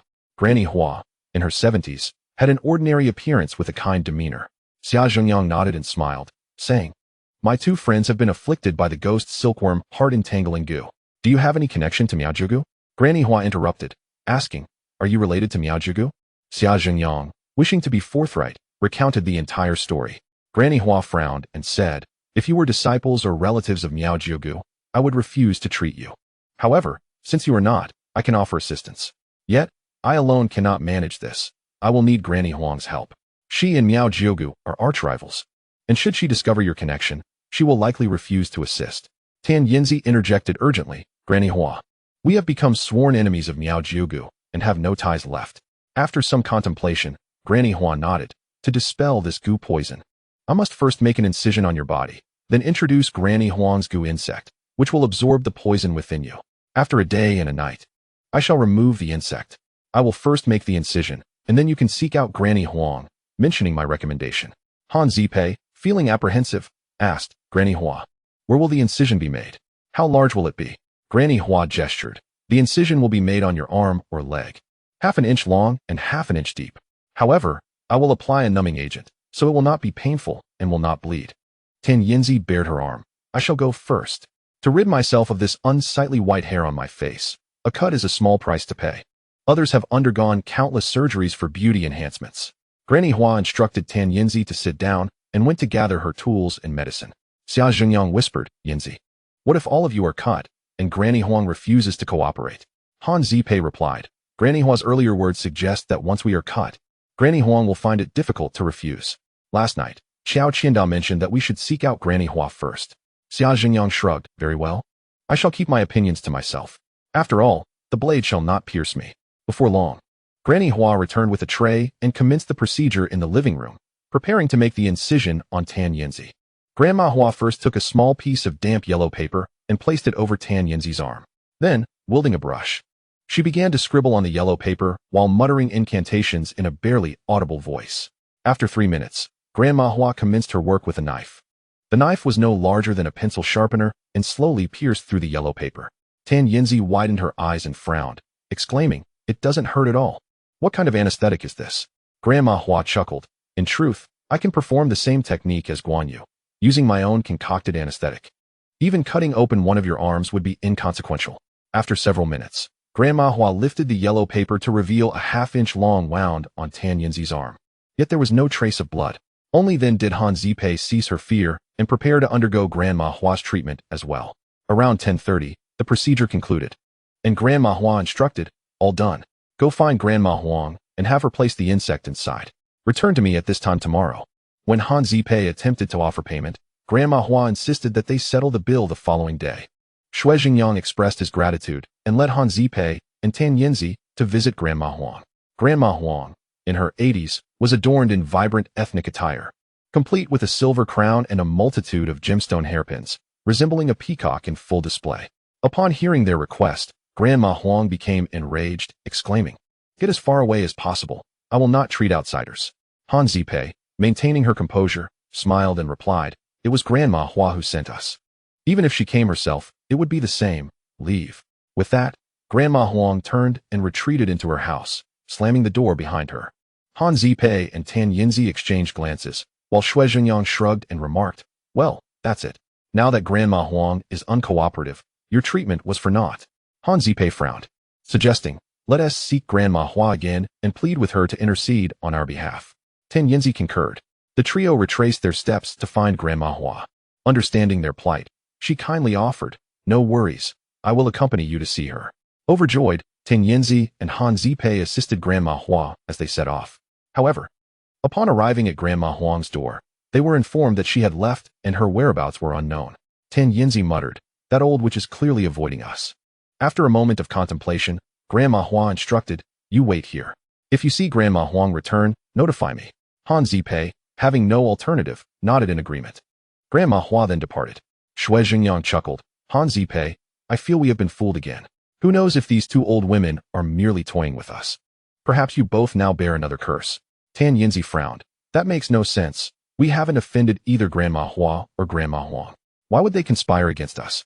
Han Zipei, feeling overwhelmed, shook her head, declaring, if they both wish to harm me, I would rather perish alongside them. Chapter 64. The old witch meets the old sorceress. Having faced setbacks in the mountains, Han Zipei felt a surge of frustration, even contemplating violence. Yet Shui Jingyang remained calm, saying, it is not yet time for despair, patience is key. Although the Miao's poisonous curses are formidable, they need not be fatal. Han Zipei and Tan Yinzi sighed, feeling helpless as they awaited Grandma Huang. In this rural area, beyond Faimazhai, there were no restaurants or inns. Feeling an itch, Shui Jingyang opened his backpack to retrieve some liquor and sausages to soothe his discomfort. Han Zipei and Tan Yinzi exchanged glances and joined him in drinking, sharing a bittersweet laugh. The three young individuals had transformed into reluctant drunkards, a sight both comical and pitiable. As dusk approached, an extravagantly dressed old woman approached from the village's edge, Grandma Huang. Han Zipei's spirits lifted as she whispered to Tan Yinzi, when that old woman arrives, engage her while I seek Grandma Hua for assistance. Tan Yinzi nodded eagerly. Just then, Grandma Huang arrived at their doorstep, her gaze fixed intently on Shui Jingyang. Shui Jingyang forced a smile and stepped forward, greeting, Grandma Huang. You foul little rascal, how dare you return? Upon seeing Shui Jingyang, Grandma Huang's eyes turned fiery, and she bellowed, someone. This scoundrel has been peeping at me while I bathe, and has even dared to lay hands on me. Come quickly. What? I peeped at you bathing? And laid hands on you? Shui Jingyang was utterly bewildered, unable to recall such an incident. Han Zipei and Tan Yinzi were equally shocked, their minds racing with disbelief.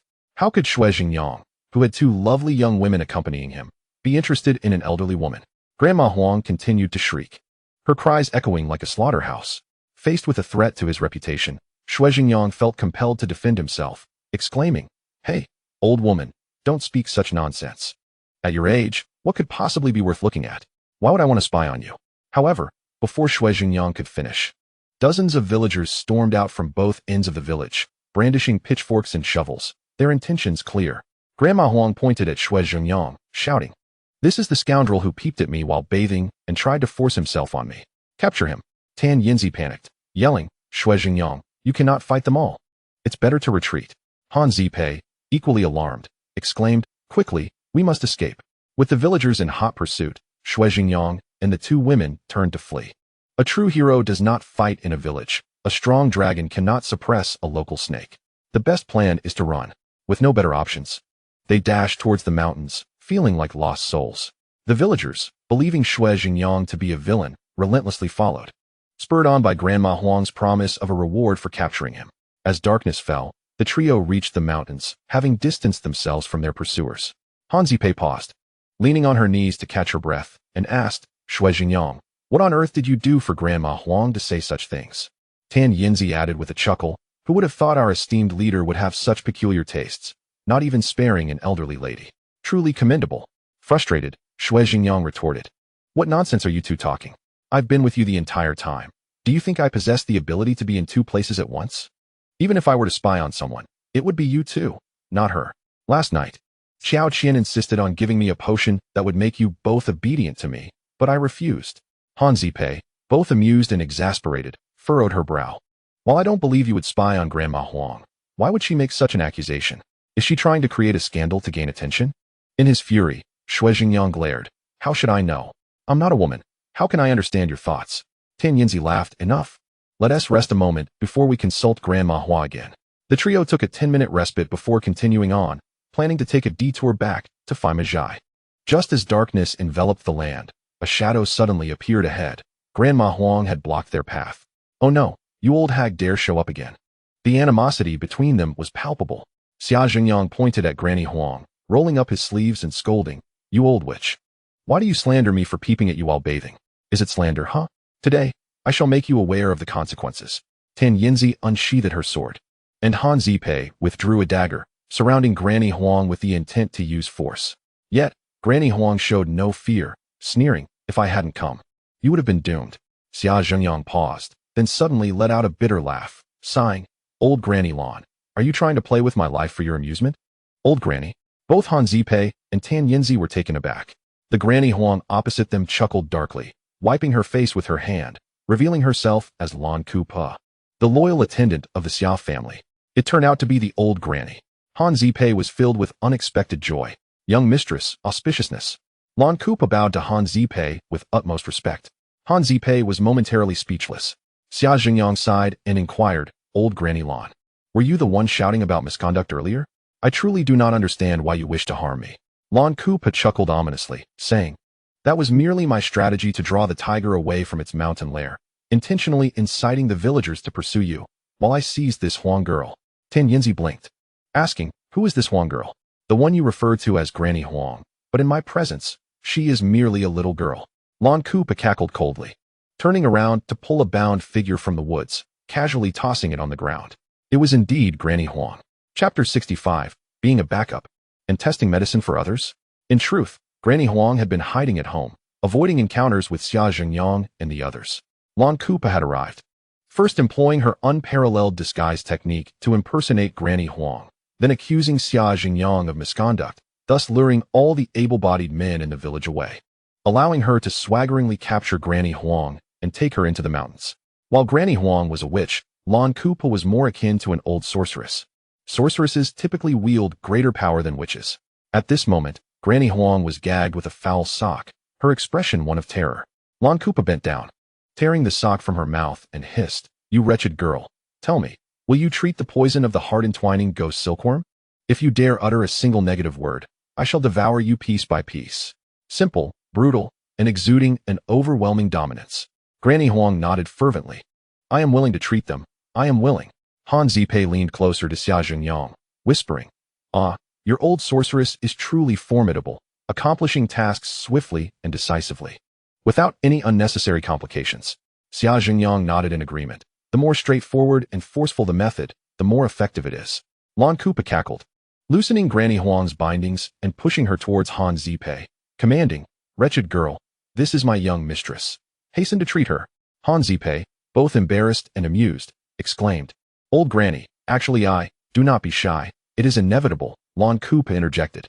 Han Zipei hesitated, feeling that conversing further with this old sorceress would be futile, and she could not clarify. Granny Huang lifted her clothing, untying a pouch from her waist, and with a slender twig, extracted a pea-sized black beetle to prepare an antidote for Han Zipei. Tan Yinzi stepped forward, bowing to Lan Kupa, saying, "Old Granny, I too have been afflicted by the heart-entwining ghost silkworm. Your affliction does not concern me."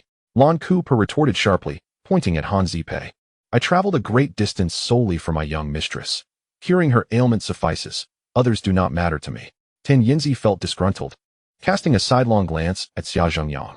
Xia Zhengyang approached Lan Kupa with a smile, saying, "Old Granny, this young lady is your second young mistress." Indeed. "I am the second young mistress, a backup," Tan Yinzi chimed in with a grin. "What do you mean by backup?" Lan Kupa glared. "It means a substitute young mistress," Tan Yinzi replied, grinning. "If the first young mistress departs, I can take her place." To save her own life, Tan Yinzi had to lower her status and become a backup. Lan Kupa glanced between Han Zipei and Tan Yinzi, finally nodding. "Very well. I shall allow this Huang girl to test the medicine on you first." Tan Yinzi was speechless, 1,000 alpacas galloping through her mind. Being a backup was truly miserable, and she had to test medicine for others. Granny Huang placed the cursed insect into Tan Yinzi's wound. The insect, familiar with its task, burrowed inside effortlessly.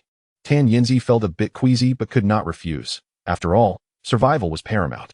Once the insect was implanted, Tan Yinzi only felt a slight itch beneath her skin, with no other discomfort. Granny Huang bandaged Tan Yinzi's wound, saying, "The poison of the silkworm has just been planted, so it is manageable now. If 2 days pass, it will be a trial, requiring 7 or 8 cuts on your body." Lan Kupa kicked Granny Huang's leg, scolding, "Wretched girl, do not attempt to play tricks on me. I will not release you now. Only after my young mistress's poison is cured will I allow you to return home. If anything happens to my young mistress, I shall have you skinned alive." Granny Huang trembled, nodding repeatedly. It was evident that this old witch had suffered greatly under Lan Kupa's hand. Following Tan Yinzi, Han Zipei also accepted Granny Huang's treatment. By 9 o'clock in the evening, the treatment concluded. Lan Kupa unceremoniously bound Granny Huang again, stuffing her mouth with the foul sock and tossing her aside. Tan Yinzi imitated Lan Kupa's tone, pointing at Granny Huang, saying, "Wretched girl, you asked for it. This is your consequence." Xia Zhengyang shook his head, addressing Lan Kupa, "Old Granny, let this Huang girl return. She is of advanced age. Do not let her perish here. If she dies, we can just bury her. What is there to fear?" Lan Kupa retorted indifferently, then told Xia Zhengyang, "You and the young mistress should return to the inn to sleep. This Huang girl is in my charge. She won't escape." Han Zipei felt like crying, opting to say nothing. Xia Zhengyang chuckled, "Old Granny, the strange virus we carry has yet to be resolved, and your friend Miao Jugu passed away. Her disciples are truly unreasonable. I am aware of everything. You and the young mistress go to sleep. We will discuss this matter tomorrow." Lan Kupa waved her hands repeatedly, understanding the old woman's peculiar temperament. Xia Zhengyang ceased further discussion, bidding farewell to Han Zipei and Tan Yinzi. The three returned to Femme village, finding a small inn in the village, booking 2 rooms. Tan Yinzi smiled at Han Zipei, saying, "Young mistress, your Granny Lan has instructed you to sleep with the young master." Han Zipei rolled her eyes, angrily stating, "That old sorceress is far too overbearing. If I could defeat her, I would have long since shown no mercy." Xia Zhengyang chuckled, though Lan Kupa's words are harsh. "She truly regards you as a young mistress and cares for you. The elderly have peculiar tempers. Do not take her words to heart." Only then did Han Zipei. Still fuming, Head off to wash up and sleep. Tan Yinzi leaned closer to Xia Zhengyang, whispering, actually, when Lan Kupa calls you young mistress, Zipei is quite pleased. Xia Zhengyang rolled his eyes. If Lan Kupa refers to you as the second young mistress, would you not be even more delighted? Tan Yinzi puffed out her chest. Of course, I would be thrilled. Being the second young mistress of a wealthy family, with food, drink, and maidservants at my beck and call, how wonderful. Xia Zhengyang shook his head and proceeded to wash up and sleep. In the dead of night, a sudden sound of weeping drifted in from outside, melodious and haunting. Echoing with sorrow, Xia Zhengyang jolted awake, hurriedly dressing and opening the window to investigate. Han Zipei and Tan Yinzi were also roused, donning their nightgowns and rushing out, saying, Xia Zhengyang, it seems to be the sound of Lan Kupa crying. Lan Kupa was in danger, embroiled in a fierce struggle. Without time for further explanation, Xia Zhengyang told Tan Yinzi, Yinzi, may I borrow your sword? Tan Yinzi quickly dashed back to her room, emerging with the sword, declaring, I will accompany you. Han Zipei, unable to change her clothes, hastily donned a pair of shoes, exclaiming, Lan Kupa has called me young mistress. How can I stand idly by when she is in peril?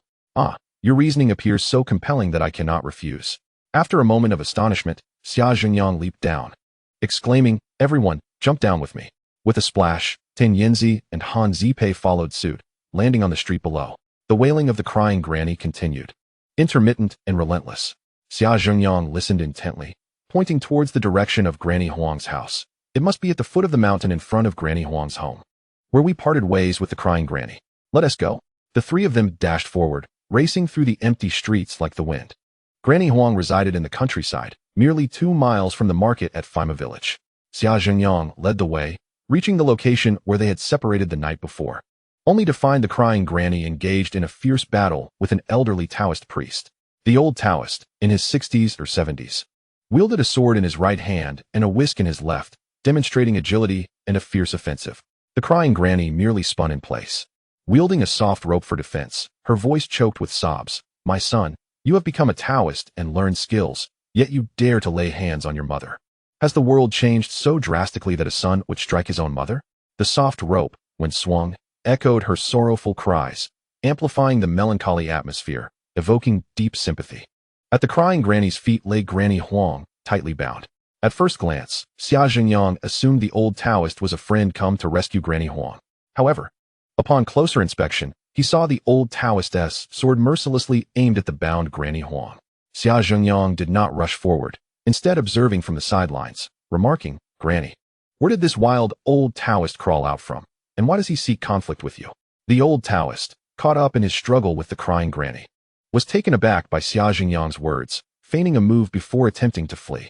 If he could not handle just the crying granny, the appearance of reinforcements sent him into a retreat. Trying to escape, Xia Zhengyang unsheathed his sword, ready to pursue. Young master, don't chase.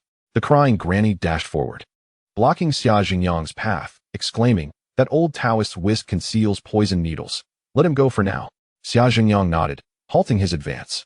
Behind him, Tan Yinzi and Han Zipei rushed over as well. Granny, are you all right? Han Zipei inquired, glancing at the crying granny. Thank you for your concern, young lady. I am fine, though I have been pricked by a poisoned needle, the crying granny replied, sitting down with a furrowed brow. Ah, a poisoned needle? Is it serious? Han Zipei expressed her astonishment. Despite her dislike for the old hag, she recognized that the crying granny believed herself to be the young mistress of the Xia family and had treated her with genuine kindness. Xia Zhengyang shook his head with a smile. Granny Lan has consumed a child's dam before, rendering her nearly immune to poisons. She should be fine. The crying granny smiled at Han Zipei. The young master speaks the truth. For me, the poison needle is no more harmful than a sewing needle. However, that old Taoist you encountered earlier, be particularly cautious if you cross paths with him again. His whisk conceals a mechanism that fires poison needles, making it difficult to evade. As she spoke, the crying granny produced several slender silver needles from her chest and examined them closely. Xia Zhengyang took one to inspect, stating, this is coated with highly toxic cyanide. However, due to the needle's slenderness, the dosage is minimal. Even if it penetrates the body, it would take 3 or 4 needles to be lethal. The crying granny nodded, her brow furrowed. That wild old Taoist's origins are unknown. He did not come to kill me, but aimed to harm Huang Yadu. I have also observed that he sought to kill Granny Huang, though I remain unclear on the reasons behind it, Xia Zhengyang replied. The crying granny tore the sock from Granny Huang's mouth, demanding, "You wretched girl. Why did that foul old Taoist wish to kill you? Who is he?" Granny Huang, wide-eyed and terrified, stammered, "I don't know. I have never met him." Despite the crying granny's persistent questioning, no answers emerged. "Forget it. Your troubles are of no concern to me. Once the poison afflicting my young mistress is resolved, you may perish if you wish," the crying granny declared. Granny Huang, her face drawn in despair, pleaded, "Elder, could you not let me return? The poison afflicting these two girls has already been resolved. Truly, it has. Tomorrow at noon, they will undergo surgery to remove the poison insects and return to normal." The crying granny backhanded her sharply, "Silence. You will be released in due time. Speak again, and I shall tear your mouth."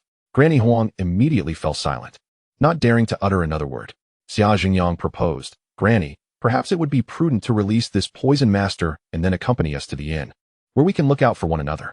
Though you are accustomed to roaming the world, your age renders you vulnerable, should anything happen. My mother would surely hold me accountable." The crying granny waved her hand dismissively. "No need for further discussion, young master. You and the young mistress should return to your slumber. I shall take Huang Yadu to a safer location." Understanding the peculiar temperament of the crying granny, Xia Zhengyang refrained from arguing further and nodded, leading Han Zipei back. Upon returning to the inn, dawn was approaching. The trio opted not to sleep, instead retrieving their own white liquor and prepared foods to enjoy a morning drink, suppressing the peculiar itch brought on by the virus within. As daylight broke, Xia Zhengyang visited the crying granny once more. Tan Yinzi and Han Zipei donned masks to obscure the smell of alcohol on their breath. After all, as young ladies, they wished to maintain their decorum early in the morning. As they walked, they overheard locals discussing Granny Hua and her fate. Xia Zhengyang listened intently, his heart sinking with dread. It seemed the townsfolk were saying that Granny Hua had passed away. Han Zipei gasped, whispering, "If Granny Hua is dead, what will happen to our poison?" Tan Yinzi frowned. "Let us investigate further." Xia Zhengyang nodded, and together with Han Zipei, they made their way to Granny Hua's residence. Indeed, the area before Granny Hua's home was bustling with people, each wearing a grave expression, clearly indicating something had gone awry. Xia Zhengyang approached an elder, blocking his path, and inquired, "Elder, what has happened to Granny Hua?" The elder gazed at Xia Zhengyang, slowly responding, "Granny Hua has passed last night. Many poisonous snakes slithered in and bit her to death." "Poisonous snakes? May I enter to take a look?" "We came to seek Granny Hua's help yesterday, but have yet to pay her," Xia Zhengyang asked, astonished. The elder considered for a moment before nodding. "Follow me."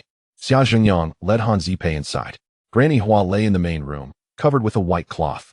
Gently lifting the cloth, Xia Zhengyang discovered her face darkened and severely swollen, displaying clear signs of poisoning. The elder observed Xia Zhengyang and remarked, "The snakes that killed Granny Hua were not native to this area. We killed 7 or 8 of them, all kept in the backyard. Would you like to see?" Xia Zhengyang nodded and followed the elder to the backyard. There lay 7 or 8 dead snakes, each 2 to 3 feet long, their bodies marked with red spots. Xia Zhengyang picked up a stick to examine one of the poisonous snakes, declaring, "This is a red-spotted snake. Its venom can be fatal, but it acts slowly." The speed of Granny Hua's demise indicates that these snakes were bred and fed with other toxins. Chapter 67. The Gu King of Shanxi owes me a favor. Seeing these venomous snakes reminded Xia Zhengyang of the flute-playing demon from that night and Long Lingyun, a descendant of the dragon-taming clan. Could these two be connected to this incident? The elder remained silent for a moment before asking, "Young brother, do you have any idea who is responsible for this?" "I do not know." Xia Zhengyang shook his head, adding, "Granny Hua treated my friends. We owe her a debt of gratitude. If I discover who is behind this, I will surely avenge her." The elder nodded in agreement. He was Granny Hua's apprentice and harbored no suspicions about Xia Zhengyang and his companions. Knowing that Tan Yinzi and Han Zipei still needed treatment for their poison and could not have been involved in Granny Hua's demise, Xia Zhengyang, along with Han Zipei, set off to find the crying granny once more. As they walked, Xia Zhengyang remarked, "This situation is quite peculiar. The 4 most renowned poison masters from Miaojiang have met untimely ends. Miao Jiugu was murdered, and now Granny Hua has been killed. Once again, there are attempts on the life of Grandmother Huang. What could this mean? Is someone aiming to eradicate the Miao sorcerers altogether?" Tan Yinzi remarked, "Your analysis presents a plausible scenario. By the way, could it be Long Lingyun? She is indeed a master of serpents." Xia Zhengyang shook his head. "I'm uncertain. However, I believe this matter has little to do with us." Han Zipei interjected, "How can it not concern us? My and Yinzi's poison has yet to be resolved. What will we do if Grandmother Hua is gone?" Xia Zhengyang chuckled. Don't worry, Grandmother Huang is still alive. The trio exited the village to rendezvous with Granny Lan.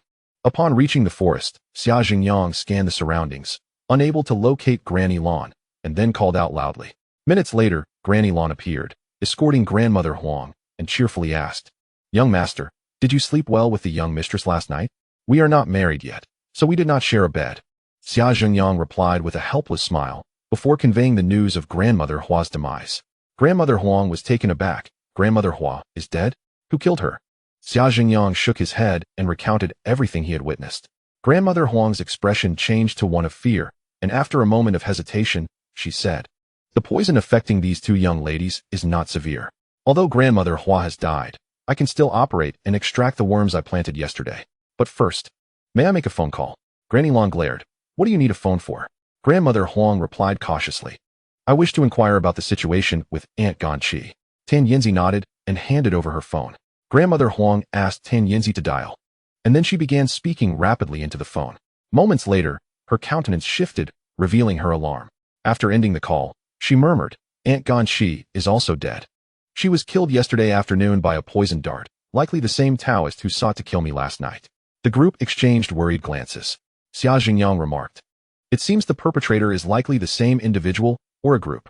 Their objective appears to be the extermination of the 4 great sorcerers of Miao. But why would they do this? Do you have enemies?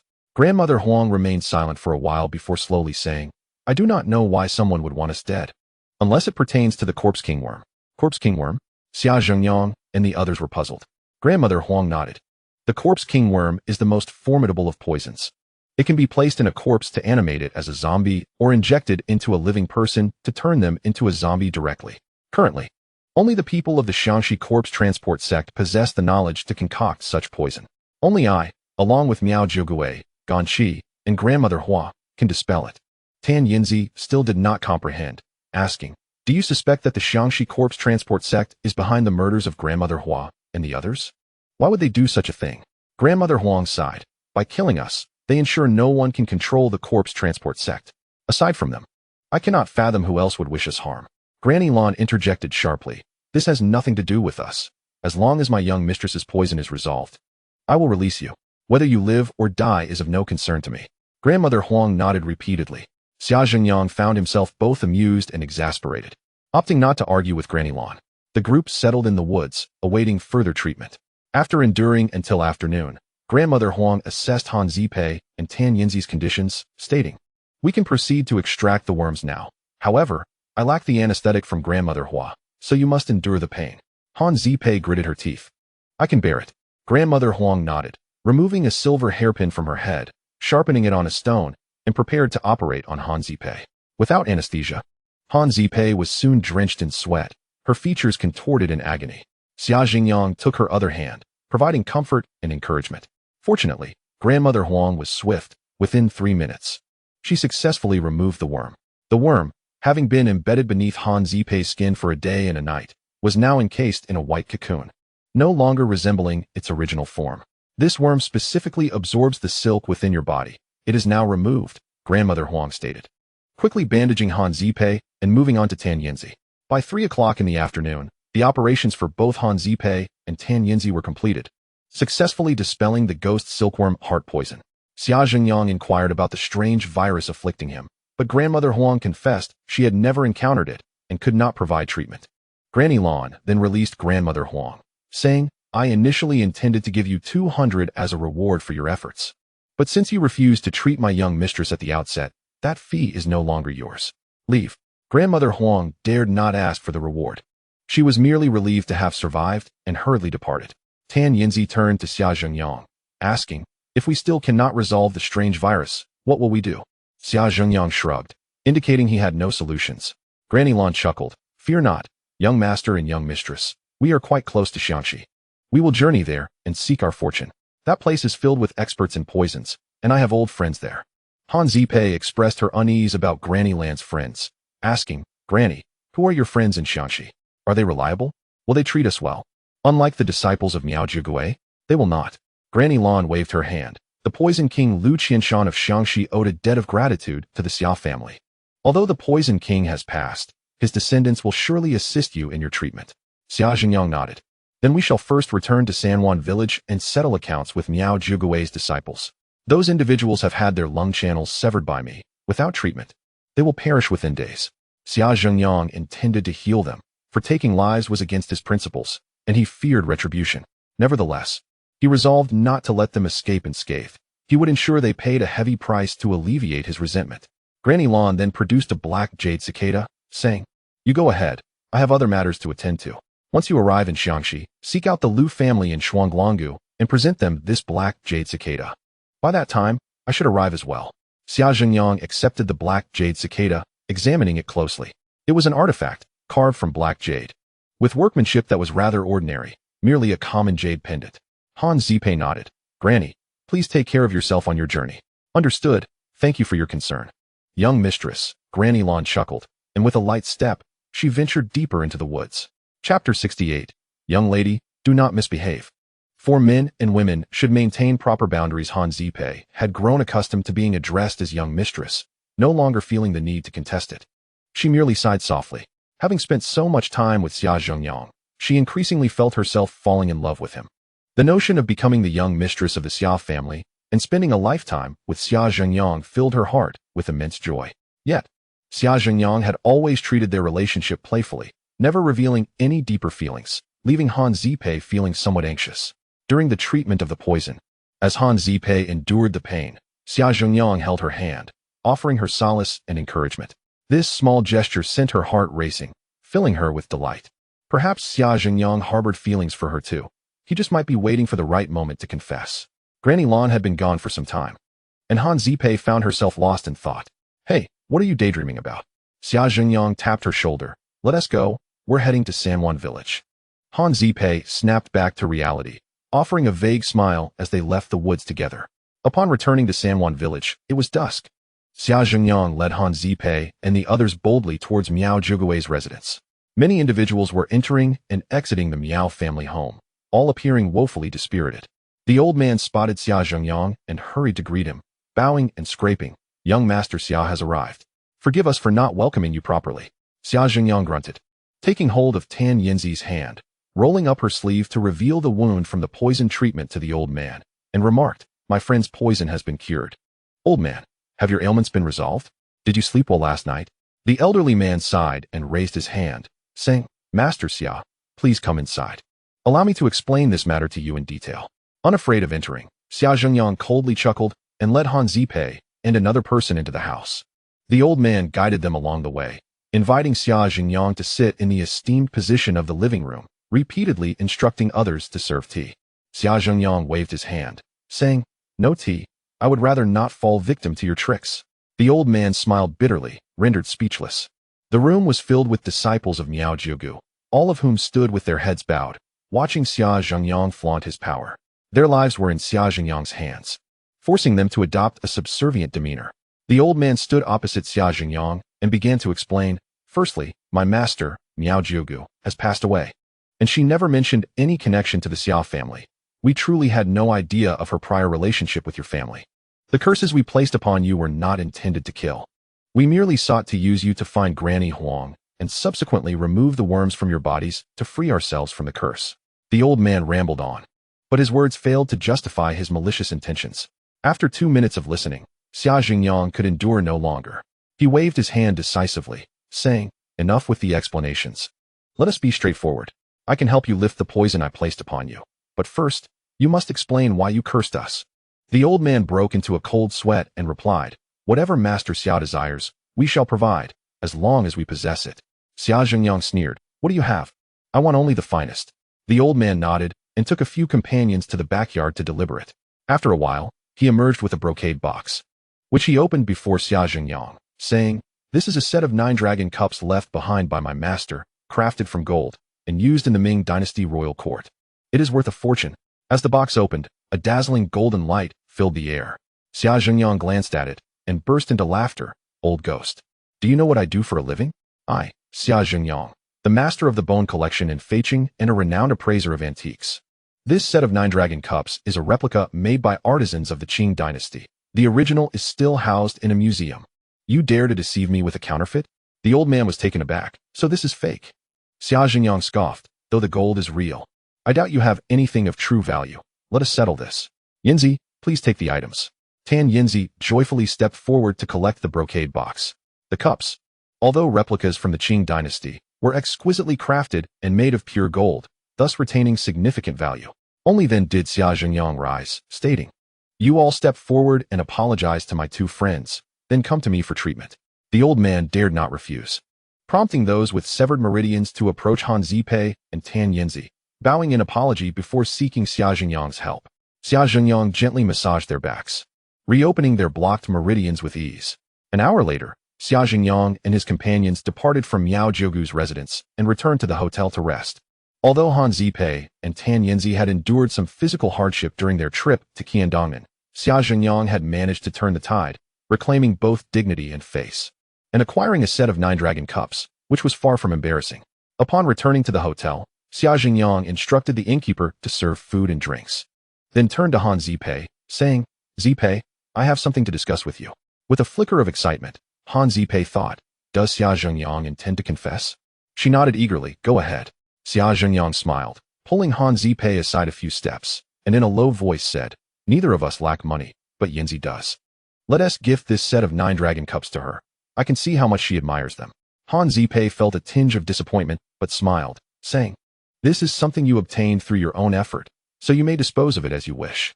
Nevertheless, I appreciate your thoughtfulness in discussing it with me." Xia Zhengyang nodded and addressed Tan Yinzi, "Yinzi, Zipei and I have conferred, and we wish to present this set of 9 dragon cups to you. Is this for real?" Tan Yinzi's eyes sparkled with joy as she hugged Han Zipei, and then leaped towards Xia Zhengyang, exclaiming, "You are both so wonderful to me. I shall never forget you." Xia Zhengyang quickly stepped aside, waving his hands. "Miss, please, maintain decorum. It is improper for men and women to be overly familiar." Both Han Zipei and Tan Yinzi burst into laughter. The next morning, the 3 of them departed from Sanwan village in a large sedan. Half an hour later, they encountered a funeral procession on the mountain road, a long line of over 100 people moving solemnly. A man in his 50s, holding a portrait, led the way. The portrait depicted an elderly woman, likely in her 70s. The narrow road forced the driver to slow down and carefully navigate past the procession. Upon seeing the portrait, Xia Zhengyang's expression changed, and he shouted to the driver, "Master Zhang, stop the car." The driver was startled and quickly hit the brakes. Tan Yinzi, equally surprised, asked, "Xia Zhengyang, what is happening?" Chapter 69. Valid, a marriage pact from 60 years ago. Xia Zhengyang frowned and replied, "The elderly woman in the portrait. We have encountered her before." Han Zipei's imagination sparked. Could the woman in the portrait be the Lady of Falling Flowers?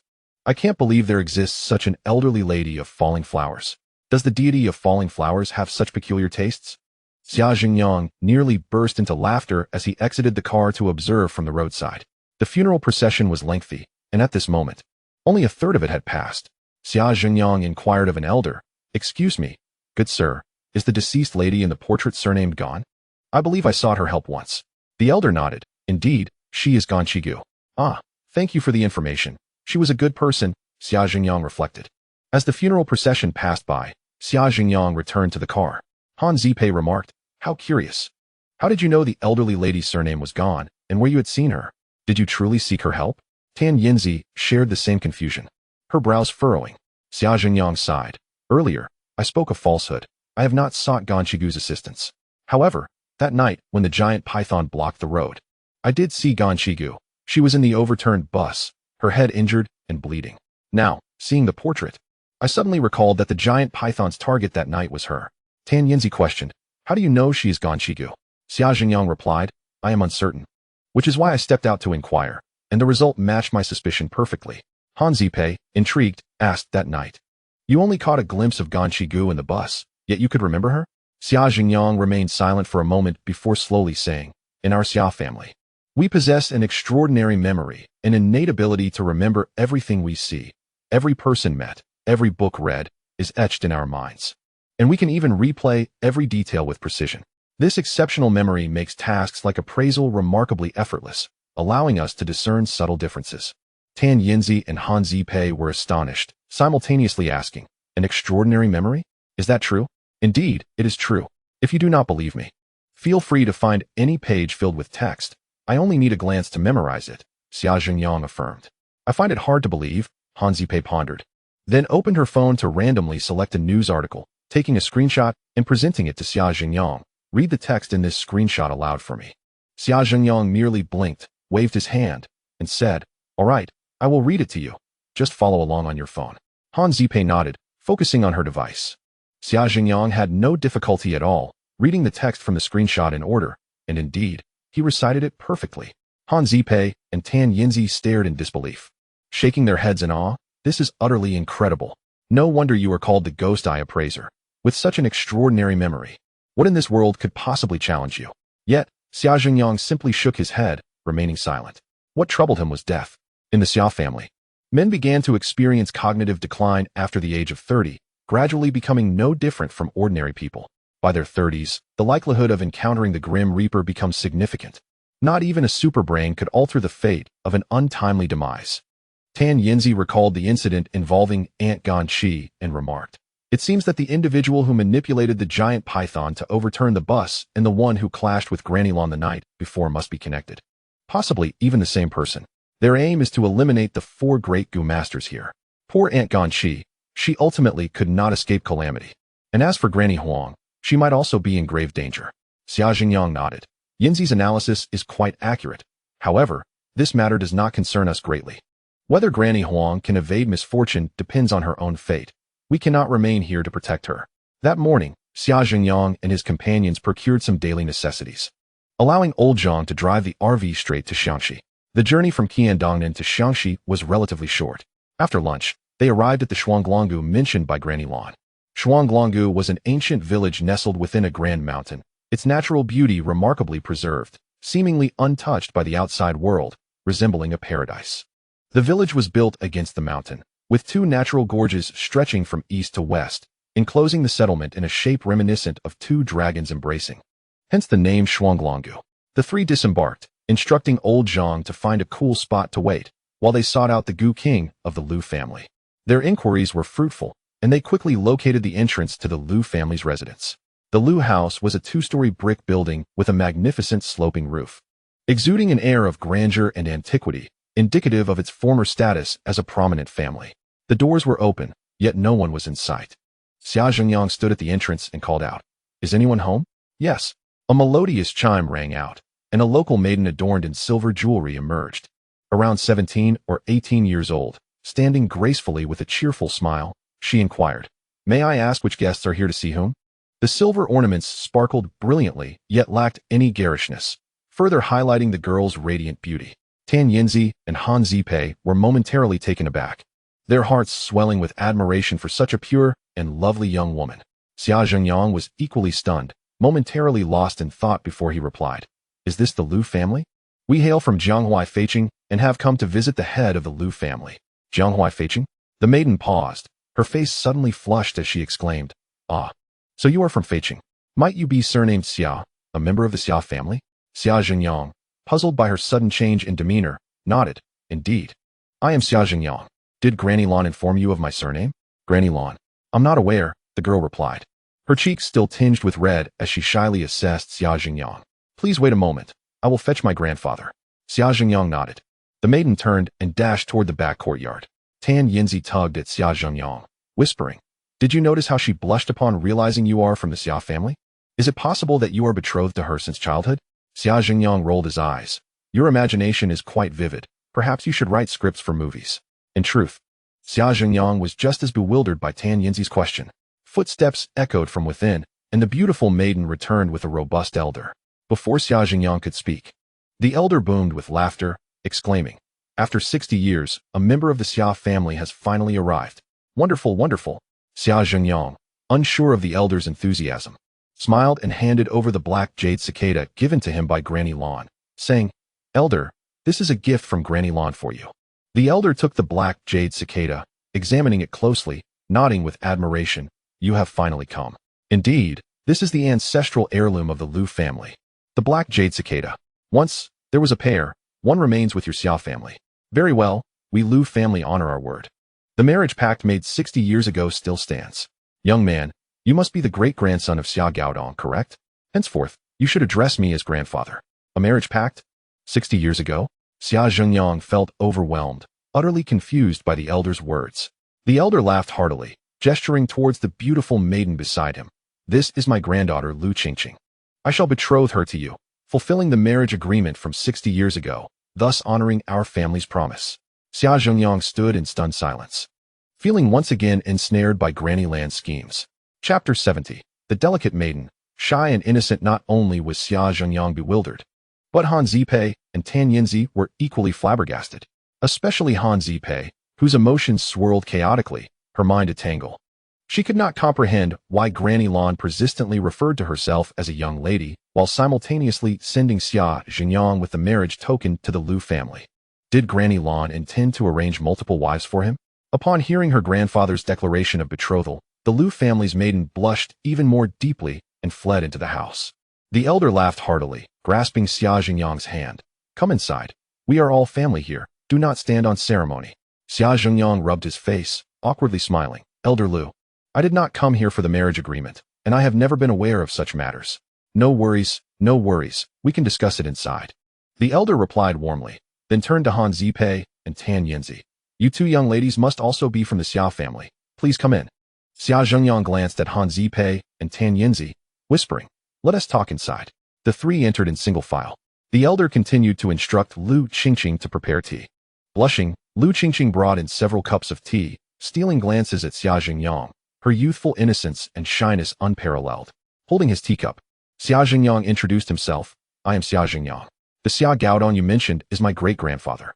These two young ladies are my friends, Han Zipei and Tan Yinzi. We have come to seek your assistance, not regarding the marriage agreement, but because we are afflicted by goo poison. Goo poison? You have been poisoned? The elder gasped in astonishment, scrutinizing Xia Zhengyang and his companions. Xia Zhengyang sighed, recounting the peculiar virus incident. The elder furrowed his brow. This does indeed resemble goo poison, though I have not encountered anything quite like it. You may stay here. I will think of a solution. Fortunately, this is not a fatal condition. We have time to research.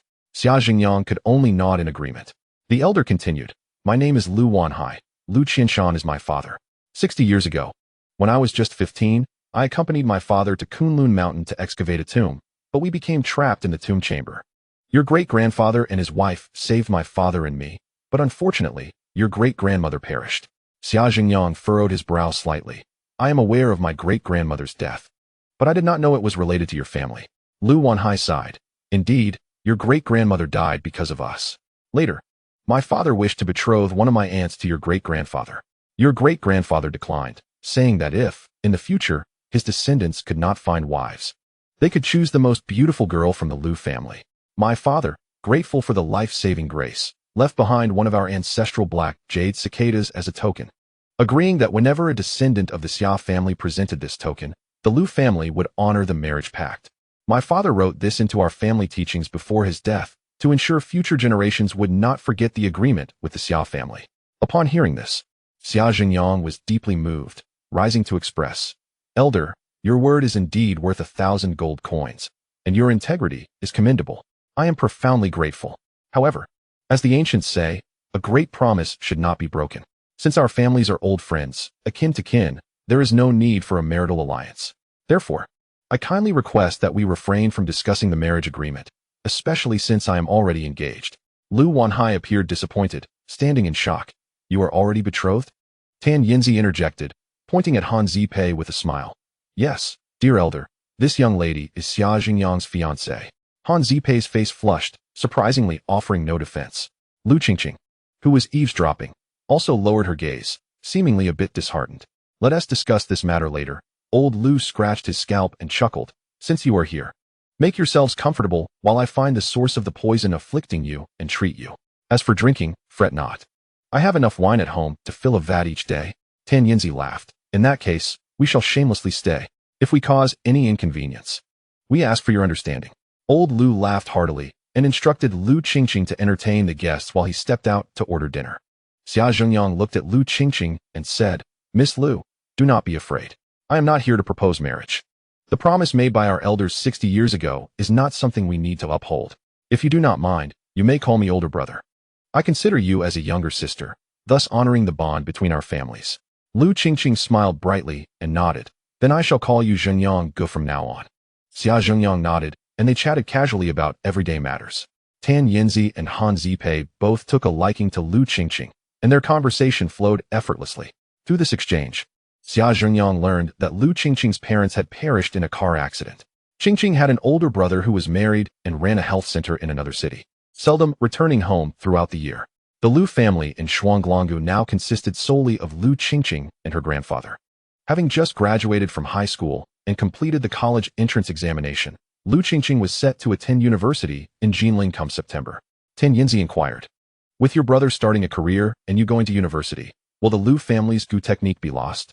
Lu Qingqing chuckled, "Science is now paramount, and superstitions are gradually forgotten. I feel there's little value in carrying on the Gu technique. Most of it is harmful, with only a few instances of it being used for healing. So, if it is lost, it is no great loss." Xia Zhengyang asked, "Do you mean that Gu technique is merely superstition?" Lu Qingqing pondered before responding, "Not entirely superstition. Some Gu techniques involve psychological effects, while others utilize bacteria or viruses. However, current science lacks sufficient understanding of these microorganisms. My brother and sister-in-law's health center employs Gu techniques to provide beauty and wellness services, but they market it under the guise of science, packaging it as high-tech biological products for substantial profits." Xia Zhengyang and Han Zipei both chuckled, appreciating Lu Qingqing's candor. Lu Qingqing smiled again, adding, "I believe that one day, with continued scientific advancement, Gu techniques will be fully understood and overcome." Xia Zhengyang nodded with a smile, though young. "Qingqing possesses remarkable insight." Lu Qingqing stuck out her tongue playfully. "Am I young, or are you old?" Tan Yinzi and Han Zipei burst into laughter. After sipping tea, Han Zipei suddenly recalled the matter of the Luohua cave women and asked, "By the way, Qingqing, I heard there are Luohua cave women in Xiangxi. Is that so? When you have time, could you take us to meet them?" Lu Qingqing's smile faded as she frowned. "Sister Zipei, why are you interested in the Luohua cave women?" "Generally, people regard such matters with reverence and keep their distance." Han Zipei, having been chastened by Lu Qingqing, flushed and awkwardly laughed. "I was merely curious, just asking casually." Xia Zhengyang, finding amusement in the situation, glanced at Han Zipei, his expression suggesting he was enjoying her embarrassment. Han Zipei shot him a glare. Lu Qingqing, perceptive as she was, smiled. "If Sister Zipei wishes to see the customs of Xiangxi, leave it to me. I have some free time these days and can show you around." Han Zipei nodded in gratitude. As dusk approached, they began their dinner at the largest tavern in Shuanglanggu, filled with an array of Xiangxi delicacies and locally brewed wine. Old Lu was very hospitable, frequently raising his glass and toast. Lu Qingqing became more lively, darting around to refill the cups of Xia Zhengyang and the others. Gradually, everyone relaxed, casting aside their reservations, and the atmosphere turned familial, filled with laughter and merriment. Tan Yinzi pulled Lu Qingqing aside, laughing. "Qingqing, this afternoon, when you heard Xia Zhengyang was from Feiqing, why did your face suddenly turn crimson?" Lu Qingqing giggled. "I thought he was here to propose, which startled me. My grandfather warned me as a child that if I misbehaved, someone from the Xia family would come to take me as a bride, leaving me with a psychological shadow. At that time, I thought the Xia family members were as fearsome as the big bad wolf." Tan Yinzi and Han Zipei laughed until their faces turned red, unable to contain themselves. Xia Zhengyang joined in the laughter, saying, "Do not fear. Your older brother Xia is not the big bad wolf." Old Lu laughed heartily, glancing at his granddaughter. "Fortunately, Xia Zhengyang is already engaged. Otherwise, I would have let him take you back." Dinner concluded around 7, and everyone was thoroughly satisfied. Lu Qingqing announced, "Sister Zipei, Sister Yinzi, and Brother Zhenyang, tonight I will take you to experience the customs of Xiangxi, bonfire dances." Xia Zhenyang, intrigued, asked, "Is there such a program?" "Of course." Lu Qingqing raised an eyebrow, proudly asserting, "In our Xiangxi mountains, songs and dances abound. Everyone sings everywhere, with melodies spilling over hills and valleys. We have duets, circle songs, mountain songs, and rhythmic drum beats, guaranteed to leave you dazzled and enchanted." Han Zipei exclaimed, "I just want to see Qingqing sing and dance." Lu Qingqing, beaming generously, replied, "Let us go. Follow me home to change outfits. I assure you, it will be a feast for your eyes." The group rose from their seats and headed back to Lu's home. The three girls skipped ahead, bubbling with excitement, while old Lu accompanied Xia Zhengyang at the rear, shaking his head and chuckling. "Qingqing has been spoiled by me. She is not at all as demure and quiet as the girls from your Han community." Xia Zhengyang smiled. "Not at all. I find Qingqing lively and adorable, quite understanding and well-behaved." Old Lu nodded, adding, "The mountains have been restless lately, so do not stay out too long. and avoid wandering alone. Xia Zhenyang frowned, inquiring, Elder, what do you mean by restless? Old Lu paused for a moment before revealing, since about 10 days ago, several young women from nearby villages have mysteriously suffered strokes. Their conditions are bizarre, and upon waking, they exhibit signs of dementia. Our Lu family is a renowned Gu family, and even I, the most esteemed Miao healer in the area, cannot discern the cause. Those girls sent to the city hospitals also return without any diagnosis. Xia Zhenyang was taken aback. How can young women suffer strokes? Old Lu nodded. Indeed, they are all around 18 or 19, similar in age to Qingqing. Moreover, those who suffered strokes emit a faint odor of decay. Decay? Xia Zhenyang suddenly recalled the events in Sanwan village and Femme village, urgently asking, Elder, are you aware that 3 of the 4 great Gu masters from the southeastern region of Qian were murdered, and 1 is being hunted? Old Lu frowned. The 4 great Gu masters you speak of, are they Miao Jiugu and Ganqigu? Indeed, Xia Zhenyang confirmed. It is peculiar. Why would anyone wish to kill them? Old Lu scratched his scalp in confusion. Xia Zhenyang then shared Granny Huang's analysis and continued, what do you know about the Xiangxi Corpse Dispatch sect? Old Lu appeared even more perplexed. The Corpse Dispatch sect has long been defunct. The art of corpse dispatch has been lost to time. What does this have to do with the Corpse Dispatch sect? Granny Huang's claims seemed dubious. Even if the sect still existed, why would they spread corpse poison? As they spoke, they arrived at Lu's home. Lu Qingqing, eager to begin, pulled Han Zipei and Tan Yinzi to change clothes, while she found a set of male attire for Xia Zhenyang. These garments belonged to Lu Qingqing's brother and sister-in-law from before. Han Zipei and Tan Yinzi donned Xiangxi attire, complete with silver crowns, large silver locks hanging from their necks, silver chains around their waists, pleated skirts, and embroidered shoes, transforming their appearances entirely. They looked absolutely stunning. Wow! With such splendid attire, you could easily pass for a bride. Xia Zhenyang gazed in awe. Han Zipei, observing Xia Zhenyang's colorful garments and the deep crimson scarf adorning his head, chuckled. You present yourself quite well too. Perhaps a local maiden will take a fancy to you at tonight's bonfire song gathering. Lu Qingqing had already rolled out the electric tricycle, exclaiming, Let us go. Let us go. If we don't hurry, we'll be late. Old Lu shook his head with a smile. This girl, when not in school, behaves like a wild spirit. After 3 years of high school, she nearly drove me mad. Can't we indulge in some fun during the summer break? Lu Qingqing huffed in response. The trio of Xia Zhenyang hopped onto the tricycle, embarking on their journey. The bonfire gathering was located in a village 5 miles away. The mountain road twisted and turned, winding its way up. Lu Qingqing drove the tricycle with remarkable speed, even more fierce than a racing car. And soon they arrived at the event. It was an open area at the village's edge, where a massive bonfire was surrounded by hundreds of villagers, predominantly young men and women. At this moment, everyone had begun to dance and sing. The young women formed a circle around the bonfire, hand in hand, reveling in joyous song and dance, their silver ornaments jingling melodiously. The young men had cordoned off a section, beating hand drums and performing a peculiar dance with exaggerated movements and an eccentric rhythm. Lu Qingqing introduced to Xia Zhenyang and the others. This is our local monkey drum dance, performed exclusively by men. Women do not partake as it involves unrefined actions such as climbing backwards or rolling like a lion. Zhenyang, why don't you join me and learn the dance? Xia Zhenyang quickly pleaded. Such an intricate art of dance, I could never master it. Then I shall leave you to your own devices. Lu Qingqing laughed, pulling Han Zipei and Tan Yinzi along with her towards the bonfire to join the circle of dancing maidens. Xia Zhenyang shrugged and settled down to watch. This was merely a warm-up dance, and after about 10 minutes, they transitioned into a duet singing competition. The men gathered on the eastern side of the bonfire, while the women occupied the west, engaging in a grand, collective performance. Xia Zhenyang, unable to sing or dance, sat in the middle, enjoying the spectacle like a blind man at a show, laughing along with the crowd. The atmosphere was indeed vibrant, though the summer heat made the bonfire a bit oppressive. Suddenly, amidst the lively gathering, a piercing scream erupted from the nearby woods.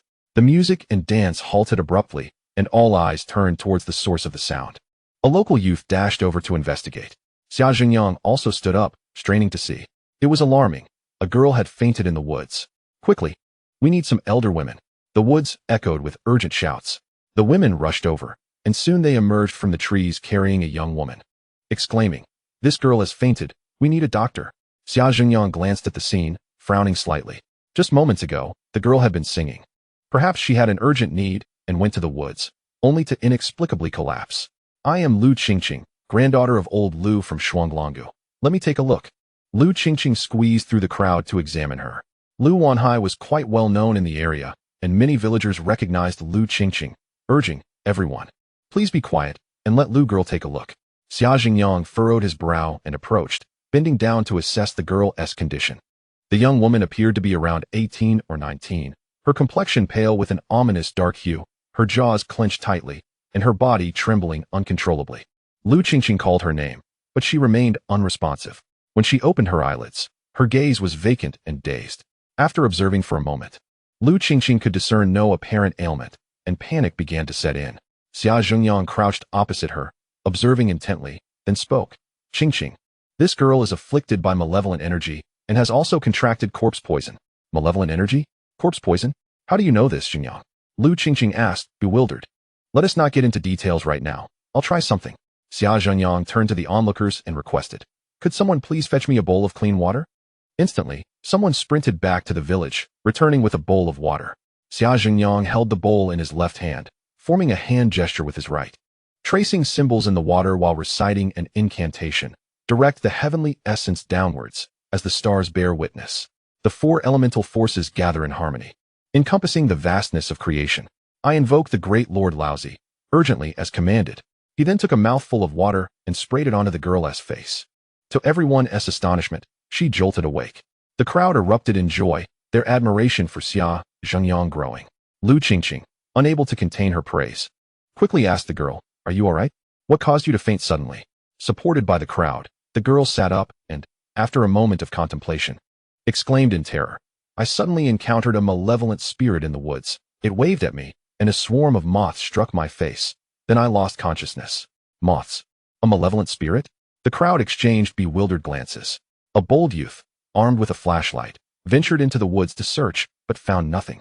Xia Zhengyang pulled Lu Qingqing aside and whispered, those moths were likely corpse moths, bred within the body of the deceased, imbued with heavy malevolent energy and corpse poison. Quite potent. Lu Qingqing frowned. And what about that malevolent spirit? Xia Zhengyang stroked his chin. The spirit was likely a human masquerading as one. Your grandfather mentioned that recently many young women have inexplicably succumbed, carrying a faint scent of decay.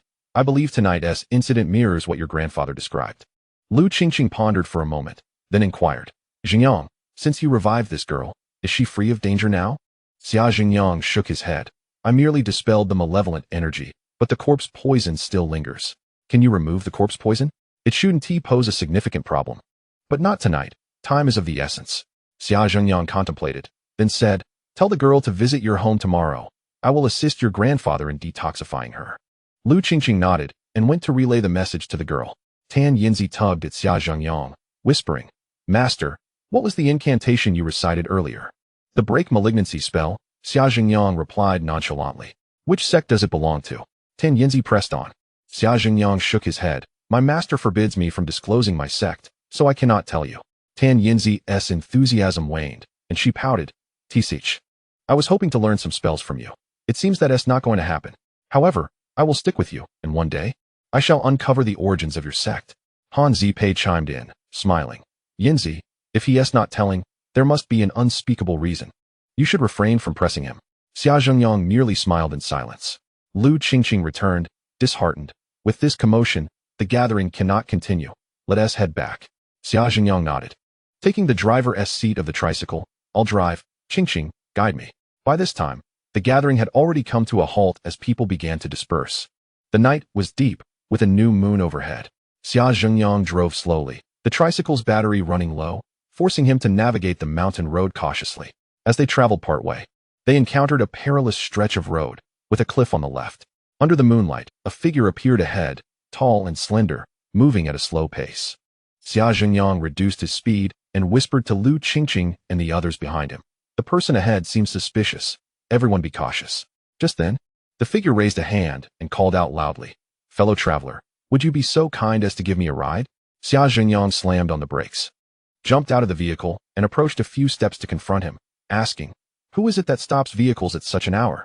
An elderly man approached, clad in a voluminous half-length coat, one hand clutching the back of his head, a mournful expression etched on his face as he implored.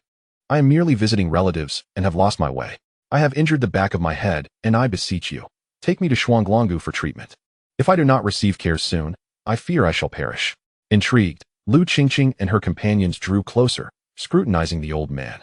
Xia Zhengyang sneered, "You old ghost. The wind is fierce tonight.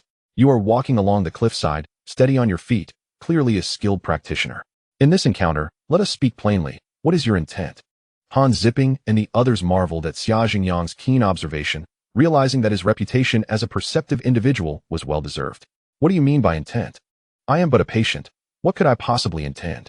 The old man protested, abruptly turning around. Upon seeing the back of his head, Lu Qingqing and the others gasped in horror. It was terrifying. The back of the old man's head bore a face, a ghastly visage. Xia Zhengyang remained calm, prepared for the unexpected, and swiftly struck with his palm. At that moment, the old man suddenly flung open his coat with a flourish, and a swarm of tiny flying insects erupted from within, hurtling towards Xia Zhengyang and his companions. "Corpse moths!" Xia Zhengyang exclaimed in alarm, springing back 3 feet, landing deftly, forming a hand sign with his left hand while thrusting his right palm forward, shouting, "Yin and Yang, boundless, the laws of heaven manifest, break."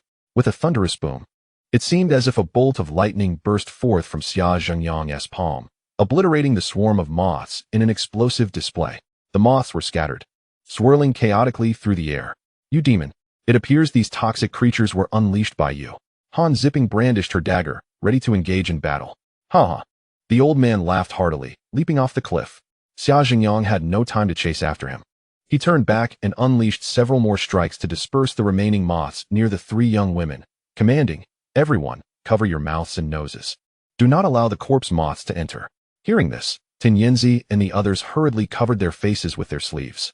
Xia Zhengyang observed as the moths gradually dissipated, exhaling a sigh of relief, declaring, "What a vile demon. We were nearly ensnared in his trap." Tan Yinzi peered over the edge of the cliff, remarking, "The old ghost jumped down, yet there was no sound." Chapter 73. Lan Kubo severely injured. Xia Zhengyang in a fury. Han Zipping felt perplexed as well, reasoning that the old man's leap from the cliff should have produced a resounding splash. Could he be a deity, soaring away? Xia Zhengyang scoffed, pointing ahead. "There is a rope tied to that tree. The old man must have secured it before his descent. If I am not mistaken, there are accomplices waiting below the cliff." As Han Zipping and the others approached to investigate, they indeed found a large tree growing near the cliff edge, its roots tethered by a rope the thickness of a thumb. In the dim light of night, the rope was difficult to spot. Han Zipping tugged at the rope, only for it to feel light and flimsy. It was clear that the old man had untied it and slipped away after jumping. Tin Yinzi exclaimed indignantly, "Let us descend the rope and capture that old scoundrel." Xia Zhengyang shook his head. "No, that old rascal is cunning and meticulous. Should we descend and be ambushed while suspended in midair, we would have no means of support or escape. It would be exceedingly perilous. We must leave a marker here and return at dawn to investigate." Han Zipping nodded. "Let us first pull the rope up and measure its length." Soon, the rope was retrieved, revealing it to be just over 3 zhang long. This indicated that below the cliff, there must be a ledge or cave about 3 zhang down, from which the old man had escaped. Lu Qingqing, unable to contain her frustration, picked up a stone from the roadside and hurled it down the cliff, exclaiming, "I will crush this old bastard." Xia Zhengyang shook his head. "Qingqing, this matter is complex and perilous. We should return swiftly and discuss it with your grandfather." Reluctantly, Lu Qingqing ceased her actions and joined the others in returning to Shuanglongu. By this time, Lu Wanhai had already fallen asleep. However, aware of the grave situation following the attack, Lu Qingqing roused her grandfather. Xia Zhengyang recounted the events of the night in detail. Lu Wanhai was taken aback, exclaiming in anger, "These demons dare to target Qingqing. I, an old man, will not let them go unpunished. How fortunate that you were here tonight, otherwise, the consequences would have been unimaginable." Xia Zhengyang inquired, "Old sir, who do you believe is behind this?" Lu Wanhai paced back and forth for a moment before responding. "It seems that Granny Huang was correct. It is indeed the people from the corpse transport sect who are at play. Yet, I cannot fathom their true intentions. There were many uncertainties surrounding this matter. The most significant puzzle was that the young women had only been afflicted by corpse poison and had not been abducted." Xia Zhengyang remarked, "Old sir, I have a rather humble request. I wonder if you possess any materials or texts regarding the sorcery of the Miao people that I might borrow." He had limited knowledge of Miao sorcery and sought to learn more. Lu Wanhai nodded. "The sorcery of the Miao people is generally restricted from outsiders. But since we are family, you may peruse it freely. Follow me to my study. I shall retrieve them for you. Xia Jingyang nodded, instructing Han Ziping and the others to rest while he accompanied Lu Wanhai to the study. The study was small, but contained a safe. Lu Wanhai opened it and produced 2 volumes, stating, "Here is one on sorcery and another on Miao medicine. Peruse them at your leisure. If anything is unclear, you may ask me tomorrow." Historically, the realms of sorcery and medicine had been intertwined, and in Miao culture, sorcery and healing were essentially branches of the same lineage. Xia Jingyang nodded and began to leaf through the texts in the study. Lu Wanhai retired to bed. With his exceptional memory and intellect, Xia Jingyang absorbed the material quickly, though some terminology and remedies eluded him, which he could only commit to memory for future inquiry. The following morning, after rising and completing his morning routine, Xia Jingyang joined Lu Wanhai for breakfast, during which he posed questions about the concepts he found perplexing in the texts. Lu Wanhai patiently elucidated, even bringing out some Miao medicines from his supplies for Xia Jingyang's reference. After breakfast, Lu Wanhai received a phone call, his expression turning grave as he informed Xia Jingyang, "Granny Huang from Femme village has passed away, along with the 4 great sorcerers of Qiandongnan. I fear that as the heir of the Xiangxi Corpse King lineage, my days may also be numbered." Xia Jingyang furrowed his brow and replied, "Do not fret, old sir. We are family, and we shall stand together. If we remain cautious, those demons will find it difficult to strike." Just then, the girl who had been poisoned at last night's gathering arrived, accompanied by her family, seeking medical attention. Xia Jingyang and Lu Wanhai examined the young woman, confirming that she had indeed been afflicted by corpse poison. The remedy for corpse poison was not particularly challenging. Glutinous rice proved effective. The quickest method for detoxification involved using zombie fangs or the bones of a Rakshasa demon. Xia Jingyang had brought back 2 pieces of ghost bones from the Guai tribe's tomb, which were perfectly suited for the task. He carefully sawed off a small fragment of the black ghost bone, roughly the size of a fingernail, and buried it within the glutinous rice, stirring it continuously. In no time, an entire barrel of glutinous rice had turned pitch black, while the ghost bone had become pale white, indicating that the bone's cold energy had been absorbed by the rice. He repeated the process with fresh glutinous rice until the ghost bone became crystal clear and devoid of any darkness before stopping. Finally, Xia Jingyang ground the now transparent ghost bone into a powder, mixed it with water, and instructed the young woman to drink it, saying, "Within a day and a night, the corpse poison will be expelled. Drink plenty of water to aid in detoxification." The girl and her family expressed their immense gratitude before departing. However, Lu Wanhai remained troubled, stating, "Jingyang, I fear that Granny Huang's words may hold truth. This is not merely corpse poison, but rather corpse sorcery." Ten Yinzi asked, "Is there a difference between corpse poison and corpse sorcery?" Xia Jingyang perused the ancient manuscripts of the Miao family's Gu technique and had gained some understanding of the corpse poison. He remarked, "Corpse poison is merely a toxin. Once the toxins are expelled, one can be free from harm. However, the corpse goo is akin to a parasite residing within a person's body. Although the corpse poison may be temporarily alleviated, the corpse goo remains, and it will inevitably resurface. To achieve complete recovery, one must eliminate the corpse goo." Han Zipei furrowed her brow and said, "This is dire. With Granny Huang gone, we have no one to treat the corpse goo." The crowd fell into a heavy silence. Suddenly, a loud voice echoed from outside, "Little Lu Wanhai, I am here." It was Granny Lan.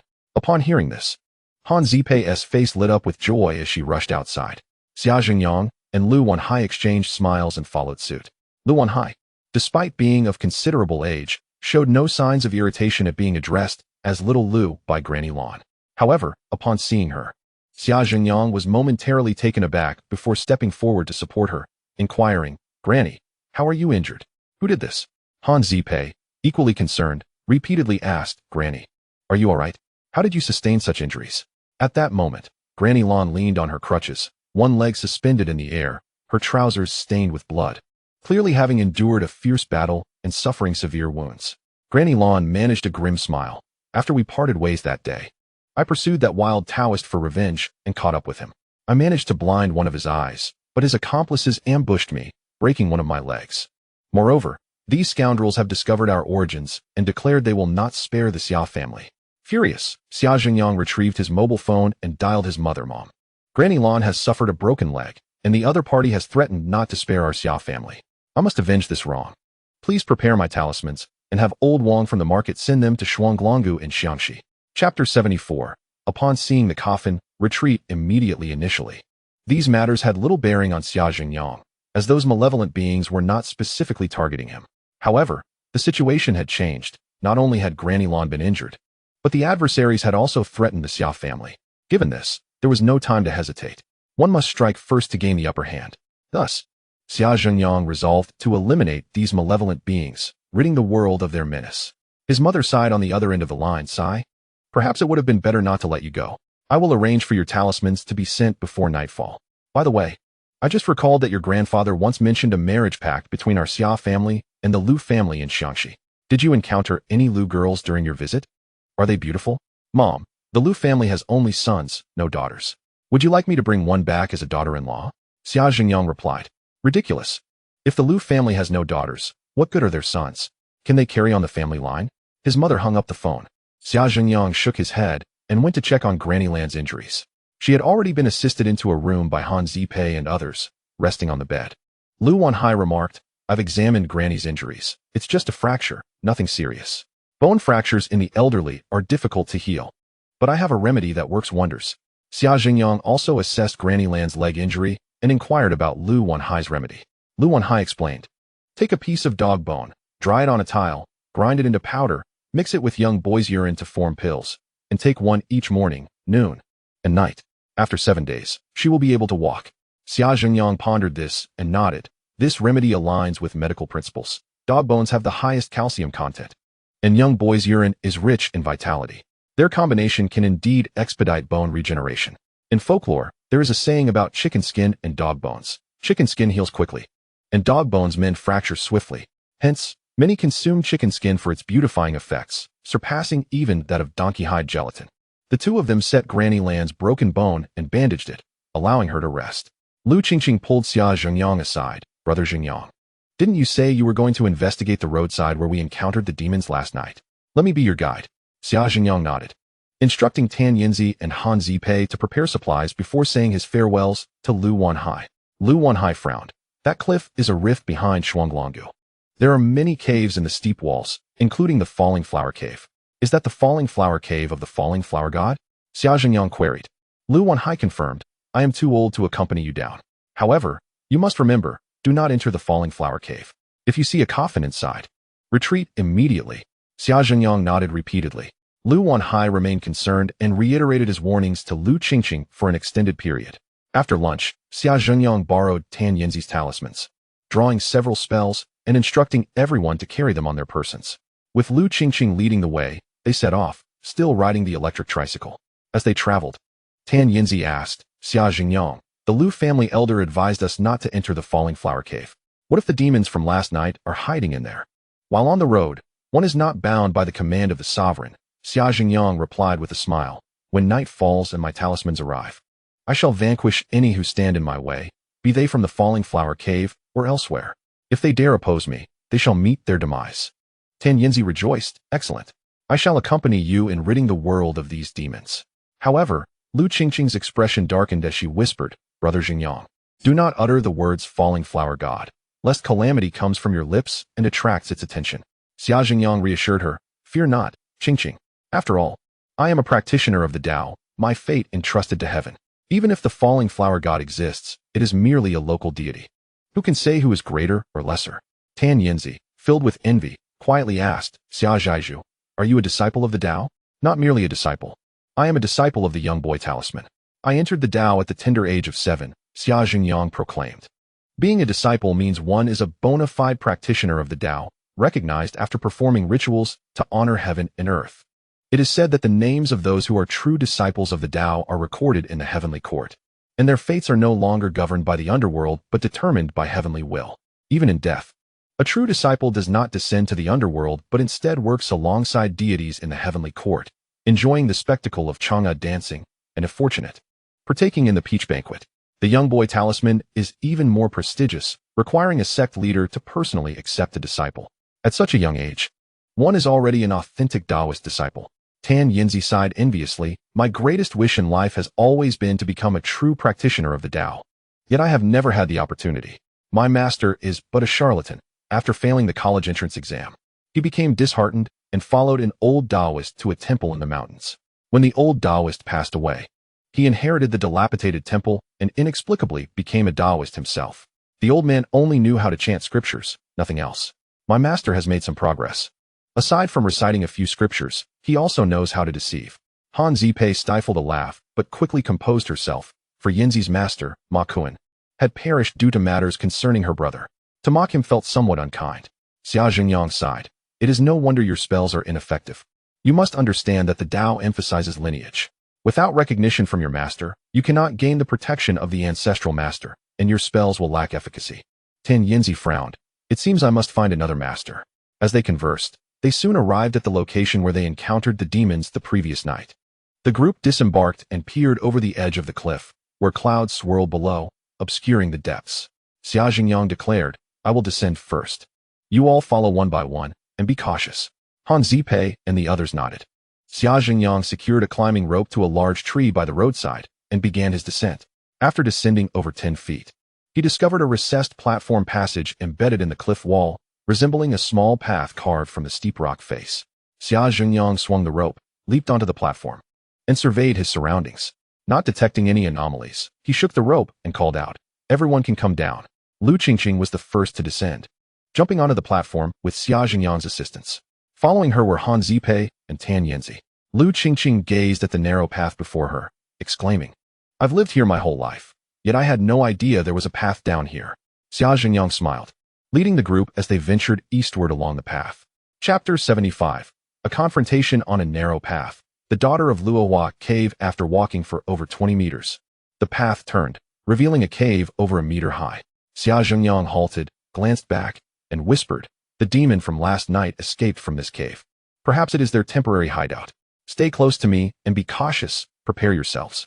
Han Zipei and Tan Yinzi nodded, gripping their weapons tightly with his bare hands.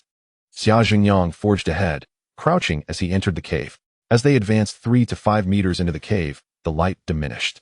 Xia Jingyang switched on his headlamp and continued onward.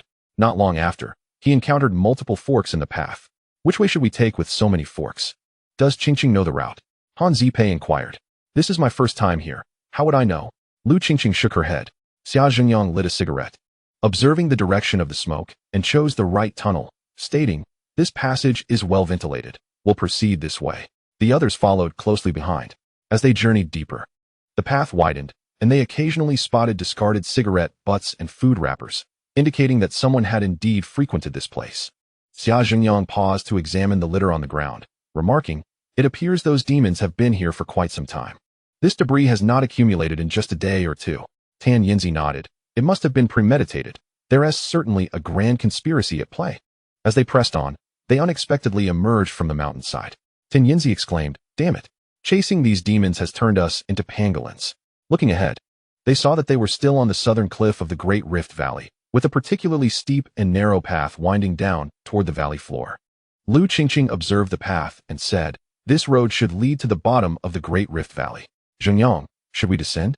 Xia Jingyang checked the time. It was only 2 in the afternoon, with 5 hours until darkness fell. He reasoned that there shouldn't be any significant danger and replied, There are signs of passage along this path. We must follow it to track the demon's movements. If others can traverse it, so can we. Let us secure the ropes and proceed slowly, one after the other. The 3 women listened to Xia Jingyang's instructions, each holding onto the rope as they continued down. After a challenging half-hour of descent, the 4 finally reached the valley floor. Looking up, they found the sky obscured by a gray mist, rendering visibility nearly non-existent. The valley floor, rarely touched by sunlight, bore sparse vegetation, with slippery moss covering the ground. Among the moss were scattered footprints. Xia Jingyang scrutinized the prints and stated, There are 6 distinct footprints here, indicating that the group of demons consists of at least 5 individuals. Judging by the prints, there should be 3 men and 2 women. Lu Qingqing, puzzled, thought Xia Jingyang had made an error and asked, Jingyang, if there are 6 different footprints, shouldn't that mean 6 individuals? Why do you say 5? Good question, Xia Jingyang replied, crouching to point at a footprint no longer than 2 inches. What confounds me is this child's footprint. Look, while the print is small, the impression it leaves on the moss is quite pronounced, and the strides are extensive, surpassing those of the adults. This child must be only a year or 2 old, just learning to walk. How could they make such heavy steps and leap so far? With Xia Jingyang's guidance, the group indeed spotted the tiny footprints. As he described, the imprints were heavy and the strides unusually long, presenting an eerie spectacle. After a moment of contemplation, Xia Zhengyang suddenly turned to Tan Yinzi and said, "Yinzi, bring out your talisman pouch." Tan Yinzi nodded, opened her pouch, and presented it to Xia Zhengyang. He withdrew a piece of talisman paper and placed it over the small footprint, then arranged a set of 5 emperor coins in a plum blossom pattern atop the talisman. The 5 emperor coins refer to the copper coins minted during the height of the Qing dynasty under 5 emperors, Xuanji, Kangxi, Yongzheng, Qianlong, and Jiaqing. Among these emperors, Xuanji corresponds to water, Kangxi to wood, Yongzheng to earth, Qianlong to metal, and Jiaqing to fire. Therefore, within Taoist practices, there exists a belief that the 5 emperors correspond to the 5 elements, endowing the 5 emperor coins with the foundational essence of Taoist talismans, allowing them to be utilized as spiritual instruments. Since ancient times, it has been believed that ancient coins possess feng shui properties, particularly those minted by emperors who achieved great feats. The coins minted during their reigns are thought to gather the spiritual energy of heaven and earth, the divine essence of the nation, the imperial aura, and the wealth of the populace. After extensive circulation through countless hands, these coins accumulate potent righteousness, reputedly capable of warding off evil and dispelling malevolence. As Xia Zhengyang arranged the coins, he stepped back 2 paces, gestured with his right hand towards the 5 emperor coins, and chanted a spell: Celestial Azure Spirit, Sun, Moon, and Stars. 5 Dipper, 5 Stars, Celestial Balance, and Jade Measure. Swift Messengers, Armored Divine Beings. Left holds Mount Tai. Right wields Kunlun. Authentic talismans manifest, banishing countless spirits. Should there be any resistance, may they dissolve into fine dust, as commanded. Amidst the incantation, both the coins and the talisman began to tremble. Gradually, the coins shook more violently, clashing against the rocks beneath the talisman with a ringing sound. Lu Qingqing watched in awe, finding the spectacle both entertaining and chilling. Tan Yinzi, possessing some knowledge, furrowed her brow and remarked, "There's a ghostly energy associated with this footprint, which is why it reacts with the 5 emperor coins." Xia Zhengyang ceased his gestures, retrieved the 5 emperor coins, and returned them to Tan Yinzi, nodding in agreement. Indeed, these are not human footprints, they belong to a spirit. Not only is there a ghostly aura, but it is also quite potent. Han Zipei, confused, asked, "People say ghosts are merely wisps of energy, drifting about. How could they leave such heavy footprints? What kind of ghost is this?" Xia Zhengyang nodded, explaining, "That is indeed the case. Ghost scriptures state that when a spirit disperses, it becomes vapor, but when it gathers, it takes form. In films and television, spirits are often depicted as floating. Yet, there are many kinds of spirits, far beyond your imagination. Let us continue. When we encounter it, we will naturally discern what it is." Han Zipei nodded, following Xia Zhengyang as they pursued the footprints on the moss, continuing eastward along the valley floor. After walking for another 10 minutes, the direction of the rift began to shift northward. It was just after 3 in the afternoon, and ordinarily, the sunlight would be bright, but in the valley, it remained dark and dim, as if dusk had already descended. Lu Qingqing hesitated, saying, "Zhengyang, we've come quite a way. If we continue further, it might be difficult to return home after dark. Perhaps we should come back tomorrow?" Xia Zhengyang smiled reassuringly. "Don't worry, Qingqing, I will protect you." Lu Qingqing refrained from arguing further, offering a shy smile. Suddenly, a gust of wind swept through the valley, faintly carrying the sounds of strings and percussion. Xia Zhengyang, sensitive to the shift, immediately detected the sound and frowned. "Strange, is there a Miao village in this valley? Why do I hear music and drums?" Lu Qingqing listened intently and abruptly paled, whispering, "Zhengyang, we should turn back quickly. The drumming ahead must be for the wedding of the Luohua Cave daughter." "The daughter of Luohua Cave?" Xia Zhengyang and the others exchanged astonished glances. They had not anticipated encountering 3 bizarre occurrences during their journey to Miaojiang: poison, corpse transportation, and now the Luohua Cave daughter. Chapter 76, The Snake Woman. The 7-star killing formation Tan Yinzi and Han Zipei looked to Xia Zhengyang, awaiting his decision. Xia Zhengyang pondered for a moment before speaking. "The valley floor is extensive. If we truly encounter danger, we can seek refuge. To return now would render our efforts futile. If Qingqing is frightened, I can escort you back first." Lu Qingqing furrowed her brow and replied, "It's not that I am afraid. It is merely my grandfather's instruction to avoid provoking this situation.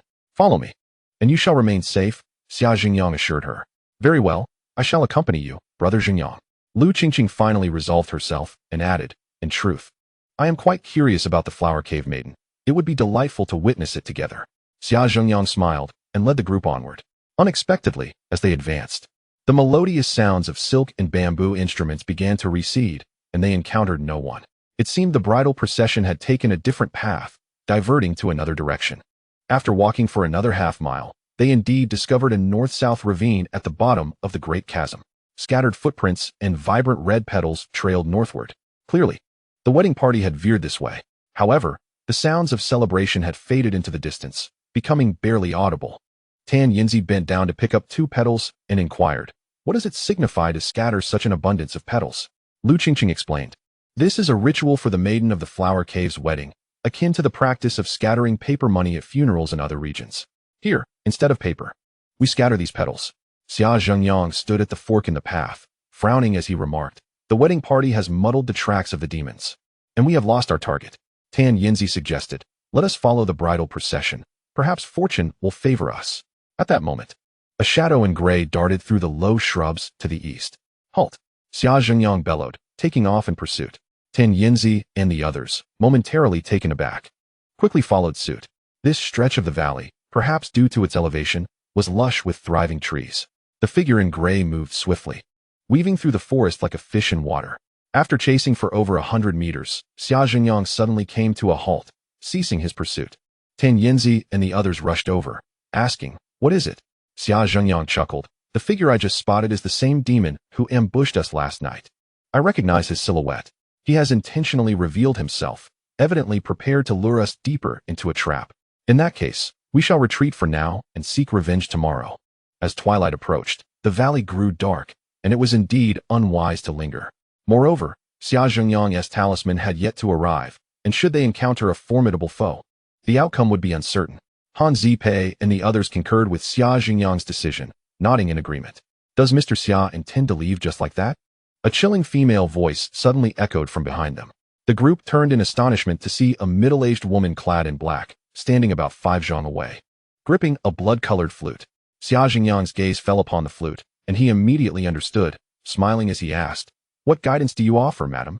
The flute in her hand was identical to the one Long Lingyun had wielded that day, suggesting that this woman was indeed the demon who had played the flute to command snakes at the border of Yunnan and Guizhou. Her previous flute had fallen into Long Lingyun's possession, and now she brandished a similar one. Tan Yinzi recognized the threat, and quickly handed Xia Zhengyang the Longquan ancient sword. This sword could only unleash its full potential in Xia Zhengyang's hands. The woman pointed the flute at Xia Zhengyang and exclaimed, "Mr. Xia, we harbor no enmity. Yet you have thwarted my plans time and again. Today, you have walked into my trap, saving me the effort of seeking you out." Xia Zhengyang retorted with a cold smile, "Old hag, at the border of Yunnan and Guizhou, I severed your tail. Pray tell, has it grown back?" That night, Xia Zhengyang had indeed cut off the tail of a giant python, a small victory he now used to taunt the old woman. Enraged, she spat, "You insolent brat. I have countless tails. Do you think you can sever them all?" As she spoke, the woman flicked her sleeve, sending 2 small green snakes hurtling towards Xia Zhengyang. Seeking death, Xia Zhengyang swung his sword, slicing the 2 snakes mid-air and declaring, "Old hag, no matter how many tails you possess, this time I shall deliver a fatal blow." The snake woman had already retreated, placing the flute to her lips, and began to play urgently. In an instant, the surrounding grass rustled ominously as countless venomous snakes slithered towards Xia Zhengyang and his companions. Lu Qingqing turned pale with fear, exclaiming, "How can there be so many venomous snakes?" These were local species, diverse yet unified in their ferocity. Though Lu Qingqing hailed from a lineage of Gu masters and had grown up in the countryside without fear of snakes, the sight of so many venomous serpents gathered together left her trembling with dread.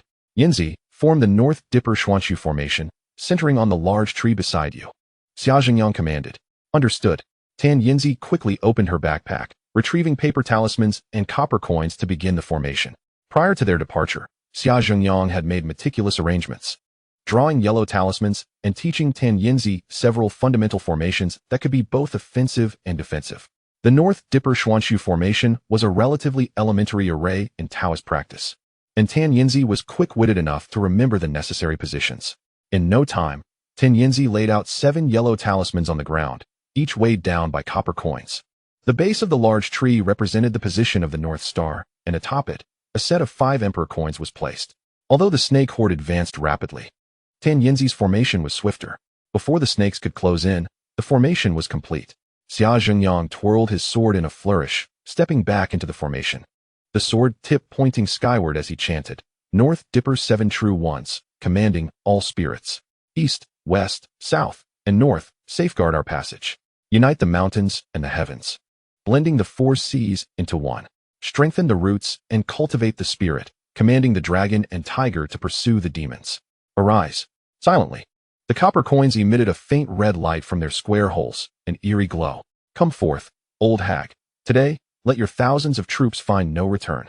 Xia Zhengyang leaped into the formation, positioning himself protectively in front of the 3 girls, shouting at the snake woman. Furious, the snake woman blew her flute with fervor. Urging the serpents forward, the horde surged toward them, forming a thick encirclement around the formation, rising over a foot high. Yet, the snakes were thwarted by the formation, unable to penetrate, and could only pile up outside, hissing and exhaling foul winds. Reverse the 7 stars, attack. Xia Zhengyang suddenly bit his tongue, spraying blood onto his sword, stepping into the formation to activate it. With a whoosh, the 7 copper coins stood upright, spinning thrice in unison, their red light flashing like swords drawn from their sheaths, annihilating the serpents. In the blink of an eye, snake blood splattered everywhere. Within 3 feet of the formation, the venomous snakes were severed in 2. The snake horde fell into disarray, retreating in panic. Xia Zhengyang pointed his sword, and the 7 copper coins lay down once more, motionless. You insolent brat. The mountains of Xiangxi are teeming with venomous snakes. Let us see how many you can slay. The snake woman, both shocked and furious, leaped onto a boulder, puffing her cheeks as she desperately urged the bone flute. The flute's sound grew sharper, akin to a wailing ghost. The horde, driven by the haunting melody, surged once more, attempting to breach the formation. In the distance, the grasslands stirred, indicating even more venomous snakes were on their way. Chapter 77. I possess a sword.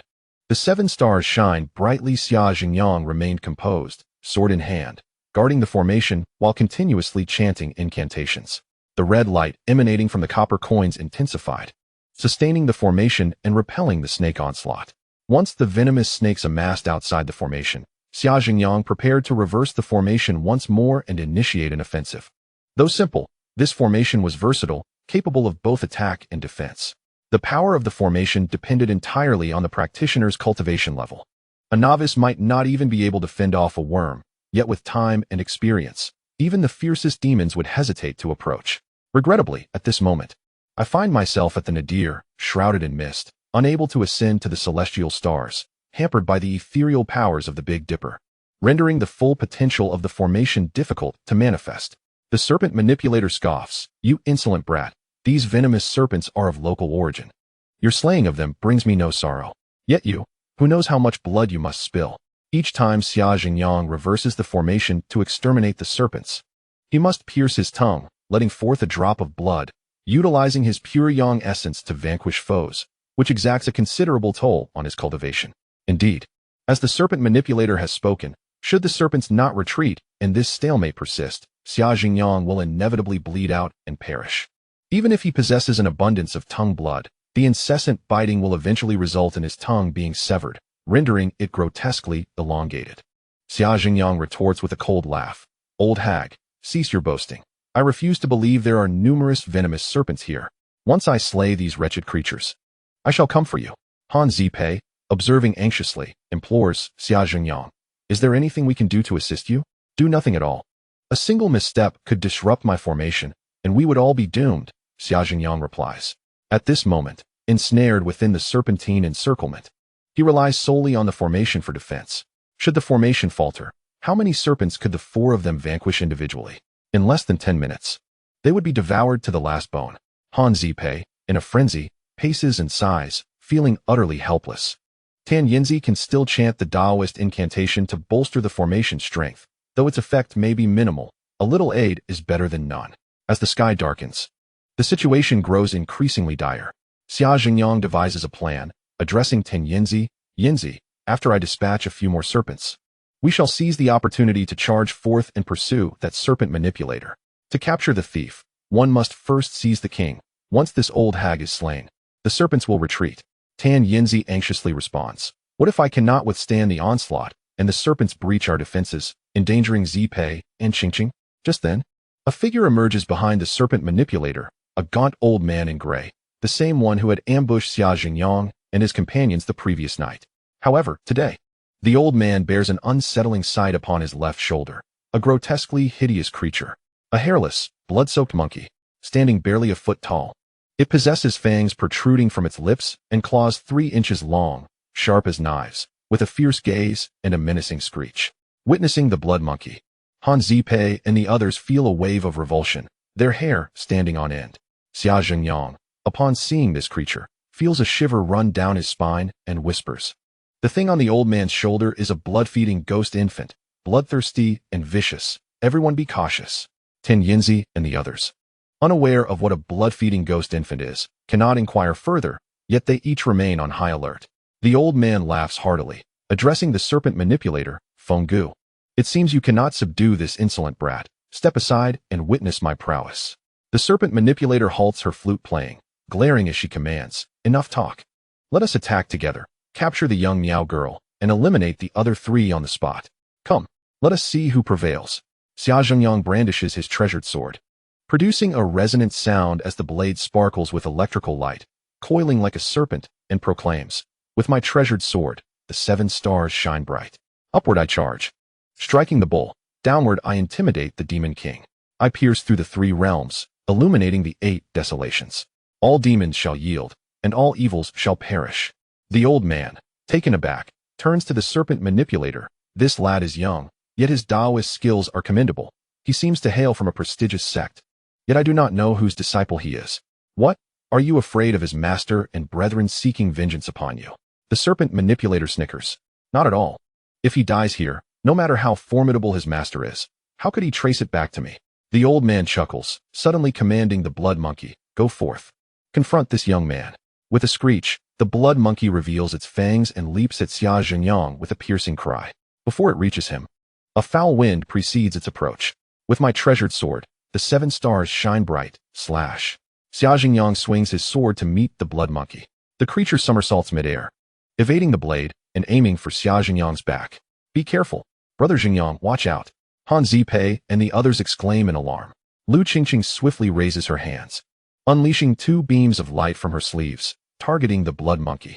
These are Lu Qingqing's defensive weapons, Miao blades, each merely 5 inches in length yet exceedingly sharp, with a handle of snow silkworm silk allowing for agile deployment, capable of striking up to 7 steps away. Born into a family of Gu kings, Lu Qingqing has garnered some skills. However, before the blood monkey could pounce, it is met by a beam of red light from the formation, letting out a shriek as it tumbles several times, landing 5 feet away. Xia Jingyang scoffs, old ghost. Do you truly believe that a mere blood-feeding ghost infant can breach my Xianmen Great Formation? As the adage goes, evil is high, but the way is higher. Good and evil cannot coexist.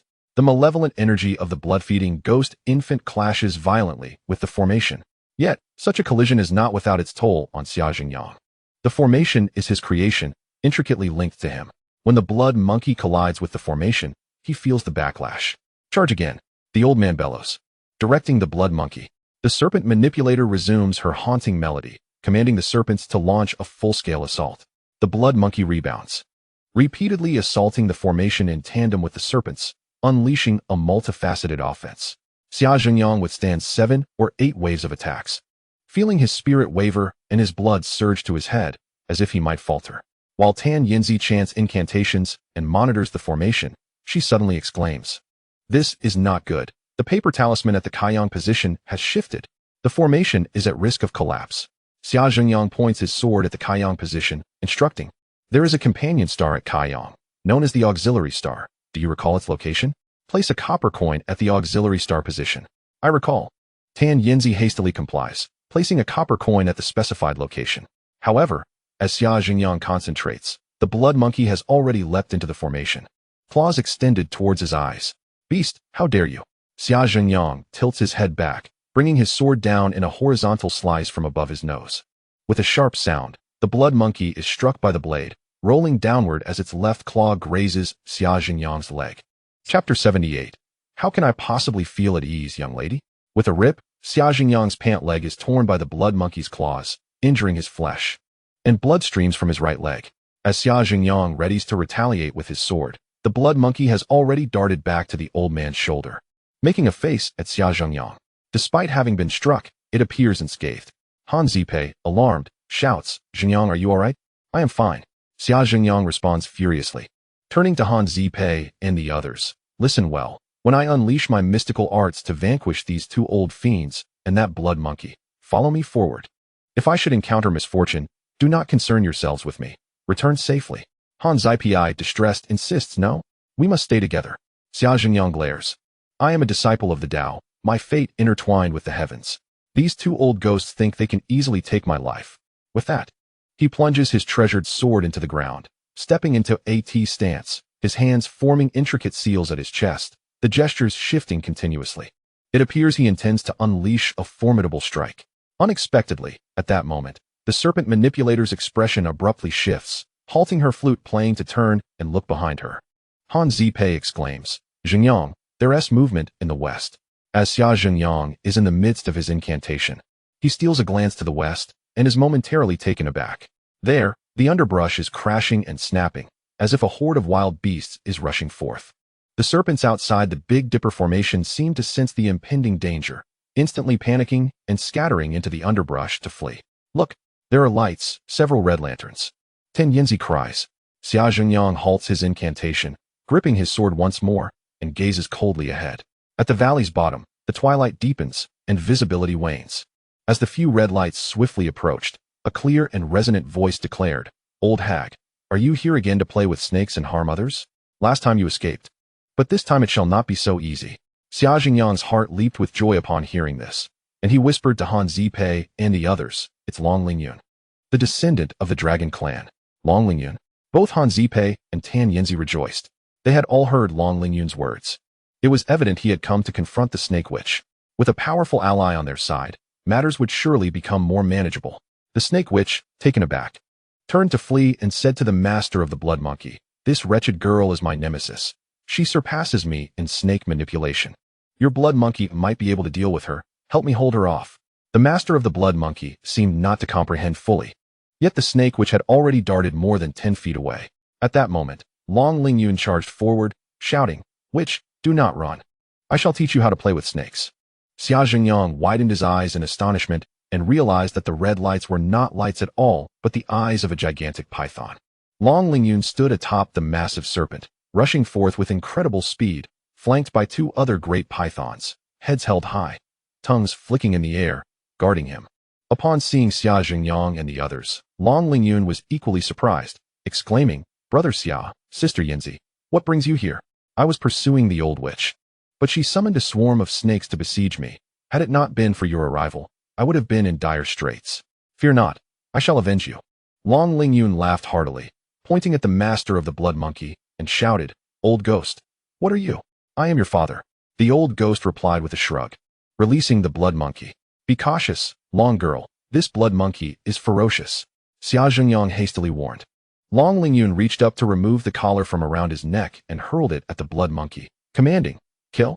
The collar, which was originally the silver armored sword snake, twisted in midair and automatically pursued its target, swiftly ensnaring the blood monkey. The blood monkey screeched in agony, crashing to the ground, rolling several times before managing to break free from the silver armored sword snake's grasp and leaping back up to pounce on Long Lingyun. The silver armored sword snake also sprang up, attempting to intercept the blood monkey, but was a moment too late. "What in the world is this?" Long Lingyun gasped in astonishment, quickly crouching down to evade the blood monkey's strike. In that critical moment, Xia Xingyang, standing a distance away, pressed 2 fingers against a copper coin, sliding it along the blade of his sword, directing it at the blood monkey. Yin and yang are boundless. There are laws in the mortal realm. Break. The copper coin, glowing with a hint of red light, soared and struck the blood monkey. With a resounding crash, the forces of good and evil clashed, and a burst of red light erupted, sending the blood monkey flying 3 feet away. Long Lingyun narrowly escaped disaster, summoned the silver armored sword snake back to his hand, and wielded it like a longsword, preparing to combat the blood monkey. "I will deal with this old ghost first," Xia Xingyang proclaimed, brandishing his treasured sword as he dashed from the formation, targeting the master of the blood monkey. Lu Qingqing and Xia Xingyang charged forward side by side, their miao swords gleaming as they approached. Tan Yinzi drew her whip, and Han Zipei unsheathed her dagger, each preparing to encircle the old ghost. Realizing the precarious situation, The old ghost turned to flee, emitting a sharp whistle. Upon hearing their master's call, the blood monkey rolled onto the ground and, with a few leaps, caught up to him. Old ghost, do not run. Long Lingyun swung the silver-armored sword snake, striking the massive python beneath him. The great serpent, akin to a steed, sprang into action, racing eastward along the gorge in pursuit of the old ghost. Long girl, do not pursue a desperate enemy, Xia Zhengyang called out. Yet, as Long Lingyun rode the great python past Xia Zhengyang, he unexpectedly grasped Xia Zhengyang's arm and said, Brother Xia, let us chase together. Taken by surprise, Xia Zhengyang stumbled and clambered onto the python's back, exclaiming, Whoa, I have never ridden a snake before. Just hold on to my waist from behind. I'll take care of you. Don't worry, I'm an experienced driver. Long Lingyun chuckled. Long girl, how can I possibly accept this? Xia Zhengyang feigned modesty. Yet without hesitation, he wrapped his arms around Long Lingyun's slender waist. There was no avoiding it. Xia Zhengyang, having never played on a skateboard in his life, found it impossible to maintain his balance atop the rapidly advancing python, especially with one leg injured and unsteady. Han Zipei, witnessing this scene, stomped her feet in distress. What are we going to do? Lu Qingqing shouted, Brother Zhengyang, don't chase any longer. We should return quickly. Hearing the commotion behind him, Long Lingyun's enthusiasm waned, and he commanded the great python to halt. Xia Zhengyang quickly released his grip and jumped off the python's back, saying, It's dark now, long girl. Perhaps we should not pursue any further. If we venture out, my 3 friends here will not be safe.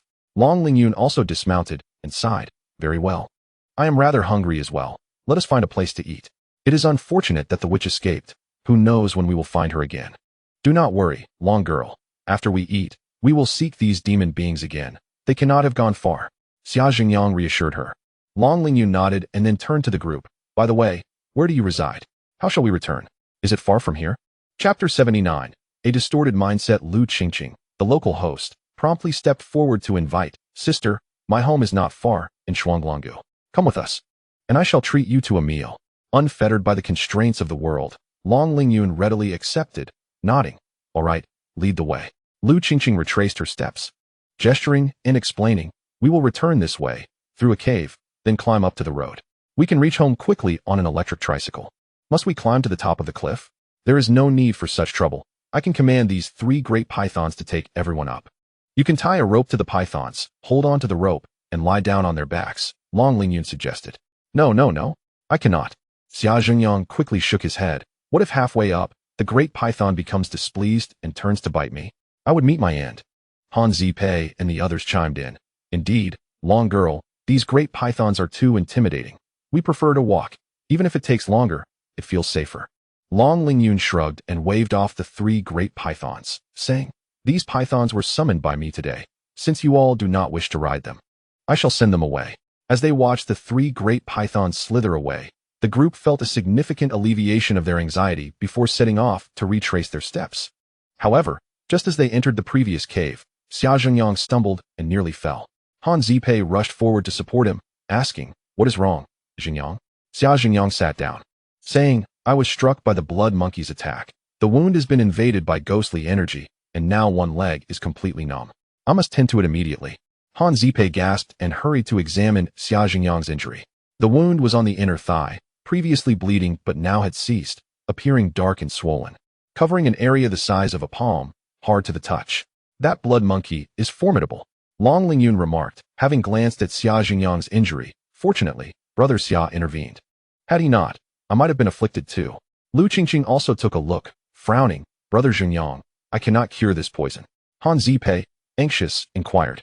What should we do for treatment, Xia Zhengyang? Is there anything I can do? Xia Zhengyang pressed on the wound, forcing a bitter smile. This poison can only be sucked out. Would the beautiful Han Zipei be willing to assist? Suck it out? With your mouth? Han Zipei frowned.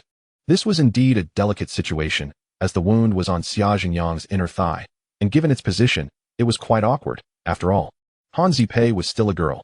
How could she be so bold? Of course with my mouth. What else would I use my ears? Xia Zhengyang exclaimed in agony. However, Han Zipei glanced at Xia Zhengyang and then at the others, her face flushing crimson, desperate, and at a loss. Tan Yinzi, reveling in the mischief, smirked and said, Zipei, even the matriarch of the Xia family addresses you as young mistress. If you do not absorb it, who else will? Lu Qingqing and Long Lingyun also looked at Han Zipei. their gazes seemingly urging her on. Xia Zhengyang, his expression pained, weakly exclaimed, "Miss Han, I truly beg of you. If it comes to it, should you be poisoned, I shall also absorb it for you." Han Zipei, both embarrassed and anxious, stamped her foot and glared at Tan Yinzi and the others, declaring, "Fine, fine. I will absorb it, but you all must stand aside and not watch. If we don't watch, what's the point? This isn't exactly a pleasant sight." Tan Yinzi shrugged. Leading Lu Qingqing and Long Lingyun away, Han Zipei squatted before Xia Zhengyang, her face a mask of despair, asking, "Is there no other way?" Suddenly, Xia Zhengyang grinned. "There is indeed another method. Just cut a few strands of hair from your head, 20 or 30 will suffice. Then seek out Tan Yinzi for some talisman paper and a vermilion brush. Is it really that simple? Splendid. I would gladly give you all my hair. I could even go bald." Han Zipei exclaimed, elated, as she promptly took a knife and snipped off a lock of her dark hair. She then rushed to Tan Yinzi to procure the talisman paper and brush. Xia Zhengyang took them, adding, "But I will also need a drop of your blood." "Blood? From where?" Han Zipei inquired. "The most precious kind," Xia Zhengyang replied. "What nonsense are you spouting?" Han Zipei's face turned scarlet, and she retorted, "Xia Zhengyang, I thought you to be a gentleman. Do not be so frivolous." Han Zipei was not a naive child. She naturally understood the implication. "My dear beauty, how could I be frivolous with you?" Xia Zhengyang protested. "For us Taoist disciples, blood from the fingertip, the tongue, and the heart is most precious, as it is imbued with the strongest yang energy, capable of dispelling evil. Heart's blood may be inconvenient for you, but surely you can spare some from your tongue? You accuse me of being frivolous, yet it is your own heavy thoughts that have twisted the matter." Han Zipei was taken aback, then shot Xia Zhengyang a glare, exclaiming, "You, with your sweet tongue, will never resemble a true Taoist master." Xia Zhengyang suddenly reached out, caressing Han Zipei's silken hair. "We share a bond. I am merely jesting." "Enough," Han Zipei said, her heart fluttering, as she gently brushed his hand away. "I have never bitten my tongue, so I do not know if I can bear to draw blood." "Then extend your tongue, and I shall help you bite it," Xia Zhengyang suggested. Han Zipei glared at him, extending her middle finger near his mouth. "Go ahead." Of course, Xia Zhengyang did not bite her. Instead, he took a dagger and gently pricked her fingertip. Instantly, a drop of blood flowed forth. Xia Zhengyang applied the talisman paper, then affixed the hair to it. Subsequently, he drew a symbol on the paper, slapped it onto the wound, and closed his eyes to cultivate, falling into silence. Han Zipei waited nearby, her expression filled with concern. After 3 minutes, Xia Zhengyang opened his eyes and removed the talisman paper, revealing it to be completely blackened. Han Zipei asked, "Is it any better?" "Much improved. The wound can be bandaged, and we shall treat it properly at home," Xia Zhengyang replied. Han Zipei nodded, unreservedly assisting him with the bandaging. Tan Yinzi approached and inquired, "Hey Zipei, how long have you been absorbing? Are you not finished yet?" "I have not absorbed. I was merely tending to his wound." Han Zipei glared. All right. I shan't mention it again. Do not feel embarrassed," Tan Yinzi chuckled. Han Zipei fumed, her expression contorted, yet found no words to counter. The group set off once more, with Xia Zhengyang still limping slightly. Tan Yinzi and Han Zipei each took an arm, supporting him. By 7:30 in the evening, as night enveloped the sky, they finally returned to the Lu residence. Old Lu was astonished to see Xia Zhengyang injured and hurriedly inquired about the situation. Xia Zhengyang replied, "It is nothing. I was merely afflicted by a touch of ghostly energy. I would trouble you, old sir, to prepare a few roosters and a bathing tub. I shall use the chicken blood to dispel the ghostly energy." The Lu family had roosters readily available, and Lu Qingqing hurriedly caught one. Old Lu, concerned it might not suffice, purchased several more from a neighboring household. Han Zipei set the wooden tub in the backyard and filled it with warm water. Tan Yinzi slaughtered the chickens, letting the blood drip into the tub. Everyone gathered around Xia Zhengyang, bustling with excitement. Clad in shorts, Xia Zhengyang stepped into the tub, soaking in the chicken blood, and remarked, "By the way, the rooster's throat bone can be kept, once dried and ground into powder. It possesses a strong yang energy and is easy to store, more effective than chicken blood." Long Lingyun, observing Xia Zhengyang, frowned and said, "I do not comprehend your sorcery. Nor do I know that blood monkey. Why is the blood monkey so formidable that, despite being ensnared by my sword snake, it could still escape? This is rather unbelievable." Xia Zhengyang's expression grew grave as he shook his head. In truth, that was not a monkey, but a blood-fed ghost infant. A vile creation of the sorcerers of the South Seas, a blight upon the heavens. The group fell silent, each lost in their own thoughts, their faces paling. Xia Zhengyang sighed. "You have all likely come to the same conclusion, It is indeed so.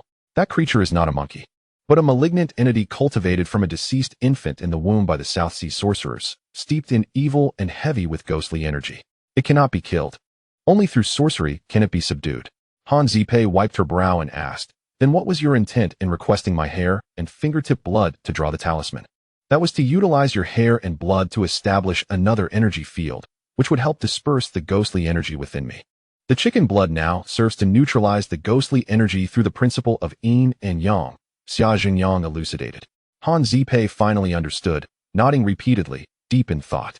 Tan Yinzi's strange virus flared up, and she, unable to contain herself, said, "I shall fetch the wine and snacks," placing them by the tub. "So we may drink while we watch Xia Zhenyang bathe."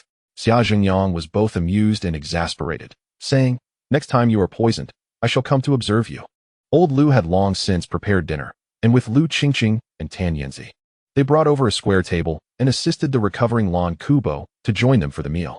Xia Zhenyang had already introduced Long Lingyun to Old Lu. Old Lu raised his glass, smiling. "It has been many years since my home has been so lively. Today truly is a gathering of esteemed guests." Everyone raised their glasses in unison. Xia Zhenyang, still soaking in the tub, did not remain idle, joining in the meal and drinking with everyone. Lu Qingqing, her eyes wide with excitement, recounted the day's encounters, her enthusiasm palpable. Old Lu furrowed his brow, saying, "With so many rogue practitioners congregating in Xiangxi, what could their intentions be?" Lan Kubo scoffed, "Regardless of their intentions, since we have clashed, it is a matter of life and death. Young master, should you encounter these rogue practitioners again, do not hold back. Eliminate them if you can, without unnecessary chatter." Xia Zhenyang nodded but suddenly recalled the matter of the talismans and asked, "By the way, matriarch, have my talismans arrived?" "They have indeed arrived. The bearded old Wang from half a street delivered them, and I sent him away," Lan Kubo informed him. Xia Zhenyang's spirits lifted. "It is good that the talismans have arrived. After dinner, I shall investigate the lair of the rogue practitioners." Han Zipei frowned. "You intend to go? Will your injuries allow it?" "It is nothing serious, merely superficial wounds. Once the ghostly energy is dispelled, I shall be perfectly fine," Xia Zhenyang reassured, downing a cup of wine, then continued, "However, I plan to operate alone tonight. Everyone should remain here." Han Zipei insisted, "Going alone is far too dangerous." "I shall accompany you." Xia Zhenyang shook his head, smiling but saying nothing. Old Lu interjected, "Zhenyang, these young ladies possess commendable skills. Their presence will benefit you. Moreover, you are unfamiliar with the terrain here. I suggest letting Qingqing guide you." Tan Yinzi shot a sidelong glance at Xia Zhenyang, asking, "What? Are you afraid we will hinder you?" Xia Zhenyang found himself at a loss, waving his hand. "All right, let us finish dinner and set off together." After a satisfying meal, the malevolent aura surrounding Xia Zhenyang had been thoroughly dispelled. He took a refreshing shower in the bathroom, examined the talismans gifted by old Wang, and prepared to set out. By 10 o'clock in the evening, everyone had gathered their belongings and made their way once more to the vast gorge behind the village. Old Lu and the weeping Granny Lan bid them farewell, repeatedly urging caution. With their preparations complete, Xia Zhenyang felt a surge of confidence. The group descended into the gorge with familiarity and determination, beginning their search. Long Lingyun suggested, "Wait a moment, let me summon a large python to act as our scout." Tan Yinzi sighed and replied, "Long Lingyun, must you play with snakes? I truly despise them." Han Zipei chimed in, "I share your sentiment. Merely seeing one gives me goosebumps." Indeed, most people harbored an aversion to serpents, particularly large pythons. Even if they were harmless, their appearance was fearsome. However, Long Lingyun stated, "This is not a matter of preference. If that old witch is still around, I can use the local pythons to locate her. She has a unique aura, as she is also fond of snakes." After a moment of contemplation, Xia Zhenyang nodded in agreement. Long Lingyun plucked a leaf and gently blew into it. 15 minutes later, a large python indeed slithered down from the left slope, seemingly one of the 3 massive pythons from the afternoon. Long Lingyun crouched down, caressing the snake, and blew into the leaf again, appearing to communicate with it. The python was docile before her, even nudging its head against her. Long Lingyun, greet the python on our behalf. Let it know we mean no harm." Xia Zhenyang urged. "I've already done so. You needn't worry," Long Lingyun replied with a smile, waving her hand to signal the python to lead the way. "Since we have a python as our guide, let us turn off our flashlights to conserve energy and avoid startling it." The group agreed, extinguishing their lights and following the python onward. The python led them forward. Soon veering into a fork in the gorge, which was the same path taken by the wedding procession earlier in the afternoon. Lu Qingqing hesitated, whispering, "I recognize this fork. If we continue straight, it seems to lead to Luoshu Dune, which is another village. However, there are many caves along the way, including Luohua Cave." Xia Jingyang reassured her. "It's fine, I possess talismans. Even if the local earth deity is present, it will have to yield to me." Tan Yinzi, curious, inquired, "Xia Jingyang, what powerful talismans have you brought?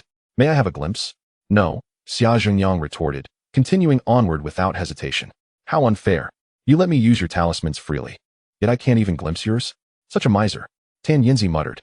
Long Lingyun, focused on the python, suddenly sensed something amiss and turned to say, "Everyone, be quiet. There seems to be something up ahead." Xia Jingyang quickly silenced himself and observed the python, which had halted about 10 paces ahead, raising its tail and thrashing about, as if conveying a message to Long Lingyun. However, the meaning of this message eluded Xia Jingyang and the others. Long Lingyun approached the python, gently stroking its tail, and signaled for it to continue moving forward. She then addressed the group. "Let us maintain a bit of distance from the python and follow behind at a safe distance." In Chapter 81, within Luohua Cave, they faced a dire situation. Xia Jingyang gestured to Han Zipei and the others, whispering, "For now, we will follow Long Lingyun's lead." Everyone nodded in agreement. And Tan Yinzi even made a no gesture with her hands. Long Lingyun was pleased, and once the python had moved ahead, she led the group forward at a measured pace. This winding path was uneven and treacherous, yet they could still see scattered petals on the ground, remnants from the earlier procession carrying the bride to Luohua Cave. Xia Jingyang noted this and mused to himself about the locals' remarkable endurance in navigating such a route while carrying a coffin. He also found himself intrigued by the bride of Luohua Cave. Was it true, as local legends suggested, that she had been alive when placed in the coffin and transported to this cave? If so, it was an utterly tragic and cruel fate. As Xia Jingyang pondered these thoughts, Long Lingyun suddenly halted, signaling the group to follow her into a concealed cave, its entrance obscured by foliage. Without the python's guidance, it would have been challenging to locate it in the dead of night. Xia Jingyang quickly halted his reflections on the bride and beckoned the others to follow him into the cave. The cave was deep, and they walked in darkness for 7 or 8 minutes without reaching the end. Long Lingyun abruptly stopped, leaning close to Xia Jingyang and whispering, "There's a serpentine aura not far ahead. It must be that snake-wielding old witch preparing to strike. We cannot allow her to escape again." Xia Jingyang pressed his hand on Long Lingyun's shoulder to signal his understanding, reaching behind him to grasp the peachwood sword. This sword, entirely black with a blunt edge, possessed an ancient and sturdy appearance, concealing its true power. Long Lingyun nodded, moving cautiously and keeping her posture low as they advanced. Just around the bend, a flicker of firelight appeared not far ahead. Long Lingyun swiftly removed the sword snake from around her neck and rushed forward. Xia Jingyang followed closely behind her. Beside the fire, 2 figures stood, none other than the snake-wielding old witch and the master of the blood monkey they had encountered earlier. At this moment, the distance between them was less than 20 paces. "Old witch, you shall not escape this time," Long Lingyun bellowed, launching the silver-armored sword snake with a swift motion. The snake soared through the air, striking straight towards the old witch like a sharpened blade, accompanied by the faint sound of a cutting edge slicing through the air. "You troublesome girl, always disturbing my peace," the old witch retorted, raising an umbrella to deflect the snake's attack. With a resounding clang, the sword snake collided with the umbrella and fell to the ground. It was a sturdy, specialized treasure for tomb raiding, the diamond umbrella. Han Zipei, who had been following Xia Jingyang, seized the opportunity to step forward, raising her crossbow and pulling the trigger aimed at the old witch's leg. The bolt flew forth with a loud thud, and the old witch cried out in pain, turning to flee, though her left leg noticeably limped. The silver-armored sword snake sprang back to life, chasing after the old witch and biting her. Long Lingyun was overjoyed, whistling for the sword snake to return. She knew that her sword snake, having been specially trained, was highly venomous and could not be cured. The old witch would surely meet her demise from the serpent's bite. At that moment, a dark shadow lunged at Long Lingyun from an angle. It was the terrifying blood monkey. Long Lingyun, fearing this creature, turned to flee. However, this movement exposed her back to the blood monkey. "You vile creature, taste my sword," Xia Jingyang shouted, swinging his peachwood sword, which erupted in golden light. Slicing through the air, the blood monkey, unaware of the danger, attempted to block with its small arms. With a sickening thud, the sword cleaved through, severing the blood monkey's front paw. The old man was taken aback, fleeing with constant whistles. The blood monkey rolled on the ground, quickly regaining its feet and darting after its master. Heaven pursues to the celestial hall, and hell follows to the gates of the underworld. You old fiend. I shall not let you escape today. Xia Zhengyang had suffered a minor setback in the afternoon, receiving a scratch from the blood monkey, but with his talisman in hand. He would not allow this old fiend or the blood monkey to evade capture. He immediately set off, leaving the others behind. Long Lingyun paused momentarily, then called for everyone to follow.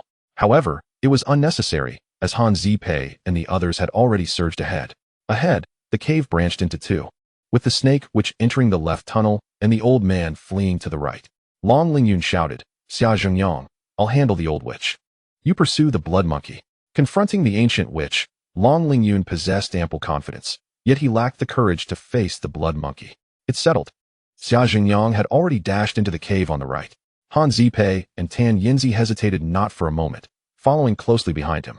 Lu Qingqing stood at the fork in the path, contemplating whether it was fair to leave Long Lingyun to fight alone. She resolved to assist him, exclaiming, I shall aid Miss Long. Xia Zhengyang, having already pursued the enemy far ahead, chose not to respond to Lu Qingqing's words, focusing solely on the chase. Ahead, a cacophony of heavy sounds echoed, as if something was being dragged. Xia Zhengyang activated his headlamp, and was taken aback to discover a blood-red coffin lying directly in his path.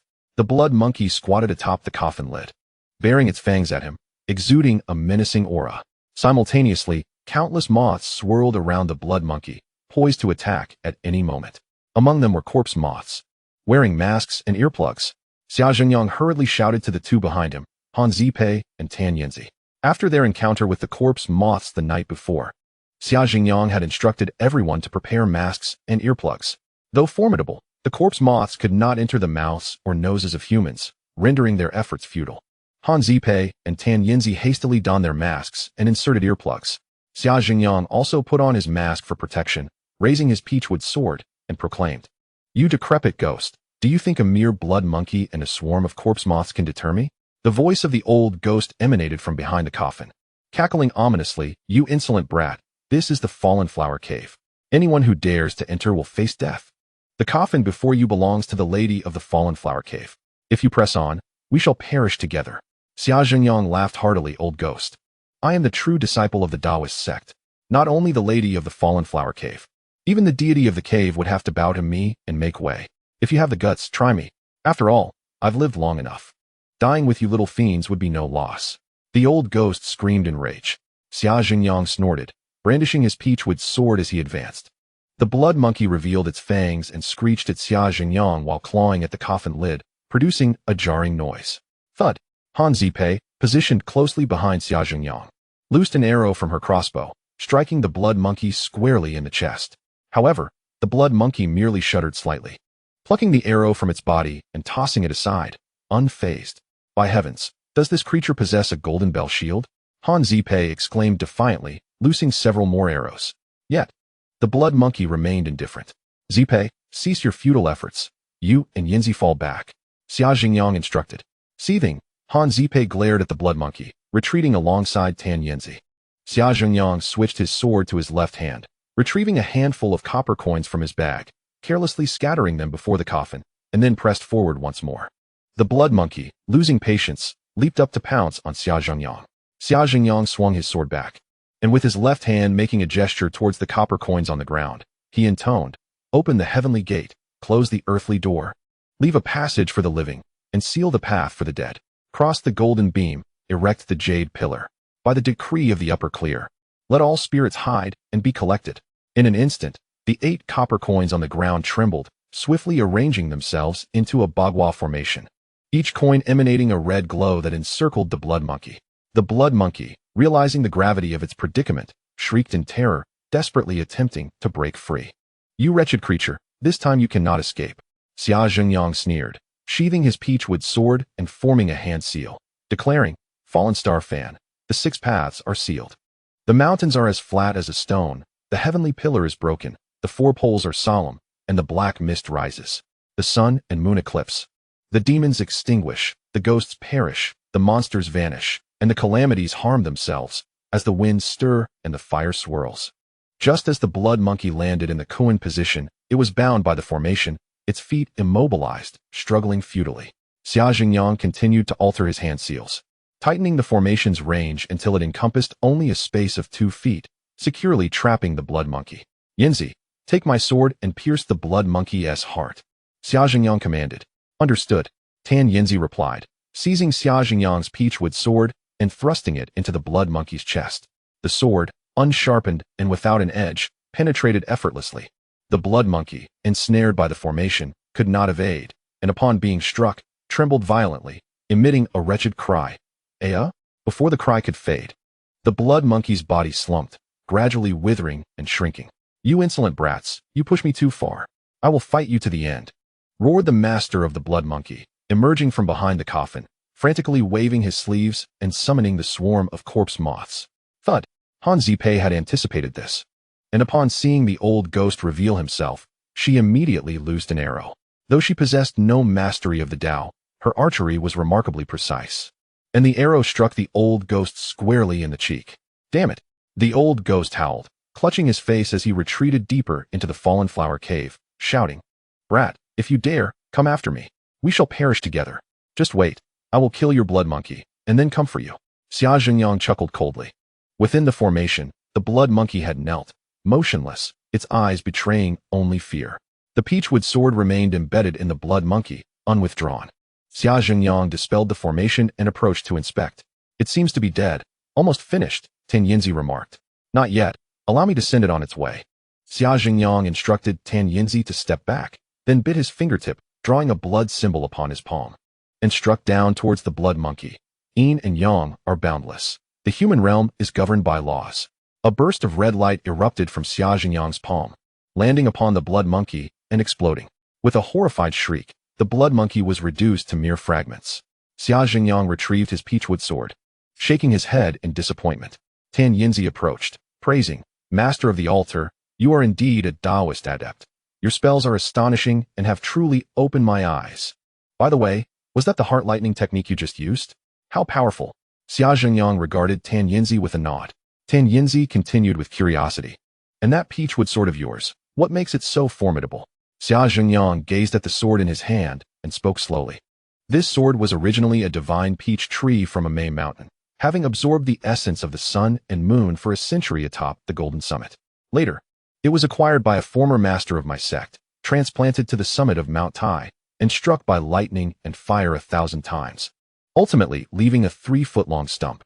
After being soaked in the blood of a black serpent for 3 years, it was forged into this sword, becoming a powerful tool for subduing demons and dispelling evil.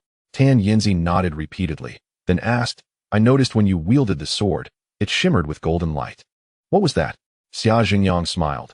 That is the sword technique I invoke using my sect's inner method. The golden light represents the sword's edge.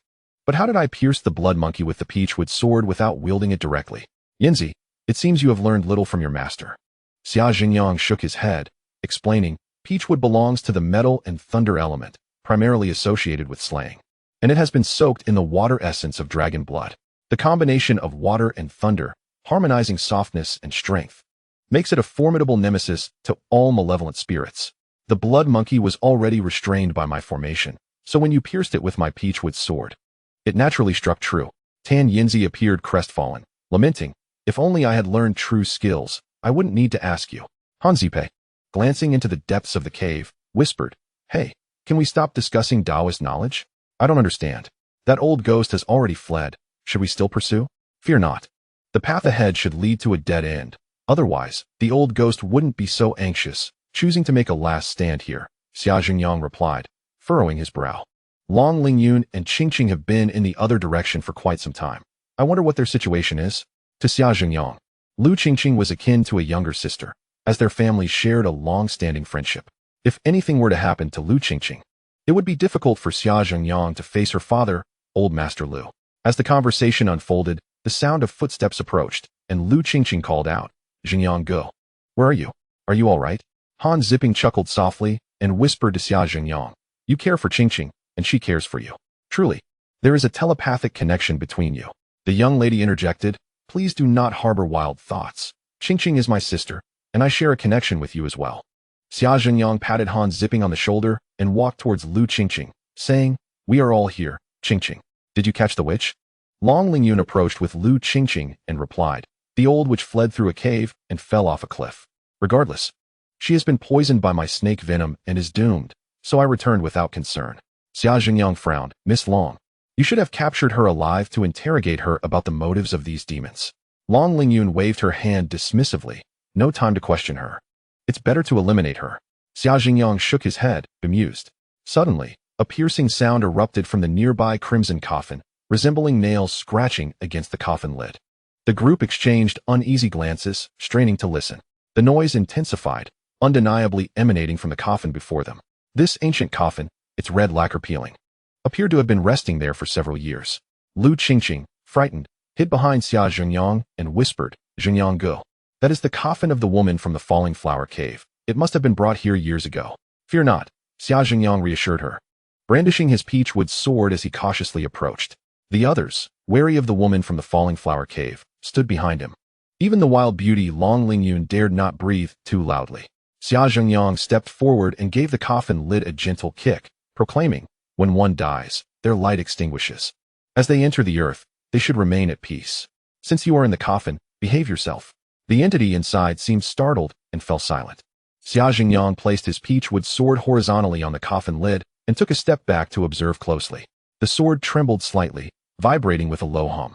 Tan Yanzi, with some insight, leaned close to Han Zipping and whispered, "There must be a ghost inside the coffin. Your husband's peachwood sword, placed upon it, resonates with righteousness, causing it to vibrate."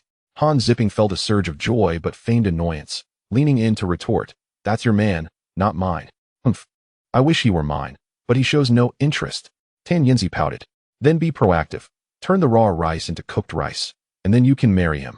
Han Zipping rolled her eyes. Lu Qingqing leaned in, whispering, "Sister Yanzi, what are you two whispering about?" "Oh, Zipping just consulted me about marrying your Jingyang Ge. She wants me to be her bridesmaid," Tan Yanzi replied. "Boring, speaking nonsense." Han Zipping shot her an incredulous look. At that moment, Xia Jingyang withdrew his sword and, wielding copper coins and talismans, began to set up a formation around the coffin. Tan Yanzi ceased her banter, watching intently to learn a few techniques. The formation Xia Jingyang laid out was the Northern Dipper mystical array, employing copper coins and paper talismans to suppress whatever lay within the coffin. He explained, "It does not provoke me, nor I it. We will first confine it with the formation and return later to dismantle it." Just as Tan Yanzi was about to respond, a piercing, mournful scream echoed from the depths of the cave. "Ah?" The group was startled, their expressions shifting. Xia Jingyang instinctively drew his peachwood sword, focusing on the direction from which the sound emanated, declaring, "That is the voice of the old ghost." Lu Qingqing gasped. "He must have been killed by the deity of the falling flower cave, hence his scream." "Not necessarily. Perhaps he is feigning it to lure us in," Tan Yanzi suggested. Xia Jingyang circled the coffin and stated, "Even if he is not deceiving us, I intend to investigate." The others exchanged glances and hurriedly followed him deeper into the falling flower cave. The cave twisted and turned, its contours irregular. At times, the space widened, and at others, it constricted. After 2 minutes of walking, they turned a corner and found themselves in a spacious area, resembling a grand hall. However, they collectively gasped in shock. Before them lay an overwhelming array of coffins, old and new, haphazardly scattered, numbering in the hundreds. Some coffins had decayed and collapsed, while others were covered in green moss, resembling grotesque creatures. Closer to Xia Jingyang and the others were several relatively newer coffins, nearest to the entrance they had entered. Xia Jingyang felt a chill run down his spine and frowned. How can there be so many coffins? In all honesty, the sheer number of coffins was far more terrifying than the thousands of ancient corpses in the tomb of the Kwa Yi tribe's princess. The human fear arises from the unknown. The ancient corpses stood there, identifiable, yet here, the coffins remained sealed, hiding whatever malevolent entities might lurk within. Lu Qingqing trembled, clutching Xia Jingyang's arm, and murmured, "Jingyang Ge, these coffins belong to the women of the falling flower cave. Each year, one coffin is brought in, accumulating to this many over time." Xia Jingyang nodded, feigning a smile. "By this logic, there aren't many coffins here at all. If the deity of the falling flower cave has existed for 1,000 years, there should be thousands of coffins. Do not fear. I shall provide you with a protective talisman, ensuring your safety." With that, Xia Jingyang retrieved a copper bagua mirror from his backpack, strung it with a cord, and placed it around Lu Qingqing's neck. This mirror is also a talisman, capable of warding off evil spirits. Lu Qingqing donned the mirror, feeling slightly reassured as she released her grip on Xia Jingyang's arm. Long Lingyun approached, asking, "Do you have any more talismans?" "I want one too." "Me too. I want one." Both Tin Yinzi and Han Zipping chimed in eagerly. Xia Jingyang chuckled, retrieving a celestial measuring stick and a ghost binding rod from his bag, handing them to Han Zipping and Tan Yinzi respectively. "Here, these are fine items." He then presented Long Lingyun with a soft cord woven from copper coins, saying, "This is the 5 Emperor's copper coin rope. Consider it a soft whip. Take it as a keepsake." With everyone now equipped with protective talismans, they felt a sense of relief, their faces brightening with joy. Long Lingyun draped the copper coin rope around her neck, wrinkling her nose as she remarked, "It smells of blood." "I smell it too," Xia Jingyang acknowledged, gripping his peachwood sword as he delved into the pile of coffins. Navigating around several coffins, he suddenly stumbled upon a body lying face up, its complexion a deep, lifeless black. It was none other than the master of the blood monkey. He lay on the ground, his lips curled back, and his wide-open eyes still held a hint of terror. A gaping hole marred his chest, as if all his blood had drained away, leaving him gaunt and skeletal. Seeing the horrifying state of the old ghost, the group of women fell silent, too frightened to speak. Xia Jingyang approached, crouching down to inspect, frowning as he remarked, "This old ghost died of having his heart ripped out. Yet his body is laden with ghostly energy. Who could have done this?" Long Lingyun whispered, "If you do not understand, we certainly cannot fathom it." Xia Jingyang rose, surveying the surroundings, and suddenly thrust his sword into his back, biting his fingertip to draw blood. He painted a blood symbol in his palm and unleashed it towards the 4 cardinal directions. Yin and Yang are boundless, and the earthly realm is governed by law. As he chanted, crimson light continuously erupted from his palm, exploding around him. In the eerie silence of the falling flower cave, the thunderous sound reverberated through the air. After unleashing a series of palm strikes, Xia Jingyang leapt atop a coffin, pointing his sword outward, and declared with a booming voice, "In the vast expanse of heaven and earth, what malevolent forces seek to corrupt the hearts of men and poison the lives of beings? I, Xia Jingyang, disciple of the 3 pure ones, demand the deity of the falling flower cave to reveal themselves and answer." Chapter 84, The Evil Spirits. The heavens do not allow it at this moment. Xia Jingyang stood atop the coffin, an imposing figure embodying justice and bravery, striking fear into all wickedness and malevolence. The sight of his divine presence invigorated the crowd, bolstering their spirits. Xia Jingyang let out a thunderous shout, yet the atmosphere in the falling flower cave remained eerily silent, devoid of any sound. Tan Yanzi remarked with a smile, "It seems the deity of the falling flower cave is merely a rumor. If not, why would they not reveal themselves when pressed by the master of the Xia?"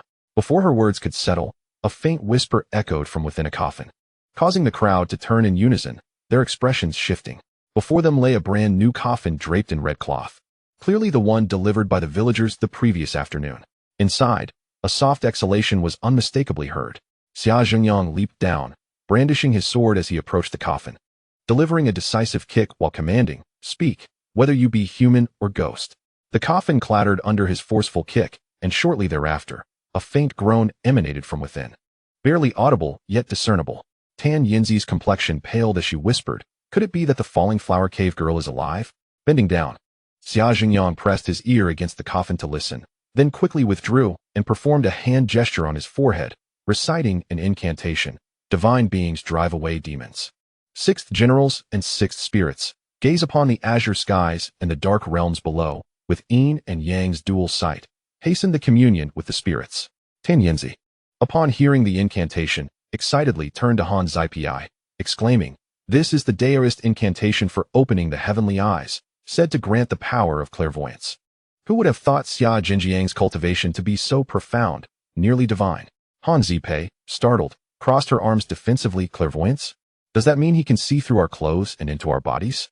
Lu Qingqing and Long Lingyun, upon hearing this, also gasped in shock and instinctively stepped back. Clairvoyance? For the young ladies, this was far more terrifying than the deity of the falling flower cave. Yet Xia Jingyang remained undistracted, reciting the incantation with focus, slightly tilting his head to peer at the coffin lid. In truth, this was a Taoist technique to discern the aura's yin and yang properties, not an ability of clairvoyance. Tan Yanzi, only half comprehending, spoke carelessly, frightening Han Zipi and the others. After a moment of observation, Xia Jingyang noticed a faint warmth of yang energy swirling above the coffin. He turned urgently, exclaiming, There is a living person inside. Quickly, everyone, open the coffin lid. We must save her. Is there really a living person? Tan Yinzi gasped, rushing forward. Han Zipei approached hesitantly, hiding behind Tan Yinzi. Her face flushed as she admonished Xia Zhengyang. You must not use your clairvoyance on us. Cease your incantation immediately. Long Lingyun crouched protectively, clasping his hands together in a plea, mimicking a line from a classic tale. Elder Xia, please retract your abilities. I cannot approach with your power of clairvoyance. What clairvoyance? Nonsense. I am a disciple of the three pure ones. How could I possess such lowly sorcery? Xia Zhengyang retorted angrily, suddenly pivoting and delivering a powerful kick to the coffin lid. With a resounding crash, the coffin lid was propelled open, shifting several feet. The crowd, lanterns in hand, cautiously approached, and the scene within the coffin became clear. A girl, not yet 20, lay inside, clad in a new bridal gown with a phoenix crown. Her complexion pale and drenched in cold sweat. She lay with closed eyes, her lips moving weakly, pleading, "Do not kill me, do not kill me. Fear not. We are good people." Xia Zhengyang quickly reassured her, removing the coffin lid to inspect the interior, confirming there were no abnormalities before calling out. She has been suffocating in this coffin. We must lift her out. With a flurry of hands, the crowd carefully extracted the girl, allowing her to lean against the coffin. She gasped for fresh air, her color slowly returning, as she called out, "Where is this place? Do not kill me. I am not the Falling Flower Cave girl."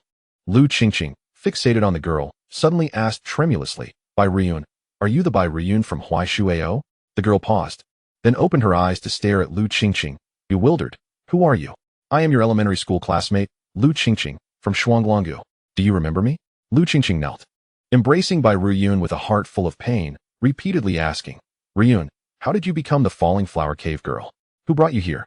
Xia Zhengyang and the others exchanged glances, realizing that the girl was Lu Qingqing's classmate.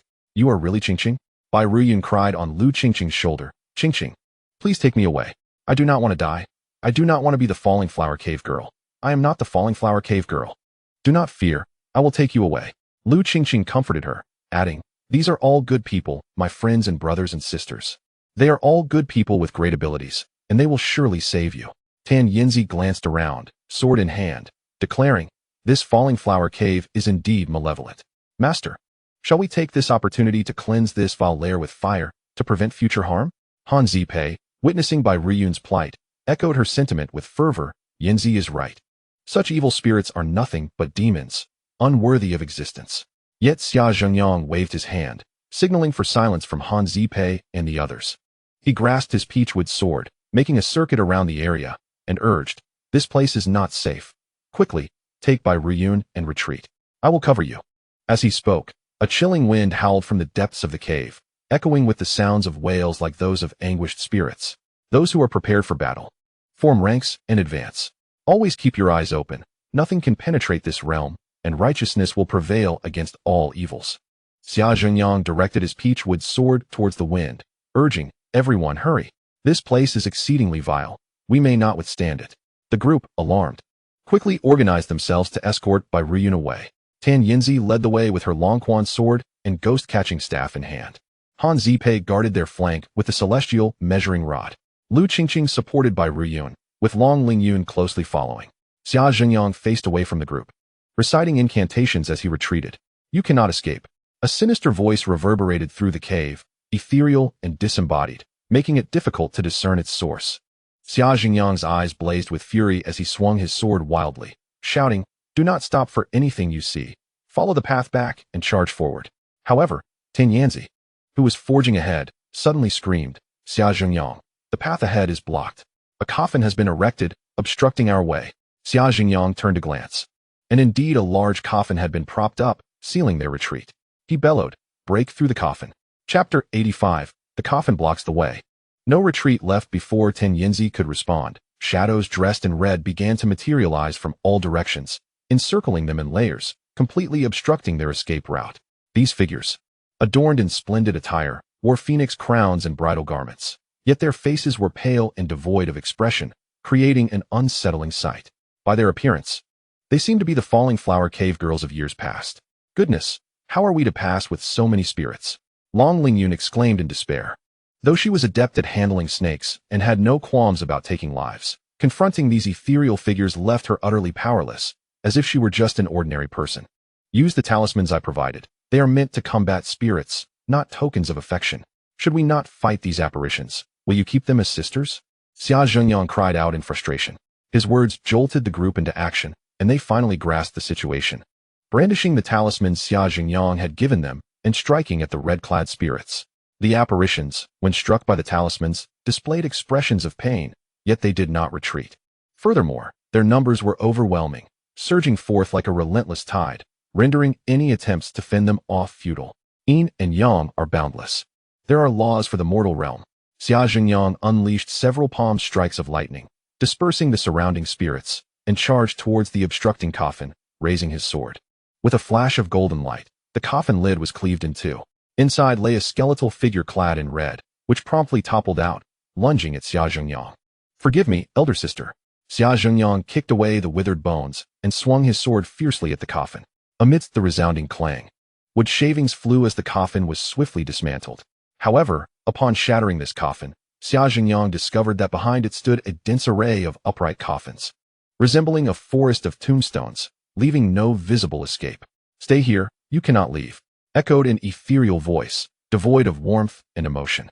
Tan Yinzi exclaimed. "So many coffins are blocking our path, what shall we do?" "Well, since we cannot leave, I shall not retreat today. Let us confront the ghostly entities here," Xia Zhengyang declared in fury, repelling the spectral shadows before him with a wave of his hand. He opened his backpack and retrieved 4 strings of copper coins, each pre-strung with red thread. Each string contained about 10 coins, spaced roughly 7 inches apart. Xia Zhengyang laid the 4 strings on the ground in a formation resembling a well, placing a yellow talisman in the hollow center. He then stepped back, wielded his sword, and chanted, "Thunder and fire arise, spirits perish. Evil spirits vanish, monsters cease to exist. 6 Jia, 6 Ding, heavenly messengers, thunder generals, wind and rain masters.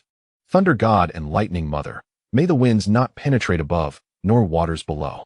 All malevolence, be severed by the wind blade, urgently as commanded." As the incantation echoed, the surrounding red-clad specters seemed to be drawn by a powerful force, swiftly converging into a chaotic mass within the formation. This was the Taoist Hell Suppression spell, primarily designed for capturing, imprisoning, suppressing, and sealing. For the demons and spirits, this layout was akin to a heavenly prison, nearly impossible to escape once ensnared. In the blink of an eye, the red-clad specters from all directions were completely captured by the spell, contorted into a shapeless mass, their faces indistinguishable. Merely a swirling mass of red struggling in vain. Xia Zhengyang laughed heartily, proclaiming, "Ghost of the Falling Flower Cave, how many more of your tricks do you possess? Brat, you have broken my coffin formation. Boast outside the Falling Flower Cave." The ethereal voice retorted with a sneer. As this conversation unfolded, all the coffins within sight creaked and groaned, rising one by one. Long Lingyun cursed. "Damn it, these coffins have turned into spirits. Wasn't it said they must not become sentient?" Lu Qingqing stared in astonishment, carrying by Riyun, feeling at an utter loss. "Some withered bones and decayed would wish to block our path." Xia Zhengyang smirked, tossing the peachwood sword to Tan Yinzi, commanding, "Yinzi, guard me, as I unleash my ultimate move to vanquish this ghost of the Falling Flower Cave." "Understood." Tan Yinzi caught the sword and somersaulted gracefully to Xia Zhengyang's side, inquiring, "But how do I guard you?" At this moment, her focus on acrobatics was truly remarkable. The 9 Palaces 8 trigrams formation. "I shall embody the thunder, you the wind. Stand at the Sun position and recite the Taoist 9-character mantra. No force moves faster than thunder. No force sweeps, all like the wind. Let the wind aid the thunder, and all endeavors shall prosper." As he spoke, Xia Zhengyang scattered 8 copper coins on the ground, chanting the incantation as the coins shifted positions, completing the formation. "The secret of the 8 trigrams formation lay here, and I have learned it, huh?" Tan Yinzi, invigorated, took her position at the Sun location, defending Xia Zhengyang. The 8 trigrams formation was simple, and Tan Yinzi could set it up, yet she was unaware of its profound application. Upon hearing Xia Zhengyang's brief explanation, she felt the excitement of grasping a secret she had long pondered. With the formation complete, Xia Zhengyang reached into his backpack and retrieved a 9-inch-long copper coin sword. Wielding it as he and Tan Yinzi rotated within the formation, chanting, "True Lord Sanmao, heavenly essence, wielding the law sword to sweep away the demonic miasma. My gaze can topple mountains, my breath can traverse the cosmos. All evils shrink back, all demons are obliterated, and all impurities are cleansed from mountains and seas. Should there be any who defy my path, they shall turn to dust beneath my sword. Urgently, as commanded. Upon finishing the incantation, Xia Jingyang bit his tongue, spitting a mouthful of blood onto the copper-coined sword. Instantly, the sword glowed fiercely, trembling in his hand. Break! Xia Jingyang suddenly turned, leveling the copper-coined sword towards the obstructing coffin. With a resonant clang, akin to iron cavalry bursting forth, the copper-coined sword shot forth a line of red light. Boom, boom, boom.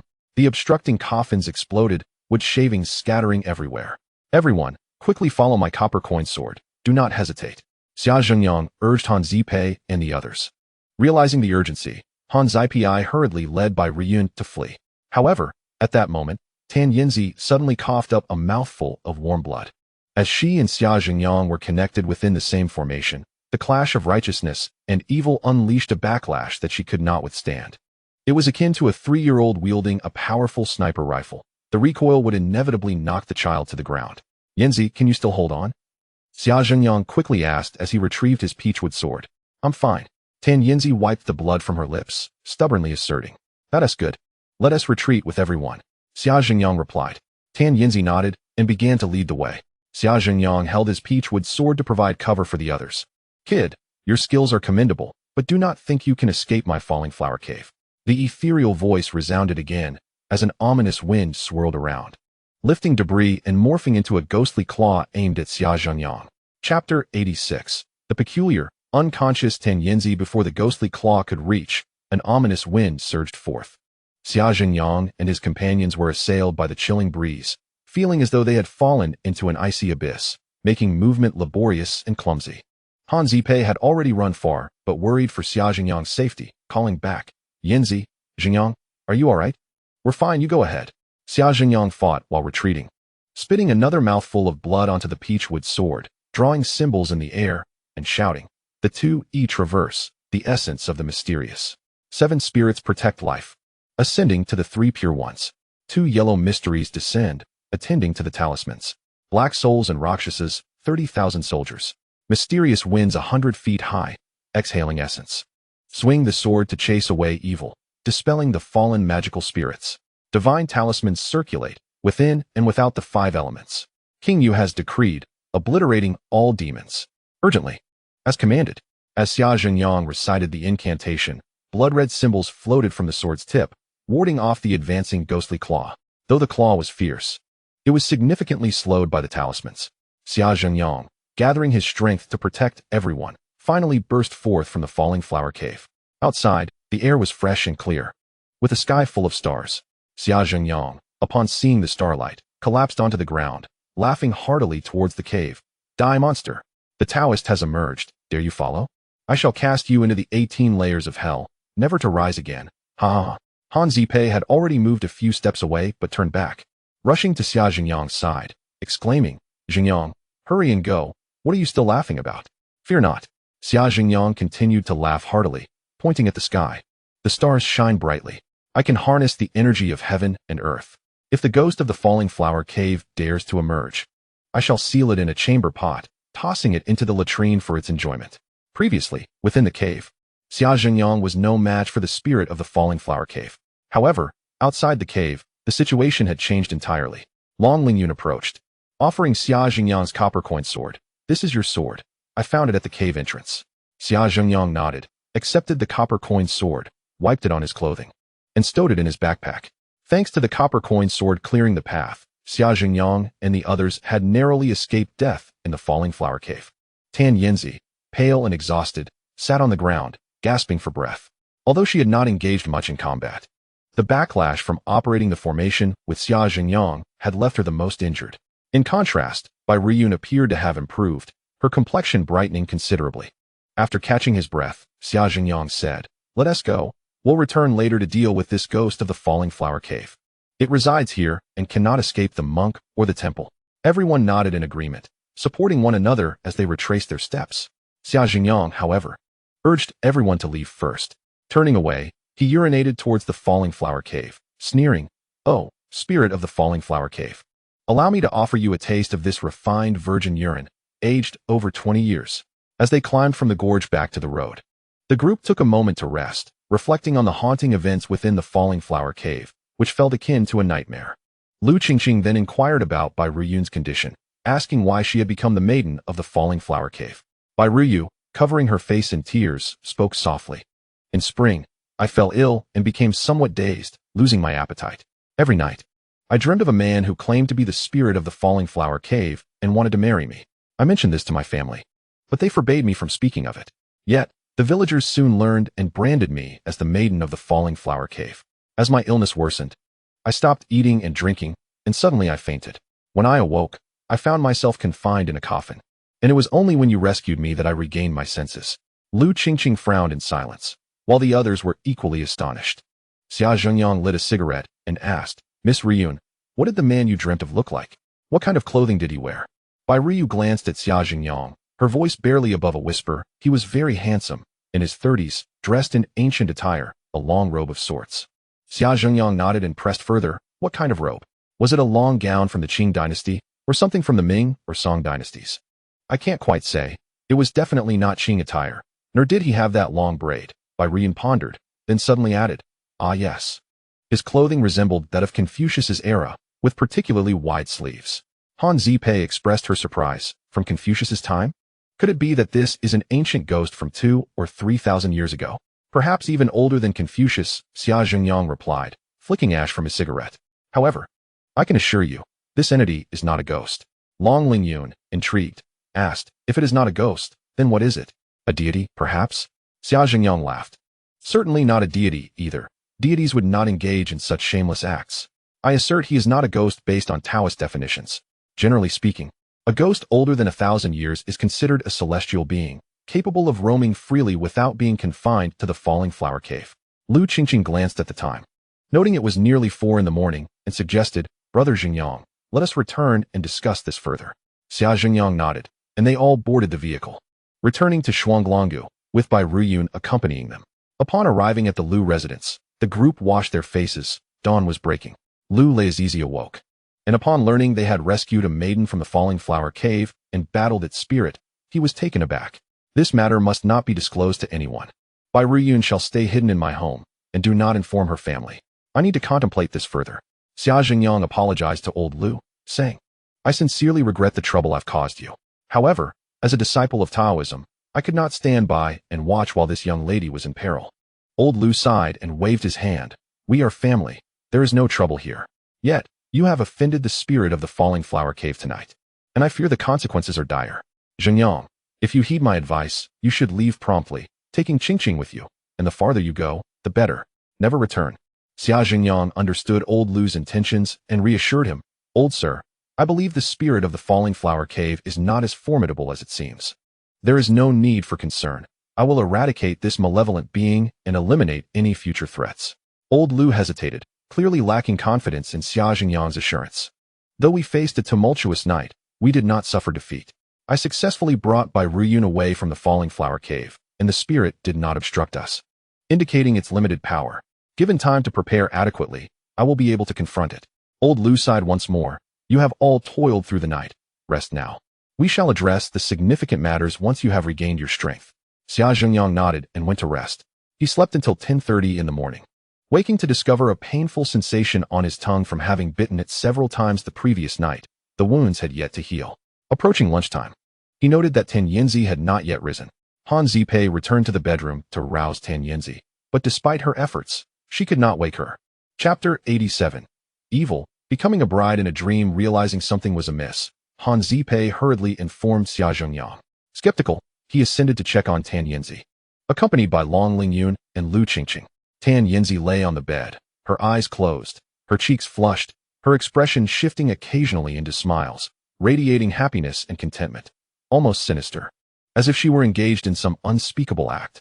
Long Lingyun, perplexed, cast a sidelong glance at Xia Zhengyang and inquired, Brother Xia, what do you think Sister Yanzi is dreaming about, to smile so wickedly? Is she perhaps dreaming of being a bride, spending her wedding night? Unable to contain herself, Han Zipei chuckled before quickly covering her mouth. From Tan Yanzi's expression, Long Lingyun's suggestion seemed plausible. Lu Qingqing, being more innocent than the others, frowned and remarked, even if she were dreaming of being a bride, she shouldn't be smiling in such a peculiar manner. Clearing his throat, Xia Jingyang said, "Ching-ching. You and Long Lingyun step outside for a moment. Zipei and I will check on Yanzi. Is it a full-body examination? I'll take my leave," Long Lingyun smirked. Stepping out of the bedroom with Lu Qingqing and closing the door behind them, Xia Jingyang, observing the strange and malevolent smile on Tan Yinzi's face, frowned in silence. Han Zipei, anxious, asked, "What is going on?" Xia Jingyang sighed, moving closer to examine Tan Yinzi's eyelids and calling her name repeatedly, but she remained unresponsive. Han Zipei decided to prop Tan Yinzi up, but it too proved ineffective. Even pricking her with a needle did not rouse her. This is bad. If I am not mistaken, it seems that the spirit of the falling flower cave has invaded Yinzi's dream and is currently tormenting her, Xia Jingyang said, his tone a mix of amusement and exasperation. Invaded her dream? Han Zipei gasped. Xia Jingyang nodded. This morning, Bai Riyun mentioned a man who claimed to be the spirit of the falling flower cave.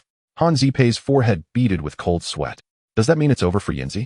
Will she also become a maiden of the falling flower cave, confined in a coffin and sent there? She won't become a maiden of the falling flower cave. But I am curious about how the spirit entered Yinzi's dream. It is quite perplexing. Xia Jingyang shook his head, sitting at the edge of the bed to check Tan Yinzi's pulse. Yet, her pulse was normal, albeit a bit rapid, indicating her excitement within the dream. Han Zipei leaned closer to Xia Jingyang, her face flushed, and whispered, "Hey, do you think Yinzi might really be dreaming of being a bride right now? Look at how blissfully she smiles." Xia Jingyang chuckled. "You can tell from Yinzi's expression. It's reminiscent of the faces of leading ladies in those films." Han Zipei exclaimed, "I don't know what you mean by those films." "All right, I'll wake Yinzi up, and you can ask her to clarify," Xia Jingyang said, smiling as he stood up. Leaving behind a talisman, take a pair of scissors, cut off a strand of Yinzi's hair and a bit of her nails. Then prick her fingertip to extract a few drops of blood and apply them to the talisman. Bring it all back to me. With that, Xia Jingyang exited the bedroom. Han Zipei followed his instructions, cutting Tan Yinzi's hair and nails and collecting blood from her fingertip. Xia Jingyang waited outside and asked, "Do you know Yinzi's birth date and time?" Han Zipei shrugged. "How would I know? Yinzi is said to be an orphan. Probably no one knows her birth date and time. Get her ID card. We can use the birth date and time on that. The ID carries an official seal, and since Yinzi has used it for a long time, it should establish some connection and be effective," Xia Jingyang suggested. Han Zipei nodded and retrieved Tan Yinzi's ID card.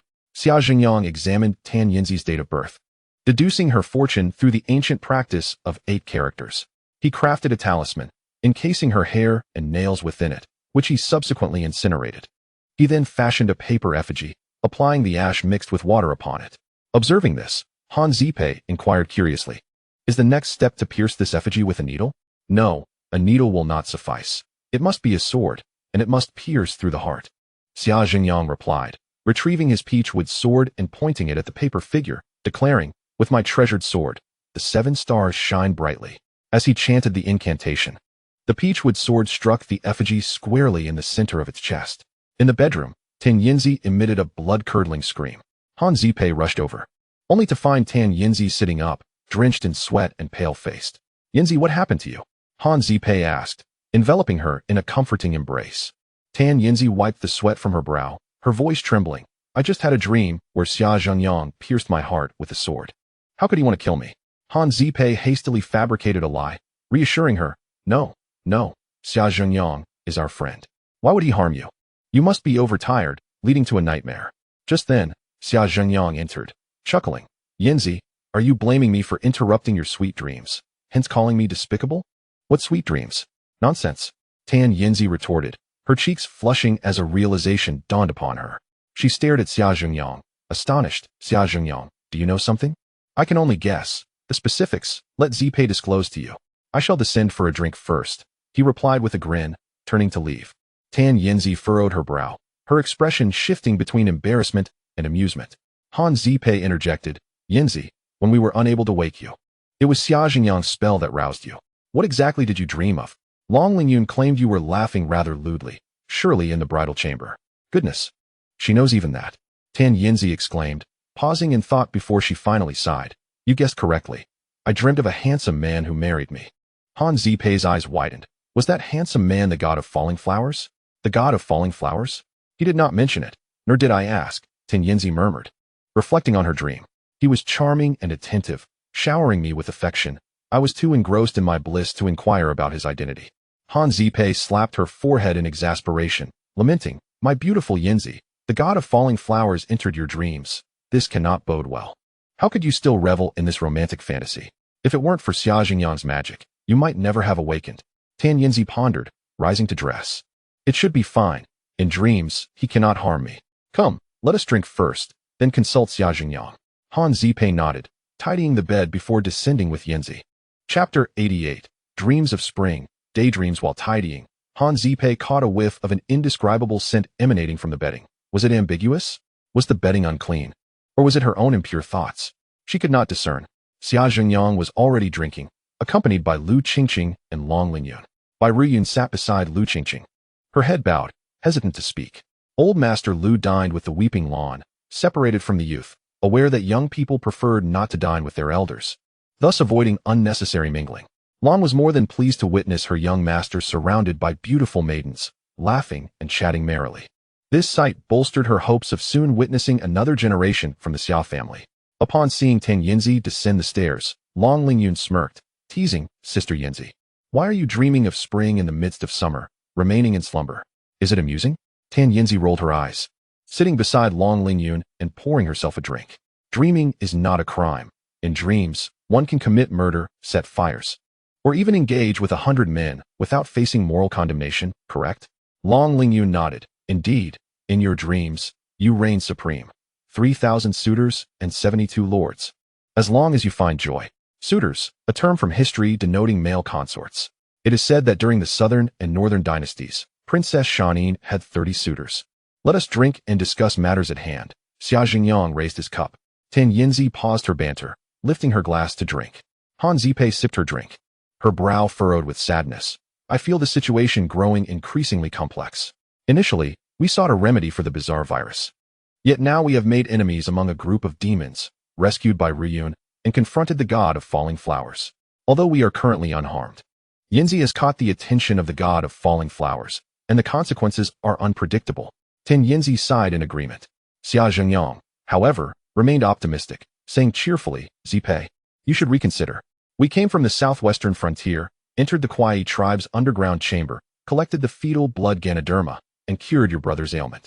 We established our reputation in southeastern Guizhou, extorted a golden 9-dragon cup. Now we are in Xiangxi, having pursued and eliminated 2 demons, thus avenging ourselves. We saved Bai Ruyun, garnering immense merit, and battled the god of falling flowers, laying waste to his lair, infuriating him in the process. Why lament this journey?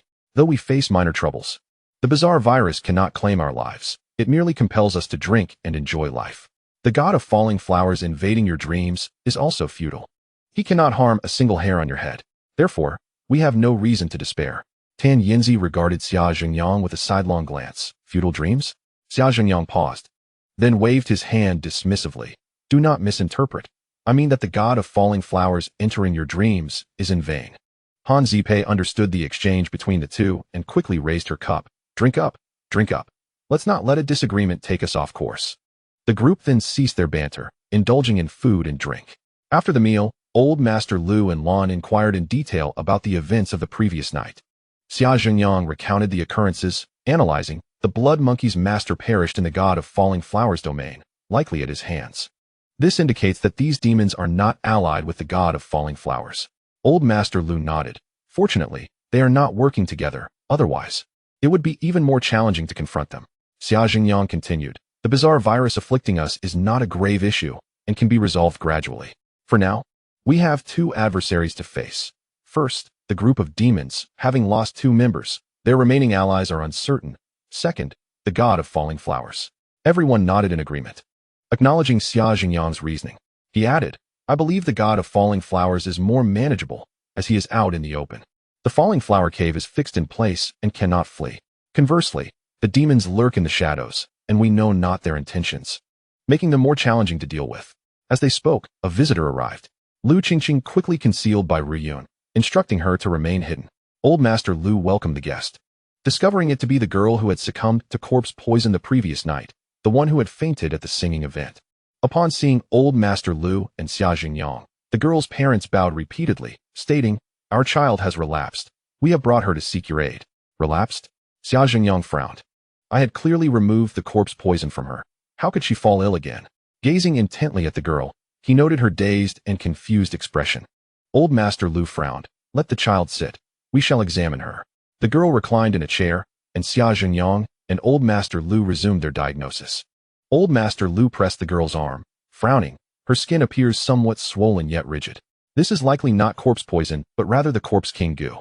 Xia Zhenyang extended 3 fingers to feel the girl's pulse, remaining silent for a while. After a moment, he released her wrist and pulled Old Master Lu aside, whispering, "This girl has a pulse within a pulse, akin to pregnancy. It is a mother-child pulse. It is evident that there are indeed venomous insects within her body, and they are growing rapidly. As for whether they are the corpse king worm, I cannot ascertain." A couple of days ago, Xia Zhenyang reviewed the ancient texts on insect manipulation and meow medicine, yet none contained information about the corpse king worm, thus leaving us unable to determine the girl's condition. Old Master Lu clenched his fists, gritting his teeth as he remarked, "The corpse king worm is formidable. Only the 4 great insect masters of Qiandongnan possess the antidote. Others cannot resolve it. These malevolent beings have evidently killed the 4 masters to implant the corpse king worm in these young women." Xia Zhenyang took a few steps and stated, "Let us not dwell on the intentions of these malevolent beings. Saving lives is our priority. What will happen if this girl's corpse king worm is not restrained?" Old Lu hesitated before replying. "I have heard that the corpse king worm matures within 21 days. Once matured, a living person transforms into a corpse, compelled to obey the one who cast the curse, capable of moving and even attacking others." 21 days? Xia Zhenyang furrowed his brow, sensing the urgency. Old Master Lu had mentioned that some young women had exhibited such symptoms about 10 days prior. By calculations, in roughly another 10 days, the first batch of girls would have their corpse king worms matured. At that moment, Tan Yinzi suddenly rushed in from the courtyard, exclaiming, "It's bad, Xia Zhenyang. Long Lingyun has fainted." Long Lingyun has fainted too? Xia Zhenyang was taken aback and hurried to the backyard. Indeed, Long Lingyun lay on the ground, her complexion pale and permeated with a dark aura. Corpse poison. Long Lingyun is also afflicted with corpse poison. Xia Zhenyang felt overwhelmed and turned to Lu Qingqing, asking, "Qingqing, did Long Lingyun encounter the corpse moth last night?" Lu Qingqing looked bewildered and shook her head. "I don't know. It seems she didn't tea." Sighing, Xia Zhenyang resolved to wake Long Lingyun first. The last remaining piece of the Rakshasa ghost bone, used to eliminate corpse poison, was still available. He ground a piece into powder, mixed it with water, and administered it to Long Lingyun. After a brief moment, they heard a gurgling sound from Long Lingyun's stomach, her complexion gradually improving as she regained consciousness. Upon awakening, Long Lingyun wasted no time explaining. Her first action was to dash to the restroom, where she remained for quite a while. Tan Yinzi, feeling uneasy, inquired, "What if something happens to Long Lingyun in there?" "It won't tea," Xia Zhenyang reassured her. "Those afflicted with corpse poison experience such symptoms during detoxification. Diarrhea is common." Meanwhile, Old Master Lu continued to ponder treatment options for the corpse curse, while the anxious parents of the patient awaited news. Xia Zhenyang approached them and said, "We currently cannot completely eliminate the corpse curse from this girl, but we may be able to suppress it. You should return home for now. We have a friend who is also afflicted. Once I find a successful method, I will inform you." The parents, having no other options, took their daughter home. Long Lingyun emerged from the restroom, frowning as she addressed Xia Zhenyang. "What did you give me? Why did you upset my stomach?" Xia Zhenyang gestured for her to sit down, explaining, "You were afflicted with corpse poison, and I was just helping you detoxify. Now, think carefully. Did you encounter the corpse moth last night? Did it enter your nostrils?" Long Lingyun's eyes widened. "Last night, I was chasing after that snake woman and then turned back into the falling flower cave. Indeed, a moth flew into my nose." Tan Yinzi laughed. "You're finished. You've been cursed with the corpse king worm. I was harassed by the spirit of the falling flower cave, and now you're in trouble too. You can no longer tease me." Long Lingyun shot her a fierce glare, visibly agitated. Xia Zhenyang felt overwhelmed, furrowing his brow in silence. Old Master Lu approached, asking, "Zhenyang, you mentioned that the corpse curse can be restrained. How should we proceed?" Xia Zhenyang nodded, replying, "I have reviewed your insect manipulation texts along with some Taoist manuals. They can complement each other. The corpse curse, being an evil entity, belongs to the category of dark energy. By utilizing the principle of yin and yang from Taoism, perhaps we can temporarily suppress it with a Taoist formation. However, I must set up the formation on the patient, which could be somewhat troublesome and inconvenient." Long Lingyun frowned. "On me?" "Indeed," Xia Zhenyang confirmed. "This treatment requires undressing, hence it may be inconvenient." Old Master Lu waved his hand and declared, "A healer's heart is that of a parent. What is the inconvenience of undressing for treatment? I have heard that even obstetricians have male doctors nowadays. Zhengyang, you are young. Why are you more conservative than us old fossils? Xia Zhengyang forced an awkward smile, glancing at Long Lingyun. I, of course, have no objections. But I worry the patients may feel uncomfortable. The patients are all young women, and Xia Zhengyang himself is a young man. Thus he found it inappropriate. Even if his intentions were pure, how would the girls perceive it? Long Lingyun pondered for a moment and sighed. To survive, I must make this sacrifice. Xia Zhengyang chuckled. Miss Long, even if you are willing to sacrifice now, it won't work, as the worms have just been implanted and their pulses are not yet distinct. We must wait a few days for the worms to mature before I can act with certainty. Long Lingyun nodded. That's fine. I have no other issues. I'll just stay with you during this time. Xia Zhengyang suggested that Long Lingyun rest while he inquired after Tan Yinzi's condition. However, Tan Yinzi tugged at Xia Zhengyang, leading him outside, saying, Handsome, let us find a secluded spot to talk. These matters are too embarrassing to discuss where others can hear. You still know what's embarrassing? Xia Zhengyang chuckled, shaking his head as he followed Tan Yinzi outside, wandering up the small hill behind the Lu residence. The afternoon sun was scorching, yet the lush trees on the hill provided ample shade, making it bearable. Seeing no one around, Tan Yinzi pulled Xia Zhengyang to sit beneath a pine tree, sighing, Xia Zhengyang, I'm going to share something from my dreams with you. So you must promise not to laugh at me. Xia Zhengyang raised his hand. I promise not to laugh. Only then did Tan Yinzi nod. Her cheeks flushed as she confessed. Actually, even if I didn't say it, you would have guessed. The spirit of the falling flower cave entered my dreams and married me, leading a shameless life. The frightening part is that I found myself quite fond of him in the dream, completely conquered. Upon waking, I felt ashamed, thinking I was not a good girl. Xia Zhengyang listened attentively, remaining silent. Tan Yinzi shook Xia Zhengyang's hand, adding, I'm not usually like this, but when dreaming, my thoughts are uncontrollable. I can't help it. Xia Zhengyang patted Tan Yinzi on the shoulder. I understand. In dreams, we are not ourselves, and we can do all sorts of absurd things. You needn't feel guilty or embarrassed. Now tell me, what does this spirit of the falling flower cave look like? Let's analyze it and eliminate him. Tan Yinzi nodded, recalling her dream and describing the visage of the falling flower cave spirit. Then she expressed her concern. I'm now worried that every time I sleep, the spirit will come to disturb me. If this continues, I will surely be ruined, and my mental state will undoubtedly falter. We must quickly devise a plan to eradicate the spirit of the falling flower cave, ensuring it never returns. Xia Zhengyang lit a cigarette, stating, To eliminate the spirit of the falling flower cave, I need to prepare. Having encountered it last night, I am aware of its power and cannot afford to take risks again. I will accompany you tonight, don't worry. What? You'll sleep with me? Tan Yinzi exclaimed, her mouth agape, completely taken aback by Xia Zhengyang's meaning. Is this a confession? Tan Yinzi's heart raced, her mind a blank slate. If Xia Zhengyang truly had feelings for her, she would undoubtedly agree without hesitation. A girl, wandering aimlessly, knows all too well the hardships of life. If she had a handsome husband like Xia Zhengyang, they could share a life together, from the mundane to the profound, raising children and nurturing love. What more could she desire? In truth, Tan Yinzi harbored feelings for Xia Zhengyang, but was too timid to voice them. She was aware that due to her past with her master, she felt unworthy of Xia Zhengyang. Do you find me undesirable? Xia Zhengyang chuckled. What I meant was, I'll accompany you in your dreams to confront the spirit of the falling flower cave. Rest assured, we shall each have our own space. I shall not intrude upon you. Tan Yinzi momentarily lost herself in thought, murmuring, So this is what you meant. Xia Zhengyang chuckled. What did you think I meant? That I would harbor ulterior motives like the spirit of the falling flowers? No, no, Tan Yinzi replied. Her cheeks flushed as she shook her head. After a brief contemplation, she inquired, Are you also capable of entering the dreams of others? That is truly wondrous.